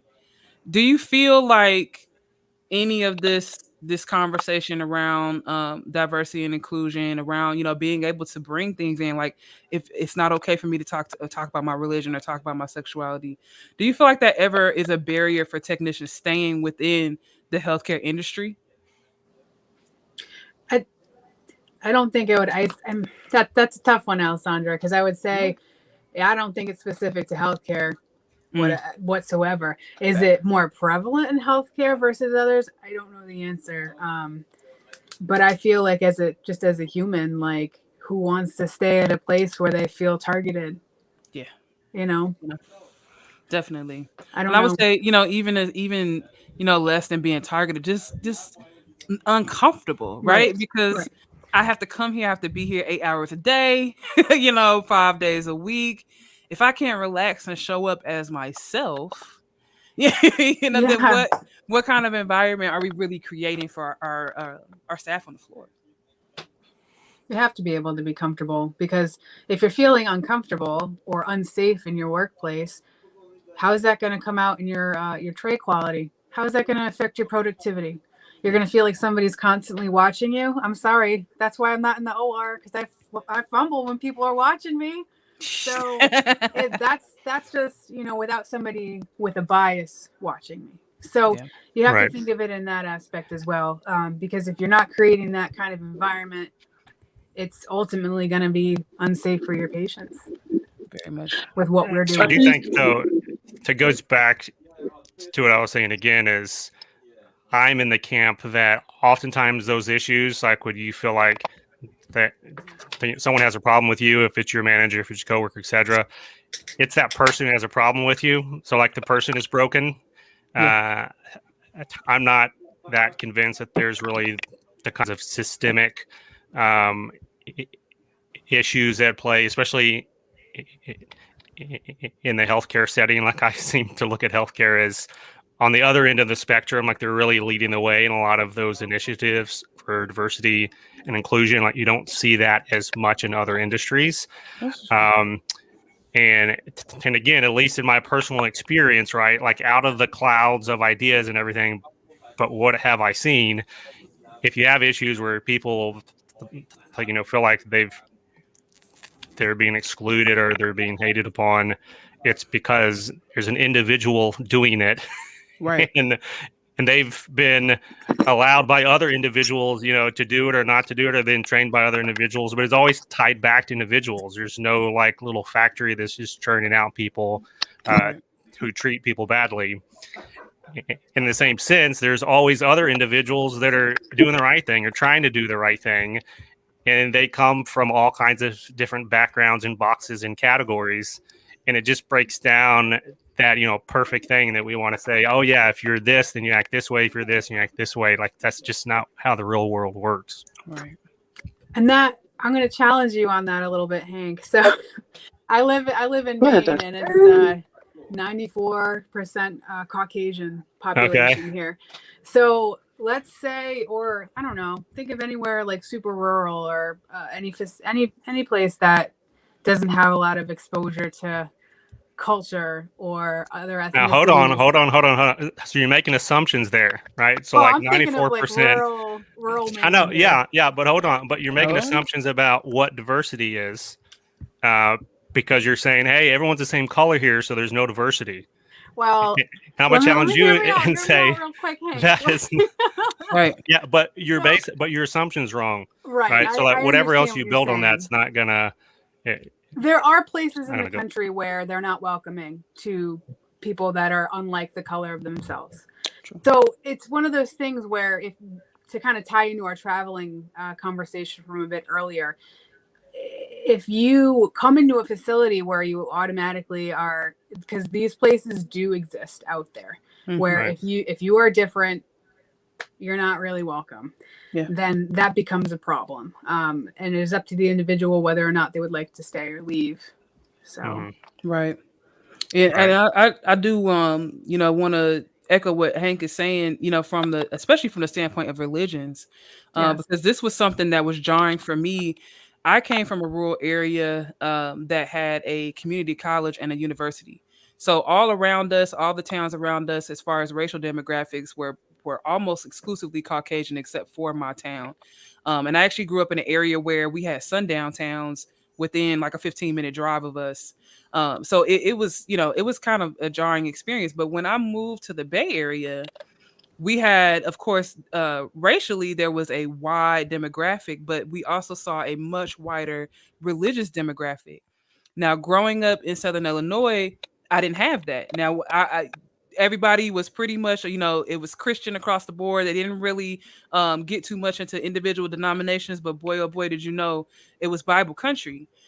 So me going out to the Bay Area where I've got folks from all over the world, I've got religions I've never even heard of. I had to really do some personal inventory and some education about, how I'm carrying myself, what kind of questions I ask, how I approach certain individuals. Because I don't know what I don't know about, crossing different boundaries. Right. Such powerful stuff. You guys, have you ever been in a situation where you felt like you put your foot in your mouth?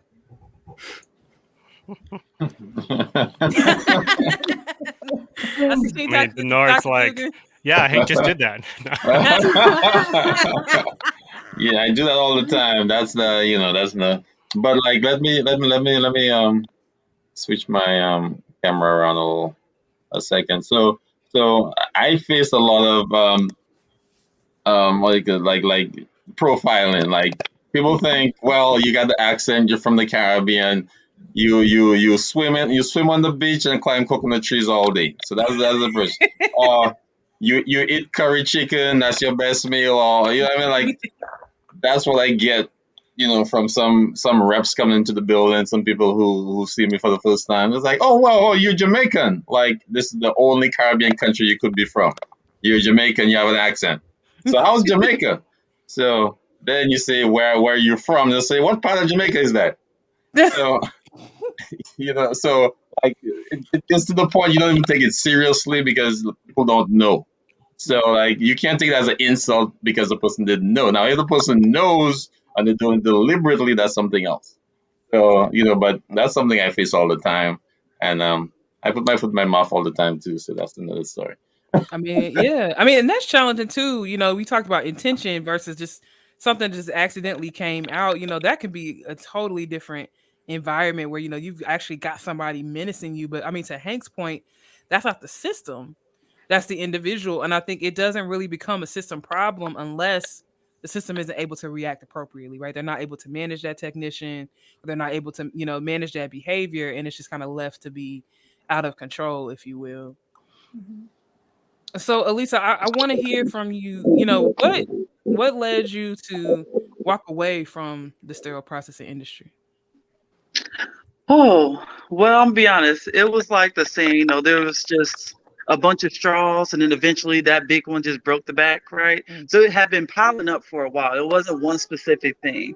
But I would say what really made me decide that I was done was y'all can see the camera, I got children, okay? And at the time I was managing, and I had just got back from maternity leave, okay? And I get back to work, and they called me into the office, and they laid into me.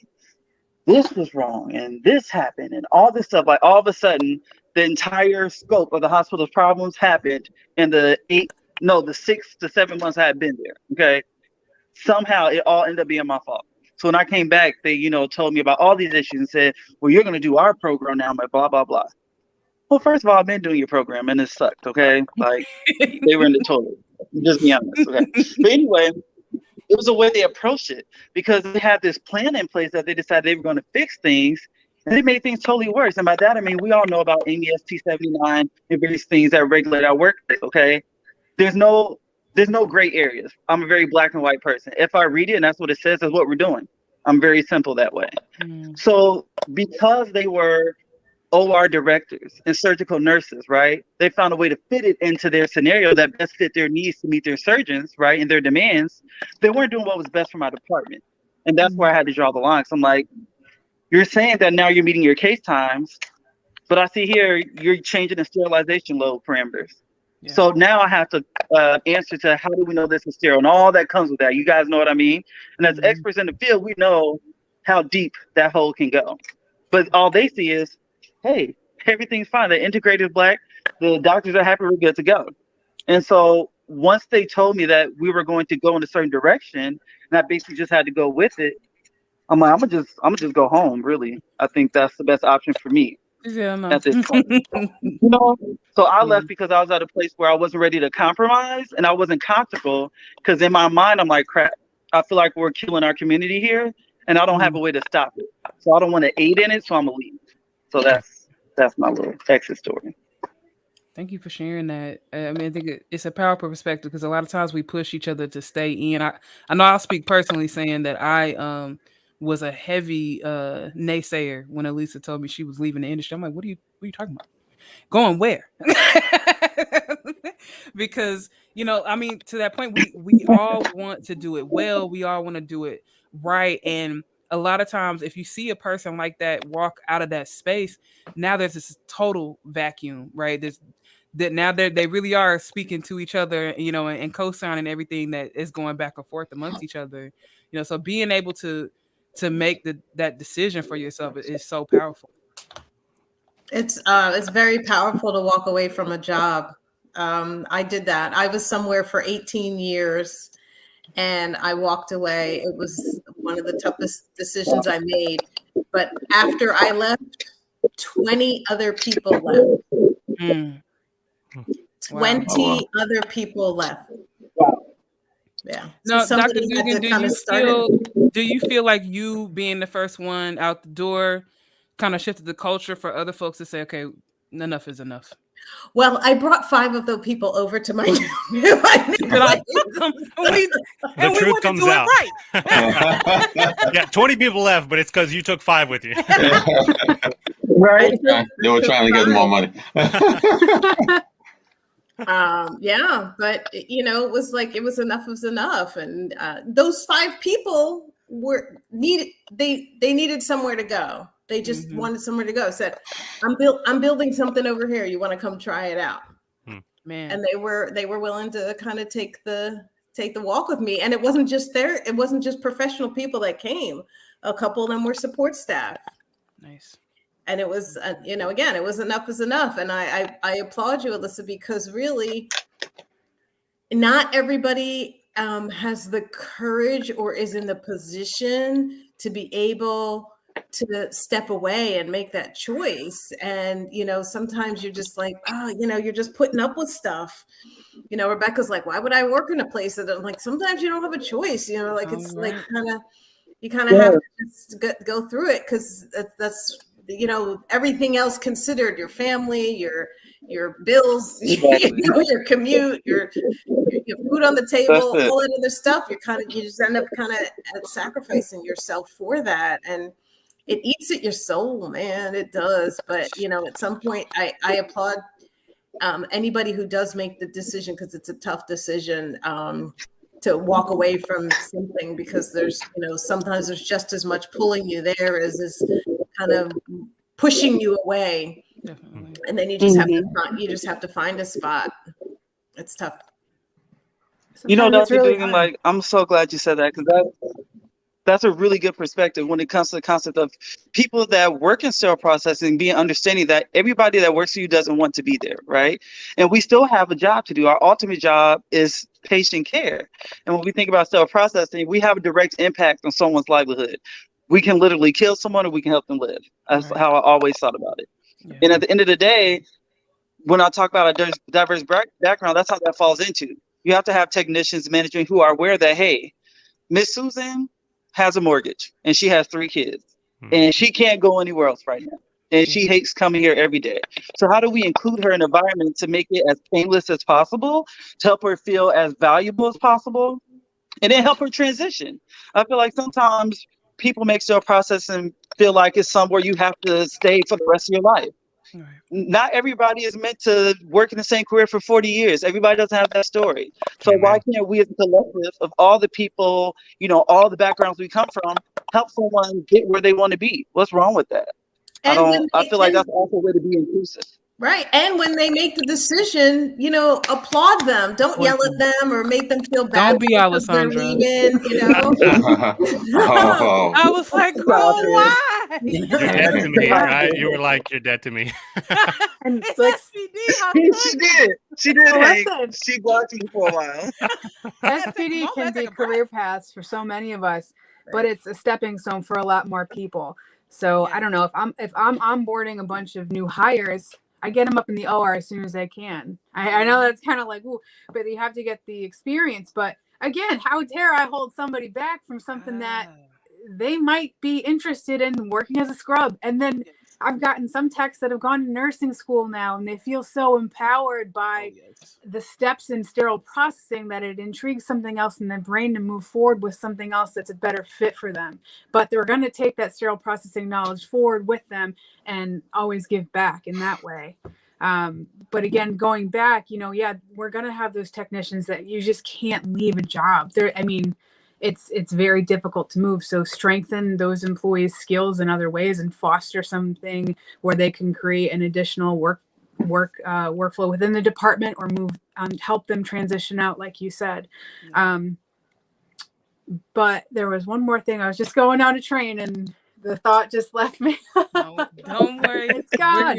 So I'll give you some time to think here because I wanted to add in like a concrete step that I took as a manager to some of the conversation.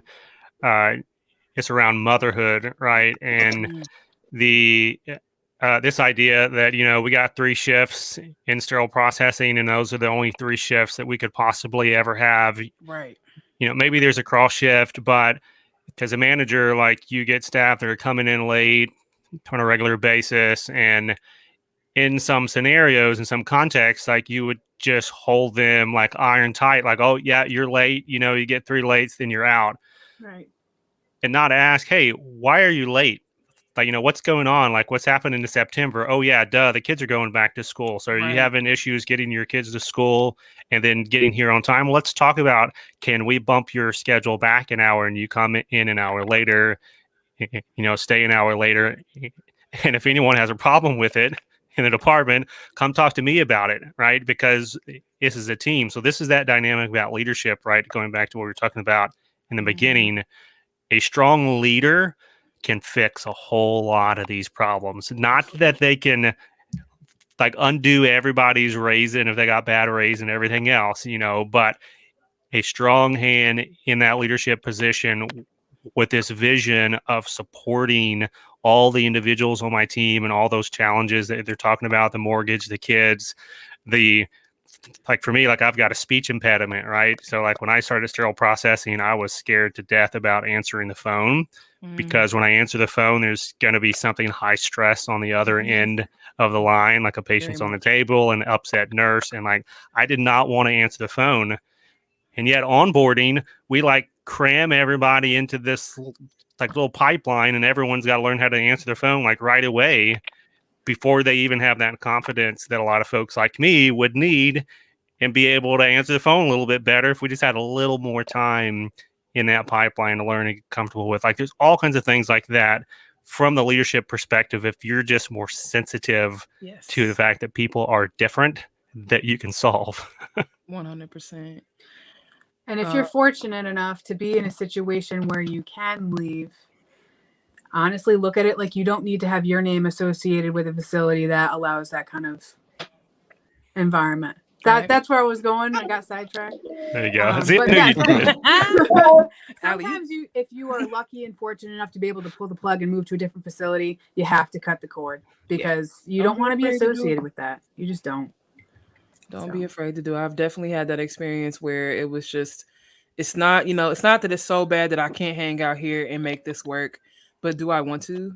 You know, I don't think so. and you know, and to just go through the undue stress, because culture shift can be challenging. It's one of the top things that we hear in the industry all the time, especially when we talk about, you know, folks leaving the industry, change management, is how do we deal with these cultures? Because in my experience, I see that technicians are kind of getting left behind as, you know, managers are going to travel, you know, things of that nature. And so you're coming into environments and they may have had 5-10 managers in the last 3 or 4 years. And it's like, okay, you gotta almost bring them in. Like, okay, you've been through a lot here. I mean, it's to Hank's point, that diversity on your team looks like so many things. I need to be cognizant, of my parents with their school schedules and their drop-off times. I've had technicians that couldn't take day shift positions simply because they weren't going to be able to get out the carpool line in time, to get to that department. And especially now that we're all scrambling to have experts, I'm like, how do we create environments where folks maybe like Allisa, who weren't able to stay in, are able to maybe come back in different ways, like lending their voices to things like this panel conversation right now? Yeah, I convince all the time people to quit sterile processing. Like, I don't know if that's a good thing to brag about, but I'm constantly like, yeah, if it's not fitting, there's a million other things out there to do that can still impact patient care. And the skill set, like what Rebecca was saying earlier, like you're going to take what you learn wherever you go because it's a part of you now.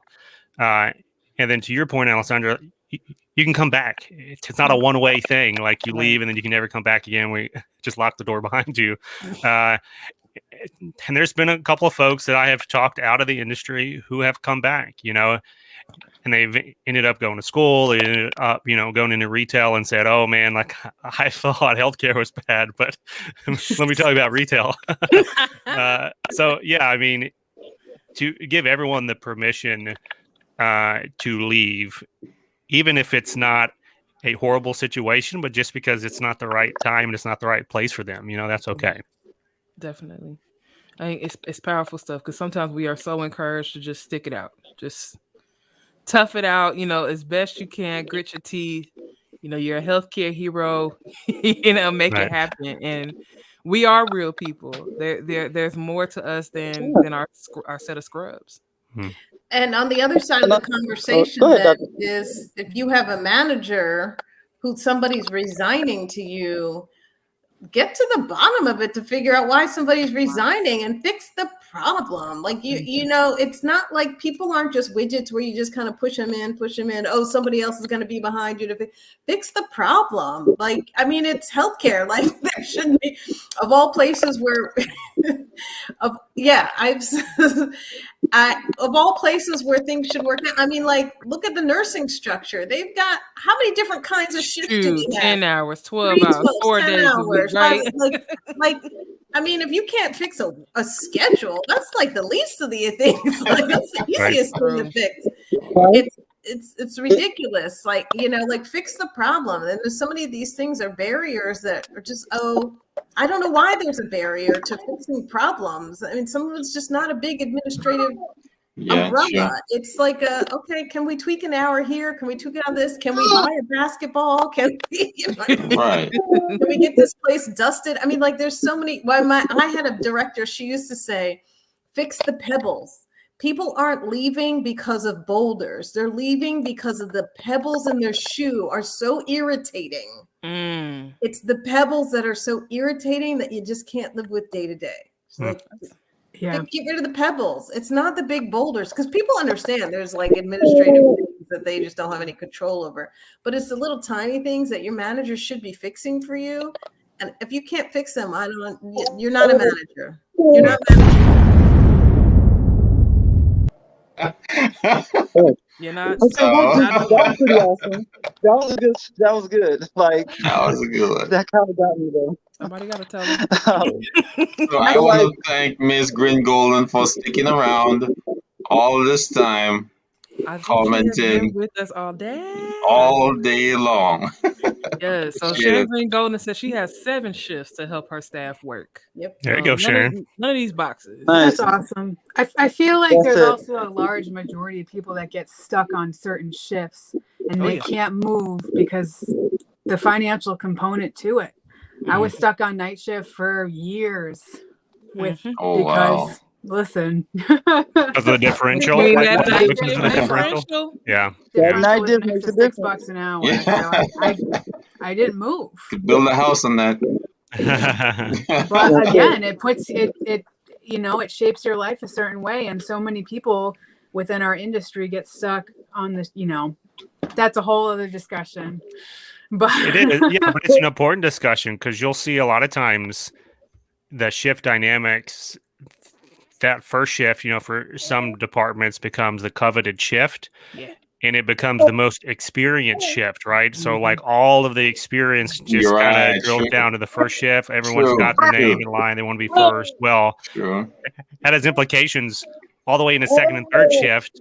All these cultural implications, all these training implications, everything. Because as soon as someone sticks around long enough to get their name in for first shift, then they're gone, and then you're like resetting back to zero. So it's really. It's a challenging dynamic, but it's one that takes a strong leader, but I think also is going to take some technology for better scheduling. Like I know it took me hours to build a schedule for my staff of like 40, 50 people because time off and schedules, just like building that thing manually, like hours and hours every week just to do that piece. So if we had better technology that at my last hospital that we actually let our technicians self-schedule, and we could like put in the blocks of the availability that we needed. And I didn't care if they work, first shift Monday, second shift Tuesday, third shift Thursday. Like I don't care as long as they get their 40 hours and I get my shifts covered. That's fine. But that provided so much flexibility for doctor's appointments, like all these things you could do without taking PTO and then just schedule creatively around it. But that's such a rare kind of technology out there. True. And I think, Hank, you're hitting on what I was about to come to next. As I said in the beginning, when we think diversity is very narrow, right? But diversity could literally come down to the way in which we build or structure our departments as far as adding in our workforce and putting them on schedules. Like I switched over to the insurance industry, okay? Like never did insurance, nothing like this. One of the coolest jobs I've ever had. Because I've never been in a situation where they don't care if, let's say, you take a day off.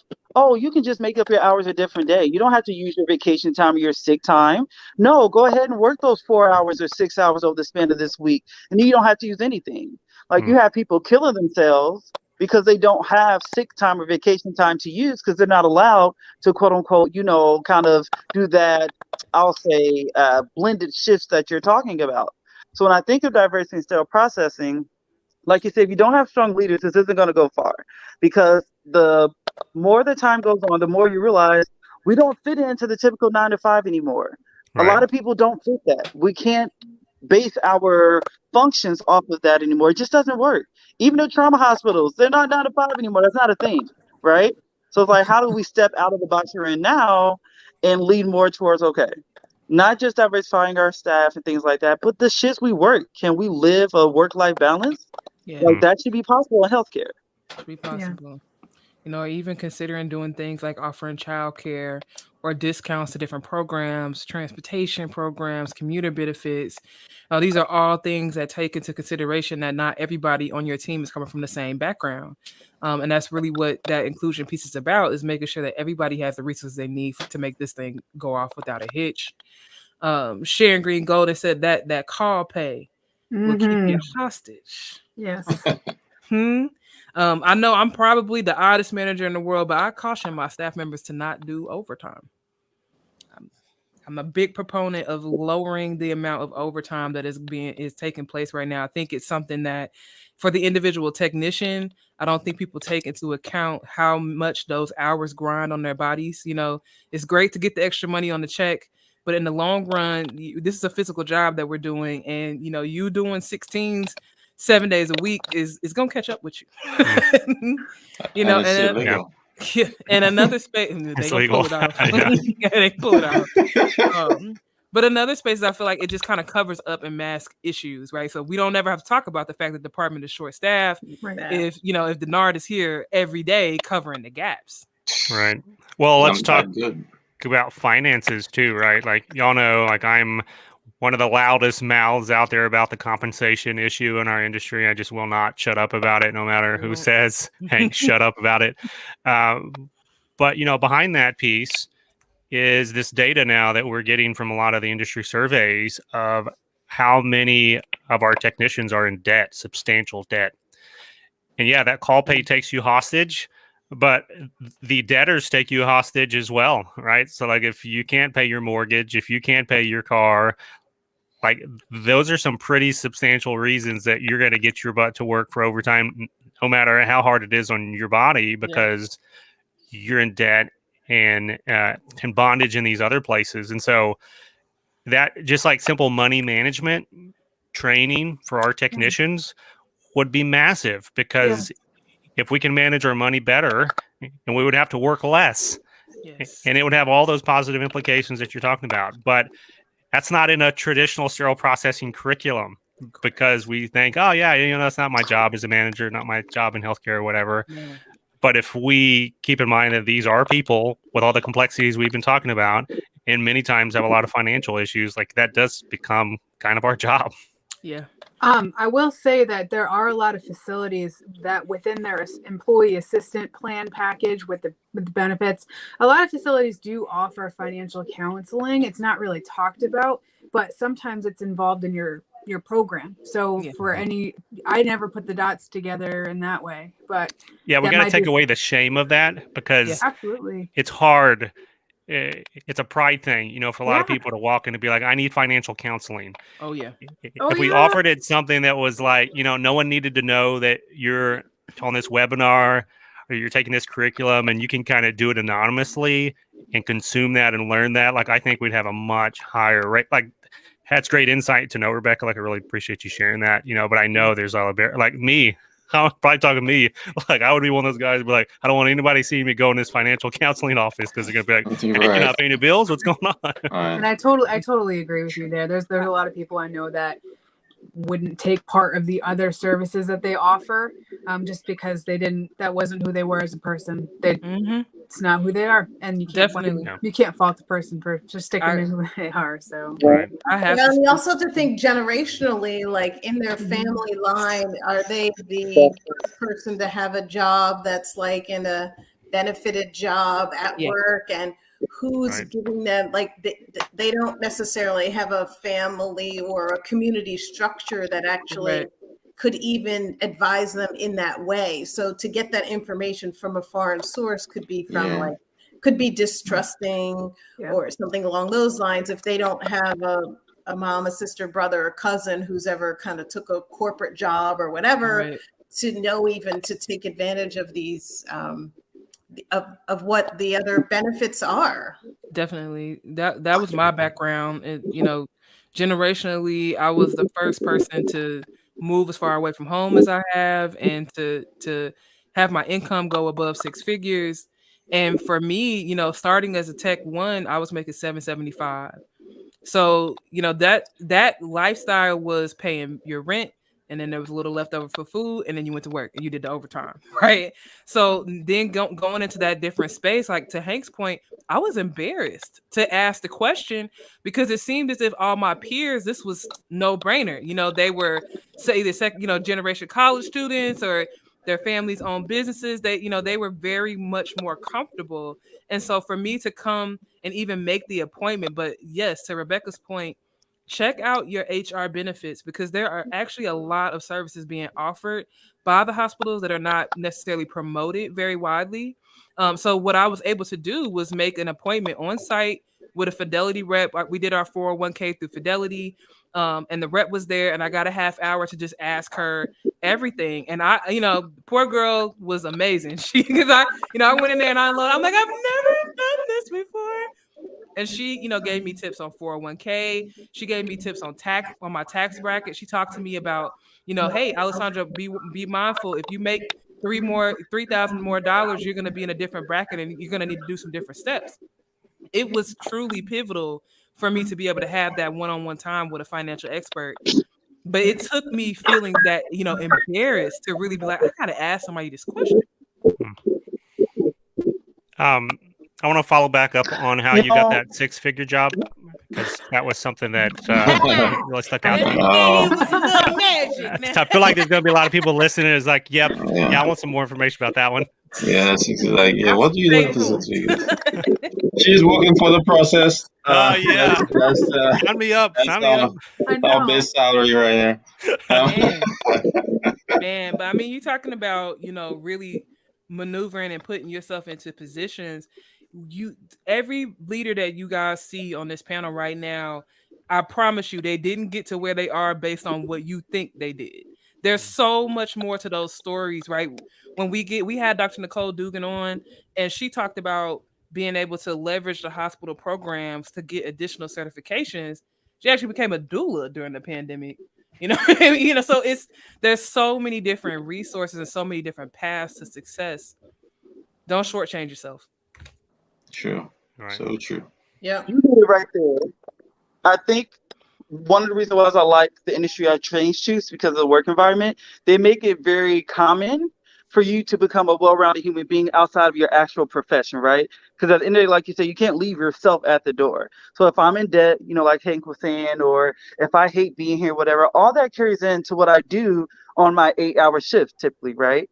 So when it comes to inclusivity, I like to kind of those resources in a welcoming environment. So make it normal to be like, hey guys, this book that I read about blah, blah, blah, you guys should check it out. It really helps me. Like literally do that every day at work. They're like, oh, these are a list of books that we use to help us, learn more about financial stability or learn more about, investments or whatever. It's common to share knowledge. Like, why not share things? Not just about SPD, but about what could make your literal life better. We're not just our job. Yeah, lunch and learns. Lunch and learns. Yes. And just be honest as a leader, like what you're talking about. It's just human nature to act like you got it all together, right? Like, oh yeah, like I got no family drama, like I don't owe anybody any money, like I got no issues, right?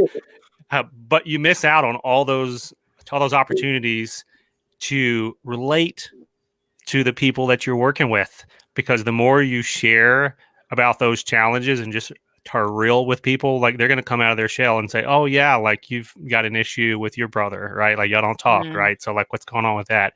Like that's what builds those relationships of trust, that then it becomes countercultural for someone to try to cause drama in a department because everyone trusts each other so much. And you're like, no, you can't talk about that person because I'm tight with that person now, because now we've shared these stories and like this is a family now. That's really that you, right, as a technician or a leader, like you're not going to get there unless you start being transparent with each other. 100%. 100%.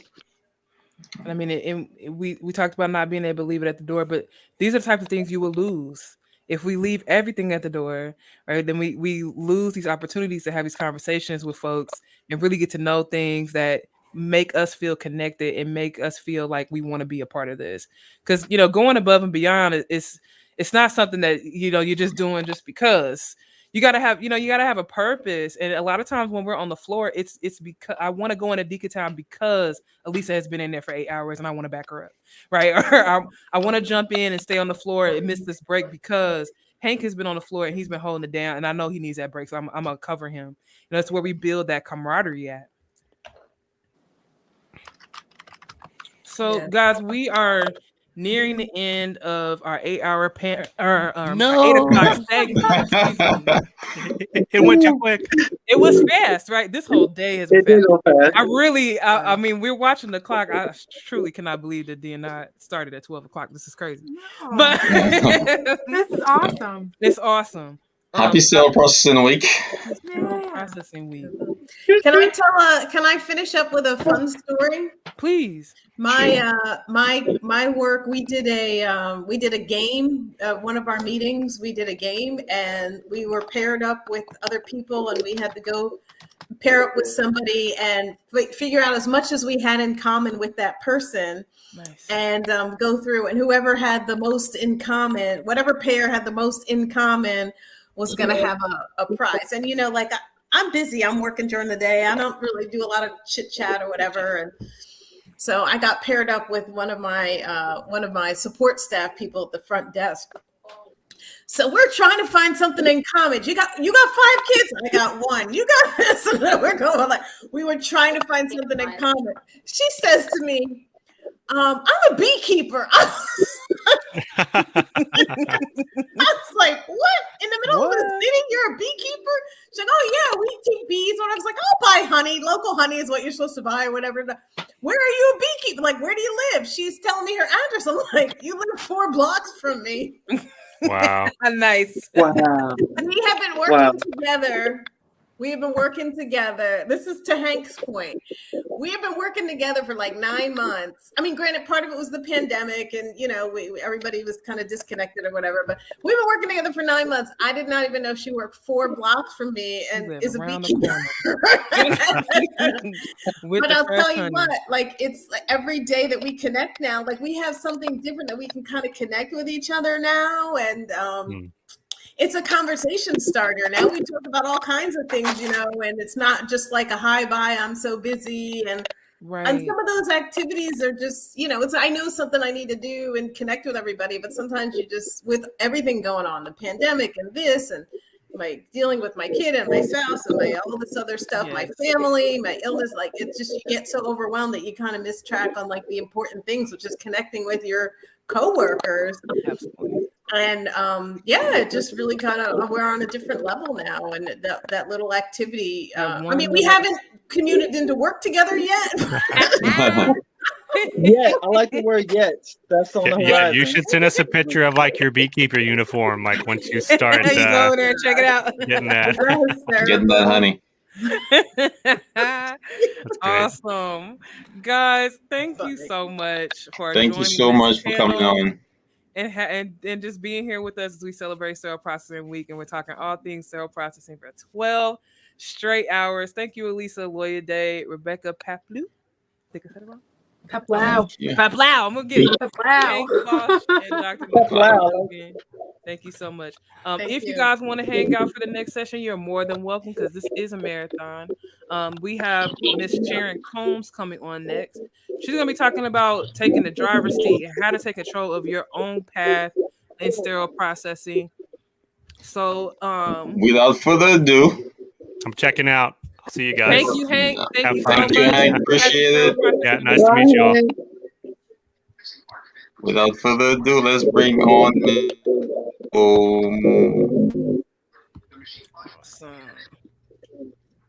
Howdy ho. Awesome. Hello. Hello. Deannard, you're not on there. I feel like I'm so short. Hey guys, I hit the wrong button. We're gonna take a 30-second break to reset the room, and we'll be right back. All right.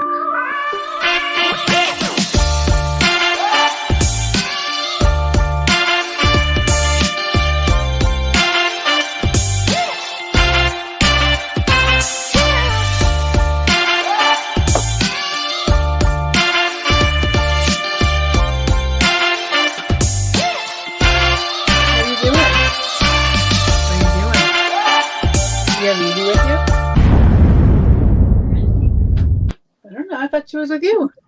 All right. Hello. Thank you guys so much. All right, so we got Miss Sharyn Combs with us. Thank you so much for joining. How you doing? Great. Pretty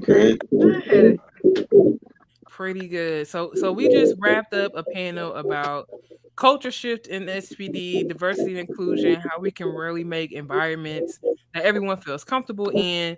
In our 9 o'clock segment, we're going to be talking about how you can take control of your own path. I thought nobody better to talk about it than Miss Sharyn Combs. I've had such a great experience getting to know you as we move through this pandemic, and we're all kind of, doing these new things. But that is definitely what I see, is that you are out here and you're talking about how individuals can cultivate themselves within their career. So thank you for joining us. Oh, no. Thanks so much for having me. I really appreciate it. It's good to be here. Awesome. So happy Sterile Processing Week to you, Miss Combs. Yes. Happy Sterile Processing Week. Happy Sterile Processing Yes, week, everybody. We are our body. Thank you. There we are. All right. So I'm just going to shoot right out the gate. Miss Combs, what advice would you have for technicians to advance their career It's sterile processing week, and I'm sitting here thinking I want to do something better. What tips would you offer to us to advance ourselves? The career within sterile processing. You know what? Since you said let's start right out the gate, then let me position it right out the gate. The first thing I would say to advance your career might sound backwards. I would say get on LinkedIn. Period. The certifications, those things are going to come into play, and people are going to tell you get all the certifications. But we all know there are facilities who are not going to move an inch because you have those certifications. It's not going to give you a better position or better pay, you know. And then there are other facilities that will give you a better position and better pay for the certifications. But I would say get on LinkedIn. Here, 2021. Understand what I'm saying? 2021. I'm not trying to send anybody to a school or not to a school. You said, what would I say to technicians? I said, get on LinkedIn. Get on LinkedIn and begin to navigate and meet people. And don't just meet people and be like, I come in trying to eat all the cookies, or they're giving away free pens. How many can I take back? No, get on LinkedIn, see what's going on LinkedIn, and listen to the conversations, and then begin to comment and nurture relationships there. 2021 is different. It's different than 2020. Now, many people are going to say, get in there, learn different, cross train, make sure you know all your specialties for trades. Yeah, I'm not going to tell you not to do that. But the first thing I'm going to do is tell you to get on LinkedIn. Because as you begin to work more and more in this field or whatever field you're in, you're going to recognize that relationships bring opportunities. You have to do your own due diligence to be prepared for them. But you want to grow in your career, you're going to need to connect with people. Yeah. And you have to network for real. Don't network like how many cars can I get and now they're on my email list. No, you have to get to know people. You have to shut up, listen, get to know people. Get to know people, and don't fake the funk. You know, I am a person of melanin, so I know what it's like to code switch. I'm from Tulsa, Oklahoma. I know what those things are like when you feel like you have to change your dialect.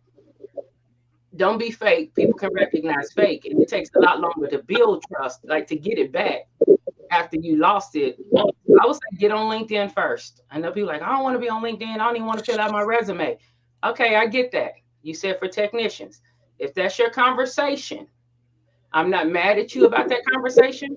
I'm not happy with you. It just is a fact. If your conversation is, I don't want to do nothing with my resume. Somebody else need to do it. I can do all these trades. Okay, then don't be upset when Sally Boo come in here, who's been in the field for 2 years and gets a promotion because of something.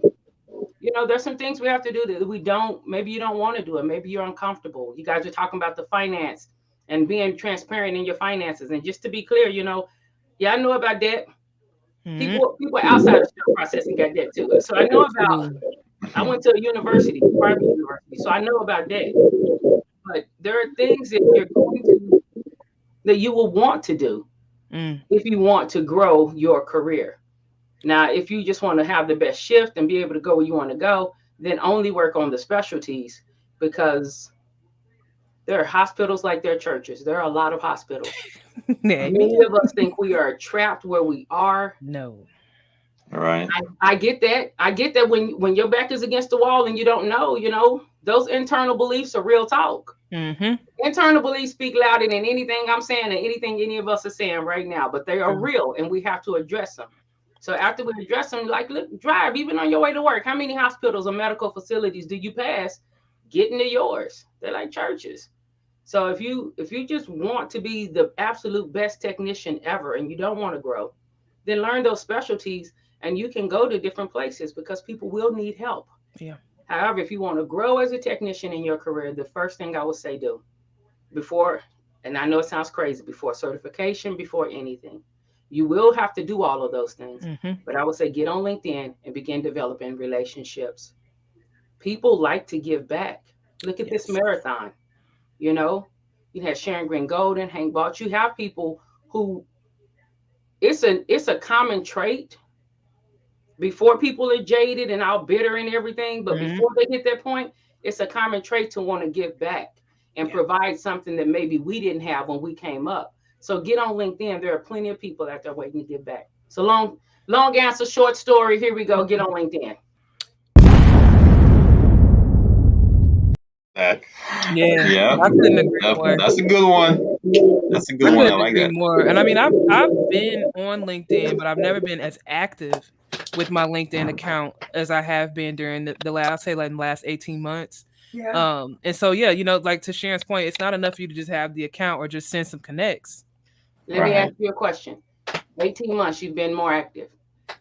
Can you or can you not see the growth in your influence, in your network, and whether it has happened now or will happen in the near future, in your net worth as well?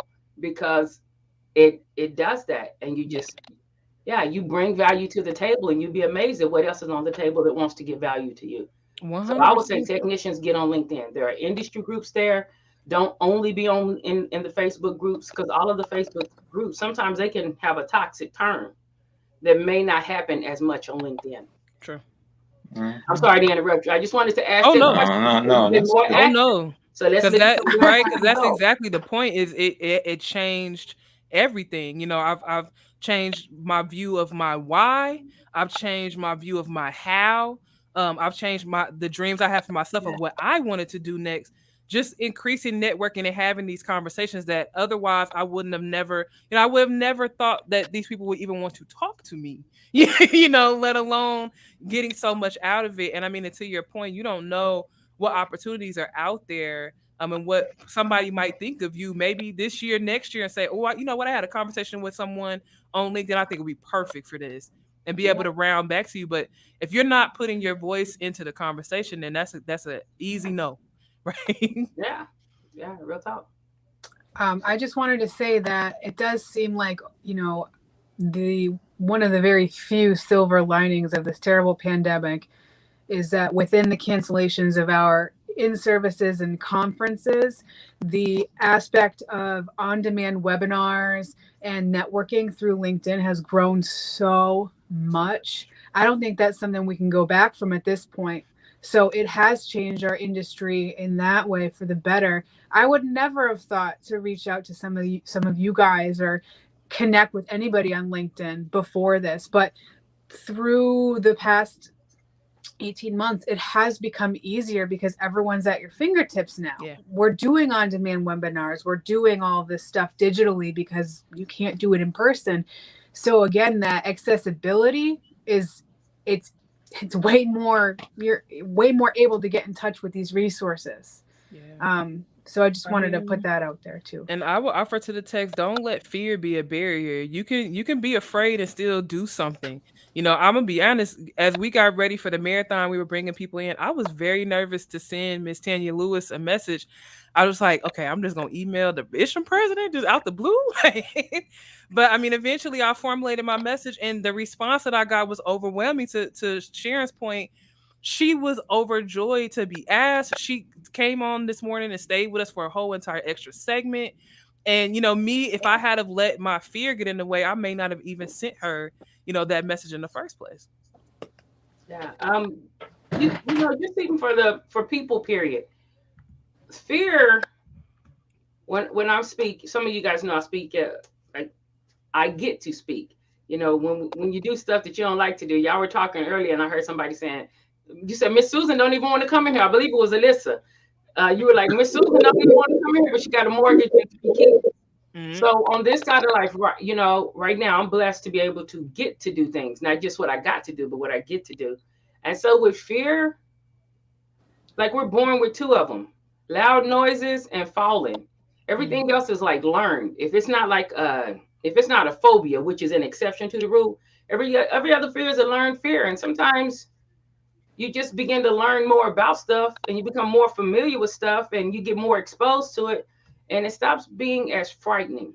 You still may get a little, I say excited, somebody else say nervous. It's the same thing physiologically. They feel the same in your stomach. It's just the anticipation and what you expect. Those words have different expectations. But it's all right to be afraid. People are afraid to try. We all got licenses. Right. Yeah. Right. Yeah, man. I think you hit it on the head. Fear's just fear. I heard Deannard, but I don't see him. I thought somewhere. I'm here. I think you hit it on the head, Miss Sharon. Like that concept this concept in general of how do you advance yourself, right? How do you get to the next level? I know in sterile processing, it can be very scary, especially if you're a minority. You know, Black and brown people experience that a lot because you're going to get uncomfortable. You're going to have to get to the point where you're okay with getting the sweaty palms and the butterflies in the stomach because you understand that the environment you're about to put yourself into is not like it's not your comfort zone. There are a lot of people that you don't know, a lot of people that may not like you. It is what it is. So you mentioned LinkedIn, that made me laugh because literally when I was leaving Geico, Lisa was on it. You know, I had all my social media profiles. I don't even do social media. You can ask Alessandra. I'm not a fan, okay? I'm always off. But when I started transitioning out of what I was currently in to move into the unknown, well, I had to reach out to somebody because I know nothing. So I started networking. I started talking to people and stuff. And that's how I ended up with the job I got because of referrals. It's like, oh, you know what? I know this person. I didn't know y'all was friends. She talked about you all the time. This is who you need to talk to. You should try and get on the Geico, blah, blah, blah. And then here we are today. But you just hit that like, oh, man, it's a little scary, especially if you're thinking of, I'll say, moving from a technician into something of what's considered management and leadership. It's the best thing, though, to get past that fear. Because once you realize that you're going to live, you can be scared and still come out breathing. Everybody's all you're right. unstoppable. Right? I mean, So- go ahead. No. I was just going to ask, how do you navigate that? Like, are there routines I need to put into place? Are there For fear? books? Yeah, like how do I navigate my fear? I can give you some tips, but it'll be different for individuals because it will be as different as individuals' fears are. You know, if you have a fear of rejection, then to navigate that, you just have to like practice different ways of saying the same thing. You know, different ways, different audiences. Get in touch with your embarrassment. If you're afraid of being embarrassed, you know, you maybe write down every time you've been embarrassed in your life. And then look in the mirror and be like, but I'm still here. It didn't kill me. Like, you know what I mean? Here I am. Here I am. I'm still here. And if you being here ending up be like, that mortgage is still here. That rent is still here. Them kids still here, you know, and they still hungry and they still like, I want some new school clothes. So whatever you need to be still there to override that. If your fear is that you may make a mistake, I would say humble yourself. Everybody does. Next. You know what I'm saying? Ask yourself the intention. What's the intent? Was my intent to make a mistake? And if it was, then check your heart. You didn't let something get in there and now you're dealing with bitterness and you finna blame everybody for what you packing. But if the intent is not, you know, to make that mistake, then just learn from it. Learn from the mistake. I made a mistake. Everybody has. And you know what? The people who you're trying to hide all your mistakes from, guarantee they've made them too.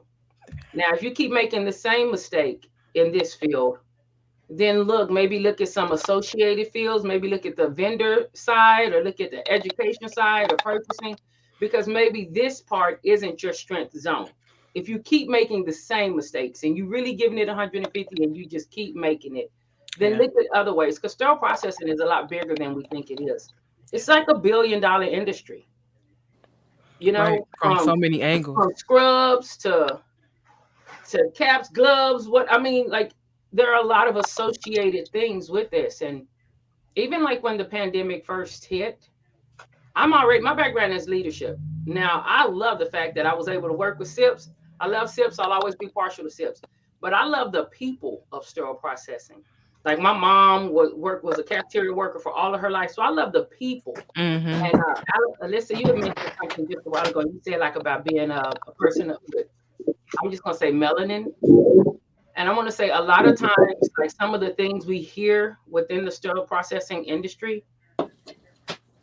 All right. So on this marathon, how honest and how real can I be? Listen, I'm going to tell you like we told Sharon Green Golden, it's the process. We keep it real. Industry, I have a training called T-Skills where I really talk about transferable skills. But what I really hit is that everything transfers, whether we are in the department or out of the department. And being someone with melanin, wherever you're from, if you're like a marginalized group outside of the facility, when you first come into the facility, you expect that marginalization because you've been groomed for it. You're already conditioned for it. Now, it's not fair and unfair to frustrate you, but those same things, like they transfer over. So sometimes we have an expectation of people based off what happened outside the department. You guys get what I'm saying? Like, and so we almost expect that inside the department, and we kind of operate from that expectation. And so again, like, if you really want to grow in the field, you have to learn yourself. You have to be aware. Not just, I don't have to. Okay, I know Rebecca. Well, Rebecca and I interact sometimes outside of like this platform. I can't come in and just project everything on Rebecca because that's how Rebecca always does. I'm saying Rebecca, y'all got to read between the lines. Rebecca and them always do this. See, I'm projecting right there, right? And as a technician, if I want to grow, I have to be aware of my biases too. I'm gonna hush because I don't want to get too deep into that. No, oftentimes we transfer in with our own biases, and not just us. And that same thing that happens outside of the department pops off inside of the medical facility. Yeah. And we scream it because we like, no one hears us, no one is taking. We're so sick of this. So I'll just say me, because somebody else may be like, no, I ain't doing that. They really do that in my facility. They may. But again, you have to be aware of your own biases, triggers, patterns. And if you want to grow, some of the patterns that I used outside of the facility when I was younger, you know, I have to let go of some of those patterns. Okay, ask me some questions. Very true. I feel like what you're touching on is something that in my personal career growth is a space where I'm learning to lean in and learn. You know, like we talked all day about how there are, you know, you never stop learning. Harry Mullen was here earlier and told us that if you let anyone tell you you can't, there's shame on you for believing them, right? But you do have to take time to do an internal assessment of where you're coming from when you're dealing with the rest of the world. You know, if it's everybody else is the problem, I'm gonna challenge you that probably the common denominator has a little something to do with it, right? So you gotta be willing to know that. Get to know it. You gotta get out your circle. Yes. Like if me and Deannard, if we on the same stoop every Saturday, and me and him been on the same stoop since I was in the 8th grade, and now I want to go do something new, I can ask Deannard about it and how he feel about it, but he on the same stoop with me. So he ain't really going to tell me how to get in it because he hasn't been that way before. And that's where too, like that fear comes in. We don't fear what we're comfortable with. So we talk to people that we're comfortable with. But if they don't know and they can't help you grow, they can only reinforce whatever baggage you already carrying. Y'all don't want the truth on here. Come on, let's talk about your life. Let's talk about. Let's go with these. Just keep it cuter. It's too late. So Sharon Golden, she said, allow life events to motivate you to try by any means necessary. Right? You're saying something. I thought Allisa. I lost. I didn't know who was saying what. No, you fine. I was just saying like this is very exciting to me because you know when I said you have to get ready to get uncomfortable. That's one of the processes I had to go through. And it wasn't until I started traveling and encountering different situations, different people, that I started to experience a different type of growth, where I had to do a lot more of introspection at this point. Because there were so many situations I had to ask myself, okay, wait a minute. Are you upset because you felt that this particular process was wrong? Are you upset because you feel like you weren't listened to, like you weren't heard? Because in my past, I've been ignored, right? And so, especially when you're trying to advance, you have to keep in mind that you can't always determine someone else's intent, right? You're not psychic, so we can only work with what we see, right? But if what I see is highly influenced by my experiences, which I've never really delved into, well, now we got a problem. So when it comes to being uncomfortable, I like the concept of my current, industry where you gotta grow. And the only way you can grow is to expose yourself to what you don't know. And that's scary because don't nobody like to feel like they know nothing, right? Everybody want to feel like they're the master of everything when we're the master of nothing. No. So bringing back that circle of reading is a huge thing of the way I keep advancing and was advancing myself. Picking up books helps. I would ask people, what do you read? Like, you're so this. Like, one of my friends, she's extremely intelligent. She came from an IT background, and she was telling us some of the books she read that helped her get into school and like get past it. Like, I value that because all of you guys on this panel, your experiences have made you who you are. But I know, for example, Alessandra is a reader. She's read so many books, so many articles, whatever. So I'm literally like, okay, can I look at it? Can I read it? Because that's going to help me grow and get a piece that's missing to be put in a position I want to be. So I just thought you hit on that very well. No, I love it. Hey, Lila, how you doing? I love it. When I get to work with people, I work with people all the time, but I use language to keep me from tripping off what I get to do. It helps me to not fuss about stuff that's not a deal breaker. So when I get to work with people, not because it's a rarity, but because it's a privilege, it's a privilege. But when I do that, I actually often I have to walk people back, walk individuals back, even if they're not a client. Sometimes I see somebody in the field and I see in that moment, I see them and I see the trajectory. I see where they're going. And I'll go and I'll speak to them and based off like the first 3 to 4 statements, I will tailor my conversation. I don't dumb it down. I tailor it. Because if they're not aware of projection or they're not aware that they carry in their zip code with them more than they should. I represent, I'm from Tulsa, Oklahoma. I got my zip code.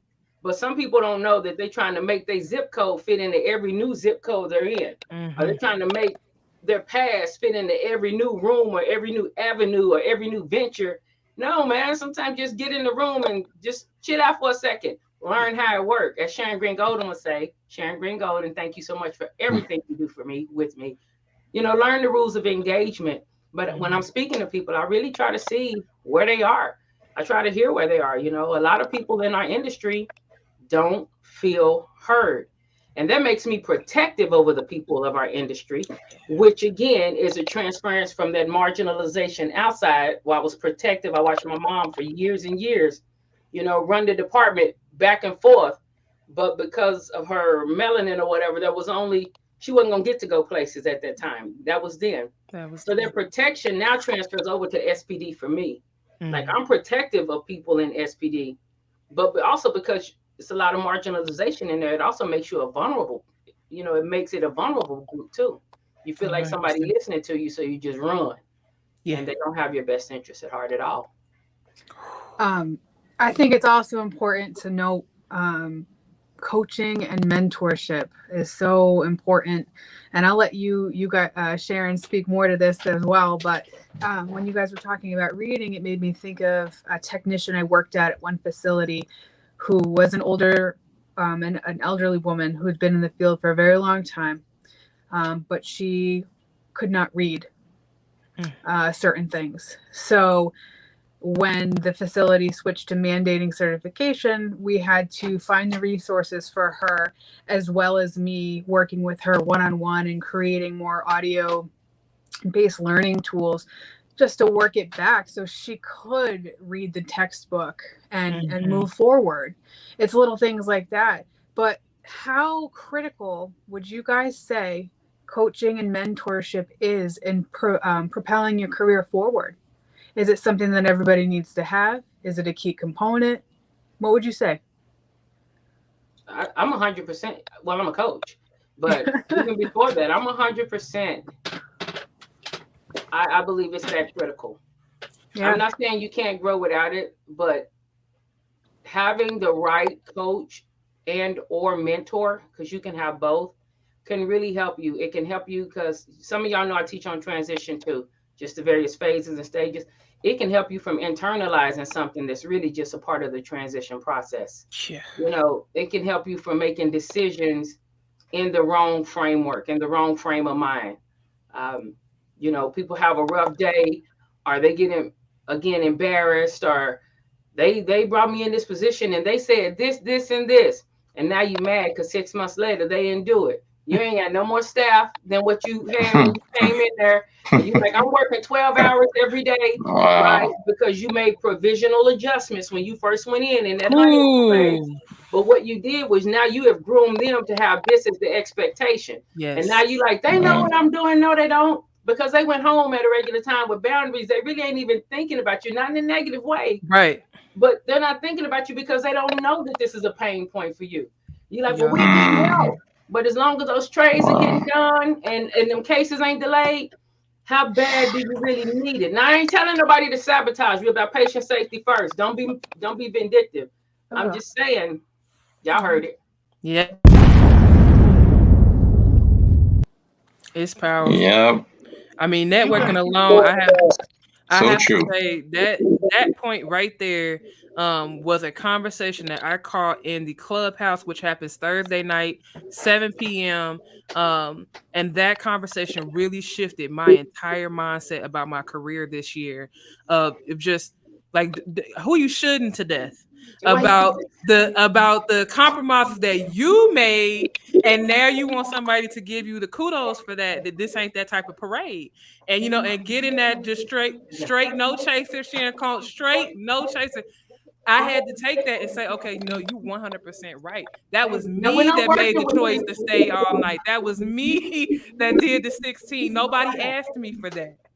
Now, when I'm working with people too, again, remember I said I ask a few questions, because even I'm not being funny. Like I know Alyssa's mind is like, what she ready to hit me like with 17 questions.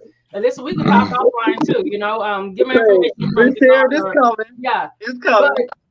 But when working with people, she asked about coaching and mentoring. If you get the right coach and the right mentor, you'll be able to vent that. And you can vent to them and everything, but they won't let you live there. They won't let you camp there, and they won't let you carry them with you to the next phase of your leadership. That's why you need to be able to have. It's best to have someone that can help you. Again, be aware of your things. Why did you really stay? Did you really stay because the patients needed it? Y'all don't want the truth today. Did you really stay because they gave me this job and I want them to know how dedicated I am? Did you really stay because you stood that if I don't stay and it ain't done, they really gonna fire me? Like, why did you really stay? And if you'll be honest with yourself, and we can get that on the paper, man, we're about to run, because now we ain't got to deal with these invisible barriers anymore. Facts. And it's simple, but it ain't always easy. You know what I'm saying? Sometimes you're mad at yourself when it's all said and done. After you get finished blaming everybody for what you did or where we are, myself included, I'm not exempt from any of these practices, but I really, just these are the what I call them. I have a check I do every week. These are my check-ins that I do for myself. Like, who you mad at for real? What happened? Let's reverse engineer it. And so, again, these are all tools for growth. But a lot of times people say, I'm going to get the certifications, and you see people with many certifications. It doesn't mean you're going to get a raise. It doesn't mean you're going to get the position. Now, are you better positioned to receive it than someone who has none of that? Yes. But these intangibles, these nuances right here, this is the stuff that really has to be, this is the stuff we really have to navigate as we're growing and as we're coming into more visible positions. Because the more visible you are, the more people are going to put their mouth on you. It can be true. It can be not true. The more emails, you do one thing, make a mistake, as we talked about earlier, and now there's an email with 27 people CC for what? Right. Other people don't even need to be on the email, but because you're visible, stuff comes with it, and a mentor and a coach will help you navigate that. Sharon Green Golden, hold you accountable for your actions while guiding you to do better the next time. That's right. And a mentor, a mentor knows because they've been that way in that field. A good coach will know you and some of your triggers and whatnot to help you navigate the internal component of it. So powerful. And it really can, it could be as simple as a mentor reaching out to you. But I mean, we talked about it early on. We asked Sharyn Combs, what can we do to advance ourselves? And she said, get on LinkedIn. It could be as simple as you reaching out and asking someone and saying, hey, I'm new in the industry and I'm looking for a coach. I'm looking for a mentor. I'm looking for a confidant, and just see what kind of feedback you get. And once you're on LinkedIn, don't just stop with your profile and don't compare your stuff to somebody else. Maybe you have a picture and 2 lines. That's fine. Get your picture, profile picture, and your 2 lines. You don't have to have what somebody else has. Get it, and then get it industry groups. There are industry groups within LinkedIn. Look at the stuff, read the stuff. And from that point, go ahead and do the stuff you're doing on your own, your due diligence. So both your network and your experience and education, that way they can grow. Right. Right. Sharon talked about that earlier of, you know, us running out and getting multiple certifications and not having the experience to back it up, you know, and feeling dismayed because we're not qualified for that position that we, you know, we just knew we were ready for because I got my CHL and I know I'm ready to be a lead, but I've only been in the field for a year and I don't know everything I need to know to navigate those nuances. True story. Time and pressure are necessary. Time and pressure are necessary. I like to make things plain. A cake, all your ingredients, you stir it up, it's in the bowl, you got all the ingredients. Everything's in the bowl. You got all your certifications, you got your 400 hours, you've been working somewhere for 6 months, you ready to be the supervisor. So you believe, you know what I'm saying? Nobody in here is even certified. So I'm here, I'm ready. Everyone, listen to me, I've arrived. That's how you feeling, right? How you feel? No, you're still in liquid form. You're still in that batter form.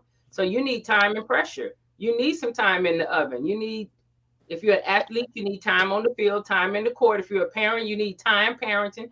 If you're in sterile processing, you need time in sterile processing. There are things you're going to see that a test is not going to prepare you for. 100%. You know, it's not. It's not. Technical can't get you ready for Technical real life. application is huge. Technical application we all find is missing when it comes to sterile processing. You can read all of the training manuals and books you want, but we all know at the end of the day, there's a difference between reading something, comprehending, and then applying it in a technical setting. And so when you talk about advancement, right, it's impossible. I'll just speak from my perspective. It seems impossible to advance into management, into being director in sterile processing if you haven't done it. Because at this point, you're always going to be from more of a theoretical coaching aspect, but you don't actually know what it means to start from the ground up, which means at the very rudimentary basis of sterile processing. How does it work? It's a mechanic, it's a science behind from the first tray to it getting up to the surgery room. There's a whole process. And if you haven't done it, you haven't been involved, you're gonna need some extra time and pressure to make you an effective leader in that role. I'll say that. Or you need to have somebody with you. Yeah. You need to have somebody with you. Many nurses That's a good one right run there. sterile processing departments. And you know, there are SPD people who are upset about that too. Again, I'm not saying it's right to be upset or wrong to be upset. We all have views. But a nurse can run sterile processing because if they have a supervisor who knows sterile processing from the rooter to the tutor, then they're going to pull on that. And the supervisor is really the one running it. But that nurse is going to look like they're running it. You know? Mm-hmm. So, can I pull a Jessie? Yeah. Please stir that pot. I want to pull a Jessie and stir the pot. Okay. Okay. So you're fresh out of school. You've got that go-getter mentality. I know what's up. I know this is wrong. I know we need to change this. We need to change that. Are there any components to that mentality that we should keep fresh in our minds through our career building and moving forward? Are there any proponents that we should keep of that confidence when we're fresh out the gate? Somebody mentioned that earlier. I don't know if it was you, Rebecca, to say that, you know, we don't want to snuff out that flame, right? So if you're coming in with that level of passion, we're not saying don't speak up, never, you know, let anybody know there's a problem, never make a shift. But there are, you know, nuances to this. You can't go nuclear. To Sharon's point, you can't send the email and put 67 folks on it. You got the VPs on it, and you know, you got infection control, and you just dressing down your manager. That's not gonna get you where you go. No, it gets you in trouble. But you know, it just makes me think. Like, I wonder if I kept some of that confidence and that, you know, ability to question everything, and where I wasn't afraid of what I was saying as much through the years, you know. So Sharon, I want to ask you, do you feel like there are particular ways in which a technician should navigate that? You know, if I have an issue that I think needs to be raised up, are there right ways, wrong ways for me to have those conversations? I can only speak from my leadership background and from my time with SIPS, you know, working with travelers nationwide. If it's something that's not immediately putting a patient's life in danger, then maybe ask someone there, ask your lead or ask your supervisor, hey, this is what I noticed. What do you think about this? Or if you believe it's a process that's incorrect, now, and don't be married to your opinion. Say, have you guys, you know, have you considered this? What about this method? and see what that leader supervisor has to say.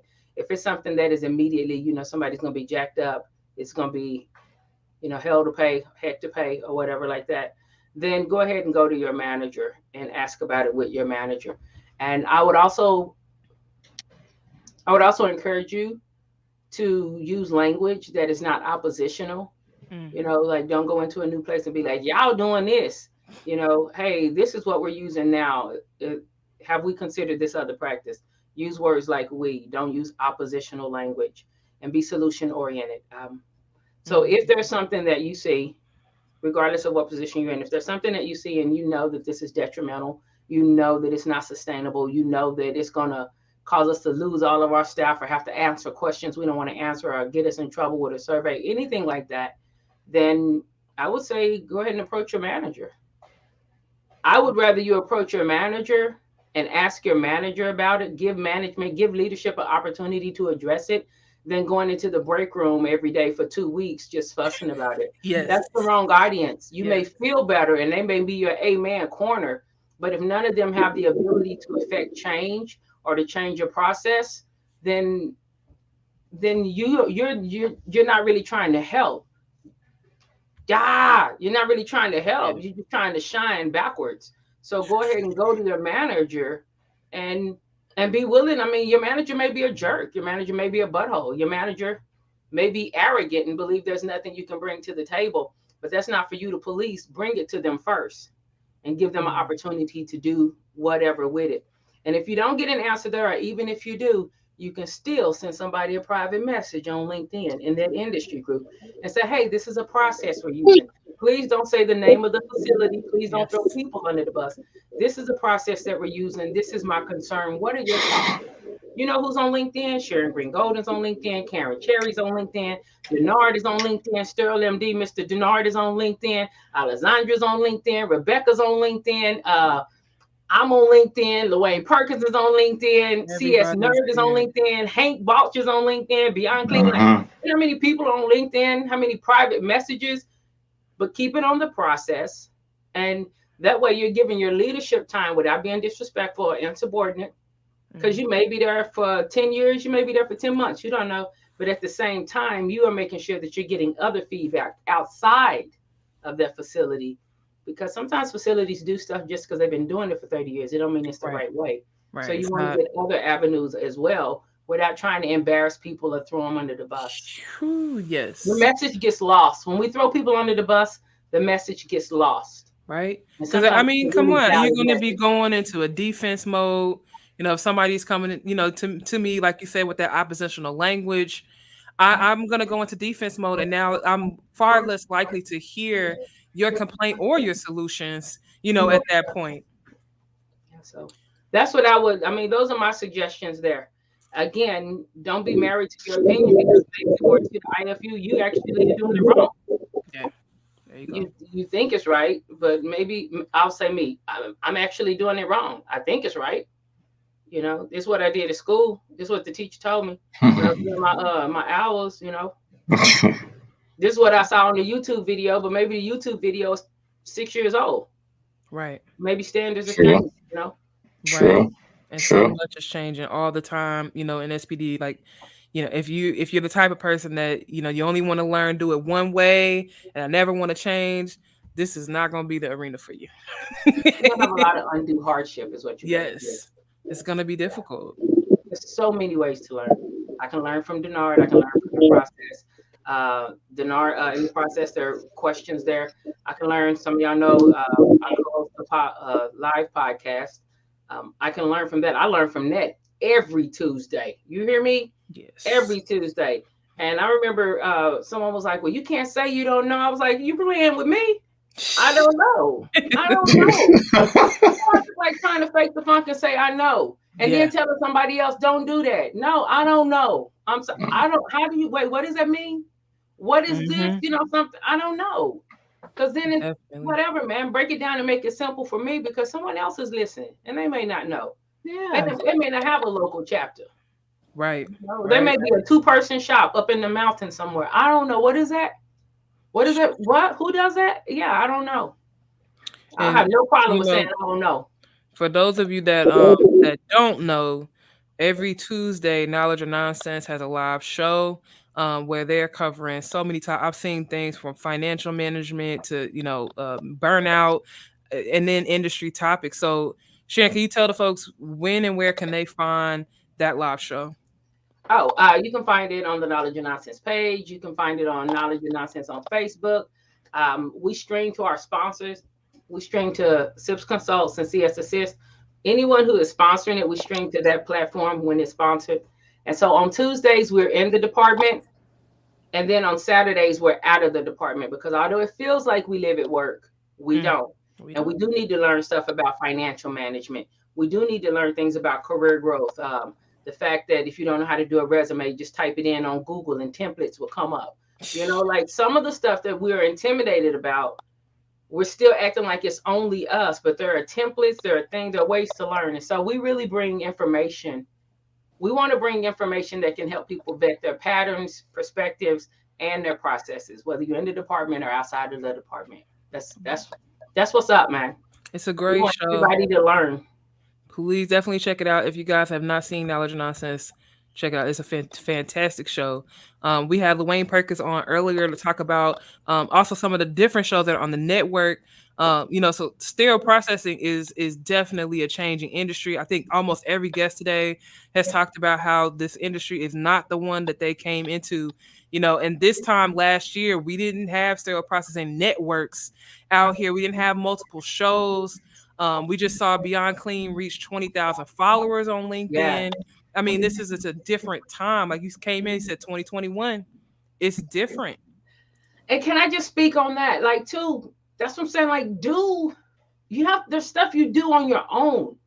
I remember when I first started following Hank before there was even a Beyond Clean. Hank was asking questions that provoked thought, questions that made you say, why do we do it that way? Right. Like Scooby-Doo, like why?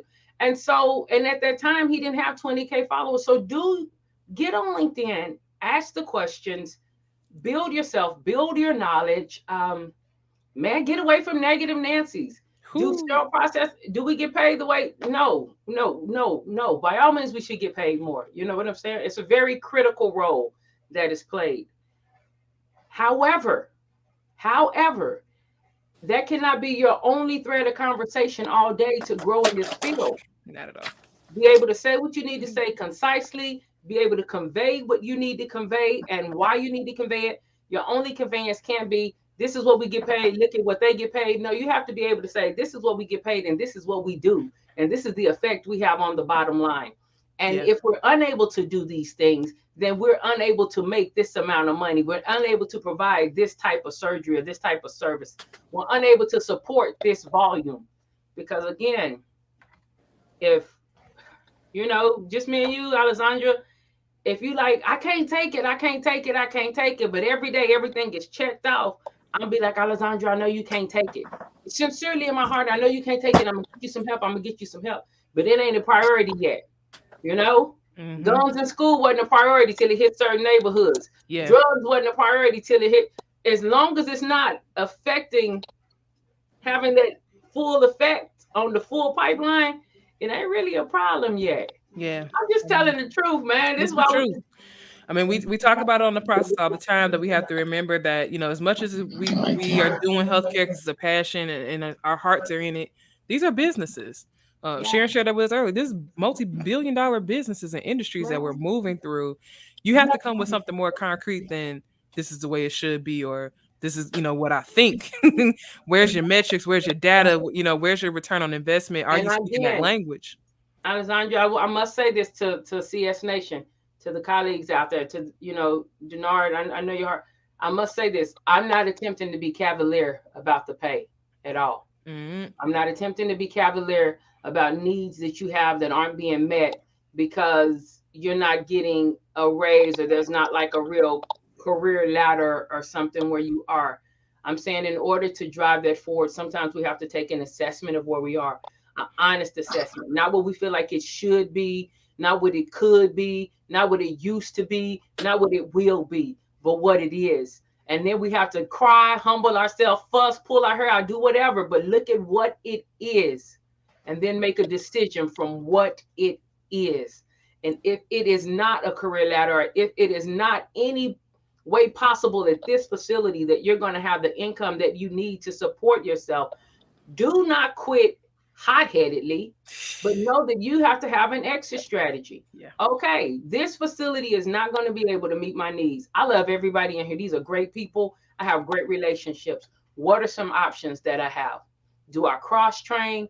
Do I put more time in my side hustle? So quit giving 16 hours a day to the facility, get in there 8 and go work 4 on my own side hustle so I can keep more of that dollar? Do I get another job and work both jobs? Do I look for who's hiring and see what the options are there? Do I look into traveling? Make informed decisions, but don't make that informed decision until you get an assessment of what it is. What it is. You're the only one gonna have to go to sleep tonight in your bed. I think you touched on that, Sharon, because that's another concept I think is a very important concept in advancement. So a lot of times, and I'll just say it from my own background, I felt advancement, I myself had to find a way to make it happen. It was a very individualistic mentality. I didn't think of bringing people along with me or allowing those who were skilled enough, wise enough to help me get where I want to go. Because at times people make it seem like asking for help or reaching out is a weakness or you're vulnerable. Well, no, that's just smart. Like, you're literally networking to allow yourself to reach heights to where I'll say you don't have to kill yourself to reinvent the wheel, right? Why did I sit here and spend countless hours trying to figure this out when Alessandra already did it? She had the roadmap. I could have easily said, hey, girl, help me understand, help me grow, right? So then I'll say not only elevate myself, but use that energy and propel myself in another direction. Because every time you create a process, every time you do something, you're expending energy, you're expending some of your power, right? So I always like to try and utilize as much as I can to push me in the right direction as quickly as possible. So there's no need to do it alone. There's no need to feel like, oh man, you know, this person said they got to be a manager and they did all by themselves. It's impossible. No one does it by themselves, right? But reach out to those around you. Like literally all y'all just said, y'all on LinkedIn, y'all got your Instagram, Facebook handles. Why not use them to help you grow? Because at the end of the day, you're going to be valuable to someone else from what you gave, like from what y'all gave, you know? So I just feel like it's important to understand networking is a way to advance yourself. Like you're not in it alone. That's what this is for. Yeah, I agree. So advance yourself, supporting others.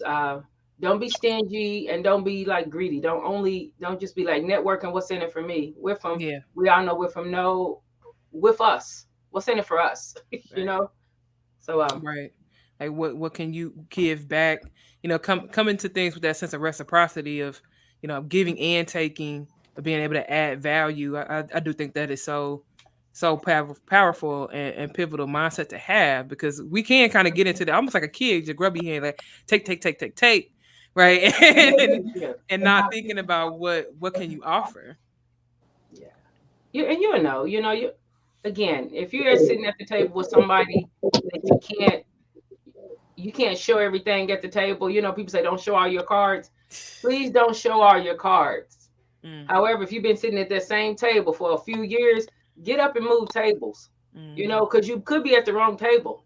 There are tables where you can show all your cards and your cards are just as safe as if they're safe. You know, they're different people. So I know we've all worked, you know, in different capacities within this field, and we've changed positions. But like, can you guys talk to me about how did you know it was time to leave a place and move into a different environment? I'll go first before somebody does. I knew. We're keeping it real. I knew when I was just angry and depressed every day when I left. I would be sleeping. I'm not somebody who grinds their teeth, but I would sleep and I wake up grinding my teeth. My little shoulders be up around my ear. You know, I was tight all the time. I felt underappreciated. People said crazy stuff to me, you know, and I was like, well, it's okay, you know, not just be the better person, but like, it's okay. They're going through something, but I knew it was time to leave. One day when things had happened like that, And I felt so broken inside, just inside. And maybe y'all have never had this moment, but it's one of the moments where you got hot tears in your throat and the back of your eyes. Oh yeah. And you just like, because you know that you know you really gave it your all or whatever. And I was sitting there and I was just like, and I was journaling to myself, but it was daytime.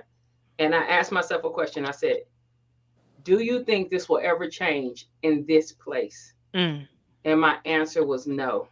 And from that no, I was like, then you need to start pulling back here and setting things up. And so that's when I knew it was time for me to leave. That's one of the times I knew it was time for me to leave. Thank you. Another time I knew it was time for me to leave, I just knew it was. I didn't even wait for nothing to go wrong. I was just like, okay, bye. Gave my notice. I had a what? experience to Sharon where I was leaving work every day. I was super depressed. Like it was so dark to the point where you're like, oh, I'm driving past this pole. Why don't I just drive on in it? I'm just gonna be real with you. Come on, be honest. It was real dark. And I gained 40 pounds. I was hating my life. Everything was just not okay. And then, you know, I'm kind of, it wasn't the toxicity to myself that was the final straw. It was more or less like stepping back and seeing that I don't want to be affiliated with a facility that looks like a tragic event is going to happen at any point. Right. I love the team there. I love my opportunity there, it hurt so hard to walk away from that because I wanted to give it my all. But the final straw was just being like, okay, I can't change things because I'm not a VP. You know what I mean? Like, it's just not seeing things that go way, way up the chain that still need to be corrected. I'm like, I don't want to be identified with this facility in any way, shape, or form. Y'all know. Go ahead, dear. I'm sorry. I didn't mean to cut you off. That's all where I was going with that. I feel y'all energy right now. First, Alessandra, Deannard, I'm gonna just keep giving these hand claps. Like, way to just bring light into sterile process in everybody's lives. Like, this is amazing. I'm gonna be honest, y'all. I knew it was totally sterile processing would have messed up my meal. I'm a foodie, okay? I love to eat. I feel like there's a connection to have a meal to sit down and break bread with people, okay? Now, I had gotten off a long day of work. And y'all know the type of work where you're never off, people calling you, emailing you, whatever. Finally got home, and I, had already had the baby and stuff. Husband had cooked, okay? And he can cook, y'all. This man can throw down. He prepared a beautiful meal. So I go down to smash. I'm hungry, and I'm eating. I'm like, this is great. And I get a message talking about some, oh, this tray is messed up. You need to come in. And I felt this pit in my stomach. Like, I just dropped to what I was eating. I couldn't even eat it no more. Like, it was disgusting to me. And I was like, if something can come into my personal life and make me feel as if, like, I'm angry or upset, and I'm not even at work. Like, I'm at home with the people I love most, with the thing's supposed to be a safe place. If I feel like this is not where I want to be, no, it's a wrap. So that's when I was like, I can't separate work from home anymore. I got to go because home is sacred. You know what I mean? Yeah. So. That's so powerful. Please. I put a note in the chat. I just want to say, listen, the things we're describing, this is kind of like when your back is to the wall. For people who are really wanting to grow, you had asked me a question at the very beginning, what can technicians do as far as growing in different roles? You don't have to wait, though, for your back. You don't have to wait till you have hot tears.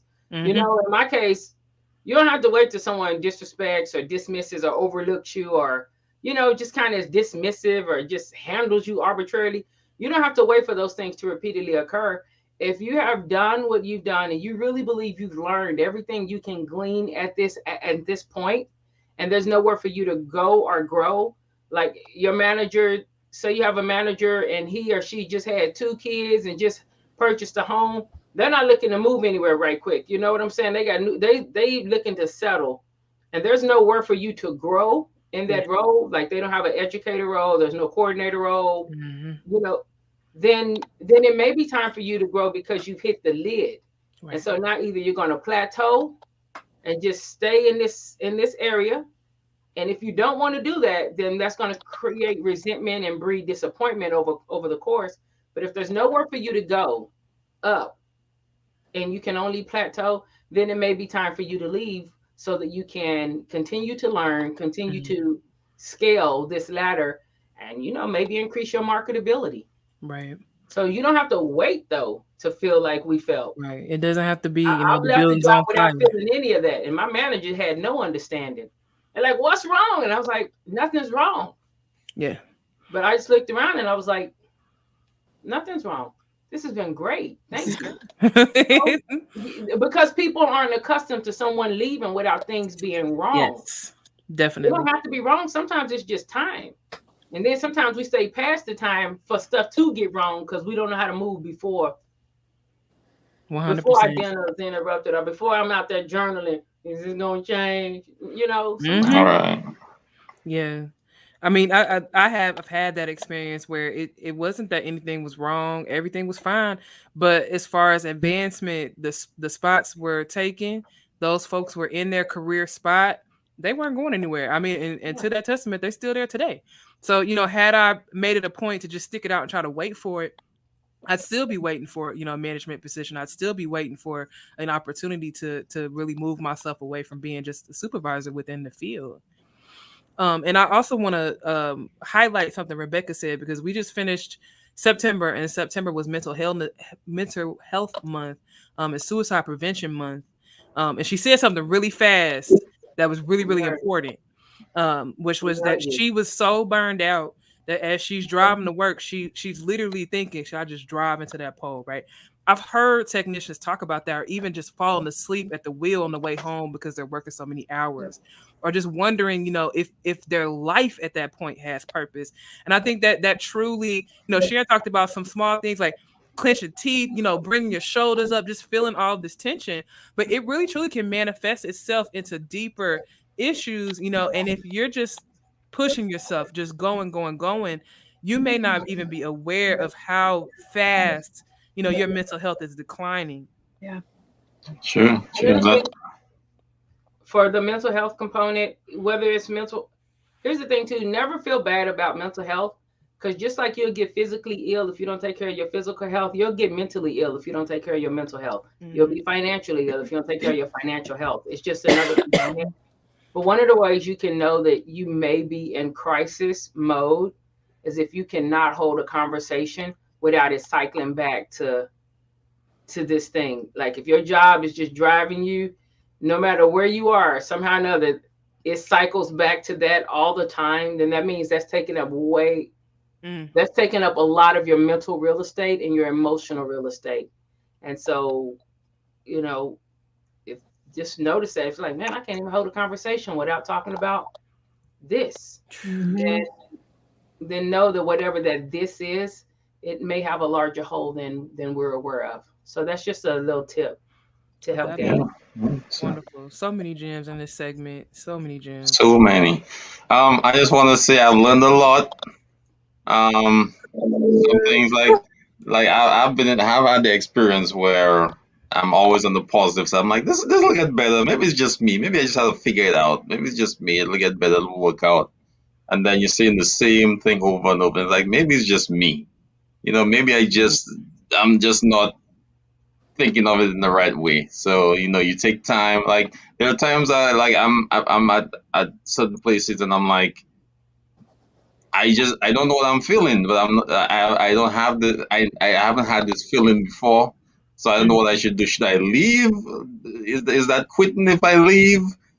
Should I bail out? You know, right? Because you have to think about all the stories you're telling yourself. You know, right. Whether or not you can, can I quit? Right. I quit you. You know, and really start deep diving. Yeah, am I not good enough? Like, you know, do I need more training? Or what's the issue? So I think that's why, as Sharon said, a mentor or coach is definitely important. Because you have those emotions and you don't know how to equate them or what to equate them to because you never had them before. So, you know, and I always look at myself like, I'm not a quitter. Like, I will go till the end. I will never, I'm not going to quit. Like, that's just me. Like, I'm never giving up. So to have those emotions where you're like, dang, I'm thinking of quitting. You know, that's like totally foreign to me. So I learned a lot from you guys comments in this. It is also one of those things where, again, like you're working all this overtime. I mean, yeah, but a lot of the times there's techs that feel like they can't leave because things aren't done. A lot of there are some techs that are not in it for the extra money. It's just they know they have to get stuff done before they leave. Now, realistically, nobody has to stay unless it's an emergency, and then that's where your superior comes in. Am I correct? Right. Now, we all have I have a team that they don't take their 15s because they feel like we're too busy, but it's always there. But again, it's one of those things. And I think I was actually talking to Sharon about this one day. Like, oh, I can't meet with you because work's crazy. I gotta stay here another couple hours. And right. She's like, why? I'm like, I don't know. I don't know. Right. Yeah. But no, you have to make sure your head's right. You have to make sure you're taking care of yourself, and work-life balance is important. Oh my God. You have to take the guilt away from that. You know, I'm sorry, y'all. She didn't got all active. But at the end of the day, though, there's a guilt that people come that attach to the word quit, right? Like you hear quit. It's like, oh no, you know, like, why does it have to get that deep? Like, is it that I'm quitting? Like I didn't like kill humanity. This is, you know, like, why is it like this? That's it. What you're describing, that is false responsibility. Let me tell you when that's real responsibility. When you're trying to be shady, when you hot and you're being passive aggressive. Now you have real responsibility. But what Rebecca was saying, like, that's false responsibility. That guilt there, that's part of that stuff that transfers from that marginalization. That comes from like proving I need to be, proving I have a right to be here. I don't want to let them down. They at home eating. Of course, they tucked in. Okay. First case, take care of the first case. First, second, even but some of that other stuff, that stuff didn't come down. Them cases ran late. You the only one in there, and it ain't even. You got off at 3, and it's just now coming down. It's 6:30. Why are you still there? You know, in a non-emergency situation, because what happens is you do it once, twice. Next thing you know, you 3 weeks in, and now you mad because they don't care what you doing. Yeah. Definitely. You mad at them because what you are doing. And again, that's where like conversation comes in. That mentor can help you process that. That mentor and that coach can help you process what's emergent. You know, you don't want to have anybody you don't want to handicap the next day's stuff. But if you need to leave some of that stuff there, you know, any case after 11, we ain't even thinking about it. I'll be back at 7 a.m. Be back. You know, and you like, but I can do it. No, you can't. You can do it. You go in there and you do it. And you really feel like, okay, I did it. But now you upset. You mad at your husband. You mad at your friends. Your homework ain't done. You done spent money enrolling in university courses. Then now you just got to because you can't do it. You think because it's getting done, you can do it, but it's eating away at different things. So keep exceptions. Don't make them rules. There you go. And then you fussing, and they like, what's the problem? This is the same volume we've had for 3 months. They don't know you've been in there working 14-hour days, 5 days a week for 3 months. Man. They don't know. And then you mad at them, but they really don't know. Right. And then y'all know people don't know what SPD do. And you like, they know I'm in here. You're in there dying, throwing yourself on the sword like a martyr. They don't care about me. They really don't know. They ain't trying to be. They don't even know. So true. And I'll be honest with you, Sharon, even the ones that do know, you also got to remember, some people's like, better you than me. Like, somebody got to do it. Everybody ain't going to be saying they're working 14 hours. So you have to decide for yourself as well. Like, you're extremely important. There's no one more important than you. So, you know, if you're not going to work the 14 hours, are they going to work it? No, let me tell you what's going to happen. They're going to find money in their budget for an extra staff. There you go. They're going to find money. Right, they're going to find something. If not an extra staff, a 0.5 staff, somebody PRN. If they don't have the money there, they're going to cross-train somebody. If they don't have that, they're going to start fussing at the scheduler and be like, you have to be more exact in your schedule. If they don't have that, they're going to be like, what can we do for Dr. Such and Such? You know, we might need to give him his own date. You'd be amazed at how innovative individuals can get when their bottom line is getting hit. Just make sure you're not doing it to be punitive or passive aggressive. Yeah. Thank you. Because that stuff will boomerang back on you. Yeah, I don't even want that It's kind of gonna karma boomerang back of on you. affecting, you know, somebody else's outcomes in that way. There's better ways to do that. Sharon Greene coded in the comments. She said the hero complex. You are not the hero. One of my mentors, Joyce Burris, that was one of the first things that she said to me, and it stuck with me for the rest of my career. She came in and she told us to take the S off our chest and the cape off our back. You are not a hero. You know, we are real people. We're performing work. You know, so when you get into those unrealistic expectations of yourself, you may be able to pull it off for a couple days, a couple weeks, maybe a couple months, but it's not gonna run. You know, it's not gonna run forever. You're gonna hit a wall. It's not sustainable. Your heart is in the right place, and I bless your heart. I bless your heart. I bless your intent. I bless your dedication and your tenacity. That is not sustainable, though. And that is one of the things that people really do when they start getting promoted and they get into leadership or they get a new position. They start doing these practices that are not sustainable. And and later that becomes problematic, or it becomes a source of distrust. You feel like your upline don't even care about you, right. You know, or you feel like now you're scared to not do it because you didn't do it for so long. Yeah. What if I don't do it now? I'm gonna be in trouble. Why would you be in trouble for not working 14 hours? And if you are in trouble, as uncomfortable as it is, again, this is why I say take an assessment before you're mad, before your back is against the wall. Because if I'm your boss, Rebecca, and you have worked 12 hours and we're on day 4, and I need you to work another 12 hours, like there hasn't been a hurricane, you know, this is just regular everyday work. There's no exceptions to the rule. There's nothing. And I'm upset with you over that. And I began to act funny with you over that. It's going to be uncomfortable. It just is. Yeah. And you can go home and fuss about it, but it is what it is at that point, what it is. However, if I'm upset with you over that and I began to be funny with your schedule, with your money, make you feel funny about coming into work, making little side digs and stuff like that, that's good information for you to know. Yeah. That's good information for you to know. And then you can make an informed decision.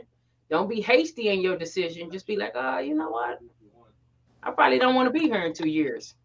So you don't have to let everybody and their mama know. That's the one thing people mess up. Go on Facebook and be like, my supervisor did this and I'm gonna, what? For what? How do you navigate situations where your superiors are the ones that are burning themselves out and working so many extra hours and not intentionally setting that bar, but that's their standard? Every day they're coming in and doing 12-hour shifts. Okay, so in every atmosphere that you have, there's an environment, there's a culture there. And if that's what they're doing, they could be upwardly mobile, and they could be just people who work like that. They could be their personality. And you said, how do you navigate it? Yeah. If they have that expectation for you, you have to maintain your boundaries. And don't use the word like, I'm going to keep my boundaries. Don't go in there saying that, because that's the fastest way for me or anybody else to know. I don't work after 5 o'clock. One. If you got to use the word boundary, you just now starting to implement it. You know, but you'll be like, oh, my schedule won't allow for that. But that's a conflict. Okay, I can do this on Wednesday evenings. I actually can stay a little longer on Wednesday evenings, but that's the only time my schedule will allow for it. And you establish that. You get that established at the beginning. You know, then there's no, everybody is in agreement. It's when you started a pattern and now you're trying to reverse that pattern. That's when you change your expectations. Now, that is if you're in that environment as it relates to you. Now, if you're in that environment and you're trying to help your upline, that ain't none of your business what your upline doing. If they want to work 16 hours, they grown.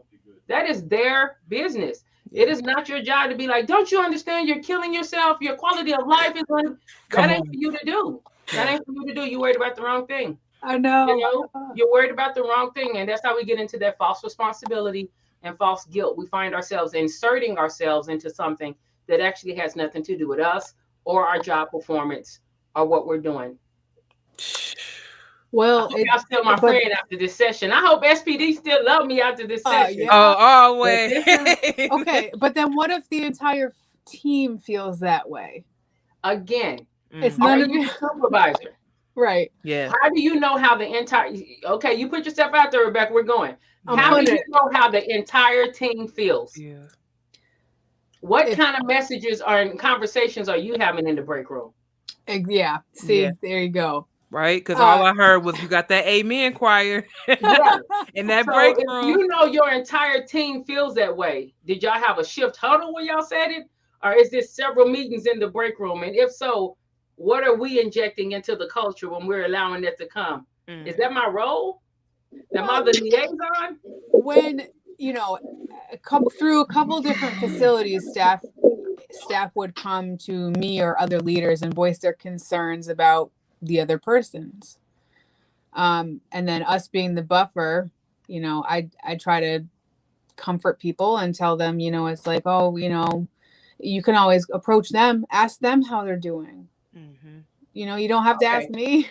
Right. All right. So we're not talking about the leaders having false expectations anymore. No. Now we're talking about a staff member, your colleague. So is this somebody who directly reports to you?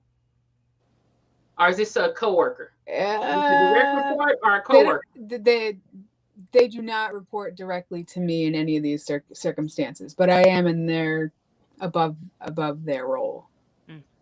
Okay, I'm coming right back to this. Y'all don't want the truth today. So, I want the truth. I want the Is it your direct report or is it your coworker? They are my coworker. Okay. So oftentimes when somebody brings something, you ascertain yourself, is this person just venting or is this something this person is asking me to solve? Are they wanting a solution? Or, you know, because sometimes we got days where we just want to be like, oh, I can't stand her. Every day she comes and she got a problem. It's just messy. I could just be venting. And if I'm venting, let me vent. Let me vent. However, for your protection, if I'm venting 5 days a week, you need to minimize your time with me. You know what I'm saying? Because that's going to get on you. Next thing you know, you're going to look at that person who probably ain't done nothing to you. They're going to come in and be like, there she go again with that mess. Now you looking at her through somebody else's eyes. You understand? So first, identify, is this something they're asking me to solve or are they venting? This is, again, these things I say, I had to learn them and I practice this stuff for real. Because if you're a solver or if you're naturally a helper or a nurturer, you're going to immediately go into protection, problem solving mode, trying to help them, or go back to remembering when she did such and such to you too. Now y'all over here comparing war stories and both looking at her with the evil eye. You know what? That woman probably had a flat tire on the way to work today. You don't know. Thank you. You don't know. Now this is where the energy has gone. And so if a lot of people are coming to you, whoever you are out there, you could have a heart of compassion. And that could just be something that works in all of your life, not just in SPD. But if your coworkers are always coming to you because something sucks and with problems, and they're not your direct report, first off, ask yourself why. Why? Like, is this my personality that this just happens even outside of work? Dang, this is gonna hurt y'all, but here we go. Am I messy? And so they know they can bring mess. You know what I'm saying? Or are they truly afraid to have a conversation with somebody that they believe I have a relationship with? Yeah. And if that's the case, then you have to be the grown person, got to pull up your big girl pants and be like, okay, if you're telling me this and you want me to help solve it, then we have to bring this person in. Yeah. You have to, if they're not willing, if people bring you mess and they're not willing to have one conversation. If Deannard is my boss and I'm coming to you always having something to say about Deannard, or he always have me in Deacon, he always, I got a bunch of problems, but I haven't communicated anything to Deannard, then I owe it to Deannard. You know, a lot of times we like, I don't want to say nothing because you feel the need to protect your coworker. But who's protecting the manager? The managers have a rough job too. They got all these people up here that they dealing with and all these people down here who pulling on them. That's an uncomfortable place sometimes. So if they keep bringing it to you, just say, well, let's talk to them. Let's all take lunch together. Simple. I'll go with you if you such and such. But know that if you go with them and some stuff go down wrong, or they haven't done what they're supposed to do, and you have inserted yourself, you're in it. You in for the ride, baby. You're in for the ride. You know. So can't walk that back. Yeah, that's it. And you know what, y'all? Like what you talking about, Miss Sharon. You know, at times, we talk about sterile processing, how it can be so toxic, right? And everybody's just so negative, and everybody gossips. And one thing I've learned throughout this time is it's so easy to get absorbed when you don't have a life outside of sterile processing. You don't have an identity outside of what you do, right? Your job. And when you lose an identity itself, you don't know who you are, then you get consumed by your environment. And it always, you know what I mean? You always absorb that. Yeah. So when we were talking before about like diversity and inclusion, the reason why I mentioned like reaching out to other people is because at times people don't know anything but toxicity. Yeah. And why not allow ourselves to help bring people up out of that, right? To show them like, hey, there's more to life than a trace, than an OR, than a surgical.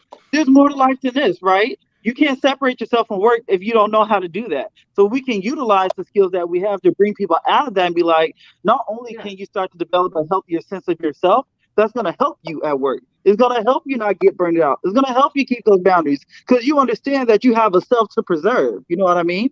So I just think that's something people should be more conscious of. And listen, you said you understand that you have a self to preserve. I love that statement. I want to repeat it as an instruction. You have a self to preserve. After you discover it, understand that's a responsibility. You have a self to preserve. You have a self to preserve. Listen, sterile processing ain't never been it's a high reward industry, but it ain't never been a high recognition one. And so once you start getting burnt out, all of the negative parts of sterile processing begin to get bigger and bigger. But if you have a self to preserve. Yeah. Listen, I hope you know. I believe you know what you said, and if you don't, that's what Deannard do his own. Like you have a responsibility to preserve yourself. Yes. You know, and often we'll do it when our back is against the wall. But as we grow in leadership, as we grow in taking control of the direction we want our life to be, we're not always at the mercy. When you're younger, yeah, you can't help where you were born or what you was born into. Okay. But as time goes by and more years come up, you have the ability to influence. If you always at the mercy of external things, let's check that out, man, because there's some internal things that can drive you, that can lead where you want to go to. You have a self to preserve. Man, powerful. You owe it. You owe it. You know what I'm saying? Yeah, you owe it to the patient to make sure you're doing such and such, but you owe it to your children. You owe it to the people you're going to interact with. You owe it. You have a self to preserve as well. 100%. You're worth preserving. Thank you. You're worth it. Yeah. Even when you don't feel like it, right? Like we talked about, experiences of burnout. You don't feel like you're worth $1 million when you're depressed and you're anxious and you don't want to come to work, but you're still worth preserving. And listen, I appreciate, listen, man. I appreciate the work. Sharon Green Golden said something. Sharon Green Golden said this, not Sharyn Combs. She was like, we were talking, and I really appreciate Sharon Green Golden because that's somebody, again, back to like LinkedIn and different things. That's somebody who pours into me, and there's no way I can pour into her sterile processing. Why? You know what I'm saying? This woman, she tell you what page stuff is on in the book, and so this is somebody who gives life, who spends time telling me things about SPD and stuff like that. But she said there are far more people. She said every time somebody goes home from a successful surgery, like that's us. Yeah. But we don't celebrate that, but that's us. And so a lot of times we only identify with the negative or what other people say in other places. Right. But every day people go home with successful procedures, 100%. Shout out to sterile processing. It's sterile processing week. And yes, we don't always count our wins, but every patient that goes home without comment, with no hiccups, that is a win for us. That we had a hand in that, and we absolutely should be proud of that. SPD kills the game way more than we make mistakes. Oh, 100%. And I know there's human error, but SPD kills the game way more. 100%. I mean, because if sterile processing wasn't doing, what it needs to do, we'd be having a lot of different conversations about hospital-acquired infections, folks not making it out of their sites. And that's just not the case. It's not that we don't have these issues, or that there's not opportunity for improvement, but it's not like, 1 out of every 5 patients that are coming through the doors are having bad outcomes. Right. It's not like that at all. We're getting hundreds and hundreds of cases done in facilities all the time, and they're able to run successfully because of those folks in sterile processing. So happy sterile processing weeks. Yes, happy sterile processing week. I'm just on here talking to somebody else's Yeah. time, right? I got a whole one of our guests couldn't show, so that was definitely a plus because I really enjoyed it. I wish I was home sitting down watching it. Thank you so much. Like that's a little like I'm glad it's free because I would have paid for it. So thank you for coming on. Hey, you know what? One of the things I do, this is funny too. One of the things I do is I'm aware that SPD doesn't get paid what I believe is an equitable rate for what services this field provides. But I always, when I do stuff, I always have like SPD pricing. And again, it's kind of dependent on where people are, because sometimes you can even give them SPD pricing, and sometimes we just have to wait till our back is against the wall. Yeah. But like with the reset, different things like that, I did SPD. It was so inexpensive, like $2,500 less than it would have been. And you know what? Some people really jumped in, and I'm like, I'm here for it. Let's go, because I love the people of SPD more than I love the field of SPD. Just being transparent. I love the people. And I don't know, I do know. I think that comes from watching my mom day in and day out, going to the hospital, you know, working, doing what she did, running things. Like the managers in her upline, like they would leave. They could full on leave the facilities, leave the property, and everything would always just run smoothly. But again, just, you know, watching her those years, she was born in 42, it was a different time. And so now on this side of life, again, working with people, marginalized, people who've been conditioned or used to a certain way, I just try to make sure that people know, like, as far as language, communication, emotional intelligence, things like that, those invisible nuances, I really try to just be available for people in sterile processing with that.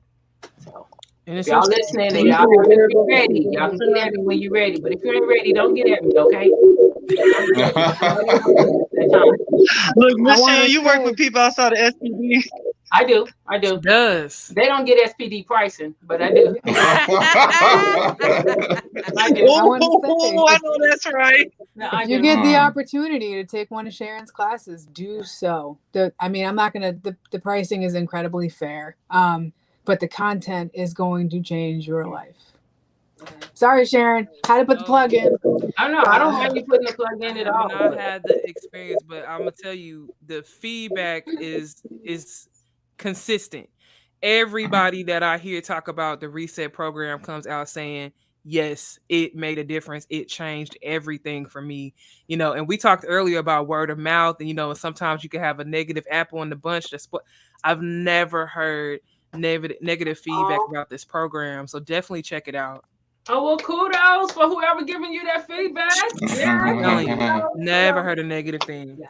A lot of stuff too. I put some stuff on LinkedIn, some stuff I don't. Again, that's what I'm saying. Like, yeah, you have to know. Listen, there's so many good coaches out there, and there's so many good mentors. And yeah, man. Yeah. I'm a hustle. Listen, got questions down there. All right. So definitely go ahead, Lisa, if you had a question. Nope, I don't. I'll wait. I'll get her on LinkedIn, Instagram. I'll find you. Find you. Right. Talking about the networking opportunities here on the process. We're so glad to be able to make that connection. I know running through different groups, like watching the Knowledge Nonsense podcast, jumping into the Clubhouse room. I've truly expanded, you know, my network of folks that I can just call on. You know, we talked earlier about getting on LinkedIn and networking, but I'm able to, you know, reach out and call folks directly that this time last year I would have never even thought. You know, I would never have thought. Like Deannard and I are participating in a coaching program through through Hank Balch called the Reprocessing Rebranded. And that has, I mean, if you had asked me this time last year if I thought I'd be being coached and mentored by Hank Balch from Beyond Clean, I'd have been like, why? For what? You know, because there was nothing, you know, like there's nothing in what I thought I was going to be doing that I would even, you know, think that I'd be at that, having that conversation with somebody at that level. But then, yes, like you said, this marketing genius. So now I've got this absolutely phenomenal resource that is championing me and molding me. How wonderful is that? I could navigate it on my own and maybe I'd get to where I want to go, in a year or two. But going through those programs and really being able to focus yourself, you will be amazed at the transition you can make in your career and your personal life in a really short amount of time. It doesn't have to take forever to have change. Yeah. Sometimes we have to get, again, those are our conditions and our own biases. You know what I'm saying? Sometimes we have to just, it's okay. You don't know what you don't know, but you have permission to learn. We have permission to learn. There we go. But Hank is a pioneer, definitely in the in this industry and like the media, and I know he's a pioneer. He's a marketing genius, and Beyond Clean was podcasting long before. It's only one other person I know who was doing it before Beyond Clean, and that's a gentleman named Nasir Evans. And Nasir knows a lot. He's quiet on social media, but my man has been doing stuff for a while, teaching people about LLCs and things like that. So we're gonna have to get Nasir on the show. I think this is the second time I've heard his name come up in this marathon process, and I had not heard of him at all before today. Listen. Right? Yeah. Look how that goes. Get to know him as well too. He's we'll get him on. I know Nasir. So he knows sterile processing. And I don't think he's like a spotlight hog or whatever, but he's doing his thing. Yeah, his Central Nation stuff was out there. He was the first one on social media doing this stuff. Wow. Yeah. I mean, I think anyway. As far as I can remember back. Yeah. I want to say 2014. I met him like at when I was working with SIPS Consults. I met him at like a Isham thing. I think it was 2014. And I was like, yeah, what? Anyway, thank you guys so much for having me. Thank you for coming on, taking the time to be with us tonight and celebrate Sterile Processing Week. All week long. It was an honor. Well, it was a true honor. Thank you so much. Thank you. And we'll see you again. All right. We appreciate it. Good night. See you guys. Have a good one. Anybody want to stay on? Hanging out. At least it's time to tuck them in. All right. So we have Lila Price and Rashina Mohammed coming on our next segment. Welcome, guys. I want to take a moment to thank Lisa Aloyede for hanging out with us. She did that with both of the babies on the hip. So thank you for taking the time. Yeah, definitely. That was great. Awesome. And guys, we'll reset the room. We'll take a 30-second break and we'll be right back.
Welcome, guys. Welcome. How you guys doing? Excellent. How are you? Good. Welcome to the Process Marathon. We're in our 10th hour, 10 and a half. Yes.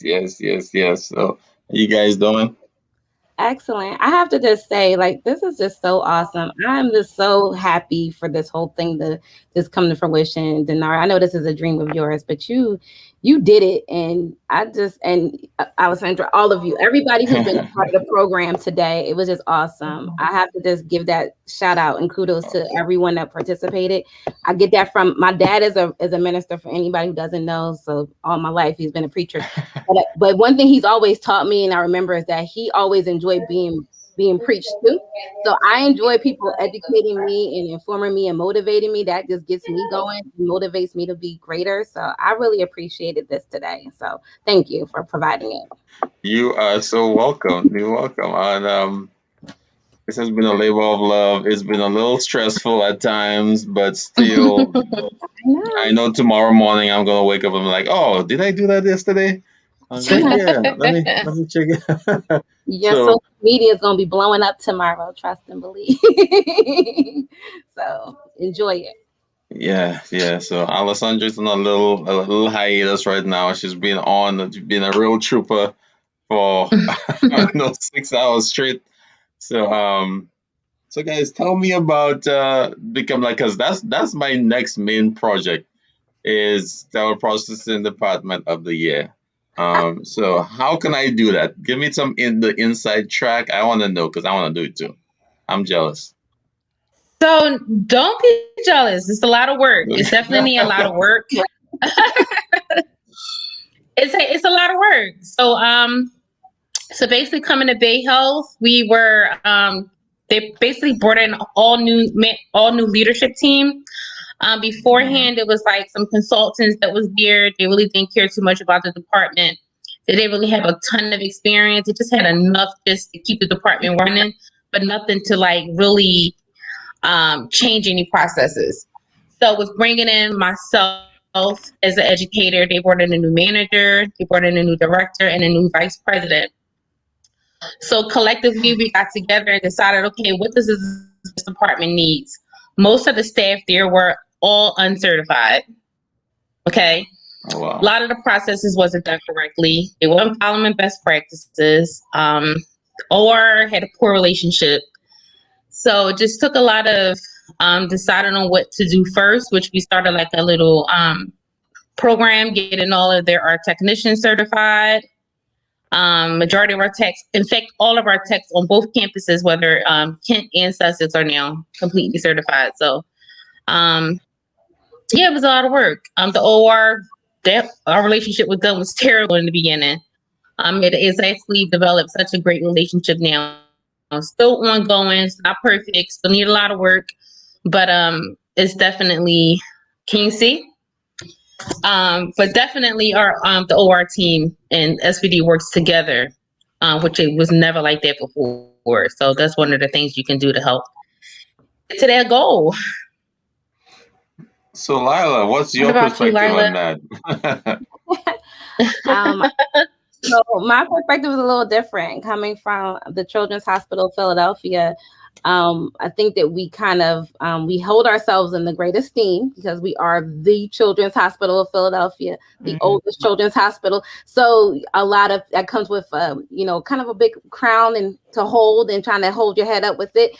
But I was a part of a great team, and I'm no longer with the Children's Hospital of Philadelphia. So I have to put that disclaimer out there. I'm no longer the educator for the high-level disinfection and sterilization program, but I am still in a huge part of the process. I still get called on. I still get asked questions. I'm still with that competency, even at this point in my career.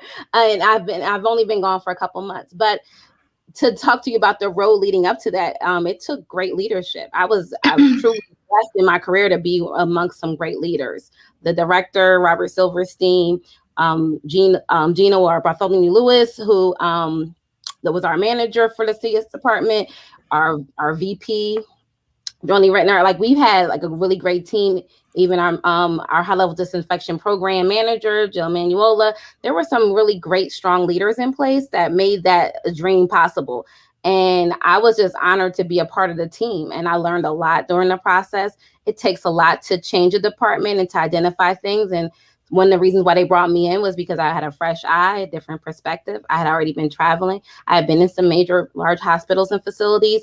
And so for me coming home, if I was going to come home to Philadelphia, because I am from Philadelphia, I had to come back in a role that I really truly wanted. And it had to be something that I thought I would be able to grow and achieve something great with. And I had no idea. That wasn't even on the agenda to be a part, to get this award. But, you know, God just moves you in the right direction and has you running right time. And I was just fortunate and blessed to be a part of that winning team. And I contributed to things that I contributed and helped. And I even looked at the stats because I pulled out the magazine because, look, I travel with this thing. I'm right now in Missouri. And I travel with this magazine. And the reason why I do is because it becomes a humbling experience for me. I'm in places where this is not even an obstacle, like something they even want to achieve. Yeah. But I remind them that, you know, I didn't know that was even an option for us to get it. And here I am, you know, outside of that realm and doing something better. So I'm bringing you the goods. I'm not coming in telling you something that I don't believe in or that I can't achieve. You know what I'm saying? I told them that when I first walked into this department where I am now. I'm up there like, I'm used to being on winning teams. So I'm not accepting anything less from the team that I'm with right now. We in this together. That's right. We winners as well. So let's go out here and we're gonna make every day a new, better day than it was the day before. If nothing else, I want you to be better than you were when I walked in. And that's kind of part of my philosophy. Yeah, it's powerful stuff. That's awesome. That's awesome. I mean, we talked earlier with one of the panels about legacy and what do you want to leave behind, right? And what a powerful legacy to leave behind. Like you said, some people don't even know this is something to strive for. You know, so talk about setting the bar. You know? Yep. Yes, I enjoyed that conversation earlier. Some of my some people that I truly admire in industry were on there. William Logan, Lawayne Perkins, Sharyn Combs. Y'all had like the all-stars of the teams out here, like the dream team of sterile processing on the show all day. But you're absolutely right. Legacy is important. You want to look back on your career and say, well, what have I done? Were they just spots that you filled on your resume to make it look good, or did you have impact? Are there people who are looking for you? And I try to do that. And that's why I enjoy the conference. So this was like a great way to kind of see people that I don't get to see because it was an opportunity, because I get that fix and feel by seeing the Sharons and the Lawaynes and the, you know, Harry Mullins, all those people that you get to see at those Isham conferences that you don't get to see regularly, but only once a year. You get to have this opportunity to see them at least virtually. So thank you for doing this and putting this effort and time into it. That is the legacy, right? This is the moment when we're going to look back and say, how did we react to the pandemic? What did we do? We didn't sit down and just fold our hands and say, well, we just won't do it this year. Somebody said, I'm going to still bring it to you. I'm going to give you this application. I'm going to give you these wonderful speakers and have them come out and do their thing. So thank you. Thank you so much for Thank you guys so much. I appreciate Deannard inviting me in. Thank you, Lila, for always inviting me and including me in. I feel like I've been growing so much in the sterile processing world. But Lila knows me. She knows where I started. She knows like just everything about my journey. I started in as just like this technician and paoli and, you know, just taking my experience as I go different places and just, you know, implementing, you know, that knowledge into myself and just taking it somewhere and people would, you know, and gaining that trust. Moving to Delaware from Philadelphia was such a huge challenge. I decided to take that on. It was huge. I put my house up for sale. It was just like a huge move for me. Coming into an environment, knowing no one, and solely relying on my talent and my experience and them just, you know, just my department trusting me to guide them in the right direction as an educator. Now, granted, I came in as a supervisor, and then they felt like, you know, Regina, you have so much experience. We're looking for an educator. What kind of experience do you have in education? And then I applied. They felt like, you know, Regina would be great for this position. I am a new educator, guys. And I learned so much from Lila as an educator. I called on her so many different times for different things. And she was always very, very helpful and just so knowledgeable. And I appreciate just her efforts and just guiding me and becoming an educator as well. So I'm still learning. I still think that, but I love the trust that I have. I love the fact that they trust me. I love the fact that The team trusts me, and it just really just encouraged me to just be better at what it is that I do. And I love sterile process. I love everything about it, what we do. So I went on and got additional certifications. Like, so much great things has happened to me since I took on this position and took on that opportunity. Yes, honey. Yes. I was having to notice. I was like, she got. I'm like, I didn't even know. So that's how much we have. I'm like so excited for you. I said, oh, that's all 4. Go ahead, girl. Thank you for watching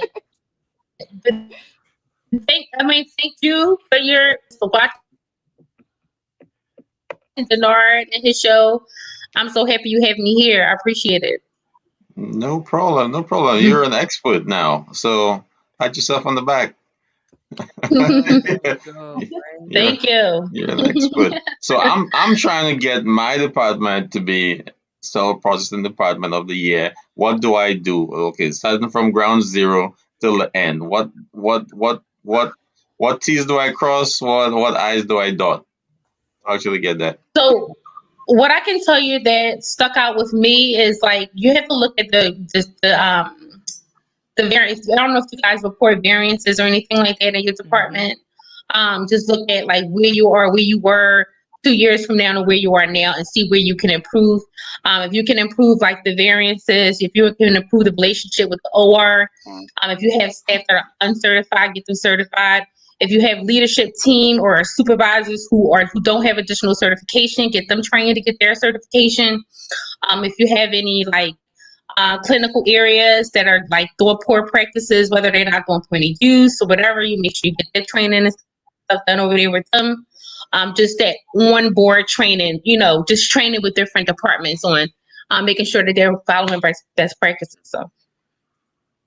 That sounds simple, but then do I need a tracking system? We do have a tracking system. I would also add a tracking system is very beneficial. Say it again, Lila.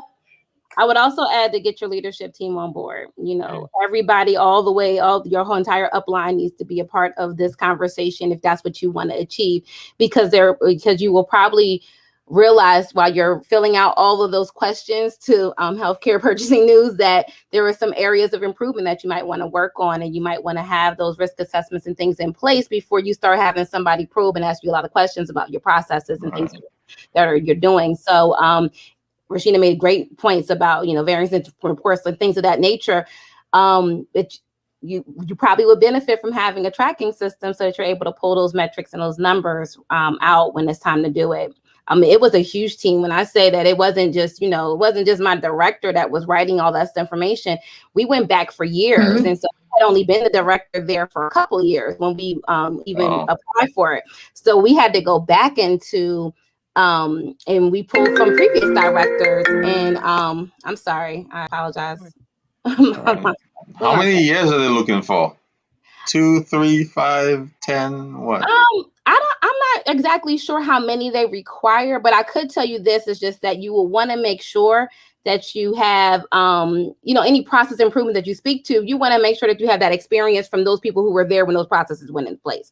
And in some cases, you may not have that leadership still on board, but in our case, we did. They had just been promoted to different areas and things of that nature. So we were able to speak to the process improvements that took place, who started them, how they were continued, what we did to, reach those benchmarks and things of that nature. So there was a lot of information and a lot of detailed reports that needed to be submitted.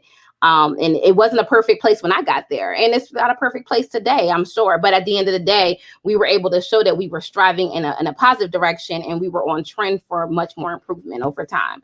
So, and we had our partners in there. We had the different Par Excellent people, our vendors for our equipment. We included them in the process because they were very much in tune to what we needed, and we were and what we were focusing on for the future. So we did a lot of more future focused work at that point in time, and I was enjoying it. Like, it's honestly some of the best work I've done in my career. And so I'm happy that I was able to have that experience. That was just kind of the cherry on top, but it by no means am I finished. I have so much more I want to do in sterile processing, and I can't wait to get out there. And I know there's more places that need help. So that's what kind of motivated me to get back into interim leadership. And I love it. And I know anyone on the panel has spoke to you before about how much they enjoy that part of their process. You grow so much more. Able to take yourself out of your comfort zone. Even with Rashina, she took a permanent job, but she went far out of her comfort zone to, another state, moved her family and everything, to do it. So you got to know that the need is there, and you're going to find it, and people are going to appreciate you for bringing it. And you're going to learn so much more by making those process improvements over time. Absolutely. I know we've got technicians that are coming in from various backgrounds. So for those of you, if the talk of variance is going over your head a little bit, what these ladies are describing is you being able to have metrics that talk about where you missed your gap. So maybe it may look like, how many trays are making it to the OR that are not in good condition, or how many late starts are being caused by sterile processing practices. So having data that you can go to show where you've been, where you are, and where you want to go is really, really important. Yeah, absolutely. So we have another guest that's going to be joining our panel. Awesome. Is it a surprise guest or is it? I'm sorry. Right? Can y'all tell we production too? I'm like, is there somebody that we work for at one point in time? Rashida and I work together at Paoli. So we have Arlene Bush joining the panel. Hi, Arlene. Arlene, welcome. Thanks for having me. Thank you for coming on. Thank you for coming. Thank you for coming on. Happy Sterile Processing Week. Same to y'all. I was just fixing to say that. Yeah. So we're talking a little bit about process improvement and how we can achieve this status of being denoted as the Department of the Year. Absolutely. So Arlene, have you ever had an experience where you had to manage some practice change? What was it like for you getting those metrics together? I'm going to go with the one that comes to mind most recent. Had to do with our mask process during COVID. It seemed like every 10 minutes our process was changing. The standard was changing. What happened? The emergency use had changed. We opted to stop and halt it altogether. You there? And that really was a challenging time for everyone in sterile processing because it really went against everything we ever knew. Oh man, true. It was an adjustment. How do we put dirty, if you will, into our clean machines? And it was a really big pill to swallow for some of us veterans that, like I said, goes kind of against everything we've ever done. And I'm going to say it, the 7 deadliest words. This is kind of how we've always done it. But we had to kind of open it up to, we've never done this before. We don't know what we're doing. We hope we're doing it right. Right. But it really was kind of eye-opening. We all lived through this pandemic, right? And are still living through it. Process has been ever-changing for us.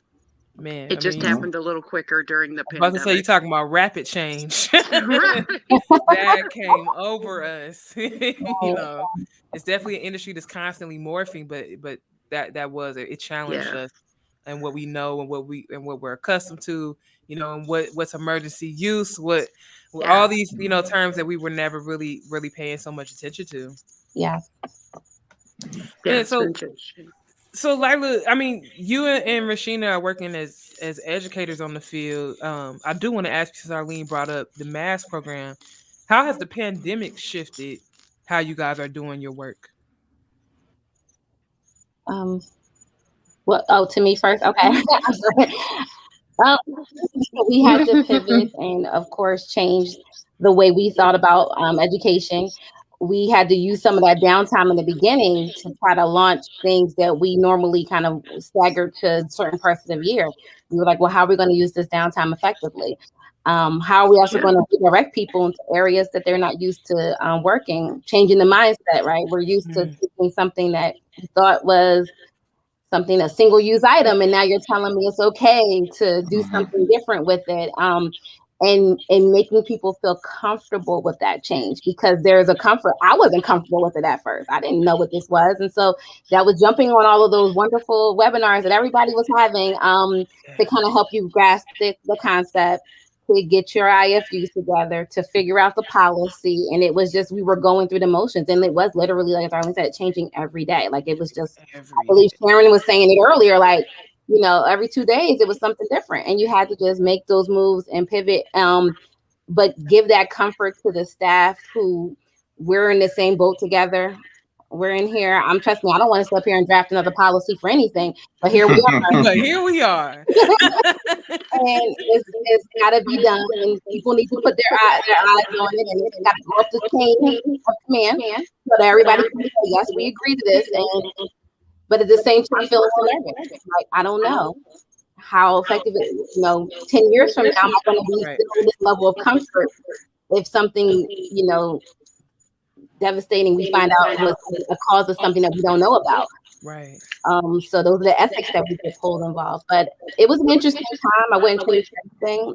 This last year, I mean, I've done things in my career that I never thought were going to be possible. I became an author. You know, shout out to P4. You know, what I learned during the pandemic, great, phenomenal group of women that I happened to co-author a book with. But there were things that, because of that pandemic, it opened my eyes to other avenues that in other areas of sterile processing that I might not have been willing to venture into outside of that. So we just did what we had to do, but it changed the way I thought about education and the importance of certain things, because, you know, we were teaching people certain things, and now we had to reteach them other things, and then take it away just as quickly as that was. Give it and take it away. Right? So right. That was me. And trying to maintain those kind of like baselines, like to Arlene's point, we were changing practice of things that we had always, this was never, you never do this. Right? And then all of a sudden, okay guys, today here's where we're at. Right.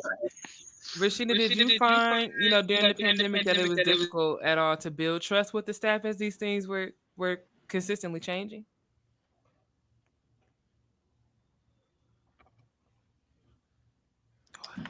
I think more we service, such as like the OR and clinical areas, that we were changing this process. Now they're like, well, normally we don't, like Lila, jumping on what Lila said, we don't do anything that's single use, such as like, say for instance, the N95 mask. We did eventually start sterilizing the N95 mask after we did some research on like getting some research from the companies and from Sterid, or, you know, things like that. So a lot of the processes that changed are, one thing I can say about our staff is that they trust us 100%. So anytime something changes, the staff is normally on board. They do have questions, but a lot of them are like willing to, you know, to jump in and get it done. It was difficult for us all, but we definitely we stuck through, and we just, you know, took care of what we needed to take care of for our department. So now, was any of this HPM work taking place during the pandemic? Not for me. I'm sorry, say it again. Oh, I was asking if any of your HPM Oh, for me, yes. Place. Wow. So you guys were able to all of it was done during the pandemic. During the pandemic, absolutely. And come to think of it, 2019, and my director and my manager, they all started at the beginning of 2020. So we were all fairly new. We came from different backgrounds, and we brought in, each of one of us has something to contribute to winning that award. So it was amazing. It was amazing. All done during the pandemic. Yep.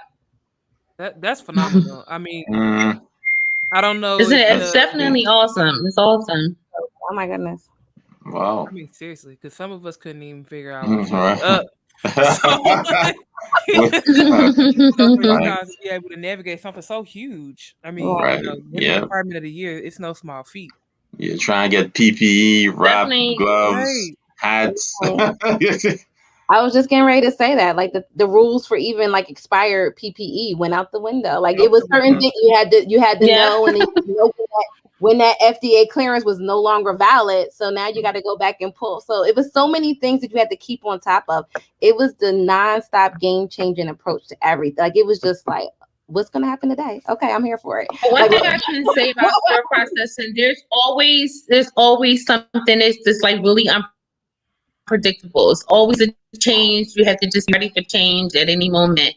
Working in store processing, you have to always just expect the unexpected and be able to still hold up your department and make sure your staff is still trusting you, making sure the OR still trusts you to do what you have to do as a professional. First and foremost, we want to make sure every staff member consider themselves as a professional. A lot of people think, I'm in store processing, I'm just washing dishes, what I do isn't that important. Once you get certified, you are a healthcare professional. You need to hold yourself as that.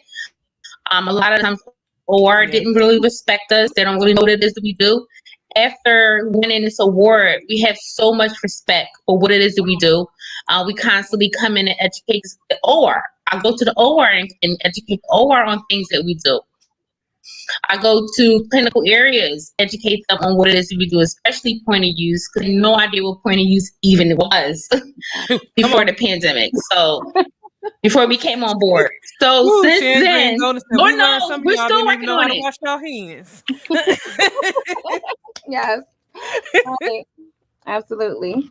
Working on it. It's still a lot of work. It's awesome. The relationship is great. That's all I can tell you. It's amazing. It's amazing how well we work together.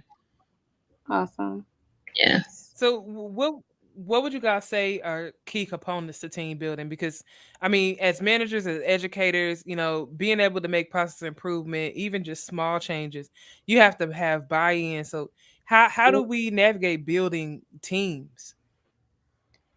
I believe in. I would just say encourage.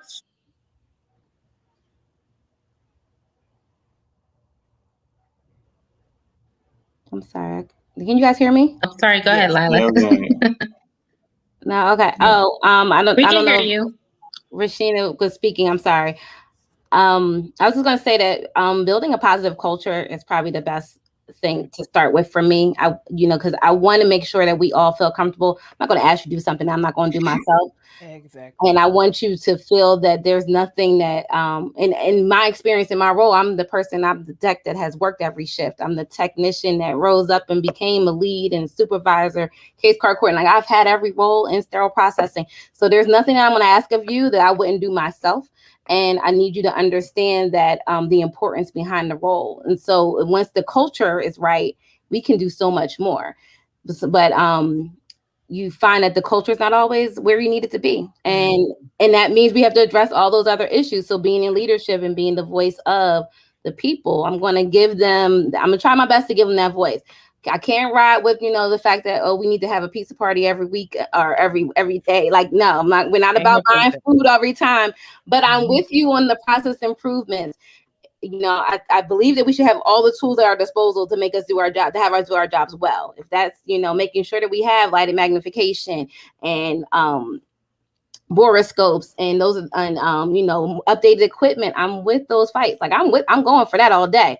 I don't mind, going to leadership and continuously asking for the things that we need to be successful. And so that helps build a culture that helps them make them feel confident about what they do, know that they're being impacted and they're being appreciated for the job that they put forth every day. Because with us, every single person's job is important. To the person who goes and empties that rack every day with all those pan containers on it. I mean, God, I know I hate it, but I'm out there doing it because I know that the team needs it done. And I don't want to stop you from doing those trays. So I'm out there pulling that stuff and doing it because I know that that's the important job. I want you to get that turnover done. So let me go empty this and do that and pull this instruments and try these, all the trays that we need for tomorrow, pull those priorities. I'm okay with doing a lot of the behind the scene grunt jobs that nobody else may want, because I know that the team needs that support at the time. And it doesn't matter what it is. If it's just going and putting away the order, okay, yeah, I'm gonna go do it. And sometimes you just don't have the luxury. I've realized that I was very spoiled a child, and so we don't have the luxury of certain positions. And it means that in the leadership role that I am in now, that means that sometimes it's you. and that you're going to be the one that's going to have to go back there, go up to the floor and go get those case cards and bring them downstairs so the content can keep flowing. Like that may be your role that day. Yeah, But I've realized that there is no job that I will not do to support my team and to keep them successful. So so that culture, I'm going to bring it every day of what I want and what I expect so that they know who to follow after. That's awesome. Definitely. That's impressive. So we have a question here. I just want to get that out of the way. Ms. Bush, someone wants to know what do the acronyms mean for behind your name. CHL is Certified Healthcare Leader. CIS is Certified Instrument Specialist. CRCST is Certified Registered Sterile Technician. And SME is Subject Matter Expert. I serve on a lot of the certification boards to come up with certification questions. Yes. Oh, excellent, excellent. I hope this answers your question, Ms. Victoria. Yes, Ms. Victoria, those are all certifications that you can receive through ISHM. So you can get that. You could be up here like Miss Rashina with your quadruple crown of all 4 certifications. And I do want to shout out, you do have to get your CRCST before your CIS and CHL. However, you do not have to have that for your CER. So there's lots of options available to you. I think a lot of people forget that too, that they can obtain the CER without having the CRCST. I know that's been a lot of conversations lately. But I think that's kind of, people have forgotten about that. So I'm happy you mentioned it. Yes. Especially, I mean, we talked about it earlier. Scopes are so complicated, and we're starting to see now more and more folks are asking for CERs. It's, starting to become a hot topic. But yeah, there's scope techs that never come into sterile processing. Scopes are all they do. So, I think it's so great that ISHM gave that opportunity for them to get that certification and really stand up about their expertise without having to go through all this extra that they didn't necessarily need. And I think the next step is to make that mandatory. Man, I have to say, if I could wave a magic wand, that might be one of the things that I did, was make sure that stuff is mandatory. I mean, come on. I think that's coming. Right? I honestly think that's coming, that like you said, people are requiring it now. At the start of jobs versus kind of getting on the job training. They want people to come walking in the door with endoscope training because it's a highly surveyable area. Yes.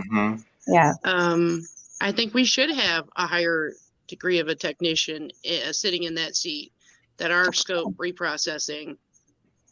Definitely. So, master your craft. And I do not know all the acronyms for CBSPD, but they do offer a certification for technicians, for ambulatory surgical instruments, GI-scopes management as well. So you are able to go that route if you want. Both entities offer multiple certifications. Yes. So, I mean, we've got a few leaders here that have taken the time to get these additional certifications. One of the things I hear technicians complain about all the time is that they don't get paid extra for these.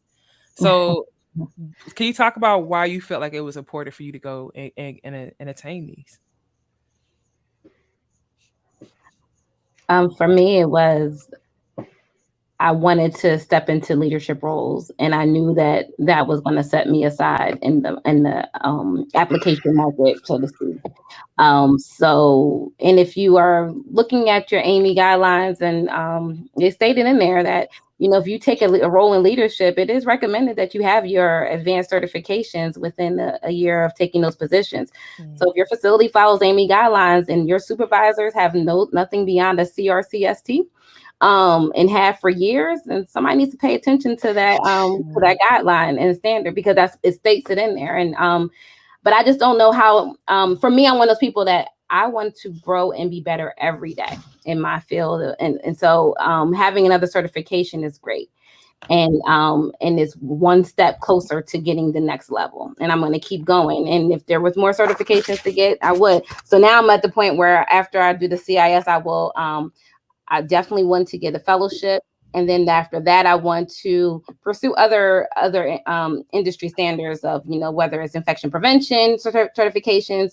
I know you guys were talking about that earlier, and it was Selendra gave like a huge, like long list of everything. You go from OSHA to everything. I was just like, she is like a extreme knowledge-based person of just what you can do and how you can take this certification, just this one itty bitty one, and go so much further than anything else. So I think, I forget who it was. It might have been Deannard. Like, he was like, I want to have like a whole sentence of acronyms behind his name. And he has like a whole lot that you don't ever even see him put up. But I know he has quite a few certifications.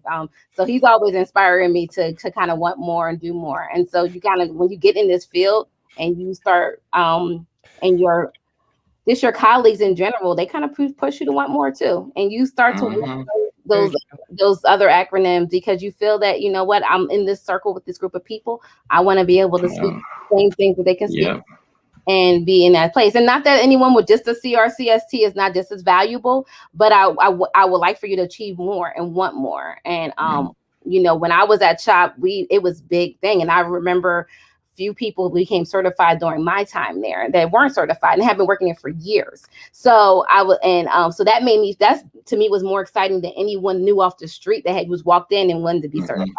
To me, it was that person who's been on the job for 12 years and really decided to take that investment in themselves, not because they had to, but because they wanted to.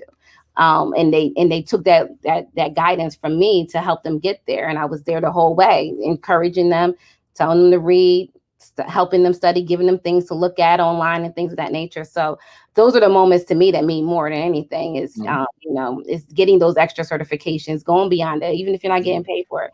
There are technicians who are just technicians in our department, but they're great technicians and they have all their certifications and they're okay with that.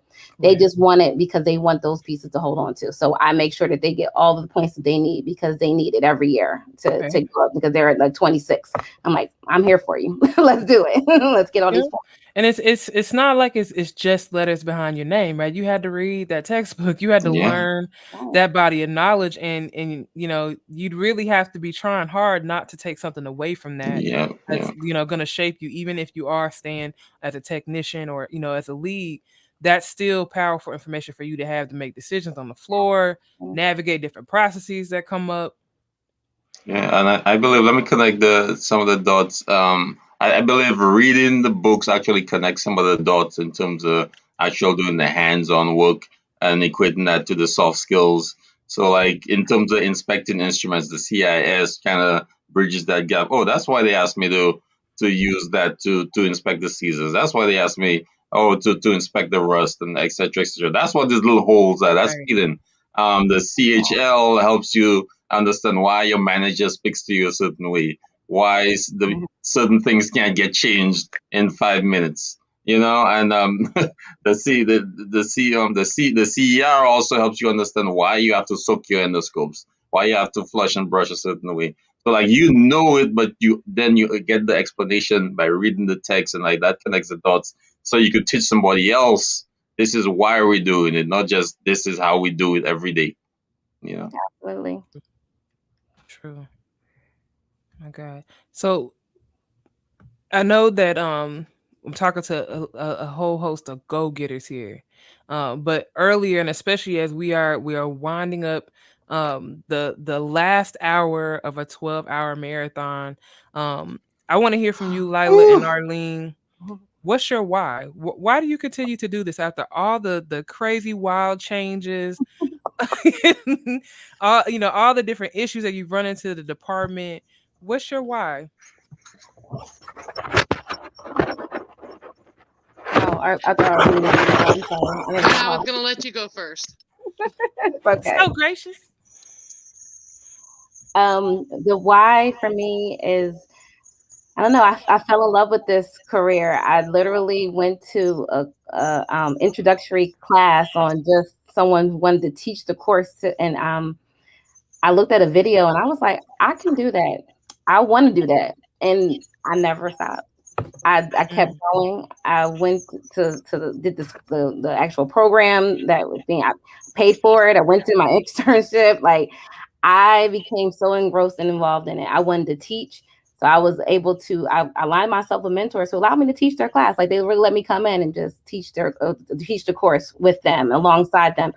I wanted to learn more about process improvements and management. So I went and found those mentors and got those jobs with people who I thought were great leaders. I've always tried to surround myself with people who know what they're doing so that they can teach me or they can rub off on me in some way, shape, or form. So my why is just, I became very passionate about it. I couldn't see myself doing anything else. And honestly, I'm so grateful for that opportunity. And I definitely wanted to, I was so prepared. I was like, I wanted to make sure I said thank you to certain people who, not that some of these people I don't know personally, but a couple of them I do. But I was thinking about, Betty Hanna, Nancy Chobin, Gwendolyn Bird, Mary Kay Lane, Karen Cherry, Sharon Green Golden, Vivian Smith. These are some women who did inspiring things, who have done some inspiring things. They are awesome, and they've guided me in my career. And I don't know if I would be here if it wasn't for them being able to just invest in me. And I also wanted to shout out the Facebook group, Sterile Processing Travelers and Recruiters. There's that admin team is just awesome. Trixie, Vivian, Star, Pam, Shannon, Sarita, Nasir. We were talking about him earlier, so shout out to Nasir, myself, and then Steven. We do a lot, and sometimes I don't post a lot. I'm not one of those crazy social media people, but the why is there because when I see people connect the dots, when I see people post that certification, or that first travel assignment, or someone, giving a shout out to their coworkers for having a great day, or a recruiter that's so thankful that they're able to place a hospital who truly needs a qualified sterile processing technician, traveler, whatever, and they find that person through that site. Those are the moments that make me go, that's why. That's why I don't mind. That's why I don't mind giving up my time endlessly and effortlessly, because I know it's paying off for somebody else. It may not be me. And a great friend of mine, Vivian Smith, always tells me to pay it forward. I have tried to thank her in so many ways, and she just always tells me the same thing. And so that's what I try to do. I try to make sure I give it and pay it forward to someone else. Because I know that I'm not even at that point of where I am an expert yet, but I'm getting there, and I want to show someone else and give them everything I got. Knowledge is useless if you're the only one that knows it. Got to be able to share that information with other people. Sure. So that is the why. Couldn't be spoken better by educator. Knowledge is meaningless if we hoard it. Oh my goodness. Arlene, what is your sterile processing why? My why is I've always been a scientific person. So I've always need to know why, what makes it work? Why do we have to take it apart like that? Why do we have to put it together like that? I was historically the closer. So it meant you got to get this trade done or you don't get to go home tonight. Hey. Very quickly you figure out your why, you're prioritizing, you're getting everybody in line because I'm trying to go home tonight. Type of thing, and that kind of set me up for leadership, but it made me question our processes very early on, being very green behind the ears and things like that, and never having the ability to look up a standard because that book stayed locked in the supervisor's office. What happens when we have a process failure and I don't have anybody to call because all my sister hospitals are closed? So that was my why. How do I get out of here tonight? And that was before I knew I was in a career, and it was a job for me. It was, certifications? What do I need certifications for? Then my aha moment happened. I had a medical error happen on me. That was my aha moment, and that was my why. And it hit close to home. It hit real close to home. And then I decided, well, maybe I need to get my certifications. Maybe I need to understand this a little bit more in this low temperature or this ETO. And that really was my why and my light. And we certainly don't do what we do for the money, because we'd have quit a long time ago. Thank you. We wake up every single day and go in to a job we know that's thankless. right? Amen. And we continue to do it every day, and we continue to try to be that light and that inspiration for our colleagues. Yes. Every one of y'all is what keeps me here, and that's my thank you. future why, right? Without this type of platform and without this collaboration, we will have limited ourselves if we don't collaborate with each other. All right. Absolutely. So I think that this is really where we grow each other, right? Absolutely. I couldn't agree with you more. I think, networking and having these conversations, Sharyn Combs talked about it, pouring into one another. These are opportunities that we have to pour into one another and really give back and to prioritize ourselves. I think it was Allisa that said, preserving yourself. This is, like you said, it could be a job, it could be a career, but this will impact us. We all may end up being a patient on the other end of that instrument. And you don't want to be questioning at that point who was in decontam, who was in assembly, who's on sterilizing today. Did they run it on the right site? We don't want to be having those conversations when it's go time. Rashina, can you talk to us about your why?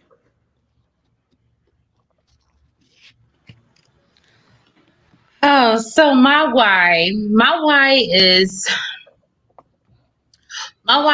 because of like accountability. Like I always feel like, can you hear me, guys? Yes. Yeah. Can you guys hear me? Yes, we can hear you. Yes, we can hear you. Oh, she. You can hear me. Good, because it looks like I'm backstage. It looks like I'm backstage. Okay. I'm going to say my why is. What can I say? It's so many different reasons on my why. It's just to accountability. Constantly holding myself accountable. Constantly being an example for staff following me, or even just improving myself any way I possibly can. I'm that person who I feel like I'm like very approachable when it comes to the department. People, and just implementing best practices with any process that I do. So I just feel like a lot of the staff look for me for knowledge, and I like to be able to go and find that knowledge for them. And I like to be able to be that person who doesn't know it all, but I can find an answer for them. I'm the person that my leadership team and my directors all, rely on me to do the best and show up, show up and be the best for our department. They also rely on me I just like to be that person people feel like they can rely on, and that the staff and my leadership team feel like they definitely can depend on me to get the job done. So that's where I am. I feel like with sterile processing, you have to have some sense of accountability and holding yourself accountable when you're in that field in general. Definitely. I mean, we talked about that a lot. That you don't have to be passionate, you don't have to love it, but you definitely have to have a sense of responsibility. Yeah, I think integrity is huge in this field, and ethics. Absolutely, personal ethics, because I mean, Lila, Regina, Arlene, they could train you to the day is long, but when they walk out the door, are you still doing it the way you were supposed to do it? Right. Yeah, I can't stress that enough. I need somebody to do it even when nobody's looking. Yeah, I need you to do the right thing. Yeah. So true. So true. Couldn't agree more. Absolutely. All right. Oh, when they walk out. So, Arlene, have you ever had experience go ahead.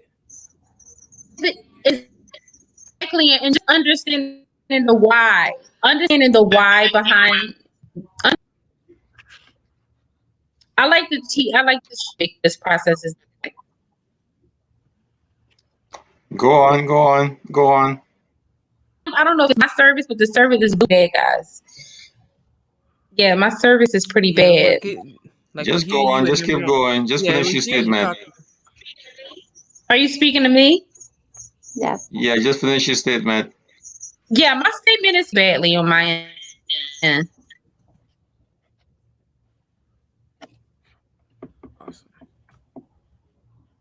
Looks like we had a little troll in the comments. Had to get that blocked. The service is pretty bad on my end.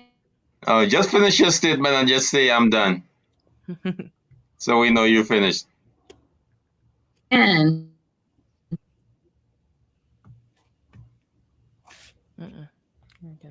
She's in the matrix a little bit. She's in the matrix.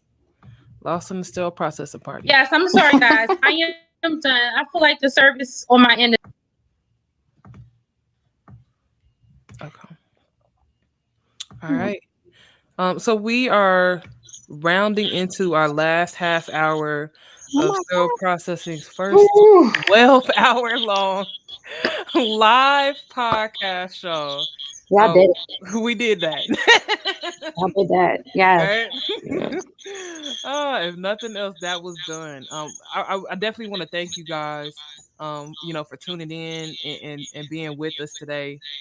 Because it was a full on, every conversation that we could have had tonight. I've been listening all day, and I tell you, you've been listening all day. Thank you so much. I did. I was as soon as it hit time, 12 o'clock, I was on it. I was logged in. I had my peoples logged in, and then I was traveling because today is my daughter's birthday, so I have to give her a shout out. Happy birthday! I was in the mix of doing 1,000 things, but I was like, nope, I'm logged in. Did not want to listen to this in the car, but it was on. Like my kids never want to listen to it in the car either. Yeah, and shout out to the. I'm on this, bro. I'm up here like, oh yeah, that's a good one, and I'm like, I can't hit the like button because I'm driving. I was like, really getting into it. I can see, I definitely seen you on earlier, Lila. I definitely seen you on earlier. I was able to get on as well.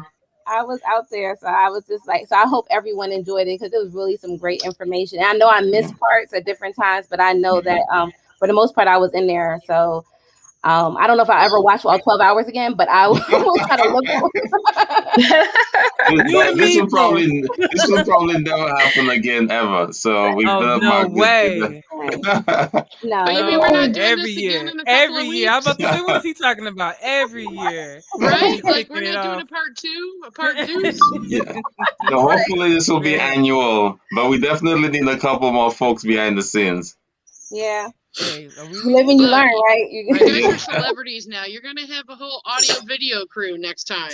Nice. Wouldn't that be awesome, Deannard? That would be so cool. I would love it. Like, they take it into the department, like have somebody like it would be so cool. But Yeah. Yes. I mean, this is such a cool platform. Right, and that's what we want. Like, This has a lot of red tape there.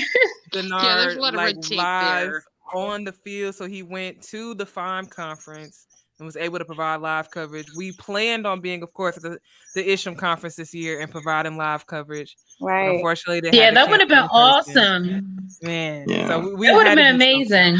We are super pent up for our last 2 years, huh? So Yeah. we're gonna be ready to see each other in May, won't we? We're all gonna be like running to each other, like long lost family. Right? Our family reunion. It's the only time they unleash us. Right. It's gonna be that kind of party. It's gonna be crazy. I know it may not stop. Like it's gonna be like an all night Isham party, like in the lobby hotel. Like people are just not gonna want to leave. Yeah. People be getting there 2 nights early. You know it. Like I'm super excited. Where are we at next year? San Antonio? I think San Antonio. Yeah, I think San Antonio. Yeah, the warm weather. Oh my goodness. Yeah. That's better than I wasn't super sad about not going to. Pros and cons. Because it was Ohio, it was Chicago and Ohio, which you have to wear a jacket. So I wasn't too thrilled about that. Oh, San Antonio, I'm with it. Let's do it. San Antonio was nice before. Yeah, it was good. It was during Fiesta time. Not a fan of Fiesta time when we're trying to have a conference. Yes, probably not the best. Probably Not for wasn't. Isham, but for the rest. Great that they're having, community events while we're in town. Not so great for getting to and fro. Yeah, true. Exactly. True. Man. So true. I mean, and that's one of the nice things about this virtual platform, now that we're all able to be, in our home spaces or from wherever we are and tune in and be connected, to folks that we would normally see on panels and be waiting to ask your question amongst hundreds of folks. And so this is really cool. It is. I don't know about you guys, but I had been tracking COVID levels in the county our conference was going to be in. Oh, really? Yeah, because I'm a dork. Okay. But it was extremely high 2 weeks before our conference, 2 weeks ago. And even into August, their numbers were really high. So just kind of, on the abundance of caution. Yeah. It had to be done, right? It does, because we need to flatten this curve, don't we? Yeah, because I will be in the full PPE on, sitting in the front row. I might rock the decon suit with like a blower inside. Yeah, I mean, one of those around the neck chest fans, Something, I'll be all right. like blows air away from me and not to me. Oh my God. There might be something like that next year. Oh, Who that's knows? funny. People are like the boy inventing in the stuff. bubble type of thing. I'm in a bubble. People are inventing stuff every month for COVID, like different types of masks and facial wear and stuff like that. So there might be something different by the middle of next year or the end of next year. So, okay. It has been pretty interesting, the different kinds of 3D printings we've seen over the year. Or 18 months with like different shields that have come out. You put them on like glasses now. Yeah, around the head. And it's been very unique. Yes. Now it's a fashion statement now too. Inspiration gets sparked by anything, so people just are like bringing it with all sorts of things. Something's gonna I've actually stick. contemplated maybe I need to buy a 3D printer and I can make something too. True. Why not? Why not? Everybody else. Why not? I mean, we definitely wouldn't have said we could host a 12-hour marathon and have all these folks on, right? So dream big and then But look, and like if you said, dream make it, a they goal, will come. right? And y'all made it happen, Captain. Yep. So I want to give a shout out to Woods Love. Am I saying that right? Woods Love. Yes, I know who that is. Who's that? That is Vivian Smith. I just know by the picture, so that's So she's been on all day long. Hi, Vivian. Wow. We've been commenting back and weekend. forth and texting each other like, "Did you hear that?" I'm gonna be like, "Oh, I missed it." It was the SPD Super Bowl, wasn't it? We did bring down all the All-Stars. Oh shucks, I missed my Super Bowl game. I said my football today, but anyway, never mind that. I'll catch up. Did you just come up with the title for round 2? There you go. There we go. Yeah. Don't get us. Yeah. We have to Well, find you that. guys out in February. It'd be good stuff. February? What's going on in February? It's going to be Round the SPD Super Bowl marathon. February, that's kind of soon. Like February. He's tired. He's tired. We can't talk about it today. We gotta wait. Another one. Deannard, are you awake? Deannard, are you still awake? Let's go. Yeah, a little bit. You give people a little bit and they want more. I don't know. We might do a 6-hour in February, Marathon gonna get shorter and shorter. I don't think you get to change the time limit. Huh? It's gonna be a half marathon. Right? It's gonna be a half marathon. You can only go bigger then tonight. You can't go shorter. It's gonna be a half marathon. Man. So I mean, we hosted this for Sterile Processing. We wanted to do something big to really commemorate this industry. Every year we end up having to celebrate ourselves. We talk about it, we mumble about it, but it does not have to mean that your SPD week isn't good. That it has to be this grumpy thing that's happening to you. So I want to hear from you guys. What was the best sterile processing week that you've had in your career so far? What made it good for you?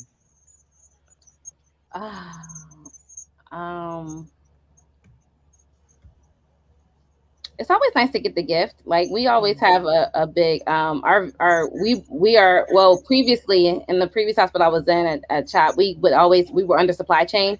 So because supply chain week is the week before, it would just be it would be a big dinner with all of everybody involved. So all the food. And last year we didn't get to do it because, of course, there were restrictions on what we could do, and we couldn't meet together, and it was just so many things. So the gift was really nice last year. Like there were these solar panel charger things that we all got, and they had the logo of the hospital and everything on it. And then our manager also gave us different things and little personal gifts to have for our desk, and then we got all masks for just with our department names on them. So it was just little things like that made it personable to have to go through the process. But I think the best one was a couple years ago for us. We had I went all out. Like I had every vendor I knew come through there and bring in everything. And then what we didn't have, we brought in extra supplies for. Like we had every day had a theme to it. We were giving away stuff every day. We were having people to collect. We gave away a conference, hotel reservation to a conference. Like that was a grand prize. We were building up to like grand prizes. We did it really big a couple years ago. And then we kind of got short-sighted last year because of the pandemic. But and this year I'm in a different facility, but I saw the t-shirt that the director is doing for us. And it's like, I wear that t-shirt. Like it was really she thought it was really creative, really nice. And there's some vendors coming. So I'm excited about this week. It starts tomorrow. I can't wait to go to work and just bring the energy because I just want to celebrate the team. It's a lot of stress that they've been under and a lot of turnovers and a lot of people leaving. And I'm just like, but we're still here. And as long as I'm here on this contract, we're going to keep working to the bitter last day. I'm here, but I'm going to keep working for process improvements and keep being the voice for them. So I'm excited about it. And I really just want everyone to go into this week with not thinking about what someone should be giving you, but just how much you really appreciate what you do. And again, like your why, you just asked us our why, like, cause it shouldn't be about what we're getting from leadership or from our upbringing, but it's just about like, why do you come in here every day? Why do you do this? Who you do it for? Because sometimes it may not be like it may actually just be because your family. You're doing something to support your family, and you love what you do every day, and you try to be better at it every day. It could just be that simple. Right? It could be just that simple. Rashina, what was your best sterile processing week?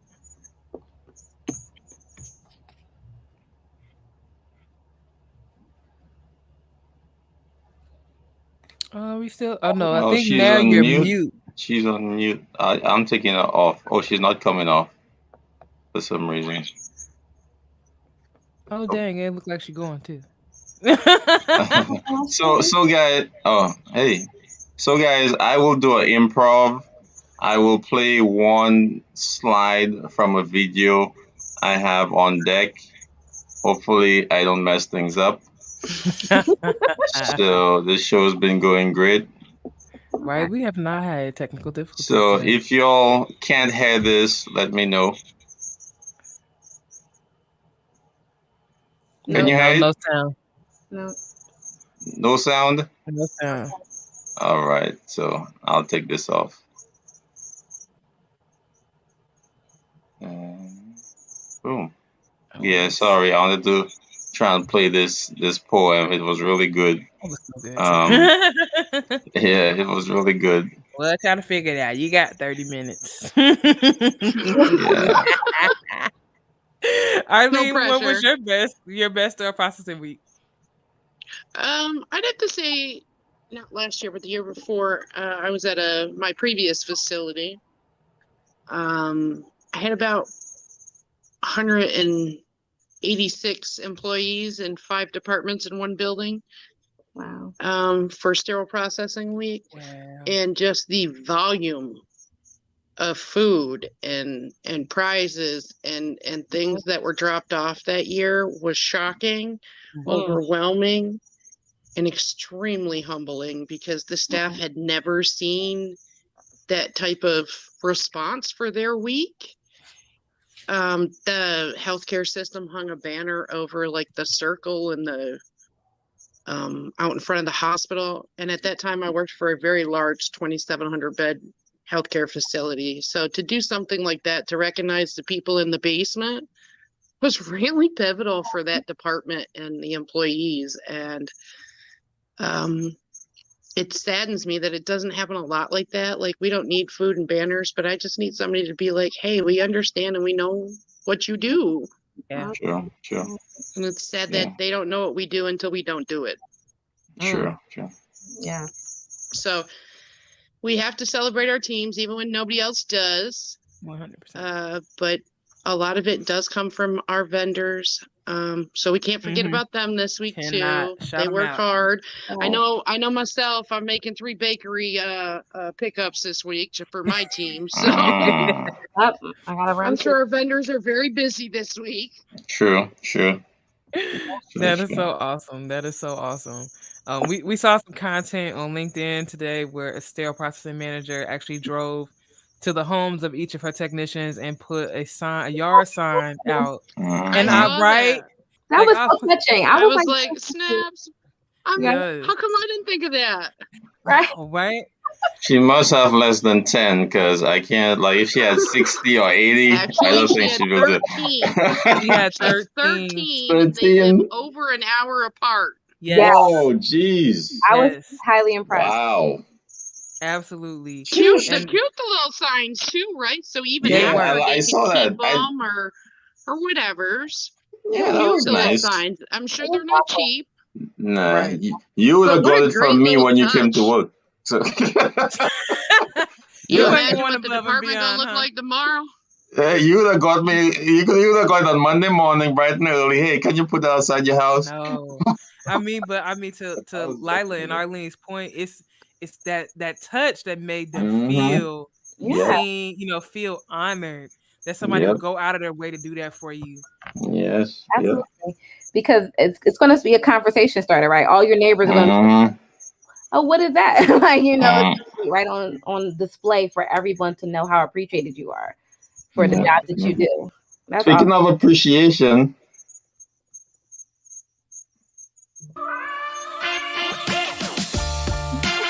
Did you get it?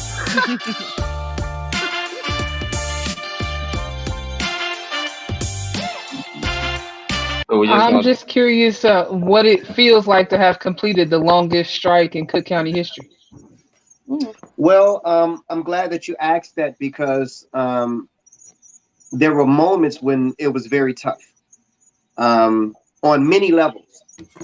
The biggest level was to see the hurt and the pain financially that my coworkers took. They took that hit.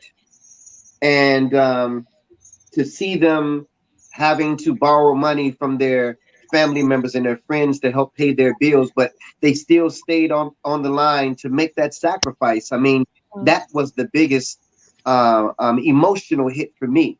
But on the other hand, to see these essential healthcare heroes and other essential workers with the county of Cook that came out and they said, I don't know if you know or saw the news, but for the first 7 days of the strike, it rained virtually every day.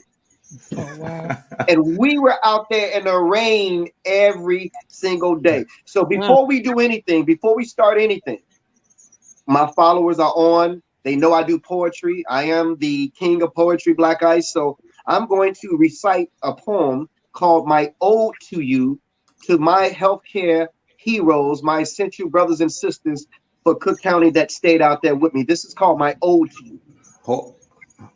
You have sacrificed so much, even more than we could ever ask of you. Taking care of strangers every day, bonding for a moment. You stay while they pass through. Everyone is welcome through these healthcare doors. There are none whom we reject.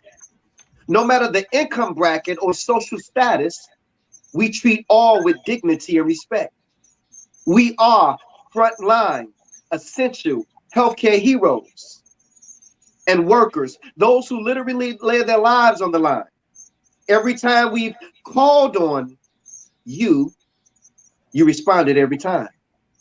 You are literally on the battlefield with this new strain of COVID-19. I have a newfound respect for all of the members on my team, risking your lives every day and the lives of those whom you love. I know you didn't sign up for this. You must be heaven sent, angels sent from God above. So this is my ode to you. For every morning you arrived to work before the sun came up. For every night you dozed off behind the wheel, barely making it home. For every patient whose hand you held, letting them know that they are not alone. My essential healthcare hero, brothers and sisters. I like that. All right. All right. It was such a beautiful interview. If you guys were not able to check it out, Black Ice was on the show after completing the longest union strike in Cook County history. I believe they said 18 days that they were on the front line. It's powerful stuff. Yeah, yes. We got it. That's like a nice ending to a long day.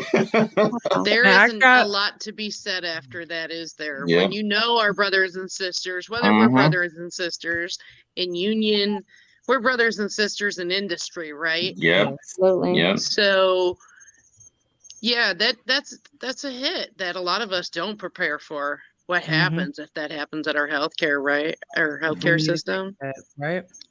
Absolutely. Right. So Definitely. that kind of hit me in the heart and made me think about them who very recently took a huge financial hit. But kudos to them for being able to stand up and being able to be heard and make that ripple. I mean, and we're seeing it across the industry. You know, we've got RNs, we've got service workers, you know, that are taken to the picket lines, you know, as we move through the pandemic, you know, advocating for staffing, you know, resources. We talk about it all the time on the process. These are not issues that, you know, we didn't have before the pandemic. It's just a straw that broke the camel's back.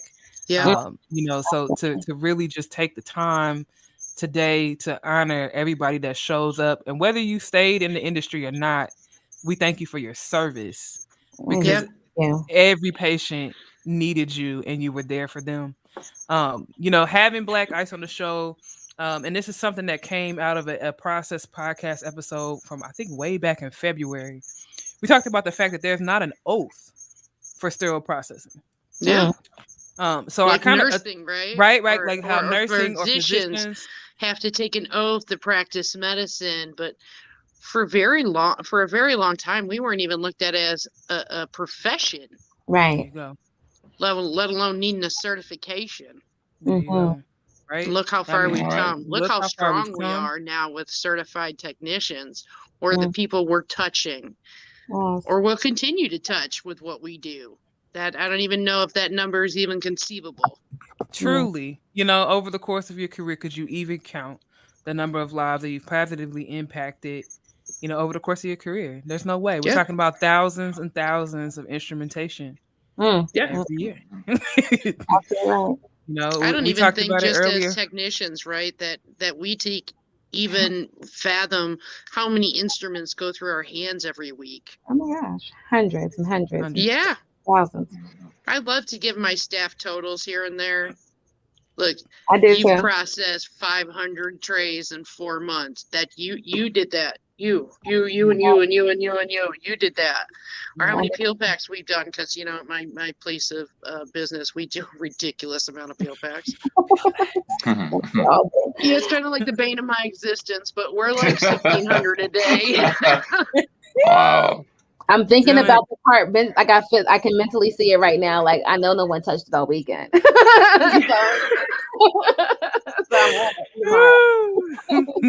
other day I talked about perimeter trays. Everybody has yes. perimeter trays. Where the hell you say that? Where did you say that? I heard you talking about that recently. Oh no, we called Sharyn Green Golden.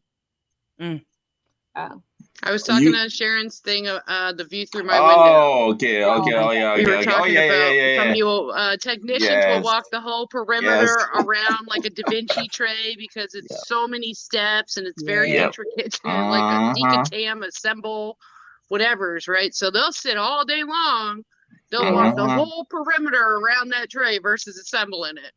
Yeah, because you get 42 minors. Right. You ain't never lied. Right? Guys, what is that game you play where you musical chairs? Where you right? Don't play musical chairs with the kids, y'all. Well, yeah, like if I come in one day and the same retractor's on the line, 12 hours later, I have a big fat issue with that. Yes. That's huge, right? Make sure you check the number. It could be the same tray, different number. If this Thompson was here when I left yesterday and it's still here when I get back, the very first technician I walk into is getting that Thompson. And we at my previous place, we used to scan every shift. The supervisor had to scan the line every shift, so we knew exactly how long that tray had been sitting. Ooh, yeah. Yeah, we were talking earlier about the perils of scanning, but scanning give you them data points that that mess you don't really know about. Sometimes too much data is a bad thing. Like I don't need to know you spent 7 minutes in the bathroom because there's a barcode for the bathroom. Yes. There's barcode to answer the window. There's barcode to answer the phone. There's barcode when you must have break. you must have SPM. No. Dang, there's other tracking system that does that too. Yeah, SPM ain't the only tracking system. Locking it down. Does that too? Well, I know SPM definitely does that. Like we have. I know SPM does that. Pushing the cart in. No, I used another company. Sensor track, yeah, something like that. It sounded like that. Jeez. It might have ended in the track, but yeah. Wow. Dang, well, that's a lot of work to keep up with all those scans. Jesus. Right, but I mean, like that's my exact point. So I don't need a scan that you're going to the bathroom, and I don't need a scan that you answered 42 calls at the window. Right, today, exactly. I assigned you to the window, so you could work at the window and not scan 42 times that you were at the window. Right. Like unless you're, using that data to try to ask for a transporter or a front desk attendant or something we like all that. did, didn't we? We all did. Right. Otherwise, throwing that out the window. I'd be trying to make reports work out in my favor. That's for sure. Sure. You take those pill packs and call them trays. No. So we ain't fudging it. I'm asking why. Well, like why? Why can't we track one? Just to see, right. why can't we track a pill pack? Come on. All the way through existence, from beginning to end. Because it disappears. It disappears. That's why. You're gonna have a million trays in the system. Because I swear there's certain things that I pill packed it last and I pill packed it the next day. Like no one else touches these same instruments. Like nobody likes this clinic but me. Right. But it's not. It's probably not the same, but in my mind, it's the same. Right. Because we did just 800s in instrumentation, but also I'm pretty sure that I get this kit. I'm positive. Same mark on it from last week. Right. Man. My biggest pet peeve at my previous place was the Hanel. Ooh, I like that. Again with the perimeter tray, the extras that need to go back into the Hanel. You'll sit in that pan, and then the next day it's another pan on top of that pan, on top of that pan, and then by Wednesday you can't even see the keyboard to the Hanel. Man, I'm like, somebody's getting assigned to the Hanel today. Okay, they just like don't how know resources can go wrong, right? I was supposed to resolve all your storage woes, and they can come in and find a whole new issue. Right. And instead of just putting it away, or maybe looking around before you pulled one out of the Hanel, you just instantly went to pull it out of the Hanel, and by the end of the night, you have 42 Ats and Browns. So I'm thinking that needs to go in the oath. Definitely. I will not walk around the perimeter trays. I will Yep. just as soon as I will I not arrive. create a perimeter tray at the Hanel. So I do will you not have be a the downfall of the department today. I am going to make today Come on, awesome. okay? That will not be the downfall today. They will not be cursing my name because they couldn't find that tray. Yeah. I like that. It wasn't me. I was working on those essential pill packs. Yeah. Thank you.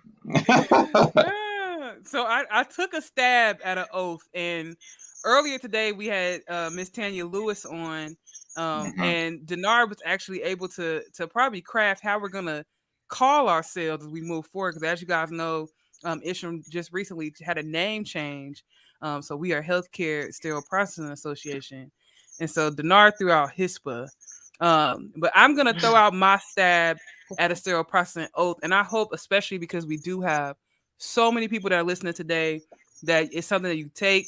Maybe we can add to this, and this, becomes something. But whether or not it does, we said it here on the process. But so my take was from the nursing. I didn't go so much into the Hippocratic oath the doctors take, but you guys let me know your thoughts. Okay. So it says, I solemnly swear before every patient and in the presence of my esteemed community to pass my life in decency and to practice my profession with integrity. I will abstain from whatever is a distraction and malign from providing the best possible practice and will not knowingly provide an unsafe product. I will call myself to excellence and elevate my industry's recognition. I will not take shortcuts that compromise my patient, and I will not engage in unnecessary judgment. I will respect my fellow technician that makes it all possible to achieve the dream of patient safety for all, every patient, every case, every time.